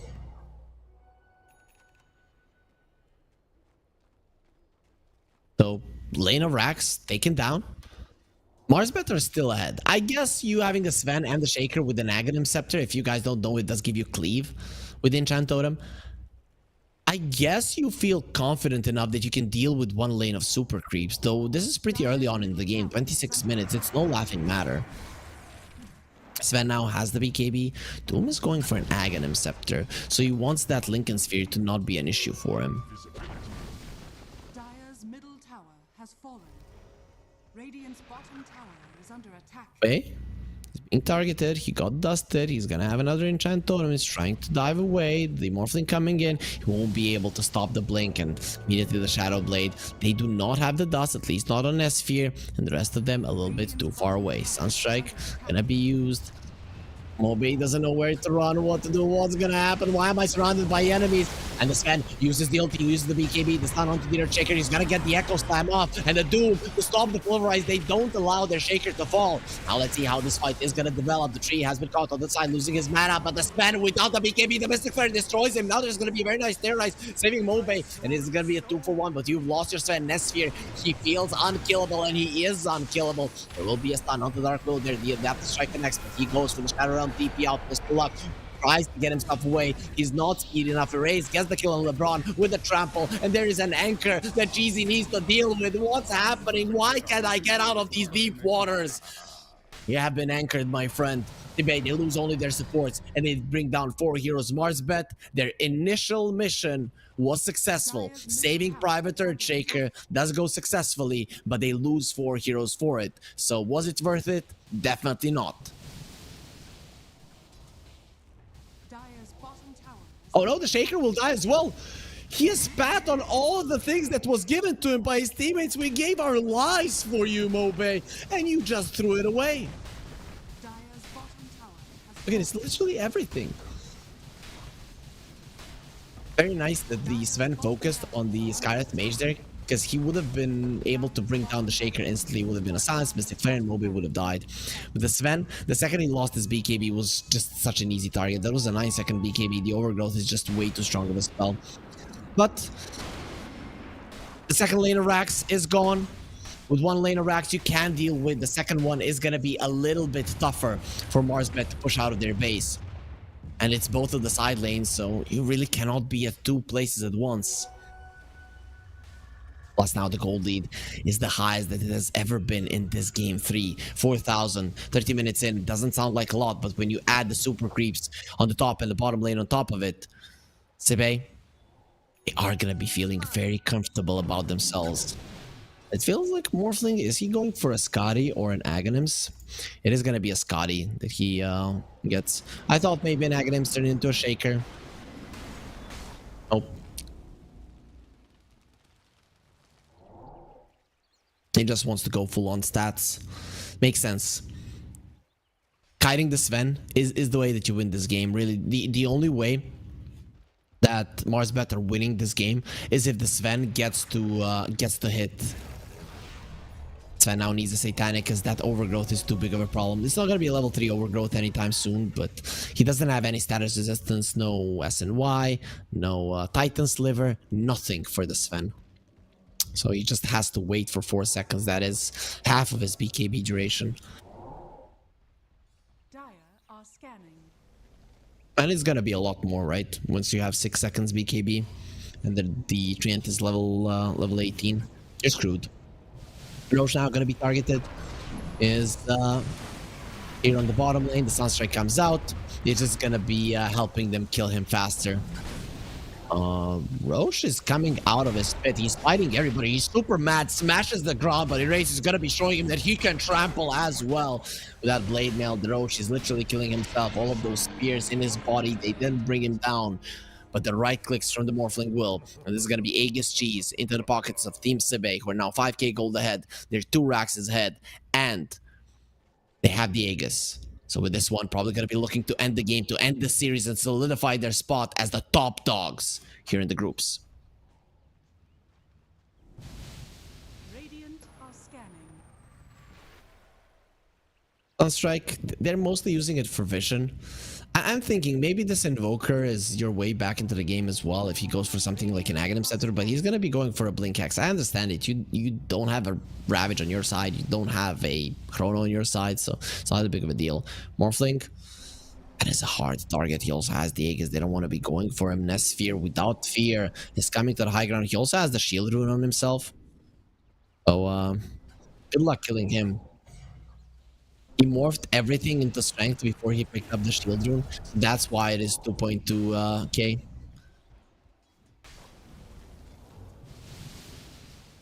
That's actually insane.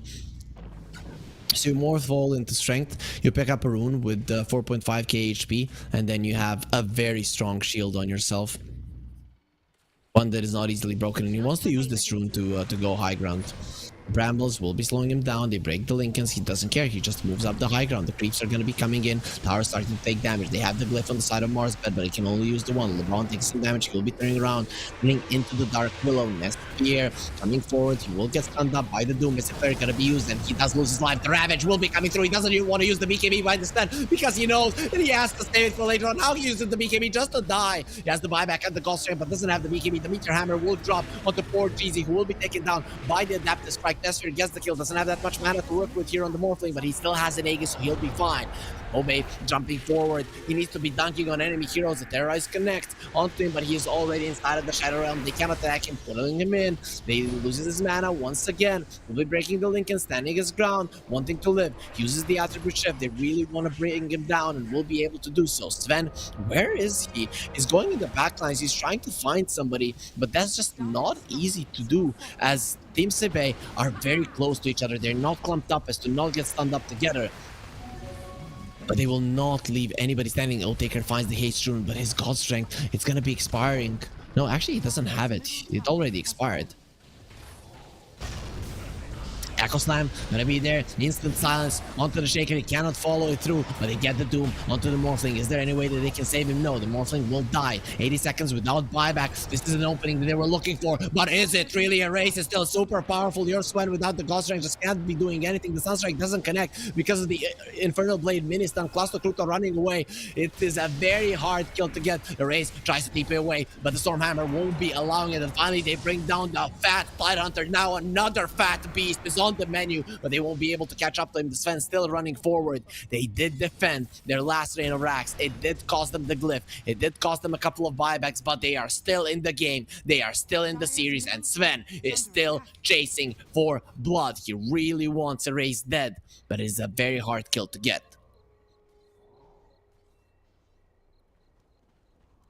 Arsbet, their high ground. It's not like they have insanely strong high ground. It's that it's annoying to go up against them. And if you play it properly, you get the mana away from the Morphling. We saw that without mana, he really can't do anything. You take away his Aegis, then the Doom is ready, and he's dead. So now going uphill, I don't think they're going to be wanting to do that, as the Doom will be up in 20 seconds. Now he also has an Aghanim Scepter, so it's going to be much easier to just engage on it.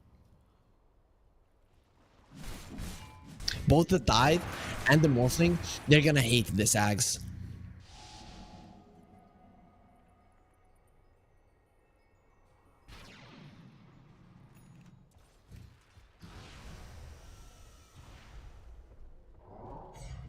Race has a gem on him. Try to see if there's any vision around them, but currently if you look at it, Mars bed, they don't have a single ward on the map. They will be placing one on the high ground there in the triangle, trying to defend it. They still have the outpost here going in. Tidehunter just jumps, but the Doom is trying to use it. He's not using the Doom just yet, using it on himself, but he will be caught by the Overgrowth, and that Aghanim Scepter does absolutely nothing. This game is over. Oathtaker trying to run himself away. He doesn't have a buyback, has to be very, very careful about what he does. Going for a TP out. Look at the damage in the Morphling. Nice tornado. Ooh, that would have been a disaster if he had died. Not like it's not a disaster already. They still have the Ravage. The Rise will be used, only fearing the Tidehunter. Blink turns into a Sven, gives armor to himself and his allies. The Call Strength has been popped. Disarm onto the Morphling. He cannot attack. What's happening? I have no weapons, dude. You have 2 E-Blades on your side. Those are weapons. LeBron just dies to the Trampler Race. Does way too much damage. That's Gem on the ground, but who cares? It is Mega Creeps. Those were the things that you were looking for. The Meteor will drop down. Race takes no damage from it. He just doesn't care. Cluster Kruta finally will be using the Ravage, connecting onto all 3 of the remaining alive heroes, and they will smash GZ into the ground. That's another hero that doesn't have the buyback, and the Morphling going in. Let's see if you can kill the enemies inside of the fountain. Mystic Flare almost brings down Moba. He will be surviving inside of that fountain, and they have enough stuns to finish off the Proud Beast. He survived the previous fight, surviving the enemy fountain. That's going to be a little bit tougher. The Fisher, it blocks him in. No, stay and fight, Sven. We need our carry to do something, and he's just going to die. Moba, he killed his carry, and his crown is falling as well. So it isn't really going to change the outcome of this game. He's trying to finish off Emptiness. Not going to be successful in doing so. The GG will be called Sibe. They get a reverse sweep. They effectively won 3 games in this series, but there was an unfortunate event with the pause and not being able to unpause it. Bugs happen, but Sibe, despite those bugs, they will be showing they're the better team. They're gonna be staying at the top of the group. They're just looking amazing here versus the team of Marsbet. Marsbet, game 1, they played clean. They played without any mistakes from start to finish. They stomped Sibe. Even though it wasn't a fast game, it was still an easy win. But in games 2 and 3, game 2 was an outdraft for Sibe. We saw it twice in a row. There was no way that Marsbet could play that game. And in game 3, well, Sibe just played better Dota. I don't think this was an outdraft. It was a close call. Looking at the drafts, but in the end, Sibe were just a better team, and they're gonna be retaining their position as the top dog of Group A. So they are gonna be there with +7 points. Really, nobody can threaten their authority. The next one is Marsbet with +1. So it's pretty apparent that these guys are looking really, really powerful. It's not it for today. We have 2 more series, guys, coming up. I'm gonna be, of course, stepping down and gonna be allowing Bowie to take over. Yellow Submarine versus Storm is gonna be the next series of the day, and of course we'll end the day with Vivo Kid Stars versus Money Makers. We can look at the groups before we go on to the break just to see how the standings are currently. So if we can't get those, our productions, they always work tirelessly. Oh, of course the Group A is updated already. Sibe +7, Marsbet +1, KZT -1, -1, KD Stars -1 as well, and 4 Zoomers. Well, they're probably out of the tournament, but these 4, Marsbet, KZT, Moneymakers, and KD Stars, it's anybody's game. Any one of these 4 teams can get eliminated. Any one of these 4 teams can go through even directly into the quarterfinals. Let's take a quick peek at Group B, because those are the matches that are going to be played today as well. Nemiga, Team Tickles, Level Up, Navi Jr., Yellow Submarine, and Storm. Yellow Submarine and Storm, they're going to be fighting. Whoever loses this series, they're screwed. They're definitely out of the tournament. Storm coming in as the favorite, but we'll see if that's how it actually goes. So that's it from me today here at the Pinnacle Cup Malta Vibes 4. We had a very, very long day, interesting day, but for you guys, it still didn't come to an end. I'm going to be sending it to a break. My colleague is going to be taking over, and the fun will continue here at the Pinnacle Cup Malta Vibes 4.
eagles flying overhead,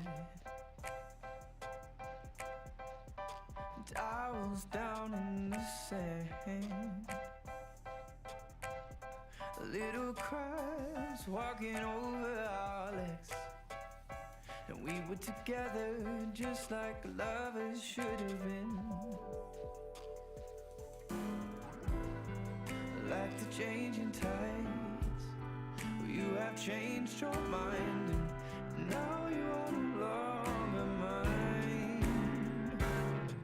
Last summer you were holding my hand. Last summer you were laying in my bed. Last summer we were more than just friends. But that was last summer. That was last summer.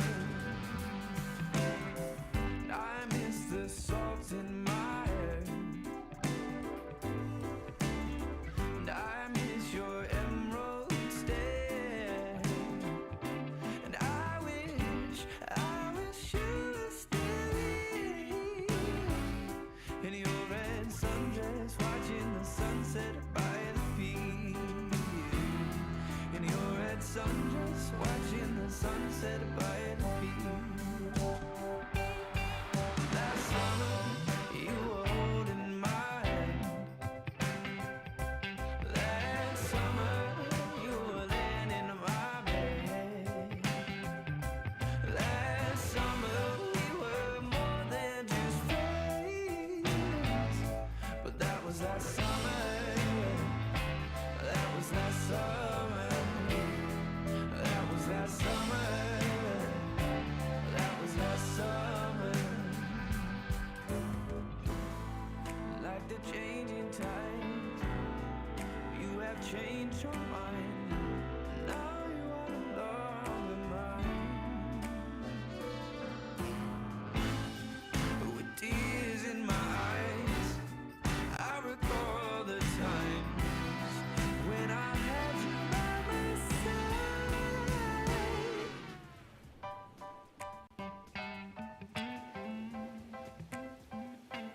Last summer you were holding my hand.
you wanna be a bad man?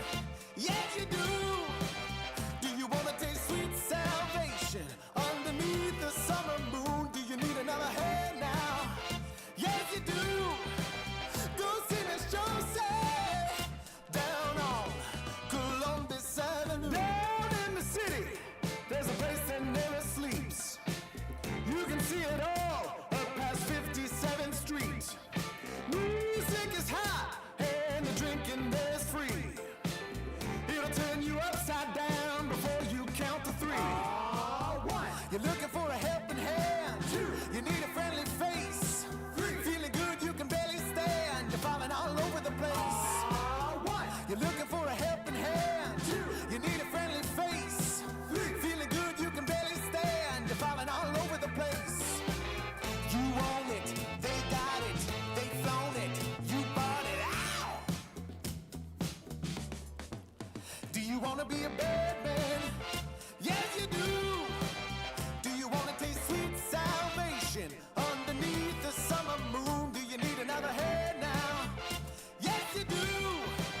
Go see Miss Josie down on Columbus Avenue.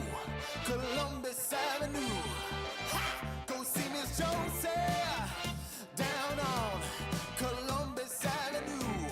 Columbus Avenue. Ha! Go see Miss Josie down on Columbus Avenue. One, you're looking for a helping hand. Two, you need a friendly face. Three, feeling good you can barely stand. You're falling all over the place. One, you're looking for a helping hand. Two, you need a friendly face. Three, feeling good you can barely stand. You're falling all over the place. You own it, they got it, they flown it, you bought it. Ow! Go see Miss Josie down on Columbus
I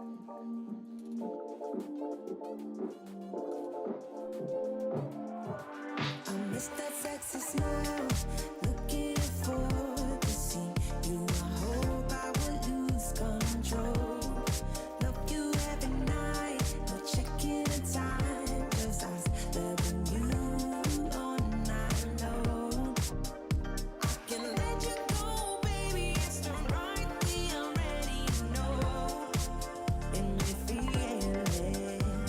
I really do, I said the truth, we can't go any road. Need you now. I'm your queen and you the keeper now. It's a kingdom, let's play it how you like. How does it make you feel? Or you wanna change? I'll be whatever, watching like we can dance. You got to move tonight. Stars are watching us in the sky. I wanna last it forever. It's a sexy smile, looking forward to see you. I hope I won't lose control. Love you every night, no checking the time, just us loving you all night long. I can let you go, baby, it's the right we already know, and we feel it. I really do, I said the truth, we can't go any road. Need you now. Let's change the clothes, we have a drive. You know how you make me feel alive. Come close to me, I'm obsessed with your different kind of style. Don't you ever leave, step by my side. Hold my hand, 'cause I don't have much time. I wanna hug you forever.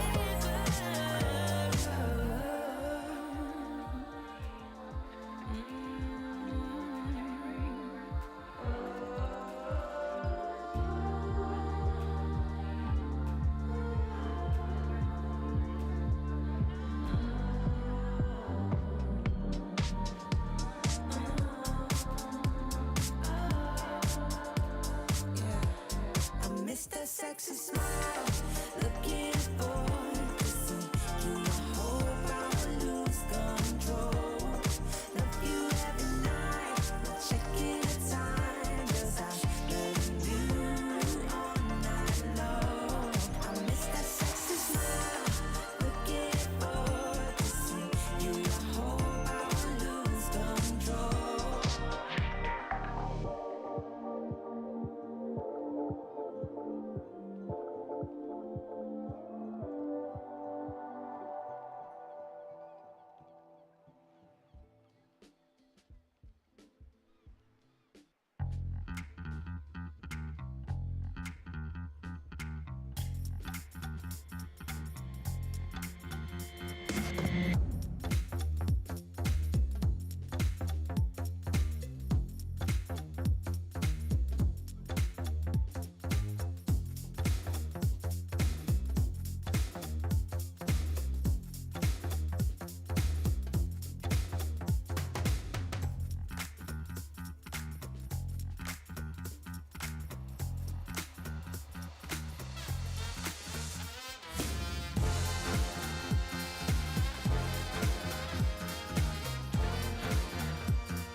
You told me I'm your anchor, I told you you're my bow.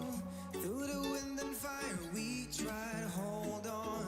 We built this ship together, searching for a home. Despite the storm that hit us, we are still on board. Dancing in the moonlight, the world just stopped and stares. We got no destination, I'll take you anywhere. All the doors we've opened and all the books we've closed. Words just come together, story that we never told. So far it's taken for my own. You said just keep holding on. If you're about to break, I'll always be your captain. For our failures we have grown. You said just keep holding on. If you're about to break, I'll always be your captain. I'll be your captain. I'll always be your captain.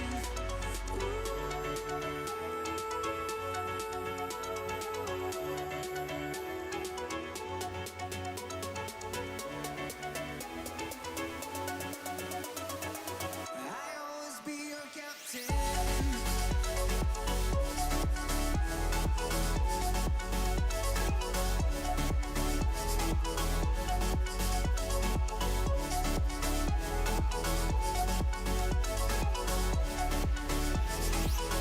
You told me I'm your anchor, I told you you're my bow. Through the wind and fire we tried to hold on.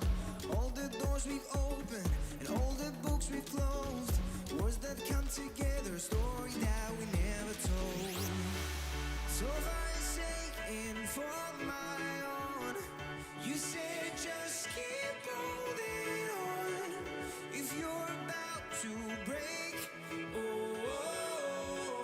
I'll always be your captain. For our failures we have grown. You said just keep holding on. If you're about to break, I'll always be your captain.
little crabs walking over our legs.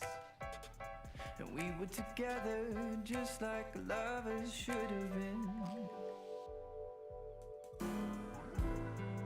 Like the changing tides, you have changed your Hello everyone, I'm here with some sad news.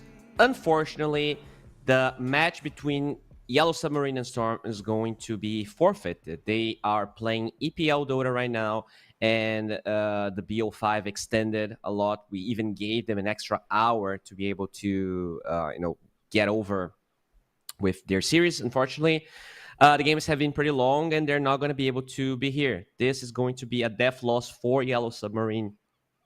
Storm were already not looking really good in this tournament. I think they lost 3 of their series, which means that, I think they're almost out of the tournament. I'm not entirely sure, but the situation is we're going to be needing another hour for Vivo versus Kid Stars. Vivo Kid Stars and Starts. There's going to be a 1 hour break until that series happens, but the third series of the day is just not going to happen. They are still playing against Luna Galaxy in EPL, and that's going to take at least 1 hour.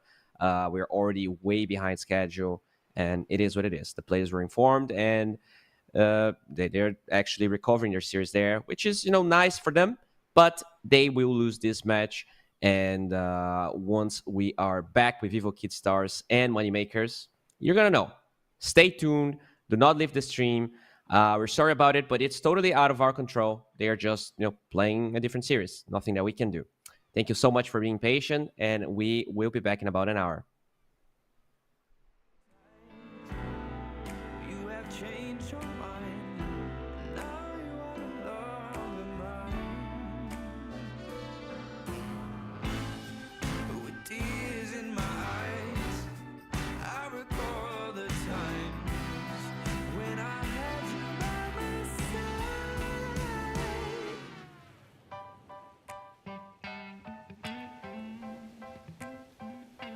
Last summer, you were holding my hand.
you wanna be a bad man?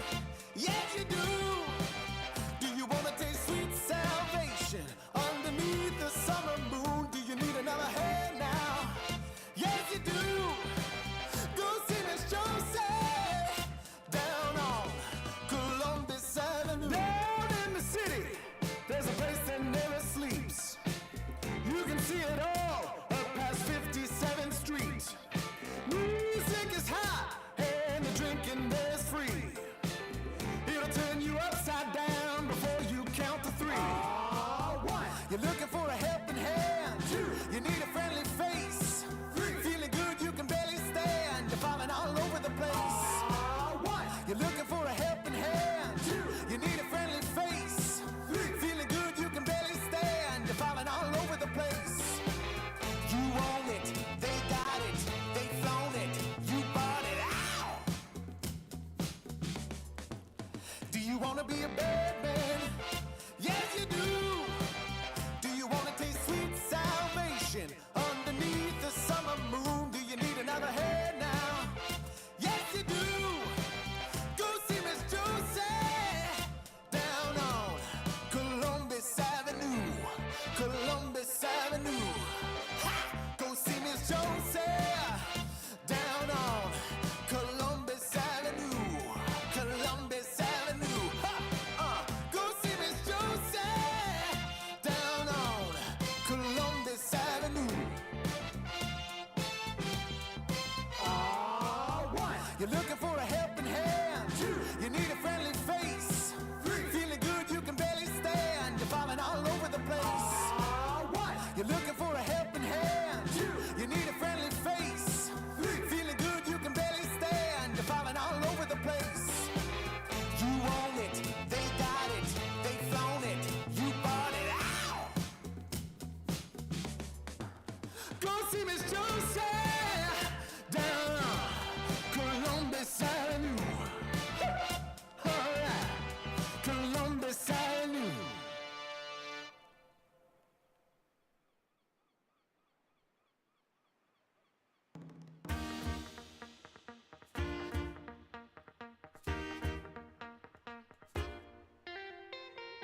I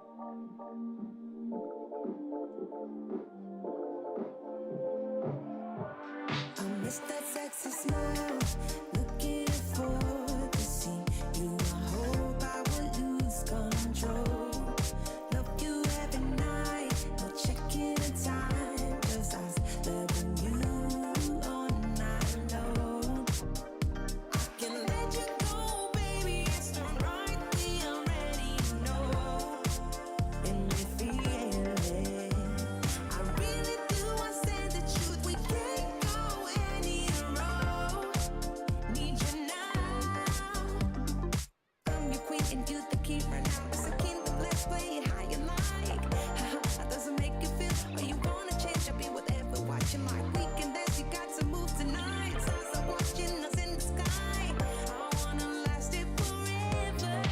It's a sexy smile, looking forward to see you. I hope I won't lose control.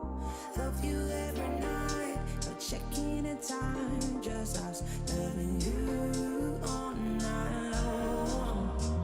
I can let you go, baby, it's the right way, I already know. And we feel it.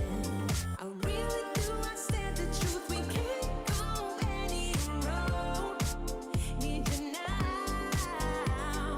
Let's change the clothes, we have a drive. You know how you make me feel alive. Come close to me, I'm obsessed with your different kind of style. Don't you ever leave, step by my side. Hold my hand, 'cause I don't have much time. I wanna hug you forever.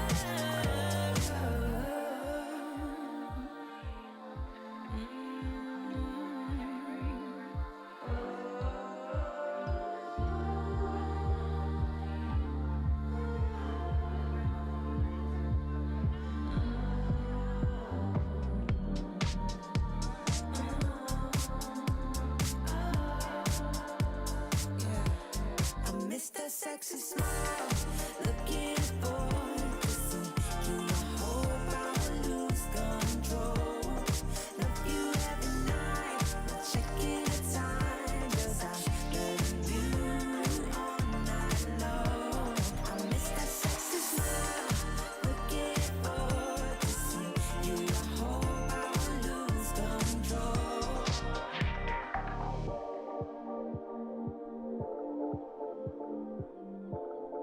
Thank you.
I'm your anchor.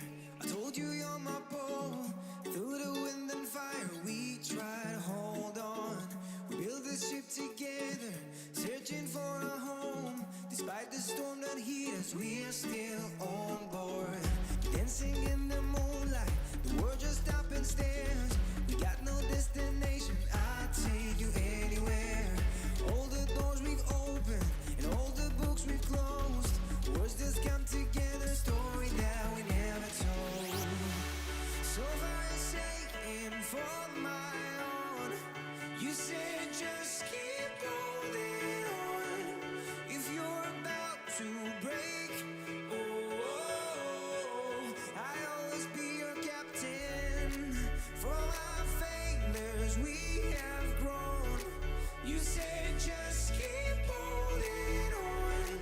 If you're about to break, I'll always be your captain.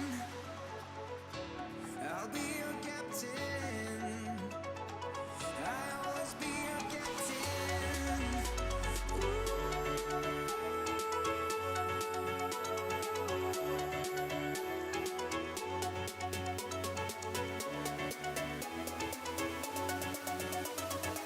I'll always be your captain.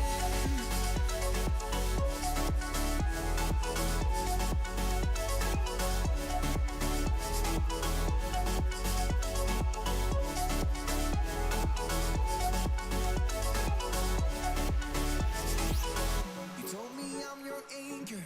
I told you you're my bow. Through the wind and fire, we try to hold on. All the doors we've opened and all the books we've closed. Words that come together, a story that we never told. So far saying for my own, you said just keep holding on. If you're about to break, I'll always be your captain. For our failures we have grown. You said just keep holding on. If you're about to break, I'll always be your captain. Be your captain. I'll always be your captain.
Seagulls flying overhead,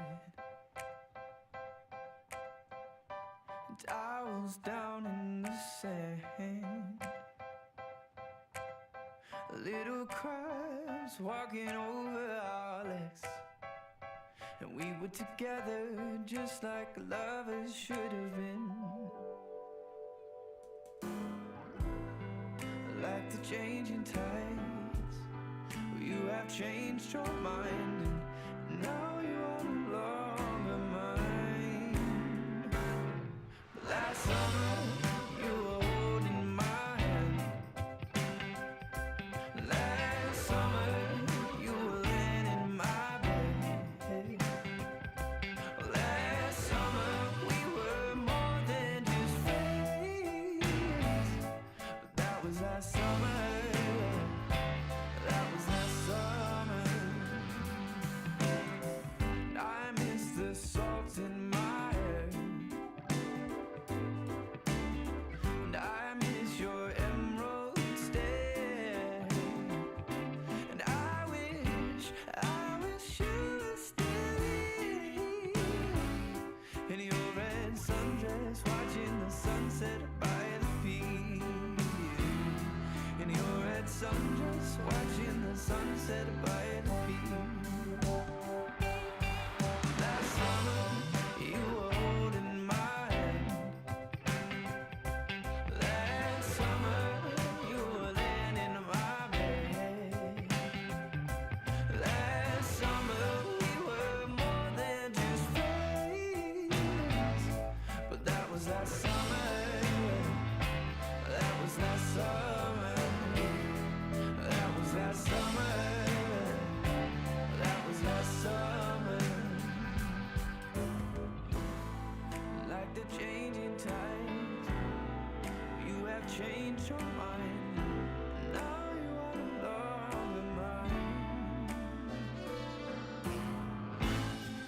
With tears in my eyes, I recall the times when I had you by my side.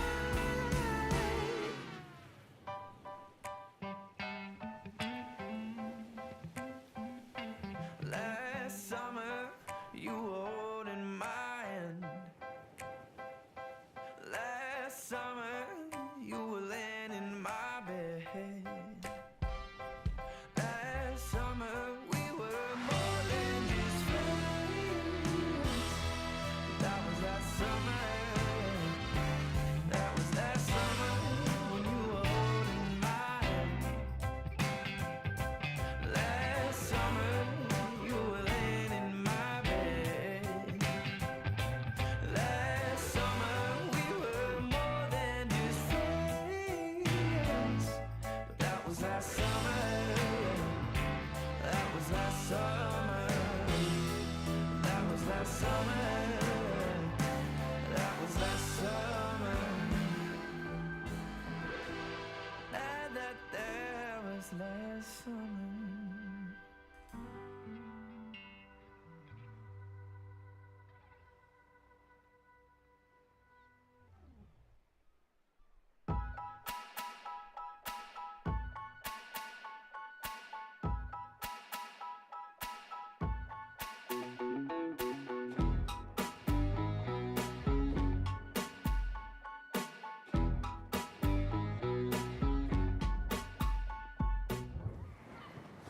Oh, esport.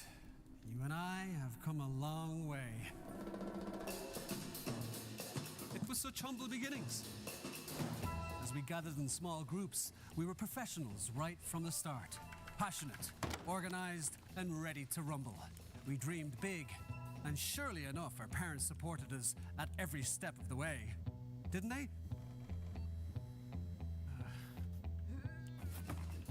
Fired up by all this love, it wasn't long until we caught the scent of competition.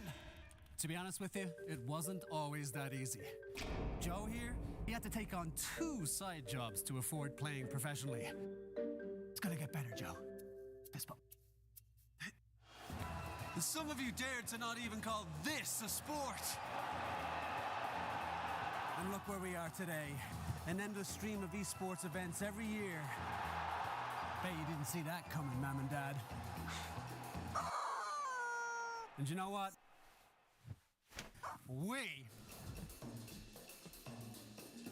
have been with you every single step of the way.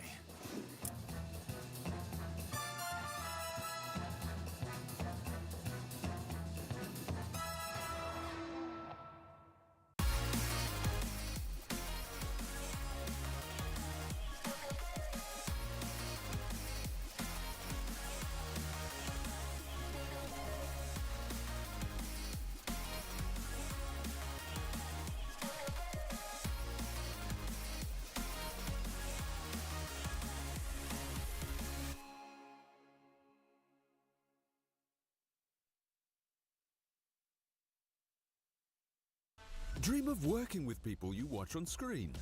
Exclusive esports opportunities handpicked just for you. Candidate profile to raise above competition. Let 10GG handle routines. Make a step towards your dream today.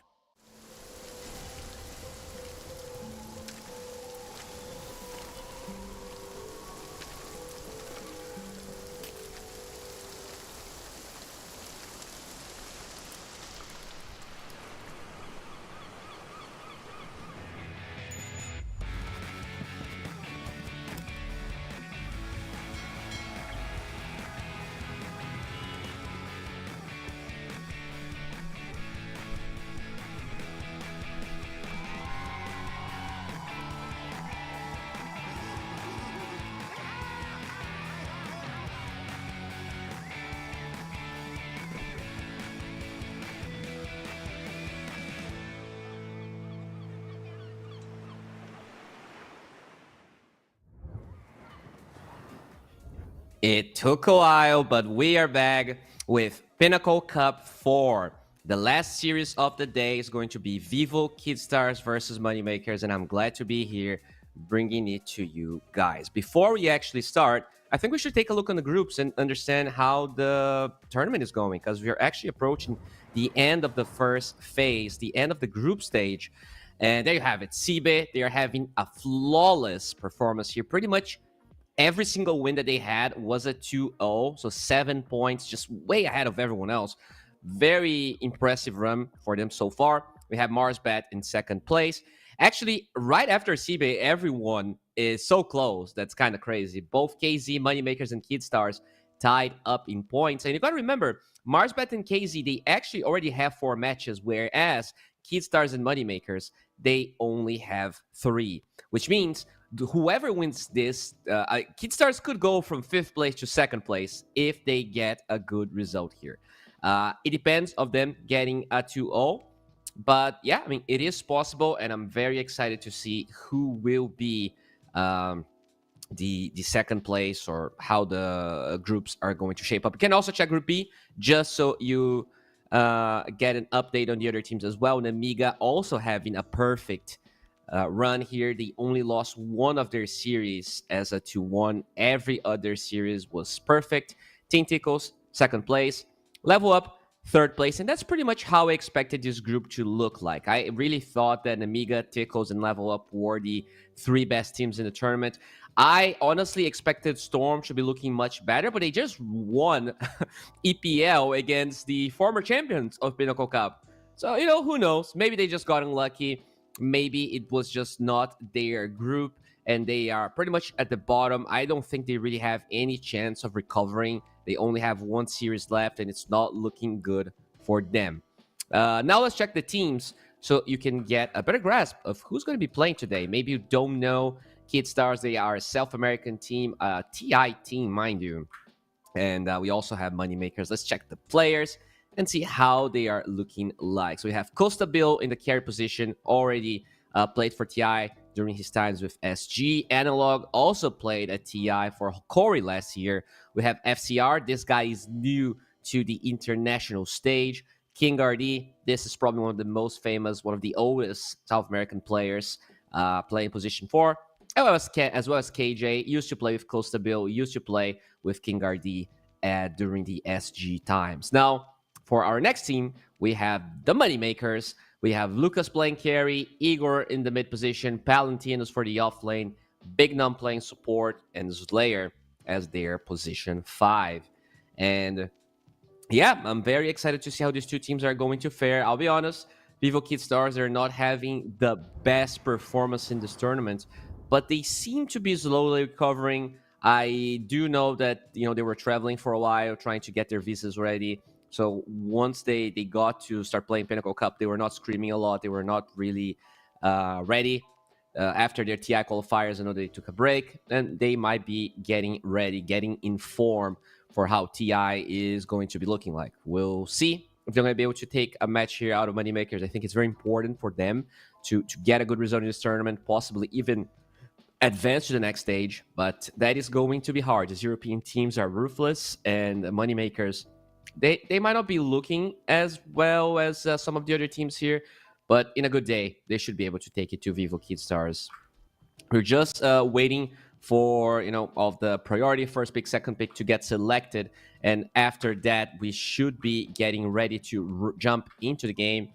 I'm a little bit biased, obviously. I am from South America. I really like Vivo Kid Stars, but they really need to step it up. I think as a TI team, they have some pedigree, they have a reputation to zeal for, and so far I don't think they really got where they want to be. Whereas for Moneymakers, I think... Actually, let me check what their result in Pinnacle Cup 3 was, because I think they didn't go to the second, if I'm not mistaken. Yeah, we do have a draft, so let's jump right into it. Moneymakers, they actually did go to the second stage, but they lost to Luna Galaxy. And that's kind of the deceiving part. The first match that they had in the playoffs was against the winners of the entire thing, which means that maybe they could have gone pretty far. They just got totally denied, destroyed by Luna Galaxy. We'll see if actually they deserve to be in the playoffs. They deserve to go super far into this tournament. Well, to show that, to prove that, they need to take a convincing win out of Vivo Kid Stars, and let's see who will be victorious here. In terms of bans, we already see Sven being removed. Vivo Kid Stars, first ban Sven. Not a lot of teams really do that. I think in general, you see a lot of other heroes being removed at the start of the draft, and maybe you ban Sven as your last ban just to force the enemy to ban PA in case you are the first pick. But yeah, they're actually banning both Sven and PA. This is not an approach I've seen from any of the other teams here in this tournament. We'll see how this is going to pan out for them. This is really not the approach. Even that Beastmaster first ban, this might be, a ban geared towards Moneymakers themselves, but it's not a hero that is usually first phase banned. I think it usually gets banned in the second or third phase, depending on some specifics of the draft. But yeah, banning both Sven and PA is not something I see a lot. But yeah, they have the first pick. They're going to take TA and insta-grab a Pangolier. Good position to be at. The usual responses we see against that is Shaker or some other lane dominator like TA, but that one did get taken away. And Greenstroke is what they're going to pick here for Vivo Kid Stars. Decent hero against Pangolier. Soulbind just kind of cripples what Pangolier wants to be doing in the team fights. The bug is also quite hard for the Pangolier to really deal with. Overall, they are looking... I think that's a fine response here for Vivo Kid Stars. Now, Moneymakers, they will cover the Pangolier with a Bloodseeker ban. What else here could they really be thinking about removing? I think Treant and Bloodseeker are definitely the in-game counters that we usually see besides the Grimstroke. And the fact that TA is already banned means that in terms of matchup, they shouldn't really be that worried about. I don't think we're going to see Shaker banned. Shaker is usually the hero you see against Pango. And yes, he wins the lane, but a lot of teams don't seem to care about that. Pangolier is just a self-sustaining hero that does a lot. But they do take the Kunkka away. That is one of Analog's classic heroes. He was playing this hero before anyone. I think like 1 or 2 patches ago, I've seen them play a lot of Kunkka to pretty decent success.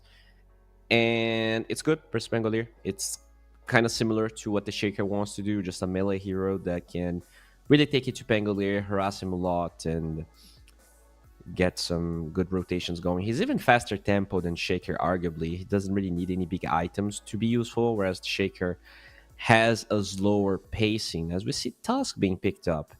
There was definitely a timeline where mid-Tusk against Pangolier was a thing in South America. Not sure that's really what Analog likes to run, so we might just be looking at either an off-lane or support Tusk. But in an ideal world, I like to think this is a flex. It could be. We'll see if it is a flex to the mid lane or not. That snowball dodging to the... just the fact that you can kick away the Rolling Thunders is honestly very good if you get that early Ags as moneymakers. They're going to respond with a Vengeful Spirit and a Gyrocopter. Really strong response. Really powerful meta heroes that they have going for them. The response on the side of Vivo is a Primal Beast with Muerta. Interesting response. I like it a lot if the Primal Beast is going to be offlane. I think I really like Primal and Grimstroke together in the same lane. I'm assuming this Tusk is now a 5, actually. So we could be seeing this Tusk 5 with Muerta, just having that melee range combination where the Tusk... I think the shards work really well with the calling on Muerta. And I honestly feel like Muerta into Gyrocopter is a decent enough of a response. Like you do a lot of burst damage. Gyrocopter is not necessarily that good against that, and he doesn't really have a lot of magical damage in the mid to late game to really take it to Muerta once her ult is activated. Response is going to be a Night Stalker. Very pressure heavy hero during nighttime against Muerta. But in the lane, it's not that strong, which means moneymakers, they need to pick a support for themselves. Whereas Vivo Kid Stars, they need to pick either a mid hero or an offlaner. It really depends on what the Primal Beast Tusk situation is really going to be looking like. So for moneymakers, kind of hard to ban, honestly. It's not that straightforward here. The heroes you want to be taken away.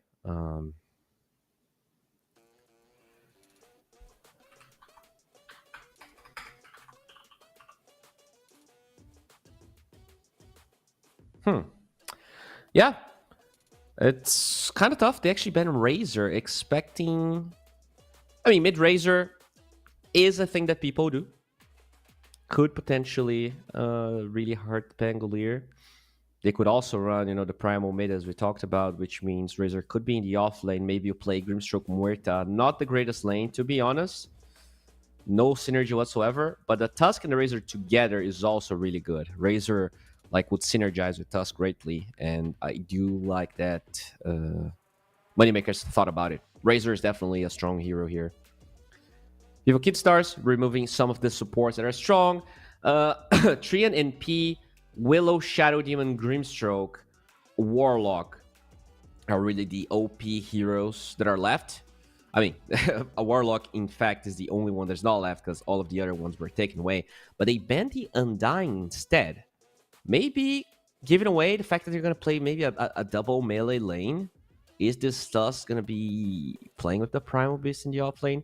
I'm not that big of a fan of that, but maybe they want to pick another melee hero for Vivo Kid Stars.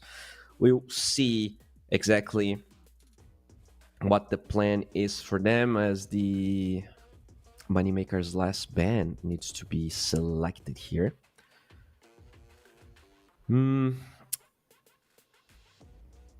I mean, it's a really tough ban because you have no idea about the lanes. You have some idea, but you need to consider maybe 6 or 7 combinations of lanes that they have going for them. Tusk being, 2, 3, 4, or 5. Primal being 2 or 3. Muerta honestly can be a support. A lot of European teams run that, but I'm not sure that's what Vivo Kid Stars is going for here. But they could be doing that. They honestly could. And whether they are utilizing those flexes actively or not is something I'm not aware of. I'm not actually casting any Vivo Kid Star games this tournament just because I was getting usually the first and second games of the day. And those series, they're usually from the European teams. Vivo Kid Stars being a South American team, they usually are scheduled to cast the later ones in the day so that, they can be awake. They don't want to be playing games at 5 a.m. in the morning.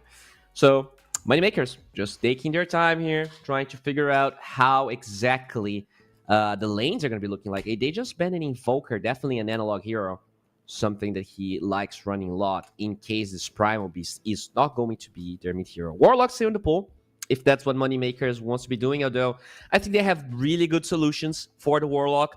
For the upheaval specifically, you have the Bug, you have Deadshot, you have Snowball, you have Onslaught, way too many cancels. Warlock might not be the hero they are looking for here. They're looking for a strong 5 to kind of body and allow this Gyrocopter to thrive. Even though Warlock Gyrocopter is a classic combination and could still work in the lane, I do fear for how this Warlock would be looking like. And yeah, they just get themselves a Rubik. Very good against Primal. Very good against Muerta. Whoa. I was not expecting the Briso. How is this looking like? So we have Analog in the mid lane with the Primal. And this is an FCR Bristleback. I like it a lot. The Undying ban definitely kind of indicating that they wanted to play double melee. That Undying was like, this is not really the type of hero I would expect to be banned at this stage, as we can see Palantino's beautiful face right here. All right, yeah, show me those guns, baby. Oh, Slayer here, just chilling. Has a very red mouse. I usually don't see mouses this red with gamers. Usually they're black, they're gray. Very different looking mouse, in my opinion.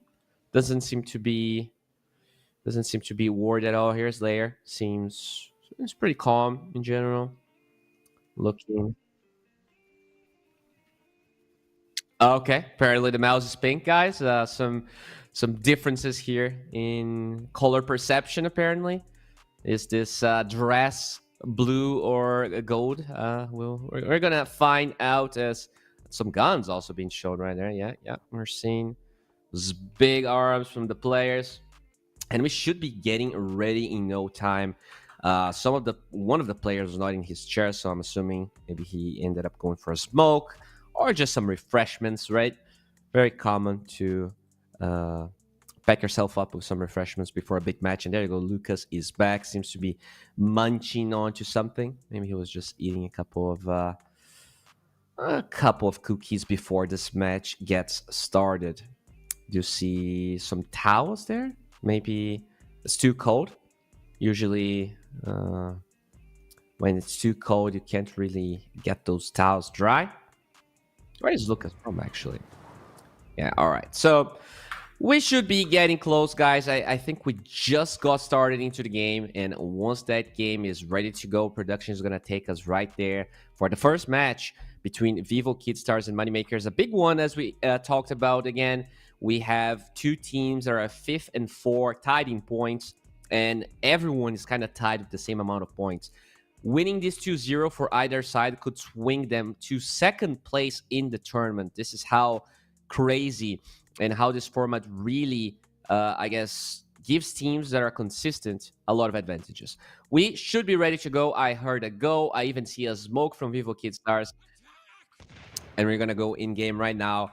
Let's go, as Vivo Kidstars already joined the line here towards the big jungle of Moneymakers. But that's not the position they want to be at. And honestly, you're smoking at nighttime against a Night Stalker that, if getting a kill is what you want, you should be very careful. You should be perfectly positioned, because it's just not an easy type of movement to make. Night Stalker is a tough hero to find.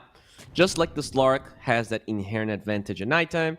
And there you go. Vivo Kidstars, they just place a ward. I don't really feel like they have any aggressive intentions besides getting some vision. And, that ward in the big jungle, not something I've seen a lot. I wonder what the plan here is. I guess Pangolier, they're expecting some rotations for the Pangolier there. You can see if he's stacking for himself as well with the camp on the right side.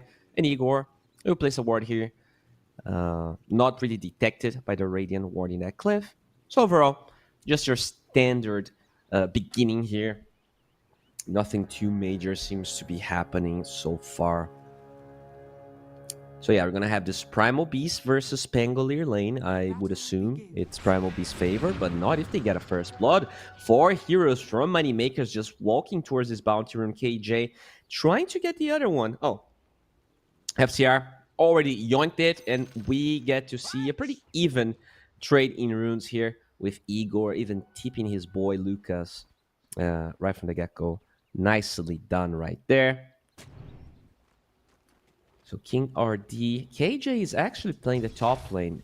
I expected this this stuff to play together because they actually banned the Undying. I was assuming that maybe they wanted to play Tusk and Bristle together, but I can see the value of having Grimstroke and Grimstroke and Bristle together. The Grim can definitely enable the aggression of the Bristleback with the Inkswell. And, you know, this Tusk plus Muerta lane is super favorable. You're going to have the Tusk just taking for the Muerta, and she can do a lot of damage. The shard block is incredible if you can get a lot of right clicks off. I do like what they have going here as Slayer. Let's go for the Blow Grenade Flag Cannon. A lot of damage flying out, but the Fairy Fire will secure KJ's life for a little bit. A lot of damage, though, being done, and that's the beauty of a hero like Gyrocopter. It's just what he does at the beginning. A lot of harass, a lot of poke. Not necessarily kills, especially when you don't have that Warlock we talked about. Vivo, they took some pretty big precautions to prevent the Warlock pick, as another Blow Grenade gets used. Close to build, very low pops. He's one that should be able to live. No, Big Nums. Less right-click secures that kill, and King RD gets no trade in return. The carry of Vivo Kid starts dying as FCR being yep, he is gonna die. Gets dove by Moneymakers. And this is a big start here for the Dire. Not really the beginning you want. Both side lanes already bleeding kills. At least in the mid lane, we see Analog doing really well. He is 9-3 against the 5-1 here from Igor, which is expected. This Primal Boy wins most of the melee to melee matchups. There's not really too many things that you can do. As Analog just using his bottle here, trying to get some deny arenas going. Oh, nice push back. He gets one deny, doesn't get the second one. Still, really good start. I would definitely say Analog, in my opinion, is one of the highlights of Evo Kid Stars. When they are looking good, Analog's looking good, and at least so far, his mid lane is looking awesome. In the past, I think he had a big problem of being too active, kind of sacrificing his game a little bit too much. We'll see if it's going to be the case. I think Primal Beast is definitely a hero that can fall into that trap. You know, the hero's so good at rotating, but you gotta really respect the hero and allow yourself to also scale, or else the game can quickly slip away from your hands. We'll see. Those side lanes bleeding kills means that there's a chance Analog's going to be forced to aid these side lanes, as we see 2 DCs here. Yeah. Not ideal. Bristleback is going to be the scene. Yeah, look at that beautiful Primal Beast. That's super scary, actually. But I like this set a lot. You see the Muerta. Don't really have a lot of cosmetics for her just yet. Maybe after TI, we're going to get one. I think this hero has a lot of potential with the cosmetics.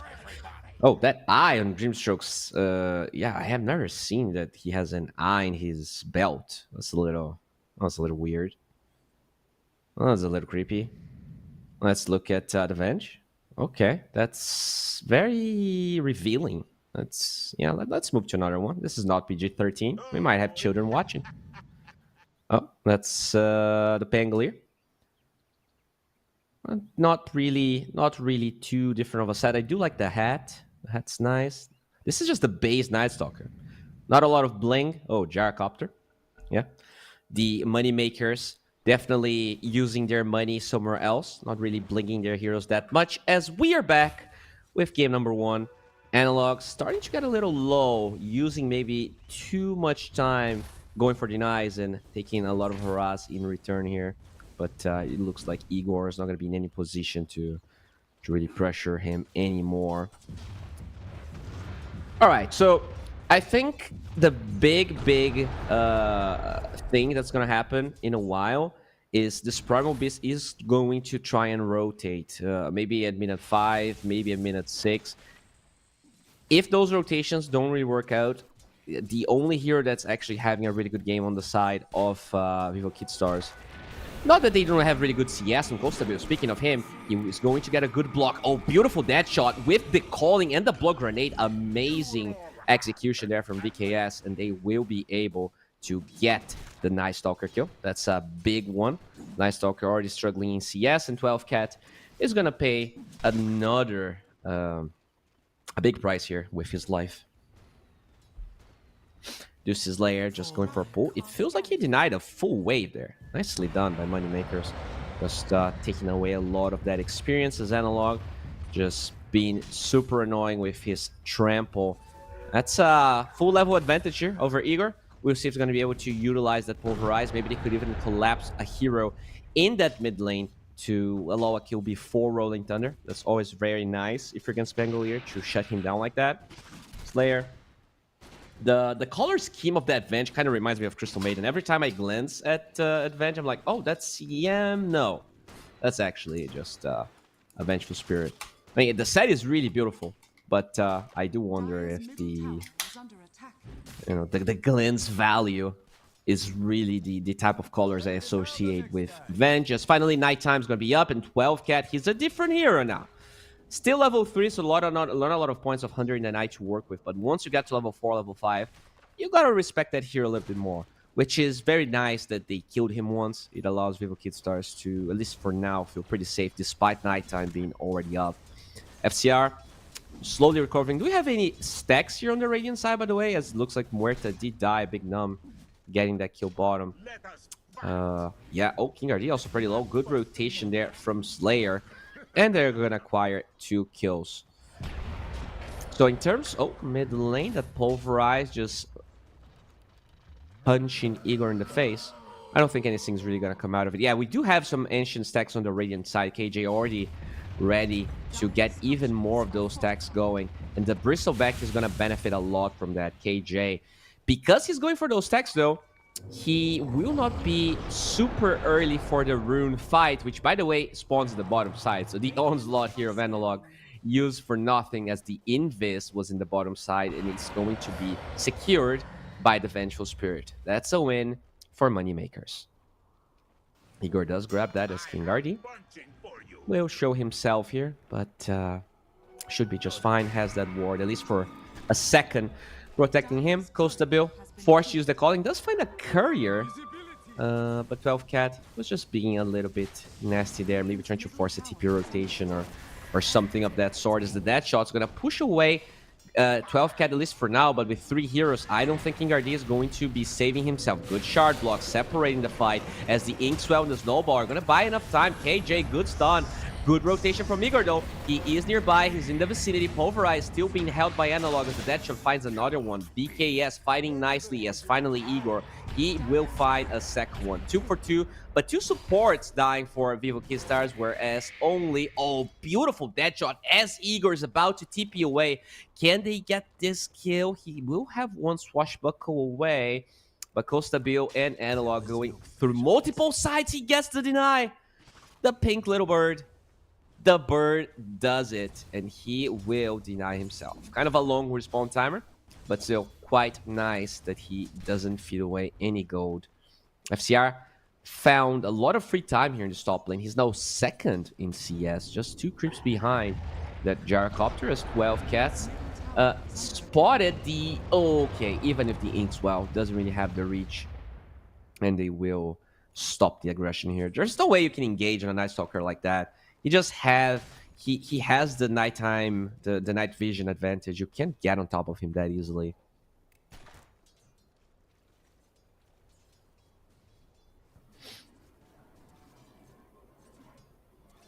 Okay. Mid lane, we do see a fight for the rune. It is Analog that picks the shield rune up, and the swashbuckle will be just used here. But yeah, I mean, I was talking about this during the draft. Moneymakers, they lost to Luna Galaxy because they were the first opponents that they had in the playoffs. Moneymakers, they had a really good showing in Pinnacle Cup 3. They could probably have gone much, much further away if their first opponent wasn't. Oh, look at that. They find the stacks. Lucas with that Black Cannon. He is going to be stealing all of it. They will steal everything from Vivo Kid Stars. Not only those creeps, but the life of Analog alongside it. King RD just watches as their entire life savings get stolen. Really good Inkswell with the calling. That's going to be a long duration stun right there. Can they find Lucas though? He's just doing so much damage. FCR doesn't care. All of those bristles are enough to claim another one. The slow from the Grimstroke. Finally, Igor gets the swashbuckle from the front, which means no damage reduction. For now, this is a 3-4-2. Make it 4 since Analog just respawned. Rampage for Igor at 9 minutes. Holy shit. You don't see that very often. And money makers will make a lot of money out of that engagement. They steal those stacks and they just humiliate Vivo Kid Stars in their home turf. Not what you want to be seeing here if you are an SA fan. But so far, they've been doing really well. That Pangolier, can we check net worth here? He is probably just skyrocketing in farm. Let's rewatch the fight though. I think this is a different fight. This is... yeah, maybe this is too long of a replay. Because, yeah, that's right from the start of that fight. Analog falls. They steal all of the large creeps here. It's a beautiful, beautiful spell casting from Moneymakers. But then Vivo Kid Stars are like, okay, they spend a lot for this. We're gonna try and get a kill. But unfortunately, the bug gets used too early. Sure, they get a... how didn't the... oh no, FCR actually... his pathing was a little bit bugged there. He walked away. I think the Inkswell didn't explode in the gyro. It took them way too long to get that kill because of it. I really feel like there was a pathing problem. Probably pathing plus lag issue there. Oh man, they just don't get the Inkswell on the right targets. They could have probably traded better if that doesn't happen. But still, doesn't take away from how well Moneymakers played, from the fact that they were proactive, scouted the stacks, killed the stacks. And as that's happening here, we see Costa Bill trying to get some farm, but this gyrocopter, 95 creeps at 10 minutes. This is, I mean, you don't really see this anymore. I think in the past, when games were way more passive, maybe you could see 10 CS a minute this early. All right, nice. Stalker OT is going to be used. King RD will use the snowball. They're trying to use the calling to protect themselves, and so far it's quite successful as a stolen dead shot. Oh my god, this Muerta is... that's just... I don't know a Spanish joke for this, but Muerta is... Muerta, I guess. That's it. Beautiful fight once again for Moneymakers. They get the kills, they will get the tower. Great usage of the Night Stalker OT. And just bringing the numbers. Vivo Kid Stars, they did not have enough heroes in the vicinity to be able to assist Costa Bill. And sure, they're doing some damage here in the mid-tier 1 tower, but these are illusions. You are not really going to do that much. Finally, Igor even gets the creeps delivered by Slayer. Beautifully done right there. Rune's going to be on the top side, which means Analog bottles a haste. That is quite a nice rune to have if you're a primal beast. And we see VKS trying to mimic, trying to go for the same play, taking away this top tier 1 tower. Could potentially accelerate their game. At least FCR is just as farmed as the gyrocopter. And, you know, this Bristleback hero is broken. I've been spamming this hero in pubs. It is broken in pubs. Whether it's good enough to be played in competitive, we might get the answer in about a couple minutes. But, yeah, this hero, once you get Eggs, once you get Bloodstone, good luck killing it. They don't really have a great Scotty buyer. Like, Gyro can buy it. It's not the ideal item we want. As I have not seen that voice line, the Nom Nom Nom one. That's kind of cool. Igor here with his rampage. Can we see net worth, by the way? I think should probably be looking at it as Analog. He gets swashbuckled and will be pushed away.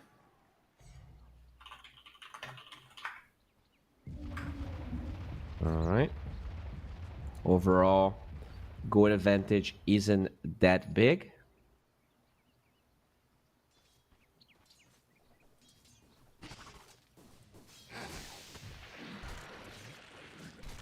And FCR here, just going to be farming his Aghanim Scepter. He's going to get a really good timing on it as well. That's about 600 gold that he needs to finish that. And once he gets the eggs, it like, especially because they have multiple ways of blocking their path. I think the AoE slow of the Muerta, the shard block of Tusk, it really allows these eggs on the Bristleback to shine. It's kind of like he is probably the true carry of this game. This seems like a draft that they prepared, trying to really enable this Bristle. And I did play enough of it to think it's quite strong.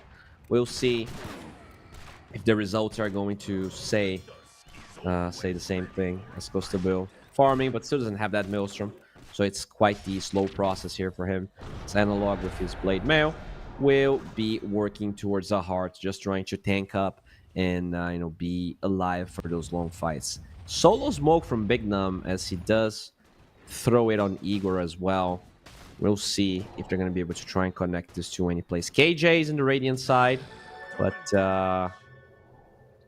yeah, we'll be able to TP away. I think he breaks the smoke and should be just fine. Analog even TPing KJ here. Aware exactly of the play that Moneymakers wanted to do. Very nicely done.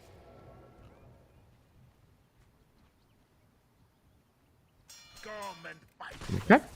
Good advantage. Slowly increasing here for Moneymakers. We're now at 3k at 15 minutes. A decent advantage, but not unsurmountable by any means. With some good fights, Vivo Kidstars could be looking much better. And they are ready. They have FCR eggs, that Bristleback eggs, in a good fight. Ooh, it could be amazing. But in a bad fight, where maybe Slayer gets a good swap on him and just kill him in 1 second, it could also be really bad. The silence on the Night Stalker is really what could prevent this Bristleback from really utilizing his kit. They don't really have any breaks just yet, so he's still going to be tanky. But without activating the Bristleback, this hero is just not as strong, basically what it is.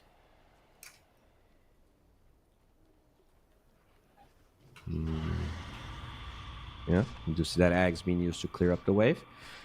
Dire's middle tower is under attack.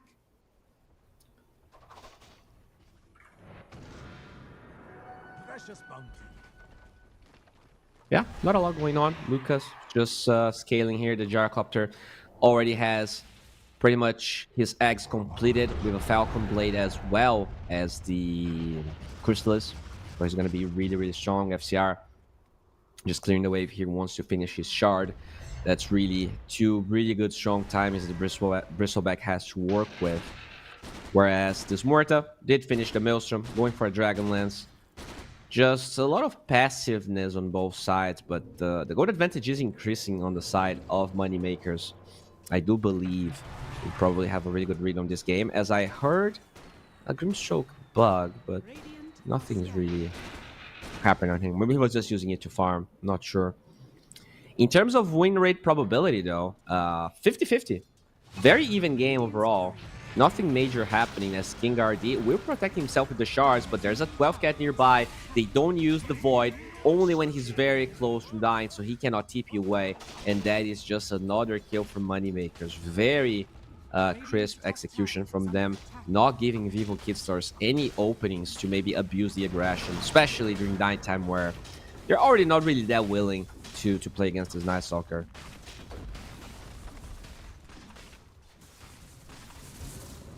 Radiant's top tower is under attack. Radiant's top tower has fallen.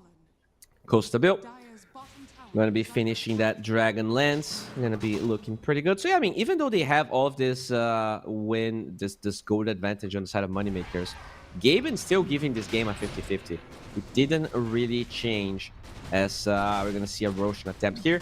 Solar Crest is up, and seems to be a free Roshan. Radiant scans this. Even if they smoke, though, are they going to be fast enough? This Roshan isn't the fastest, but isn't the slowest. Finally, Costa Bill under the guise of smoke. They're trying to run. Roche is very low. They could potentially still take a fight, but they're going to wrap all the way around. This is not the fastest engagement angle here. Gyrocopter gets the Aegis. That shot a little bit too late. And Vivo Kidstars, they were probably 5 seconds too late. And this will give Moneymakers not only the Aegis, but a clean disengage from that pit. Not a lot of mistakes here from Moneymakers. Everything they've done so far, from the laning stage to this mid game, has been impeccable. They contested the stacks, they stole them, They took great fights. They enabled Lucas. They enabled Igor. And, they are in a prime position. Gaben is not that confident in, this advantage being that big of a deal for them. But it is still a very good showing here from them overall. Just was not expecting. Oh, FCR is going to be homing missile. They're going to pop that Hunter in the night as the Soulbind is going to lock down the Venge and the Night Stalker. Quite the awkward place to be. Stolen bugs preventing Analog from casting any spells. The Ink Spell on him is pretty much useless as they did find 2 heroes here. A lot of damage coming out from Lucas as FCR is trying to find Big Num. They get to, especially Igor. He had a big kill streak, and finally, the Rubik dying as well. This Gyrocopter is by himself. Oh, Analog. He canceled his Pulverizer, or maybe it was canceled by the Night Stalker. I'm not entirely sure. But what I'm sure of is this Agers is down, and FCR trying to get all of that damage from his back into Lucas, and they're doing a lot of it. They're gonna get it. FCR, the true carry of this game, gets another kill as Analog with the Inkswell finds another one. VKS, they are back at nighttime. They took a convincing fight for Moneymakers. Just beautiful stuff. A little bit bold for Moneymakers, engaging into that Bristleback. Sure, they try to flank VKS and find other heroes, but a beautiful Soulbind from KJ. Sure, he was one of the first to die, but he just locked the Venge and the Night Stalker together for so long that Analog was able to do a lot of damage during that team fight. FCR now highest net worth by a big margin, and yeah, I love it. This off-lane Bristle having the time of his life right now.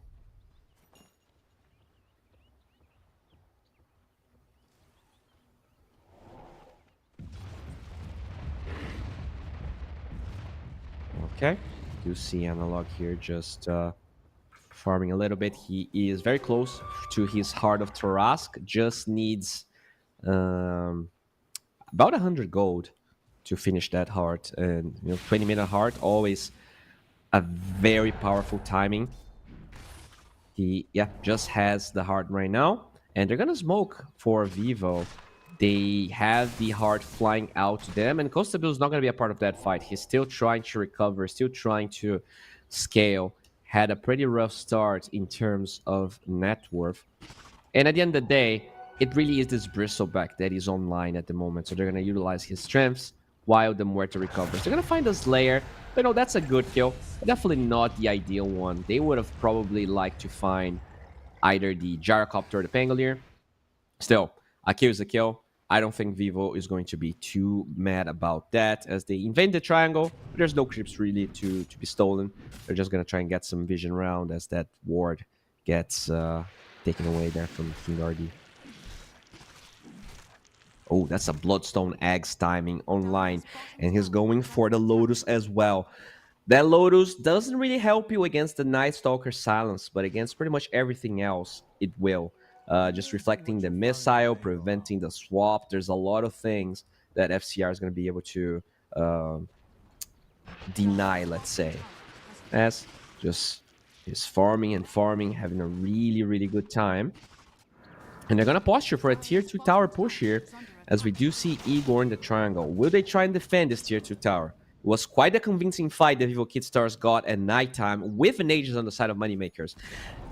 Yeah, they're not really going to try and stop this. It is now daytime with no Aegis.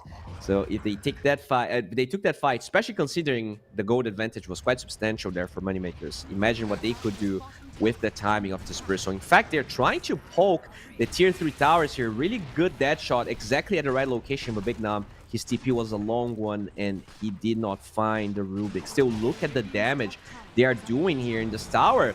So much damage. Igor just baiting a Rolling Thunder, the Glyph being forced, and Moneymakers, they will be forced. They will be pretty much forced into this fight. Nice Stalker ulti as Lucas. He's going to be stuck inside those shards. Beautiful Soulbind locking the heroes on the side of Moneymakers. Vivo Kid Stars. They lose the first one. It's the Grimstroke. Most of his spells, though, already used. He should be just fine as FCR is a beast and cannot be stopped. He gets the Gyro by himself, and they want more. They will find Slayer. This is a great fight that they are taking. And 12 cat, you gotta cut some waves. You gotta do something about this. They have 2 creeps, and they have the firepower to try and take those towers. We'll see. What? Okay, they actually killed the 2 creeps. How much can they do before backdoor protection kicks in? Actually, they didn't really kill the creeps. So they will pretty much get the barracks here unless a miracle happens. And I don't think a miracle is happening. No buybacks on both of those heroes. No cooldowns being available. Still 1 minute for nighttime means that Vivo Kid Stars, despite a rough start, despite some really good proactive plays for moneymakers, will get the first barracks of this game. Convincingly, by the way. Very nicely done by them. And path to recovery here seems to be going quite well for them. For the first time in a while, they are also ahead in net worth.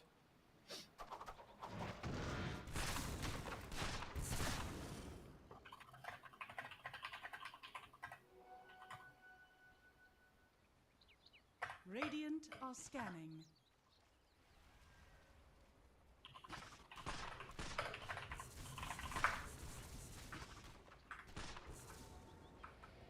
All right. Radiant scan here. They are just chilling here for now. Igor did finish his Aghanim Scepter. He's very farmed after that rampage, but yet to really get a really good fight. The KJ Soulbinds have been pretty much perfect, and this Bristleback from VKS, not a hero I've seen in this tournament actually, just having a really good performance. It's like when you actually hit those timings with the Bristleback, good luck stopping this guy. It's so annoying as Big Num was trying to cut a wave, but King Gardi wants to cut him into pieces. Good telekinesis, but you're gonna be pulverized and then swelled by the ink of the Grimstroke. Beautifully done by Analog and the boys. And this should be now a tier 2 tower falling. No response, even though it's nighttime. Feels like moneymakers, they are trying to hit some timings. Night Stalker still working on a BKB, but that's very far away. The Gyrocopter has a BKB, but that doesn't seem to be enough to take those fights. Like a BKB does nothing against this Bristleback. He's still going to shred you to pieces, and that's the big problem. Like, they need his Silver Edge to handle him, but he, like, is very far away on the Gyrocopter. He's not even the hero that necessarily wants to build Silver Edge. It's not a natural Gyrocopter item. As now, Rolling Thunder will hit hit 2 as they try to create some chaos here, but the Catapult Wave is still alive, and with no glyph on the side of moneymakers, that Rolling Thunder literally does nothing. It does nothing. It's just a wasted cooldown. They're gonna go for another lane of barracks here. Big dive coming from that Tusk. Just, yeah, he's doing something here with Gengar D. I'm not sure that's the right play, but it does buy time for them to get the range barracks. That's, yeah, that's a South American play right there. Yeah, guys, I'm gonna dive tier 4s and do something as I dive tier 4s. They get the second lane of barracks. How much will they have to pay for that? So far, nothing as Costa build BKB TPs, but Igor, he wants to punish. He wants to get something out of this. The money makers, they want their money. FCR, though, that Lotus Orb slowing down this poor Night Stalker. As they do silence him, he has that Bloodstone active. A lot of life still coming from that Bristleback, but not enough when he's against 5. And Vivo Kid Stars, they're gonna lose 3 after getting a lane of barracks. So still a very convincing win for them. It doesn't really feel like moneymakers can get a lot out of these. Besides, maybe Roshan. They're going to smoke up. Can they sneak Roshan? So far, they are sort of in the vicinity. I think that's probably the best play for them. They're trying to maybe change this into another kill just to make sure that they have the respawn timer for that. And they might find not only 1 kill, but 3 heroes by themselves. No BKB on poor Costa build. The Soulbind will lock those 2 heroes in, and now they're calling with that Soulbind. It's just doing so much. Look at those charges from King RD, just locking the heroes on moneymakers. Analog pulverizes 1 as the 12-cat Night Stalker is able to escape. A Big Num, he is going to be totally exploded. 3 deaths. Moneymakers, they bite more than they could chew, and not only they're gonna lose those kills, they might just lose Roche, because VKS, they are very close to it.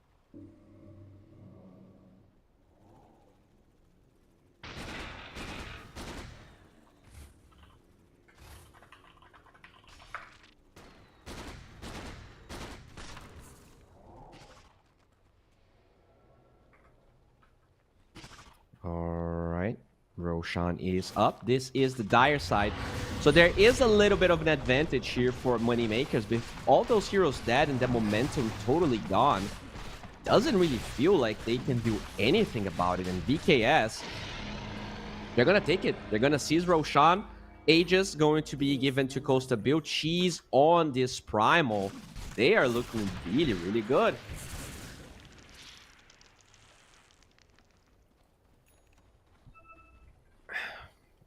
There's only a tier 2 tower really stopping them from going high ground. And I don't think it's going to be here for too long. FCR is looking like a beast. Everyone from VKS looking very, very ready to end this game. A quick one, by the way, as a smoke from Moneymakers will try and potentially flank the supports. Finding that Grimstroke is so important here for Moneymakers. But look at the position of Evil Kid Stars. They are on the left side. This is not going to be easy. They are going quite deep. Can they find the heroes of VKS? They are in the high ground. 12 Cat unable to find anyone. The Shadow Blade of Huerta, they had no detection. Rolling Thunder is blind, is not finding anything. Costa Bill, he pops that BKB. And with the Pulverize, they're going to shred this Spangolier. He is extinct for real now. The Shard is off the mark, but they're going to get that 12 Cat. A nice Stalker as well.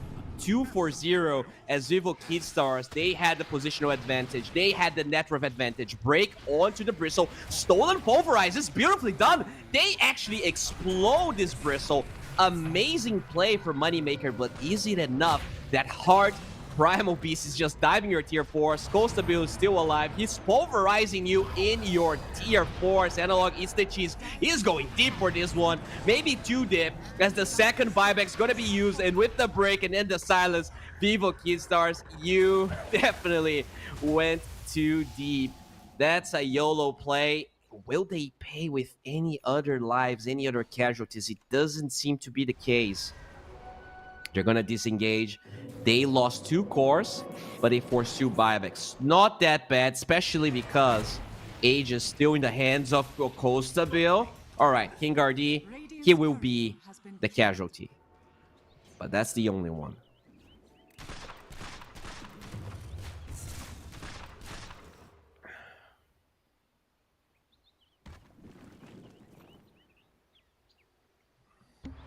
All right.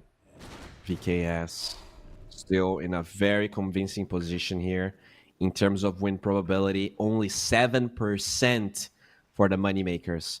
7% is their win probability. Quite a tough position to be in. We'll see. They have to somehow prevent Mega Creeps from being acquired. I think if you just get Mega Creeps this game, sure, it's a Gyrocopter. It just feels like they don't have enough answers here for this Bristleback. When they can get the swap into the... It was like swap into Silver Edge into Stolen Pulverize. That's how they killed FCR. I don't think that's going to happen again, especially because, well, Pulverize is not stolen from Rubik anymore. He died in that fight. But the Lotus Orb on this Bristle really makes it hard for an opening to be found so that Rubik can get that kill. Still, Aegis is up for 1 minute and 40 seconds. I believe Evil Kid Stars, they could be ready for another try. That's probably the last try they have until this Aegis expires. Let's see if they're going to be able to close this game out and start this series with a bang. Start this series in a way that maybe a lot of people watching didn't expect. I know for a fact that the results here of VKS in this tournament so far were a little bit frowned upon from some viewers, from some haters, let's say. But winning this game, possibly the series convincingly, could put Vivo Kid Stars in a better position, put them, in the track that they want, right? Being a TI team, you want to be going deep into this tournament. You want to utilize all of these games to improve and also to benefit from this prize pool that Pinnacle is giving away. All right, 50 seconds for this Aegis to be over. Glyph not ready here for Moneymakers. They're going to pop the Night Stalker ulti. Beautiful swap into that Primal Beast, and he's going to be munched down. Analog is dead. 70 seconds on cooldown. They get the Venge, but so far, how big of a kill is that? How does Moneymakers translate this into more? Nighttime still available. A second swap goes to Bill. Nice noble save as he actually popped his ulti, so that's not the ideal timing, and that's only the Venge illusion. They did not get another kill. Break into this Bristleback. They're gonna take away the Aegis. Moneymakers, they are actually doing some miracles right now. FCR with that lifesteal actually gets the kill from the Gyrocopter. Beautiful stuff from FCR, just utilizing this beautiful creation from Ice Frog to get that kill, and they're gonna go more. They're gonna go for more. This Night Stalker, the nighttime is over, and it feels like Moneymaker's time in this game is also over. Sure, they got that analog kill. They executed very well, but they needed much more than that, and Slayer calls it. That's a GG.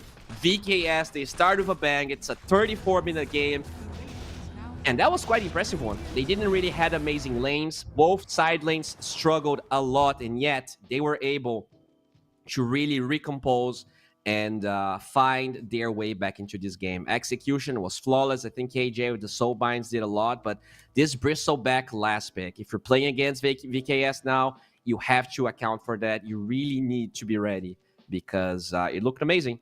That is a hero that didn't really pop up a lot during this tournament, but a hero I think has a lot of potential, not only for the remainder of the duration of this tournament, but possibly TI. People say there's still a patch, you know, before TI drops. I think this hero might be tweaked just slightly if it starts winning too much. Definitely a strong hero, but what's also very strong? Well, game 2 against these two teams. That's a terrible segue, but yeah, we're going to be back in 10 minutes, and be ready. Do not leave the stream.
such humble beginnings. As we gathered in small groups, we were professionals right from the start. Passionate, organized, and ready to rumble. We dreamed big, and surely enough, our parents supported us at every step of the way. Didn't they? Fired up by all this love, it wasn't long until we caught the scent of competition. To be honest with you, it wasn't always that easy. Joe here, he had to take on 2 side jobs to afford playing professionally. It's gonna get better, Joe. Some of you dared to not even call this a sport. And look where we are today. An endless stream of esports events every year. Bet you didn't see that coming, Mom and Dad. And you know what? We have been with you every single step of the way.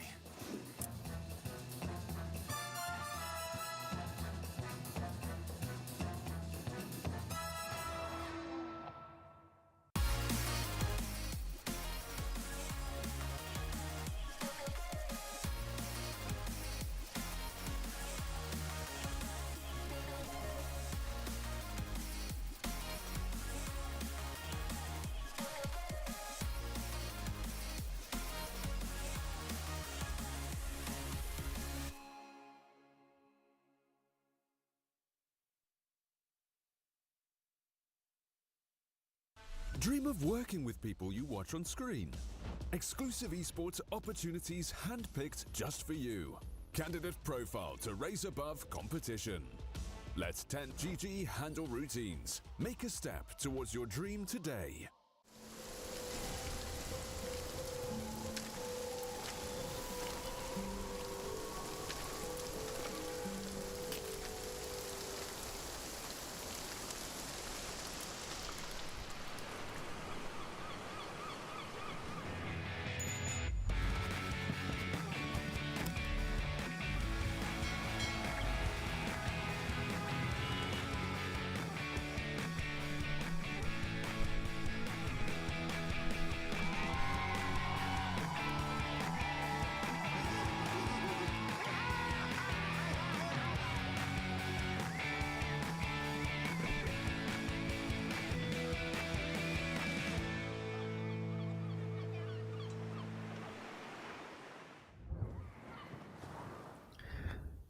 We are back with game number 2 between Vivo Kidstars and Moneymakers. Vivo Kidstars, they started this tournament not that hot, and this brought a lot of questions. A lot of people that were saying TI team not performing that well.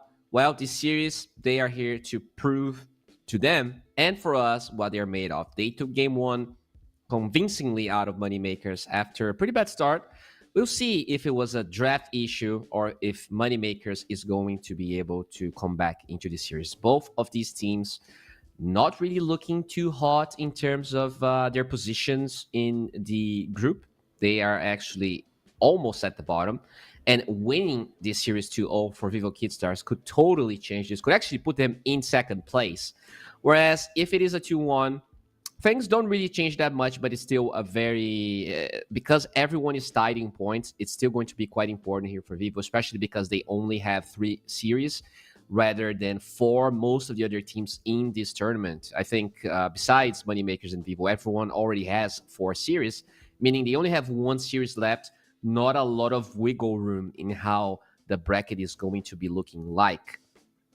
Well, once we have the game going, we should be jumping right into the draft. But yeah, Vivo Kidstars, I think they really showed that the bristleback that they run is strong, is a thing that will probably be addressed by Moneymakers in the draft. I don't think you actually first face ban it, because you really need a draft that looks good. You need a draft that is solid to enable it. And they had a lot of things enabling that bristle. From the Inkswell, to the Soulbind, to the Shard blocks. There were so many pieces that I think they constructed very carefully around the draft that made this thing work. That, Moneymakers, they have to be aware of those pieces and make sure that not enough of them get together And if they are together, to ban the Bristleback moving into the next phase, in the last phase. It was an overall last pick from Vivo Kidstars. We'll see if when they don't have that last pick, Vivo Kidstars can still play and draft at the level that they did in game one, which I think was, quite a high level, what you maybe expect out of a TI team.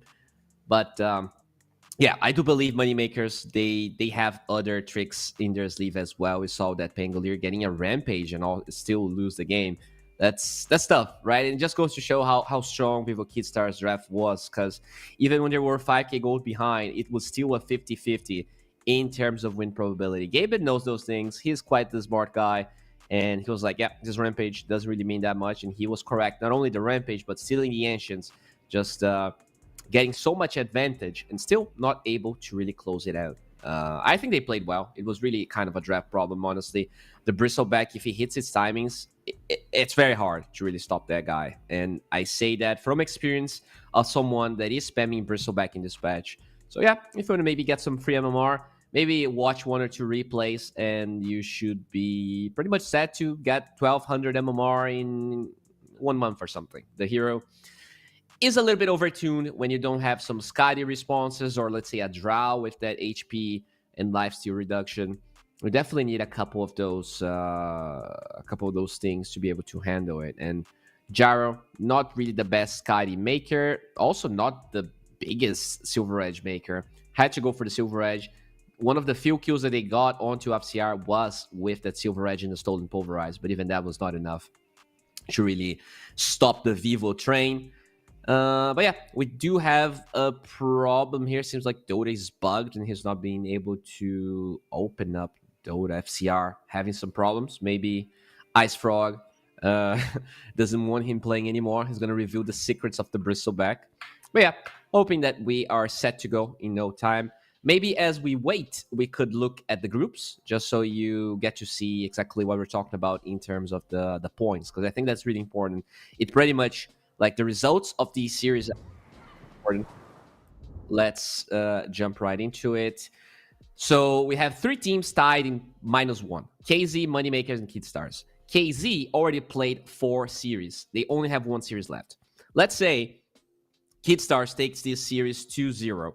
They would get 2 points. Moneymakers would lose 2 points, meaning Kidstars suddenly is +1, tied with Marsbad in 2nd place. And Moneymakers is tied with, I guess not tied, but they are 5th place and almost eliminated. Not 100%, but pretty much 100%. It really depends on who they're going to play next, which I'm not certain of. But if Moneymakers wins 2-1, they are also going to be ahead of KZ. They're going to be 0 points. Kidstar is going to go down.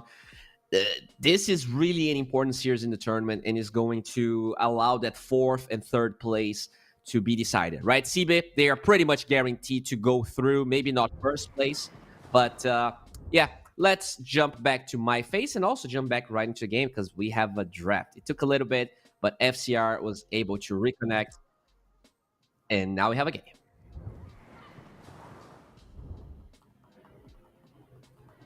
All right. Moneymakers versus Vivo Kidstars. How is it going to be?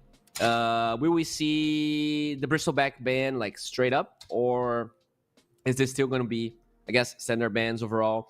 I really didn't like that Vivo banned both Sven and PA. Maybe I don't understand what's up with that, but they don't have 1st pick right now, I believe. Let me double check. Vivo, no, they actually do have 1st pick. They don't have last pick, which is how they're able to utilize that Bristleback. So because they have that 1st pick, maybe, oh, they banned the Bristle, by the way. Moneymakers, they are done. They are done. And I think that's probably, that's fine. I feel like you could probably get away with banning it 2nd phase, with banning it a little bit later into it. Because if they force the Bristle, like, for sure, there's some things that you can do to counter it. But I'm just going to make sure here and open FCR's Dota 2 Pro Tracker so we see what else he's playing. So he has some Dazzle matches. He has some offlane Arc Warden matches. He has some Lone Druid offlane matches. This guy is a cheese crafter. He has a lot of cheese.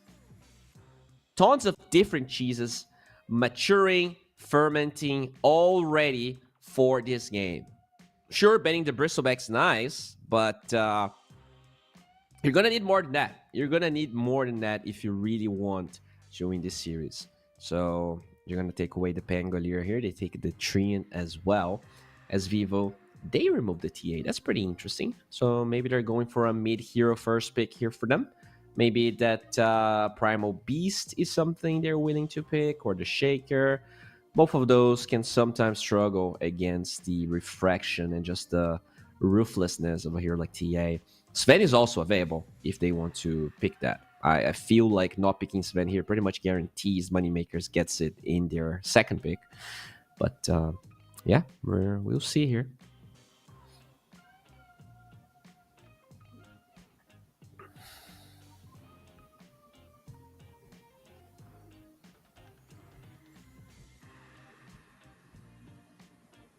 Okay, so Sven is picked by Vivo Kid Stars. And Moneymakers, what is your response? Sometimes we see the Grim. Sometimes we see, oh yeah, the Razor. That one got banned in game number 1. It's actually Moneymakers that banned it. Razor offlane versus Sven. That's a classic one. It kind of doesn't really totally mess up the laning stage, but it's annoying. And then later into the game, it's just a hero that the Sven struggles to kill because he's way too fast. Your stun duration, your burst damage, it's not enough to go through him. He has a lot of armor, can buy some armor items on top of it as well. As now Vivo Kid Stars, they have 2 bans to cover up their Sven. The Primal Beast is a classic one. BKB piercing abilities really hurt Sven. They also banned the Beastmaster anyway, so that's another one that they don't have to ban now. Treant Protector was banned by Moneymakers. That's another one that can be quite annoying for the Sven. You don't really want to go Manta, and the only dispel that you really have is Satanic. That does take a while to buy. Have other items that you need to really get and farm. We'll see how that's going to be looking like here for Vivo Kid Stars as they have this next ban. Grimstroke still available if they think that's a problem. And they ban the Shadow Demon. That's another big one. The kiting of the SDLT. Super annoying. First pick of the second phase is Moneymakers. We'll see what they're going to pick as they have this last ban. All right. They're going to take away the Brewmaster. Definitely not a hero they can pick, but a hero they could give FCR. Another one of those cheese boys that are very scary as the Tusk is grabbed here by Moneymakers. Pretty good at kiting the Sven. You have the Snowball, you have the Shards to block, and the Shards with Razor in lane are pretty annoying. It is definitely something that Vivo Kid Stars used nicely in game number 1, that instead of banning, they pick for themselves. I really like the approach here that Moneymakers is taking. Not a lot of responses, honestly. I guess you can Marcy. Like, Marcy can take away the Sven from the Shards and can also jump through the Shards with her W. Instead, they just pick a Phoenix for now. At least you reduce a lot of the Razor damage when they go for those plays with the Shards. I guess I like it. They also don't have a natural egg hitter. You're going to be able to heal that Sven for a lot because he's a tanky boy. I like it. I think this is fine. What else are you going to pick here? Maybe another support that doesn't care about the Shards. It's going to be the Willow. She doesn't really have a way through the Shards, but Shadow Realm definitely helps in preventing damage from being done to the Willow. And also her ulti can be pretty strong, although Tusk is good at dodging it. If you're not brambled up, he can dodge the Cursed Crown, he can dodge the ulti, he definitely has his strengths against a hero like Willow. As now Moneymakers, 2 picks left here in second phase. What are they missing? I think you might need an egg heater. You also need a second support first. Out of the strong supports that are left, Grimstroke and Warlock come to mind because NP Treant and SD are banned. You don't really want to go Warlock against Willow. You don't really have that much synergy with the Grimstroke, at least so far, but actually like it. I think Grim is always good against Sven, just locking him with anyone Tusk can definitely utilize the inks well. You can pick another core that makes use of it, maybe a shaker or some sort of melee guy that can just run forward and get a lot of work done in those fights. But if you don't want to go either one of those, maybe I'm not sure. There's not a lot of. I guess Bane is kind of decent against Ven. Phoenix has no disable. Dark Willow, the only fast cancel on Fiend's Grip she has is her ulti. When that's off cooldown, Bane could potentially get some long duration disables here. He's also a strong laner. Could trade against Dark Willow, no problem. As they're burning through a lot of time here thinking about this support hero. You want to make sure that the safe lane combination is strong against whatever Willow plus FCR hero they're going to pick.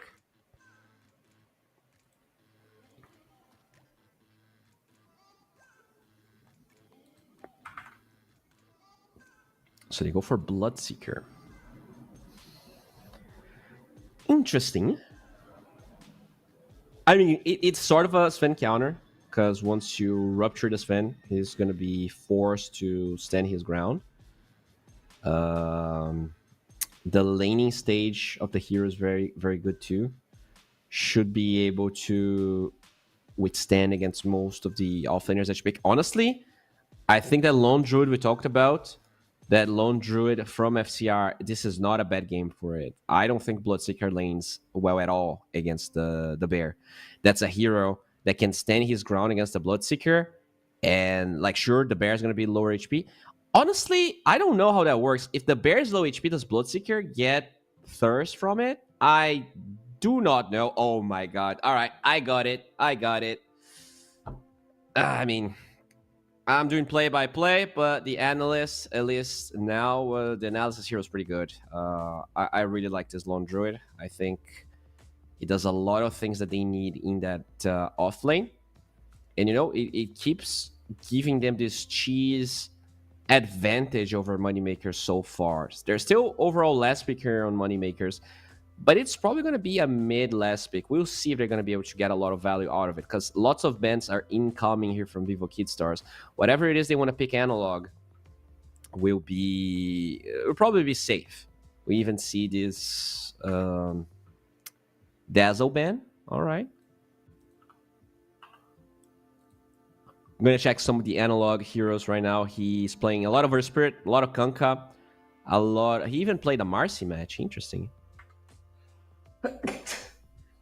We'll see if Marcy. I like Marcy against Shards. I like Marcy against Bloodseeker. You can probably just OT and sure you get ruptured, but the Bloodseeker cannot kill you because it's pretty hard to do that. As they are taking their sweet time, probably opening the Dota buff. Check exactly what analog plays, what they are scared of. Tusk is pretty good against Kunkka as well. You're able to dodge the Axe, as they will ban the Invoker again, as well as his Coddle. I was not expecting the Coddle ban. You don't really enable anyone with that Coddle. I think they also have a decent amount of catch for it with the Tusk and the Bloodseeker. Lots of fast heroes when you add Inkswell on top of it. Interesting that Coddle is the hero that they choose to ban. So both the Kunkka we talked about as well, the Earth Spirit is available. Actually, Earth Spirit is really good versus Bloodseeker because you can roll and you're not going to take damage through Rupture. That's a big aspect of playing Bloodseeker, Earth Spirit against Bloodseeker. Final ban here from Vivo Kidstars. Kind of hard to predict because it's probably going to be more about protecting the hero, the mid hero they want to pick, rather than denying stuff from Igor. And I guess Puck, Quap, their standard mid heroes are still available. Shaker still here. They have a fair amount of lockdown on the side of Moneymakers. Oh, they take away the Necro. There you go, Earth Spirit. Another one that is very strong this game. How much can they pressure this lineup? What if they Husker here in the Earth Spirit? What if they... I wouldn't mind a Husker. I think they can probably destroy Analog, although Sven is particularly good versus the Husky Boy.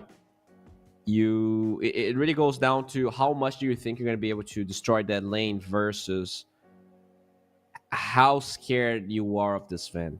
Because Huskar against heavy physical damage is always very scary, and they get a death profit. I mean, Spirit Siphon is amazing against the bear because he has 10,000 HP, but I don't know. I feel like Death Prophet's weaknesses is being bursted, and you have an Earth Spirit and a Sven. There's definitely a lot of burst damage coming your way, especially with the Willow Bedlam on top of Analog. I'm not that convinced about DP. I feel like I've seen DP a lot this tournament, and I've seen it lose a lot. It always wins the lane, doesn't close a lot of games. We'll see if that's going to be a problem here for the moneymakers as the drafts are completed. We should be jumping into the game in no time. I kind of prefer Vivo Kidstars. I think this FCR Lone Druid is going to look amazing. That side lane should be awesome. Maybe if the bear counts for thirst damage, maybe that's not true. Because like it is now a hero. And as I said, I don't know how that works against Bloodseeker. If the bear being low means Bloodseeker gets more move speed, then it might not be as good as I think it is. But it's still one of the offlaners that you can pick that is not ranged, that still can like face the Bloodseeker, and his HP is not going to be low, right? And not having your HP low means you don't die. We'll see. We'll see if this laundry is going to work as well as I think it should or it will. That said, Vivo Kidstars, they have this one game advantage. The odds are pretty much on their side. 116 to 4.85 is a big gap. I'm not entirely sure if these odds are for this game or the entire series, but nonetheless, this is quite the advantage it feels like they have here for the odds, at least according to Pinnacle. The game should be starting quite soon, and it's nice to see Vivo Kidstars, looking good pre-TI. It's still very early to say because, they have to get top 4, then they have to go through the playoffs. But yeah, feels like they're finding themselves here now that they are back from their break. And we have a game, guys, so we should be jumping right into it. Production, it's going to take us there and enjoy the ride because this is shaping up to be just as interesting as game number 1. We do have a pause, by the way. This is why I think you can still see my face. Yeah, we do have a pause here. 2 of the Vivo Kidstars players are DC'd.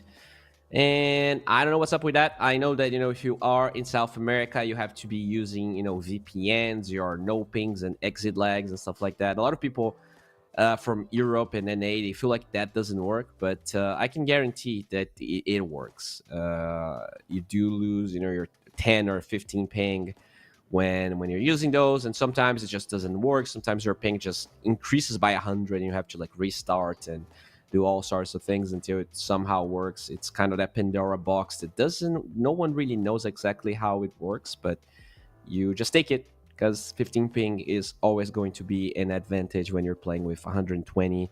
I guess where they are, they probably play with like 90 ping, which it's playable, but still a disadvantage when you're against people that have, let's say, 15 or even less than that. When I play in my servers, I have 5 ping, so it's just a dream. But guys, the pause is over, and we should be jumping right into the game.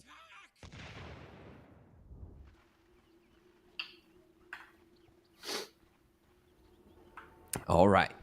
Moneymakers playing Radiant this time with a very early centric lineup. They really just want to take it to Vivo Kidstars. They don't want to let them scale a little bit too much. And, that can work if the lanes go well. And the lanes did go well for them. It definitely felt like they had, the better execution in the lanes. We'll see if it's going to happen again here, as pretty much every core on their side is really aggressive. Like, kind of hard to think of a draft that is this aggro, whereas the heroes on Vivo Kidstars, they need time. I guess Earth Spirit is probably the only aggressive one, and even when you look at the supports, they're not that strong when they don't have their level 6. This is a game where if Moneymakers steals the Wisdom Runes, things could look really bad for Vivo Kid Stars. This is a first 10 minutes that they have to be careful on Vivo Kid Stars. They cannot feed too many kills, and they just gotta play, the basics quite well. As looks like their mouse had a malfunction, but quick pause here. Should be just fine as a fight for the runes, and Tuesday drop the Stormhammer, and a lot of damage coming through Big Nub with a big shard block onto that bird, using the Fire Spirits to the best of his ability. Doesn't matter as Lanes gets first blood. The kick will allow Costa Bill to survive, and Moneymakers, they start with a bang.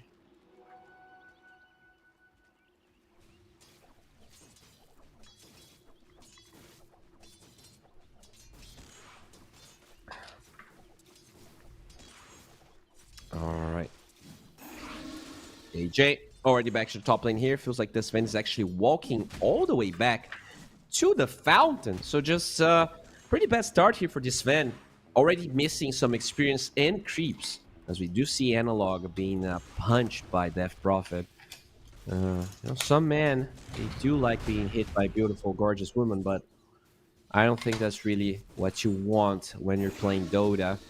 He is definitely taking a beating here. Already level 2 on that DP with the Spirit Siphon available. Gotta be careful here. This is not an easy lane, and that's what they are banking on as Moneymakers. Just overwhelming advantage at 10 minutes. They really want to end this game early, and I think they have to. If they don't, if VKS can not lose the lane too hard or stabilize the game after lane stage breaks, it could be hard for Moneymakers to close it out, as they will scale greatly here. Another deny coming from Igor, and Analog just having no breaks. Doing well in CS though, but his HP suffering because of it, and will probably be forced into spending a little bit extra on regen.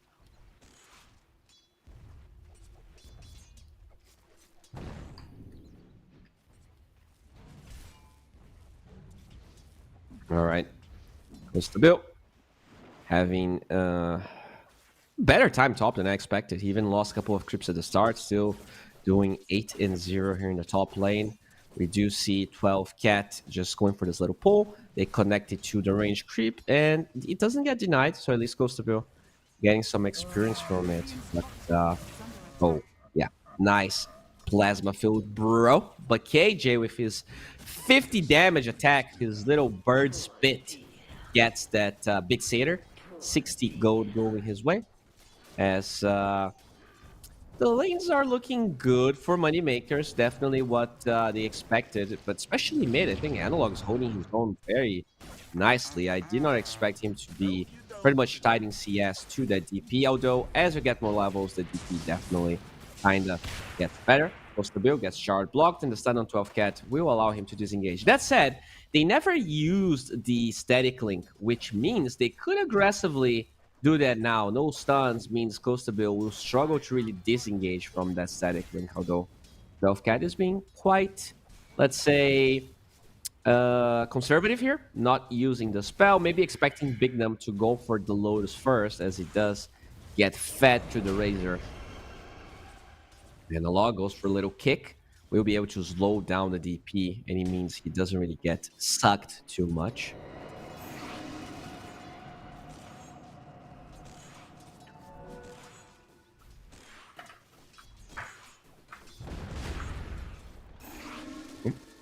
Another kick in Igor's face. Analog is just chilling, this lane is boring. Maybe level 5, level 6 we could see Igor going for some aggressive moves, but it's just going to be a lot of poke, not a lot of action.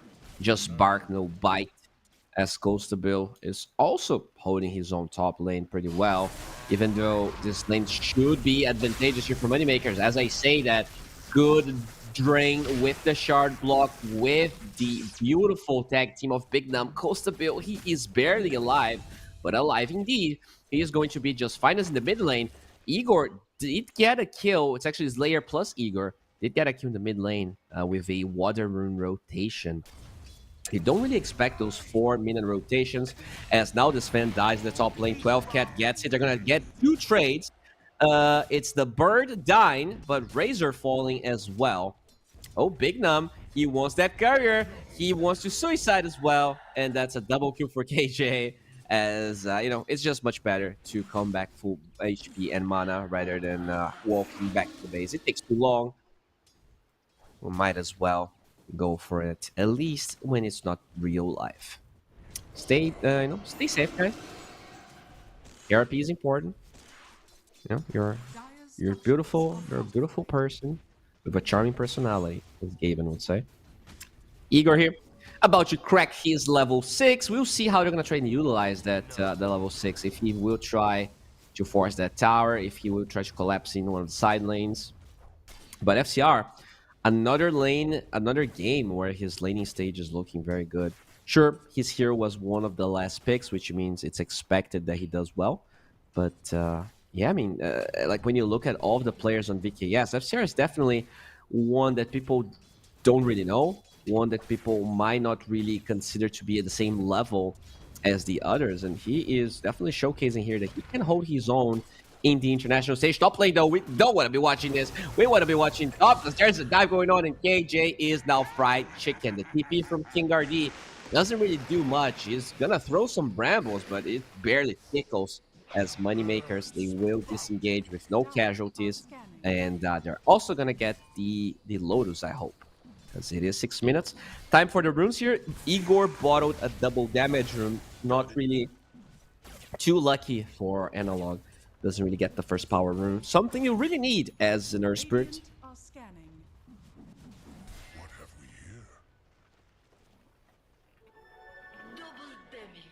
here? Okay, there you go, 12 cat. Get that Lotus, my boy. And he will pick it up. Now, the most important part of this game now are the Lotuses. I'm sorry, are the Wisdom Runes.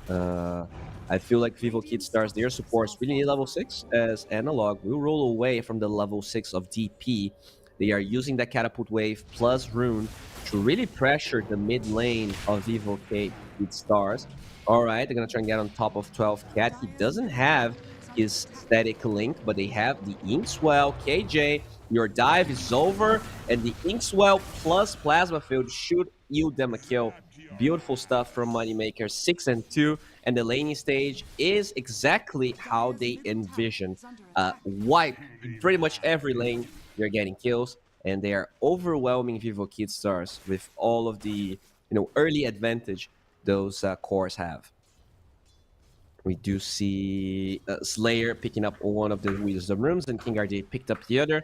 In terms of experience, we're pretty even here. The Willow, only level 3, though. Oh my god, even after picking up the rune. Looking pretty rough for King RD. Level 4 on KJ, but the supports on the side of Moneymakers. Almost 5 on Big Num, and level 5 on Slayer. Even though they picked up the Wisdom Rune, the loss in the side lanes, once again, proving to be a big hurdle that Vivo Kid Stars will have to really beautiful Radiant Scan, knowing exactly what Vivo Kid Stars wanted to do, and the positioning there of the Razor is perfect. He's not going to give anything away as Analog.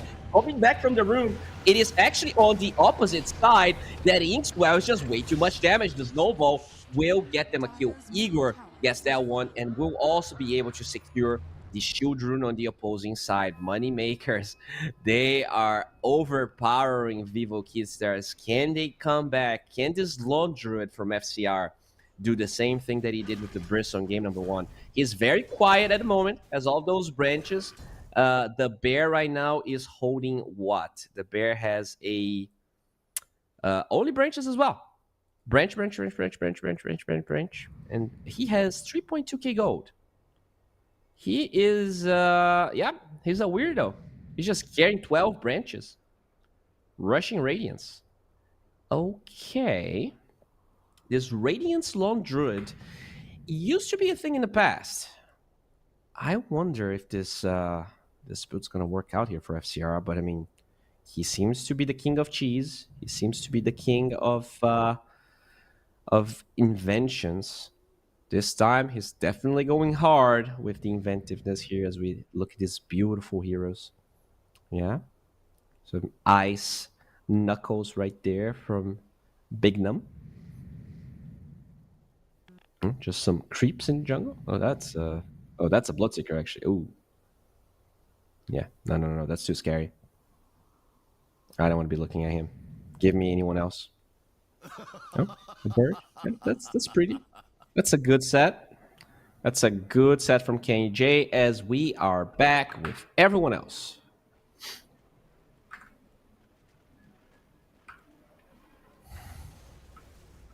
Well, Sven OT is going to be used on the top side as he's just farming moneymakers, making sure that they can push this tower here. Although they do it pretty slow if the DP is not with them, and DP doesn't have EXO ready right now. Even if they force this tower, it's not really going to be the easiest of things, and it means that this man can farm as getting vision of everyone else. So this is some time the Vivo Kid Stars will get, despite the fact that it is definitely good here for moneymakers to open up the map and kind of choke the space that Vivo Kid Stars has to scale with the other heroes. In terms of that radiance on the Lone Druid, he already has the relic. In fact, he has the relic in his backpack. Okay, does give it to the bear. So bear now working with that relic, and he's gonna get like a 11 or 12 minute radiance. That's a really good timing on the bear. We'll see how good it's going to look for FCR. 12-minute radiance is a super scary proposition.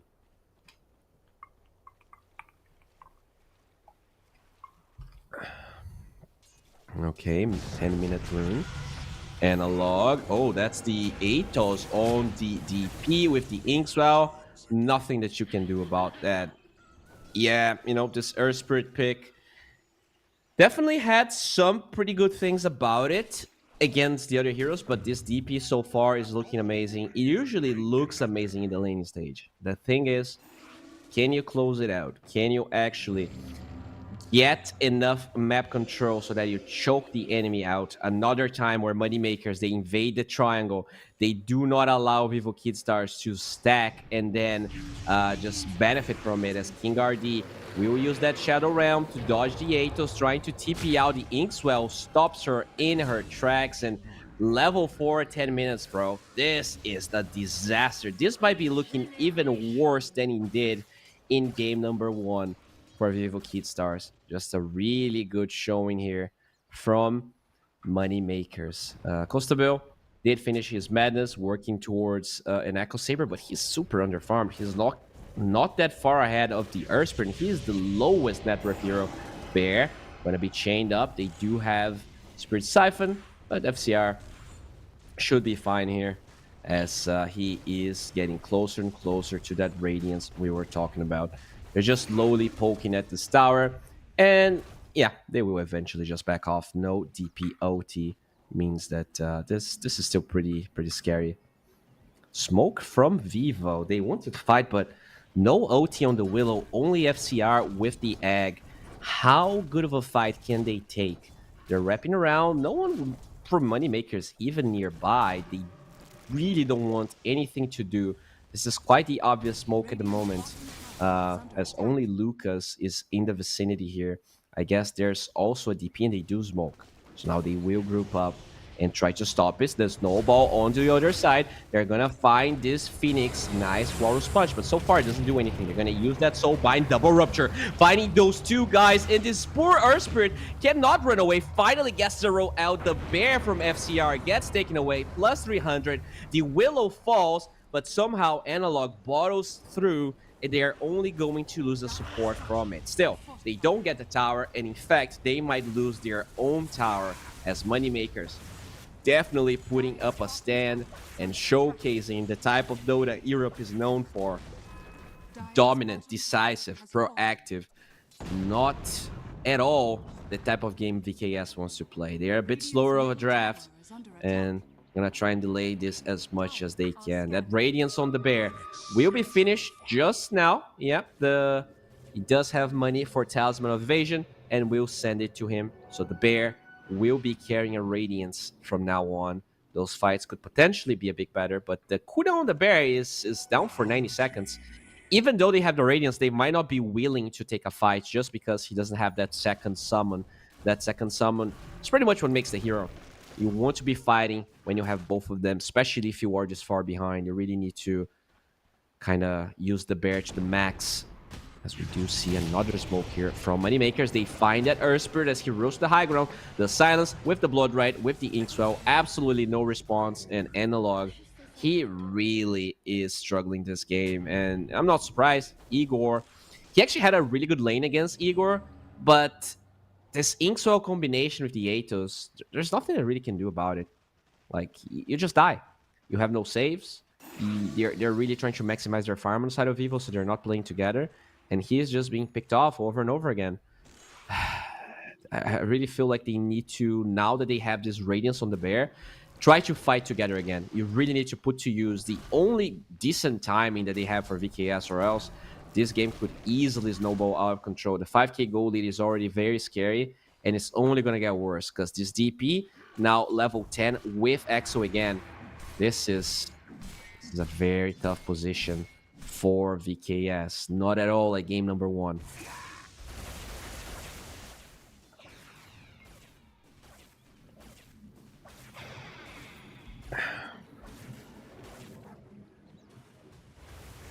Okay. You see a Bramble here. Locking down Big Num. He will be... Nope, doesn't even snowball out of it. Just tanks the crown, and he is going to be just fine. Igor with his Kaya, probably working towards a Kaya Sanj next. And now they're going to smoke. They have the resummon on the bear. They have the Radiance. They have Echo Saber on Sven. Unfortunately, he's not level 12. That would be the best timing, as Analog actually shows in lane to try and bait a reaction here. But the Dire Scan will not find much. They are pretty much just smoking to take this tower. We'll see if Moneymakers is going to take the bait. So far, they really did not. And now FCR, with that Radiant Spare, will slowly but surely munch at the tower. And yeah, there you have it. They're going to glyph this, but I don't think they're really going to care about this tower falling. This is even a smoke that Vivo Keystars committed, and they get nothing out of it. Just that, you know, this tower, it really isn't that much. But it's honest work. It's the honest work that they will be glad for VKS. Still, 7k gold lead. That win probability soaring towards Moneymakers. And no real moves from Vivo Keystars to stop that so far. You know, they went for this tower, but I'm not even sure they would have won a fight if they found Moneymakers. Maybe if they can find 1 or 2 pickoffs, but in general, they're playing together as Moneymakers, and they're playing together whilst they are increasing their gold lead. Usually that's very hard to do, but I guess Vivo Keystars, they don't really have the fastest farming cores besides the Sven. Like, Earth Spirit is awful at farming. And I guess now that you have Radiance on the Bear, it's a little faster. And there you go. They're going to trade Roshan for a mid-tier 1 tower. Not a bad trade at all here for Moneymakers. I think this DP having Aegis is fine, but it's not the best Aegis carrier. Honestly, I think that maybe the Bloodseeker should be carrying it, because if they can burst this DP through EXO, which, let's face it, it's hard because she's Giga farmed, but if they can somehow do it, that second life means almost nothing. Like, this DP just doesn't do enough damage, doesn't really feel the same without the Exorcism. She's just not a great Aegis carrier for a reason. Maybe if one day they decide to allow Exorcism to still be on when she dies, she's going to be a good one. But that would probably be too OP. Would probably need to nerf the hero other ways to allow that to be a thing. As Igor now level 12, and that's a huge timing for Moneymakers. Not only DP having that, but you have Bloodseeker with a Mjolnir, about to have BKB, Razor with a BKB. This timing is so oppressive for Moneymakers, and if somehow people can come back from this, I would be very impressed. I think a lot of teams will struggle against this. This is like, the 7k gold lead can sometimes matter very little, as we saw in game 1. Moneymakers were also ahead, and it didn't matter. But the heroes and the timings they have at the moment are very scary. As Analog should be just fine here. Rolls away from that Bloodseeker. Was maybe trying to bait a Rupture, but as we already discussed countless times, he can roll through the Rupture damage. definitely he's a hero that doesn't mind being ruptured unless there's way more heroes getting on top of him. Top tower is under attack. BKB about to finish on Lucas, and that's when we're gonna see Moneymakers really be aggressive, as they are actually smoking without their Bloodseeker. Interesting. I was not expecting that. FCR's Bear is gonna be found as they drop the Brambles. Bear is quite tanky though. Gotta be careful trying to kill this bad boy. As I say that, he is... Oh, wait, what? How did he... Oh, no, that was a resummon. Sorry, yeah, that was a resummon. Does get the resummon off and doesn't lose the bear. Did go for a blade mail. Very different build coming from him, as Analog will bait that Rupture he wanted to. The Inkswell just a little bit too late from Slayer. Very fast row coming from Analog.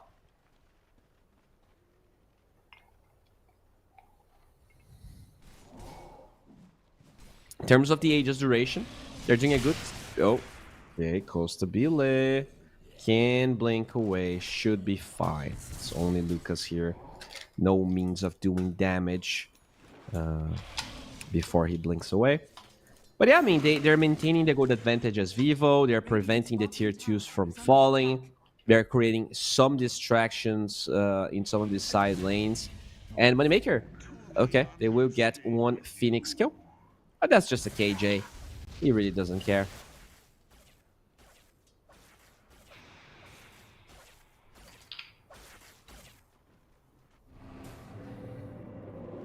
No. Inkswell is going to be used here on Lucas, as the Willow from King RD is going to TP away. Yeah, I mean, these are the distractions I'm talking about. Moneymakers is constantly TPing to try and stop what Vivo Kidstars is doing. And that's the thing, like, if this game lasts 40 plus minutes, this game becomes kind of hard for Moneymakers to close out, unless they are insanely ahead in net worth. I'm talking like 25, 20k plus net worth at 40, 30 minutes. We'll see if they're going to be able to get there. Right now, it feels quite oppressive, but you gotta keep pushing forward. You really cannot have only, let's say, one tier 2 tower fall through these Aegis. I already feel like they didn't really get as much as they would have liked with this first Aegis. It's not bad, it's honest work, but I feel like Vivo Kidstars maintaining this gold advantage, farming all of the cores that need the farm, is their path to this game. It's not about protecting the tier 2s necessarily. It's about wasting Moneymaker's time without really necessarily having to fight. Like, you're not ready to fight. You need BKB on Constabile. You need... what is Analog even going for? He's going for a heart, relatively close to it. And the Lone Druid is going for a shard. Okay. So, Radiance, Echo Saber, Blade Mail on the bear. Interesting build from FCR. Definitely not something that I was aware of. But yeah, it's the build he chose. That and all the branches. We'll see if it's going to pan out well for him.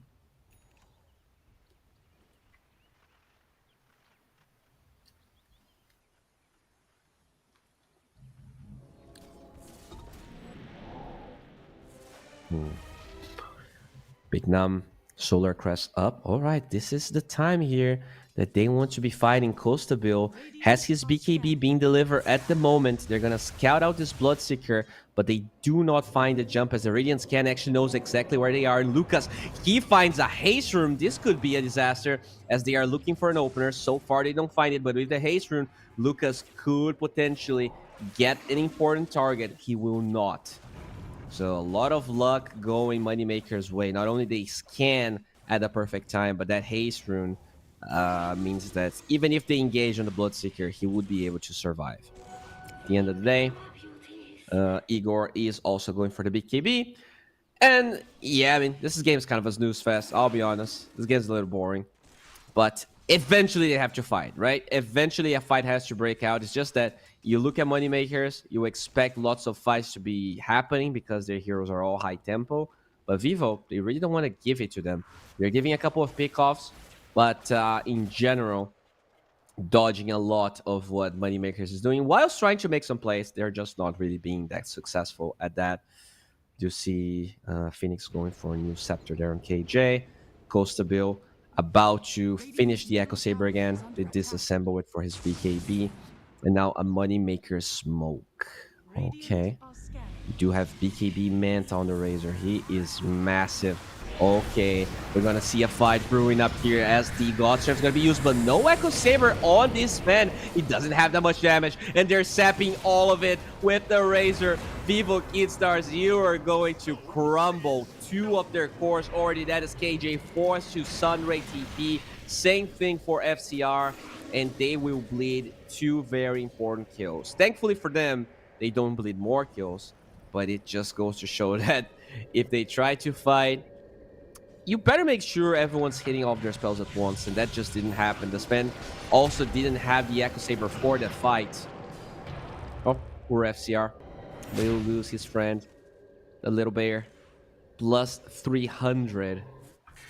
Roshan, 25 seconds from spawning, so we'll see whether Moneymaker is going to be lucky, getting a really fast respawn timer, or if it's going to be long enough to be on Vivo Kidstar's side. Being on the Dire side could maybe give them a chance to steal it, to contest it a little bit easier. I think if this is just a Raiden Roshan, there's really nothing that Vivo can do about it. Igor still working towards that BKB. Analog doesn't really have his heart yet, still 2k gold behind it pretty much. As Roche is a 50-second spawn, it's going to be on the Dire side. This is consolation prize here for Vivo Kidstars. The game still looks very grim. Not sure they're going to be able to really do anything about it, but they are sort of in position. They don't really have any wards though. There is already Moneymaker's vision around the Twin Gate area.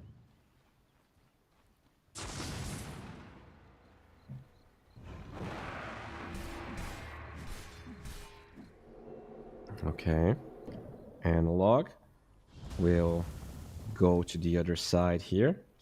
They see a fair amount of heroes. They want to go for King RD. They get the war response with the snowball. That is a quick snap, and no response there from Vivo Kidstars. 15-2. Tough position here for Vivo. No consolation prizes. Moneymakers, they are playing super clean. They're just cruising the map. They drafted for this, and they are definitely executing to the level that you need. I feel like winning the game early is really hard in this patch. Like, it's hard, and you can throw the game very easily. This is why it's still a 33% chance for Vivo. Like, they only have 2 kills, 10k gold lead at 25 minutes, and it's still not like a super convincing, let's say 80%. Still 33% because, 1, the high ground on Vivo is very strong. 2, the DP, doesn't matter how many items you get. Like, this hero can be bursted, and they have a Sven. Like, that is the representation of burst damage. But yeah, for that to happen, they need more farm. They need a clutch fight, a clean fight from Vivo, and they're just not getting it. They tried a couple of smokes. Moneymakers, they always knew exactly where they were. Clutch scans, just really, really good showing here from Moneymakers. And, you know, we were talking about how much an important a 2-0 win could be for Vivo Kidstars, and it is looking harder and harder for this to happen. This Roshan being attempted, we don't really see enough Vivo Kidstars heroes in position to stop it. Should probably be, yeah, they have Solar Crest, Tag Team, Inkswell, way too much damage. Roshan is going to fall, and it's now Lucas that picks it up. Second Aegis, definitely more important. We could potentially see high ground being attempted from Moneymakers. Maybe you want to get another tier 2, just so when you go high ground, you get 2 lanes. We'll see what the approach is going to be like, if they just want to secure high ground, or if they're going to take it slow, go to the mid lane, get two lanes that are, you know, adjacent to each other. Costabil just using his ult to farm here, not really expecting any aggressive moves from Moneymakers, and he was right. You know, maybe in a pub you could see people going straight up for high ground after they get the Aegis, and if you just use your ulti like that, that could be so problematic. But he's not going to be punished so far. He did show in that bottom lane, and the Dire scan expecting a move, and he's right. They are definitely taking that path, looking for him in the Ancients, but he's on the left side Ancients and should be fine here. Not that much vision in the triangle, by the way. It's nighttime. This is kind of a pretty greedy position for Costa to be at, but he's not going to be found. And instead, they're going to go for that tier 2 tower here on the bottom side for moneymakers. Death Prophet's BKB is now ready as we see that travels towards the bottom side. Dire's bottom tower has fallen. Okay, boys. High ground time, it looks like. And Vivo Kid Stars, you're going to have to do something about this. The brambles, they barely tickle. The Shadow Realm is barely a distraction. They will use their glyph. Still, the creeps, they were not killed by that. As the bear will be Atos. I've seen this movie. Has the blade mail available. So it is a bit scary here for moneymakers to go forward. And the bear definitely doing a great job at zoning the moneymakers heroes. That exorcism not really doing as much as they would have liked. And now they will ditch. They're going to disengage or maybe fake disengage as Lucas. You are in a pretty bad position. Costabile with his ult is double by some time as they are trying to finish this one off. Nice Warrior Sponge as they will use the Soul Bind to lock this man. But that is already the first life being over. 12 Cat shows up draining a lot of that spend damage. Can they find this Bloodseeker? No, they cannot. They will stand strong and tall with Lucas. FCR will lose his bear and it is time for Vivo Kid Stars to ditch this fight. I'm surprised they try to take it, and they're going to lose FCR with no buyback. 2 of these important cores are down. Luckily for Vivo Kid Stars, there's still a tier 2 tower in the mid lane. This might be hard for moneymakers to get anything other than a lane of barracks. Maybe even that is too much, as the lanes actually push bottom. The lanes are the creeps are all the way down the bottom side. They don't have the equilibrium. They're going to get a tier 2 tower instead, which is not bad, which increases the net worth again and again, but doesn't secure the game. There's still a glimpse of hope here from Vivo, albeit a very small one. Already up to 20% win rate only. Win rate probability here for Vivo.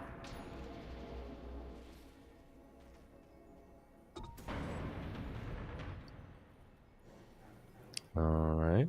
King RD just using his drums here. Not really sure why. He just wants to get some visions with the wards going. You see Igor with his double damage standing tall in the mid lane. But they're definitely being quite chill here. They still have this cheese on the DP. When they have to be aggressive, they are. But I think moneymakers are doing a really good job at slowly increasing the pace on how they want to play. Like, controlled aggression is probably one of the hardest things to execute in Dota, as a Radiant Scan actually clips the position of the Willow, but they're not really going to find King RD here. They probably expect him to go through the Twin Gates, but he's not here, as now this man will be found. BKB TP is going to be available, and they only have the Tusk to cancel it, and they will not find Costabile there. FCR still farming with that bear. Radiance is up. Echo Saber and now Harpoon are up. I did hear something in the mid lane, but yeah, nothing too important. As finally, they will go high ground here. 12 Cat moves forward. It's actually Lucas that waits, just trying to make sure it's safe going up high ground. Very impressive showing here for moneymakers, as the root is going to find the Bloodseeker. Curse Crown locking him in place. The Harpoon will find him. Good roll, kicking the DP back. So far, Analog's doing a good job. Can he roll away? Yes, he will, but Igor diving quite deep for this with his BKB. Is just slowly trying to zone Vivo Kid Stars away so that they get the barracks. The range did fall. What about the melee? 12 Cat dodges a Stormhammer with the BKB, and these melee barracks are falling. No glyph on the side of Vivo means that they are very low. Analog shoots forward, finally uses that beautiful magnetizer with no BKBs. FCR will fall, at least the bear does, as the egg will be handled by Lucas. Costa build, he is ruptured up, cannot move forward, cannot attack Lucas. Trying to look for Analog, and they will get it. The Razor with damage gets that kill. Buybacks galore, as the Phoenix is the first one to go for it. Bear, that's the second life. It's so low, trying to find Big Num. They will get it. Double kill for FCR, as the Bergs are still up. The fight is beautiful for Vivo Kid Stars. They get 4 money makers. They started to get a little bit self-conscious. Their second agents didn't do as much as they wanted, and they tried to go high ground with nothing besides that cheese. And they get punished. Only a buyback on the side of Evil Kid Stars is what they wanted, is what they needed to use. That's kind of scary. It's not as fast as game one, but Vivo Kid Stars putting a hell of a fight. A lot of patience, a lot of nuance. Super beautiful the way they were able to, like, Analog goes in, but he doesn't commit the spells. He goes back in. He was like constantly poking. They force BKBs. They force cooldowns. Finally, he gets the magnetize. Yeah, they killed the egg, but killing the egg was a big commitment that Moneymakers was forced to use. And now they're also forced to glyph. So, good position to be in as Vivo Kid Stars. They hold their barracks. And if you look at win probability right now, 45% for VKS. We talked about their draft. Their draft is great. Their draft can definitely take a lot of advantage early for Moneymakers. But if you don't close it out, this DP hero, not known for scaling, not nearly as much as he used to in the past at least. Razor is definitely a hero that can become a second carry. But Bloodseeker, like, he's a 1.5 sort of carry. He's not really a position 1. Sven, though, he is a position 0. He's a position negative. This hero should be banned from existence. And instead, it's here. And the patch never drops. Ice Frog wants people to suffer. I guess, you know, it is balanced in a way, because five players are going to suffer. 5 are going to be quite happy because they won. But, you know, jokes aside, feels like Igor is going to finish that Shiva. Will reduce a little bit of the damage. Then a little bit of the damage of the bear. Speaking of the bear, by the way, did finish a Basher now. So Harpoon plus Basher, and this Lone Druid is slowly but surely becoming a pain in the butt, just like FCR was able to in game number 1. This was definitely a slower showing from him. He didn't hit really... The Radiance timing was good, but everyone else was struggling so much that he didn't matter. Like, the Radiance wasn't really doing anything. Analog barely had any items. He's still, like, bottom of the network by a while. But Our Spirit definitely scales with items, but levels are also super important. And now being level 17, once he gets that 18... should be able to do a lot of damage, to create a lot of chaos. Death Prophet finishing that Shiva's guard. 2 minutes for Roshan to spawn, and it is now on Vivo Kid's side. And I think they are now strong enough to contest it. I don't want Vivo Kid Stars to give away the Rosh. I feel like they should at least poke. They should at least try to see what happens when they don't give it away from free. You know, they had decent vision around this area. There's actually one on the cliff right there. There's one in the big jungle. They kind of know where Moneymakers are. Whereas Moneymakers, they're trying to get a good scan going, but they do not find Vivo.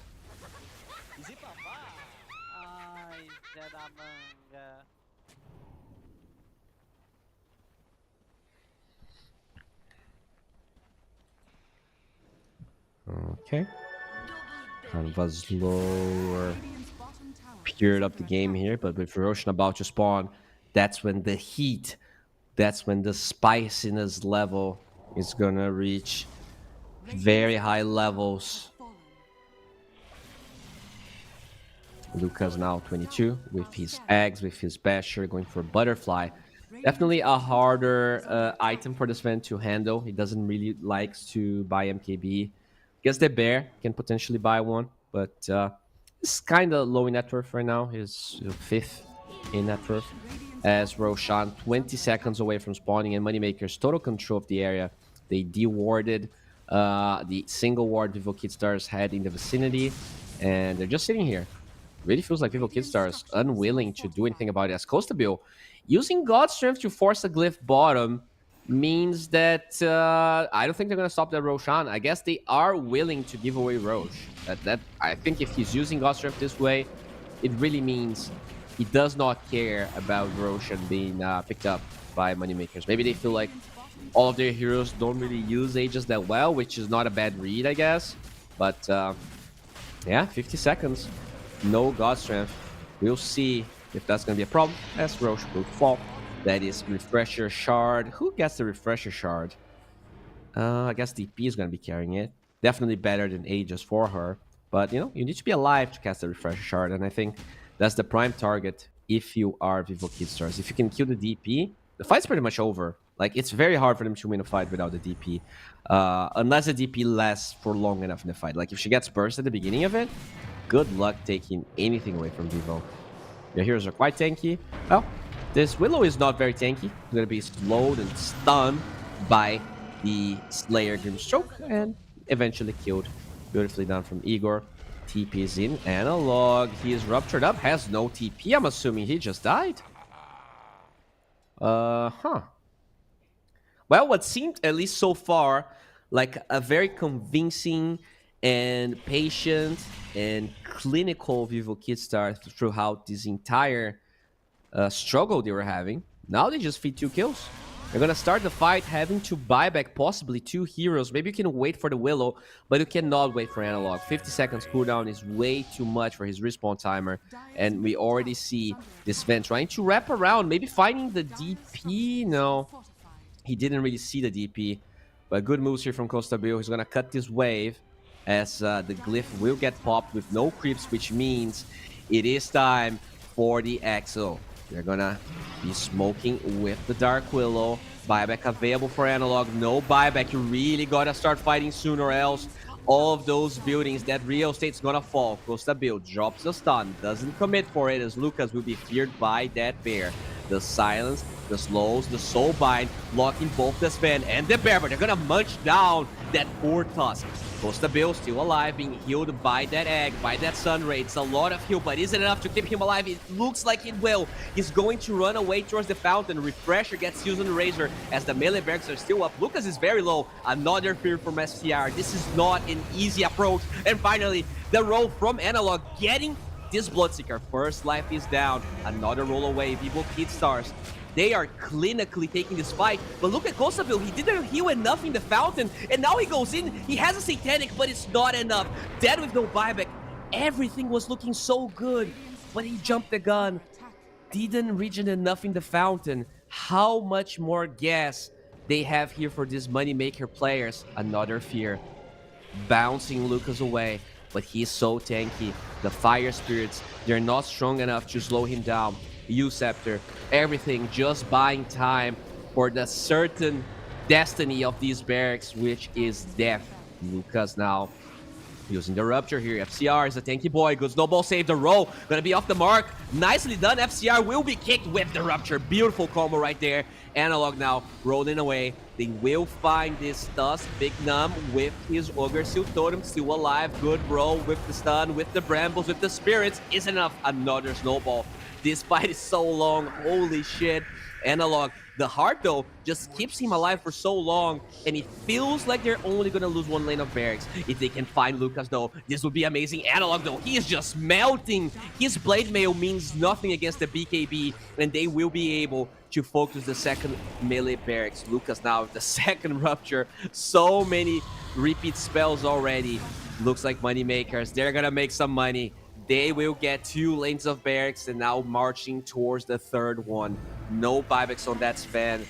They were so close. It felt like this game was slipping away from the moneymaker hands. But Vivo Kidstars, they finally made some big mistakes. And, you cannot really blame them.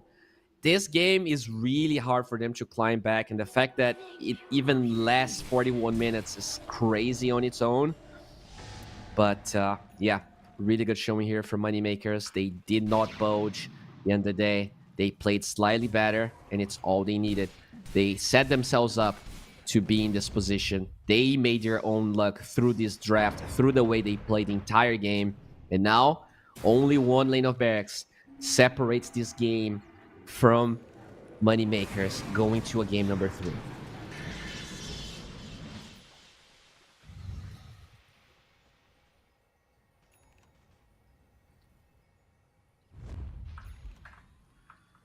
All right. There's a refresh on the Phoenix, by the way. I didn't even notice. I don't think he used 2 eggs in that fight. Guess it's kind of hard for him because he doesn't have a lot of mana. Oh, is this a smoke situation here? Yeah, they will smoke. That refresh on the Phoenix. This could be the comeback formula.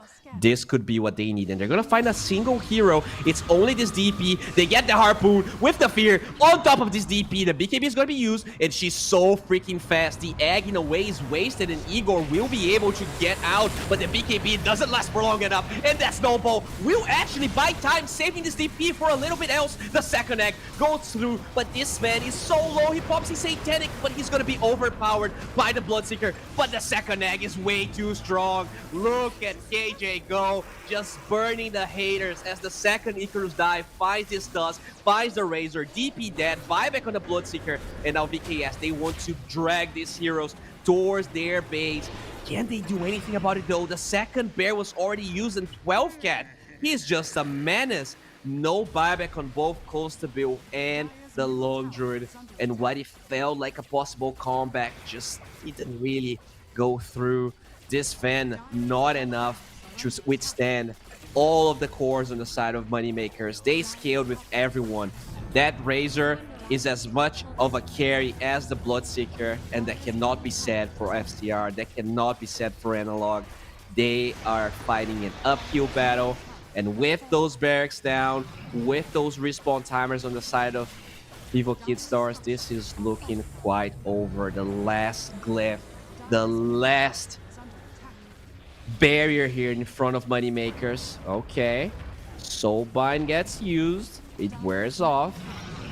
No egg available just yet. They're gonna roll. They really need to buy time here for the other heroes to spawn. Good Sunray doing a lot of damage, but Snowball's gonna buy some time. DP buying back with the Travels. Can they find Analog?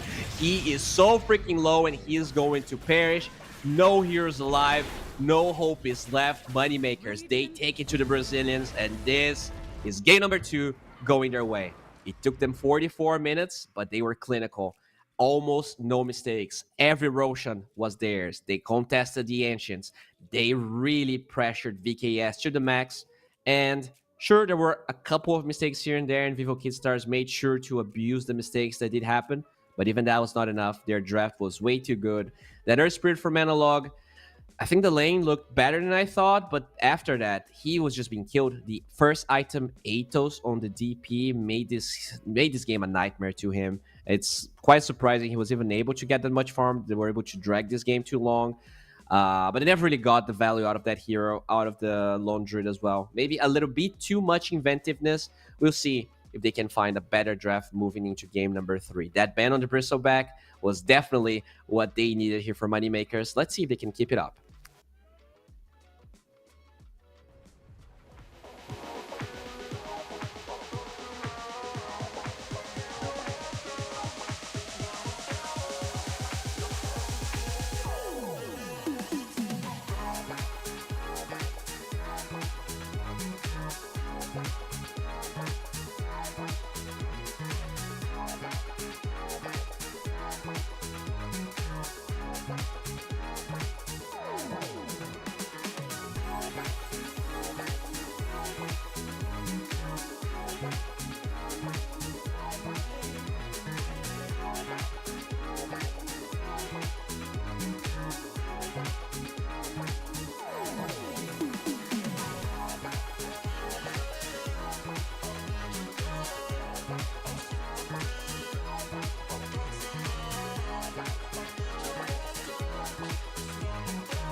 such humble beginnings. As we gathered in small groups, we were professionals right from the start. Passionate, organized, and ready to rumble. We dreamed big, and surely enough, our parents supported us at every step of the way. Didn't they? Fired up by all this love, it wasn't long until we caught the scent of competition. To be honest with you, it wasn't always that easy. Joe here, he had to take on 2 side jobs to afford playing professionally. It's gonna get better, Joe. Fist bump. Some of you dared to not even call this a sport. And look where we are today. An endless stream of esports events every year. Bet you didn't see that coming, Mom and Dad. And you know what? We have been with you every single step of the way.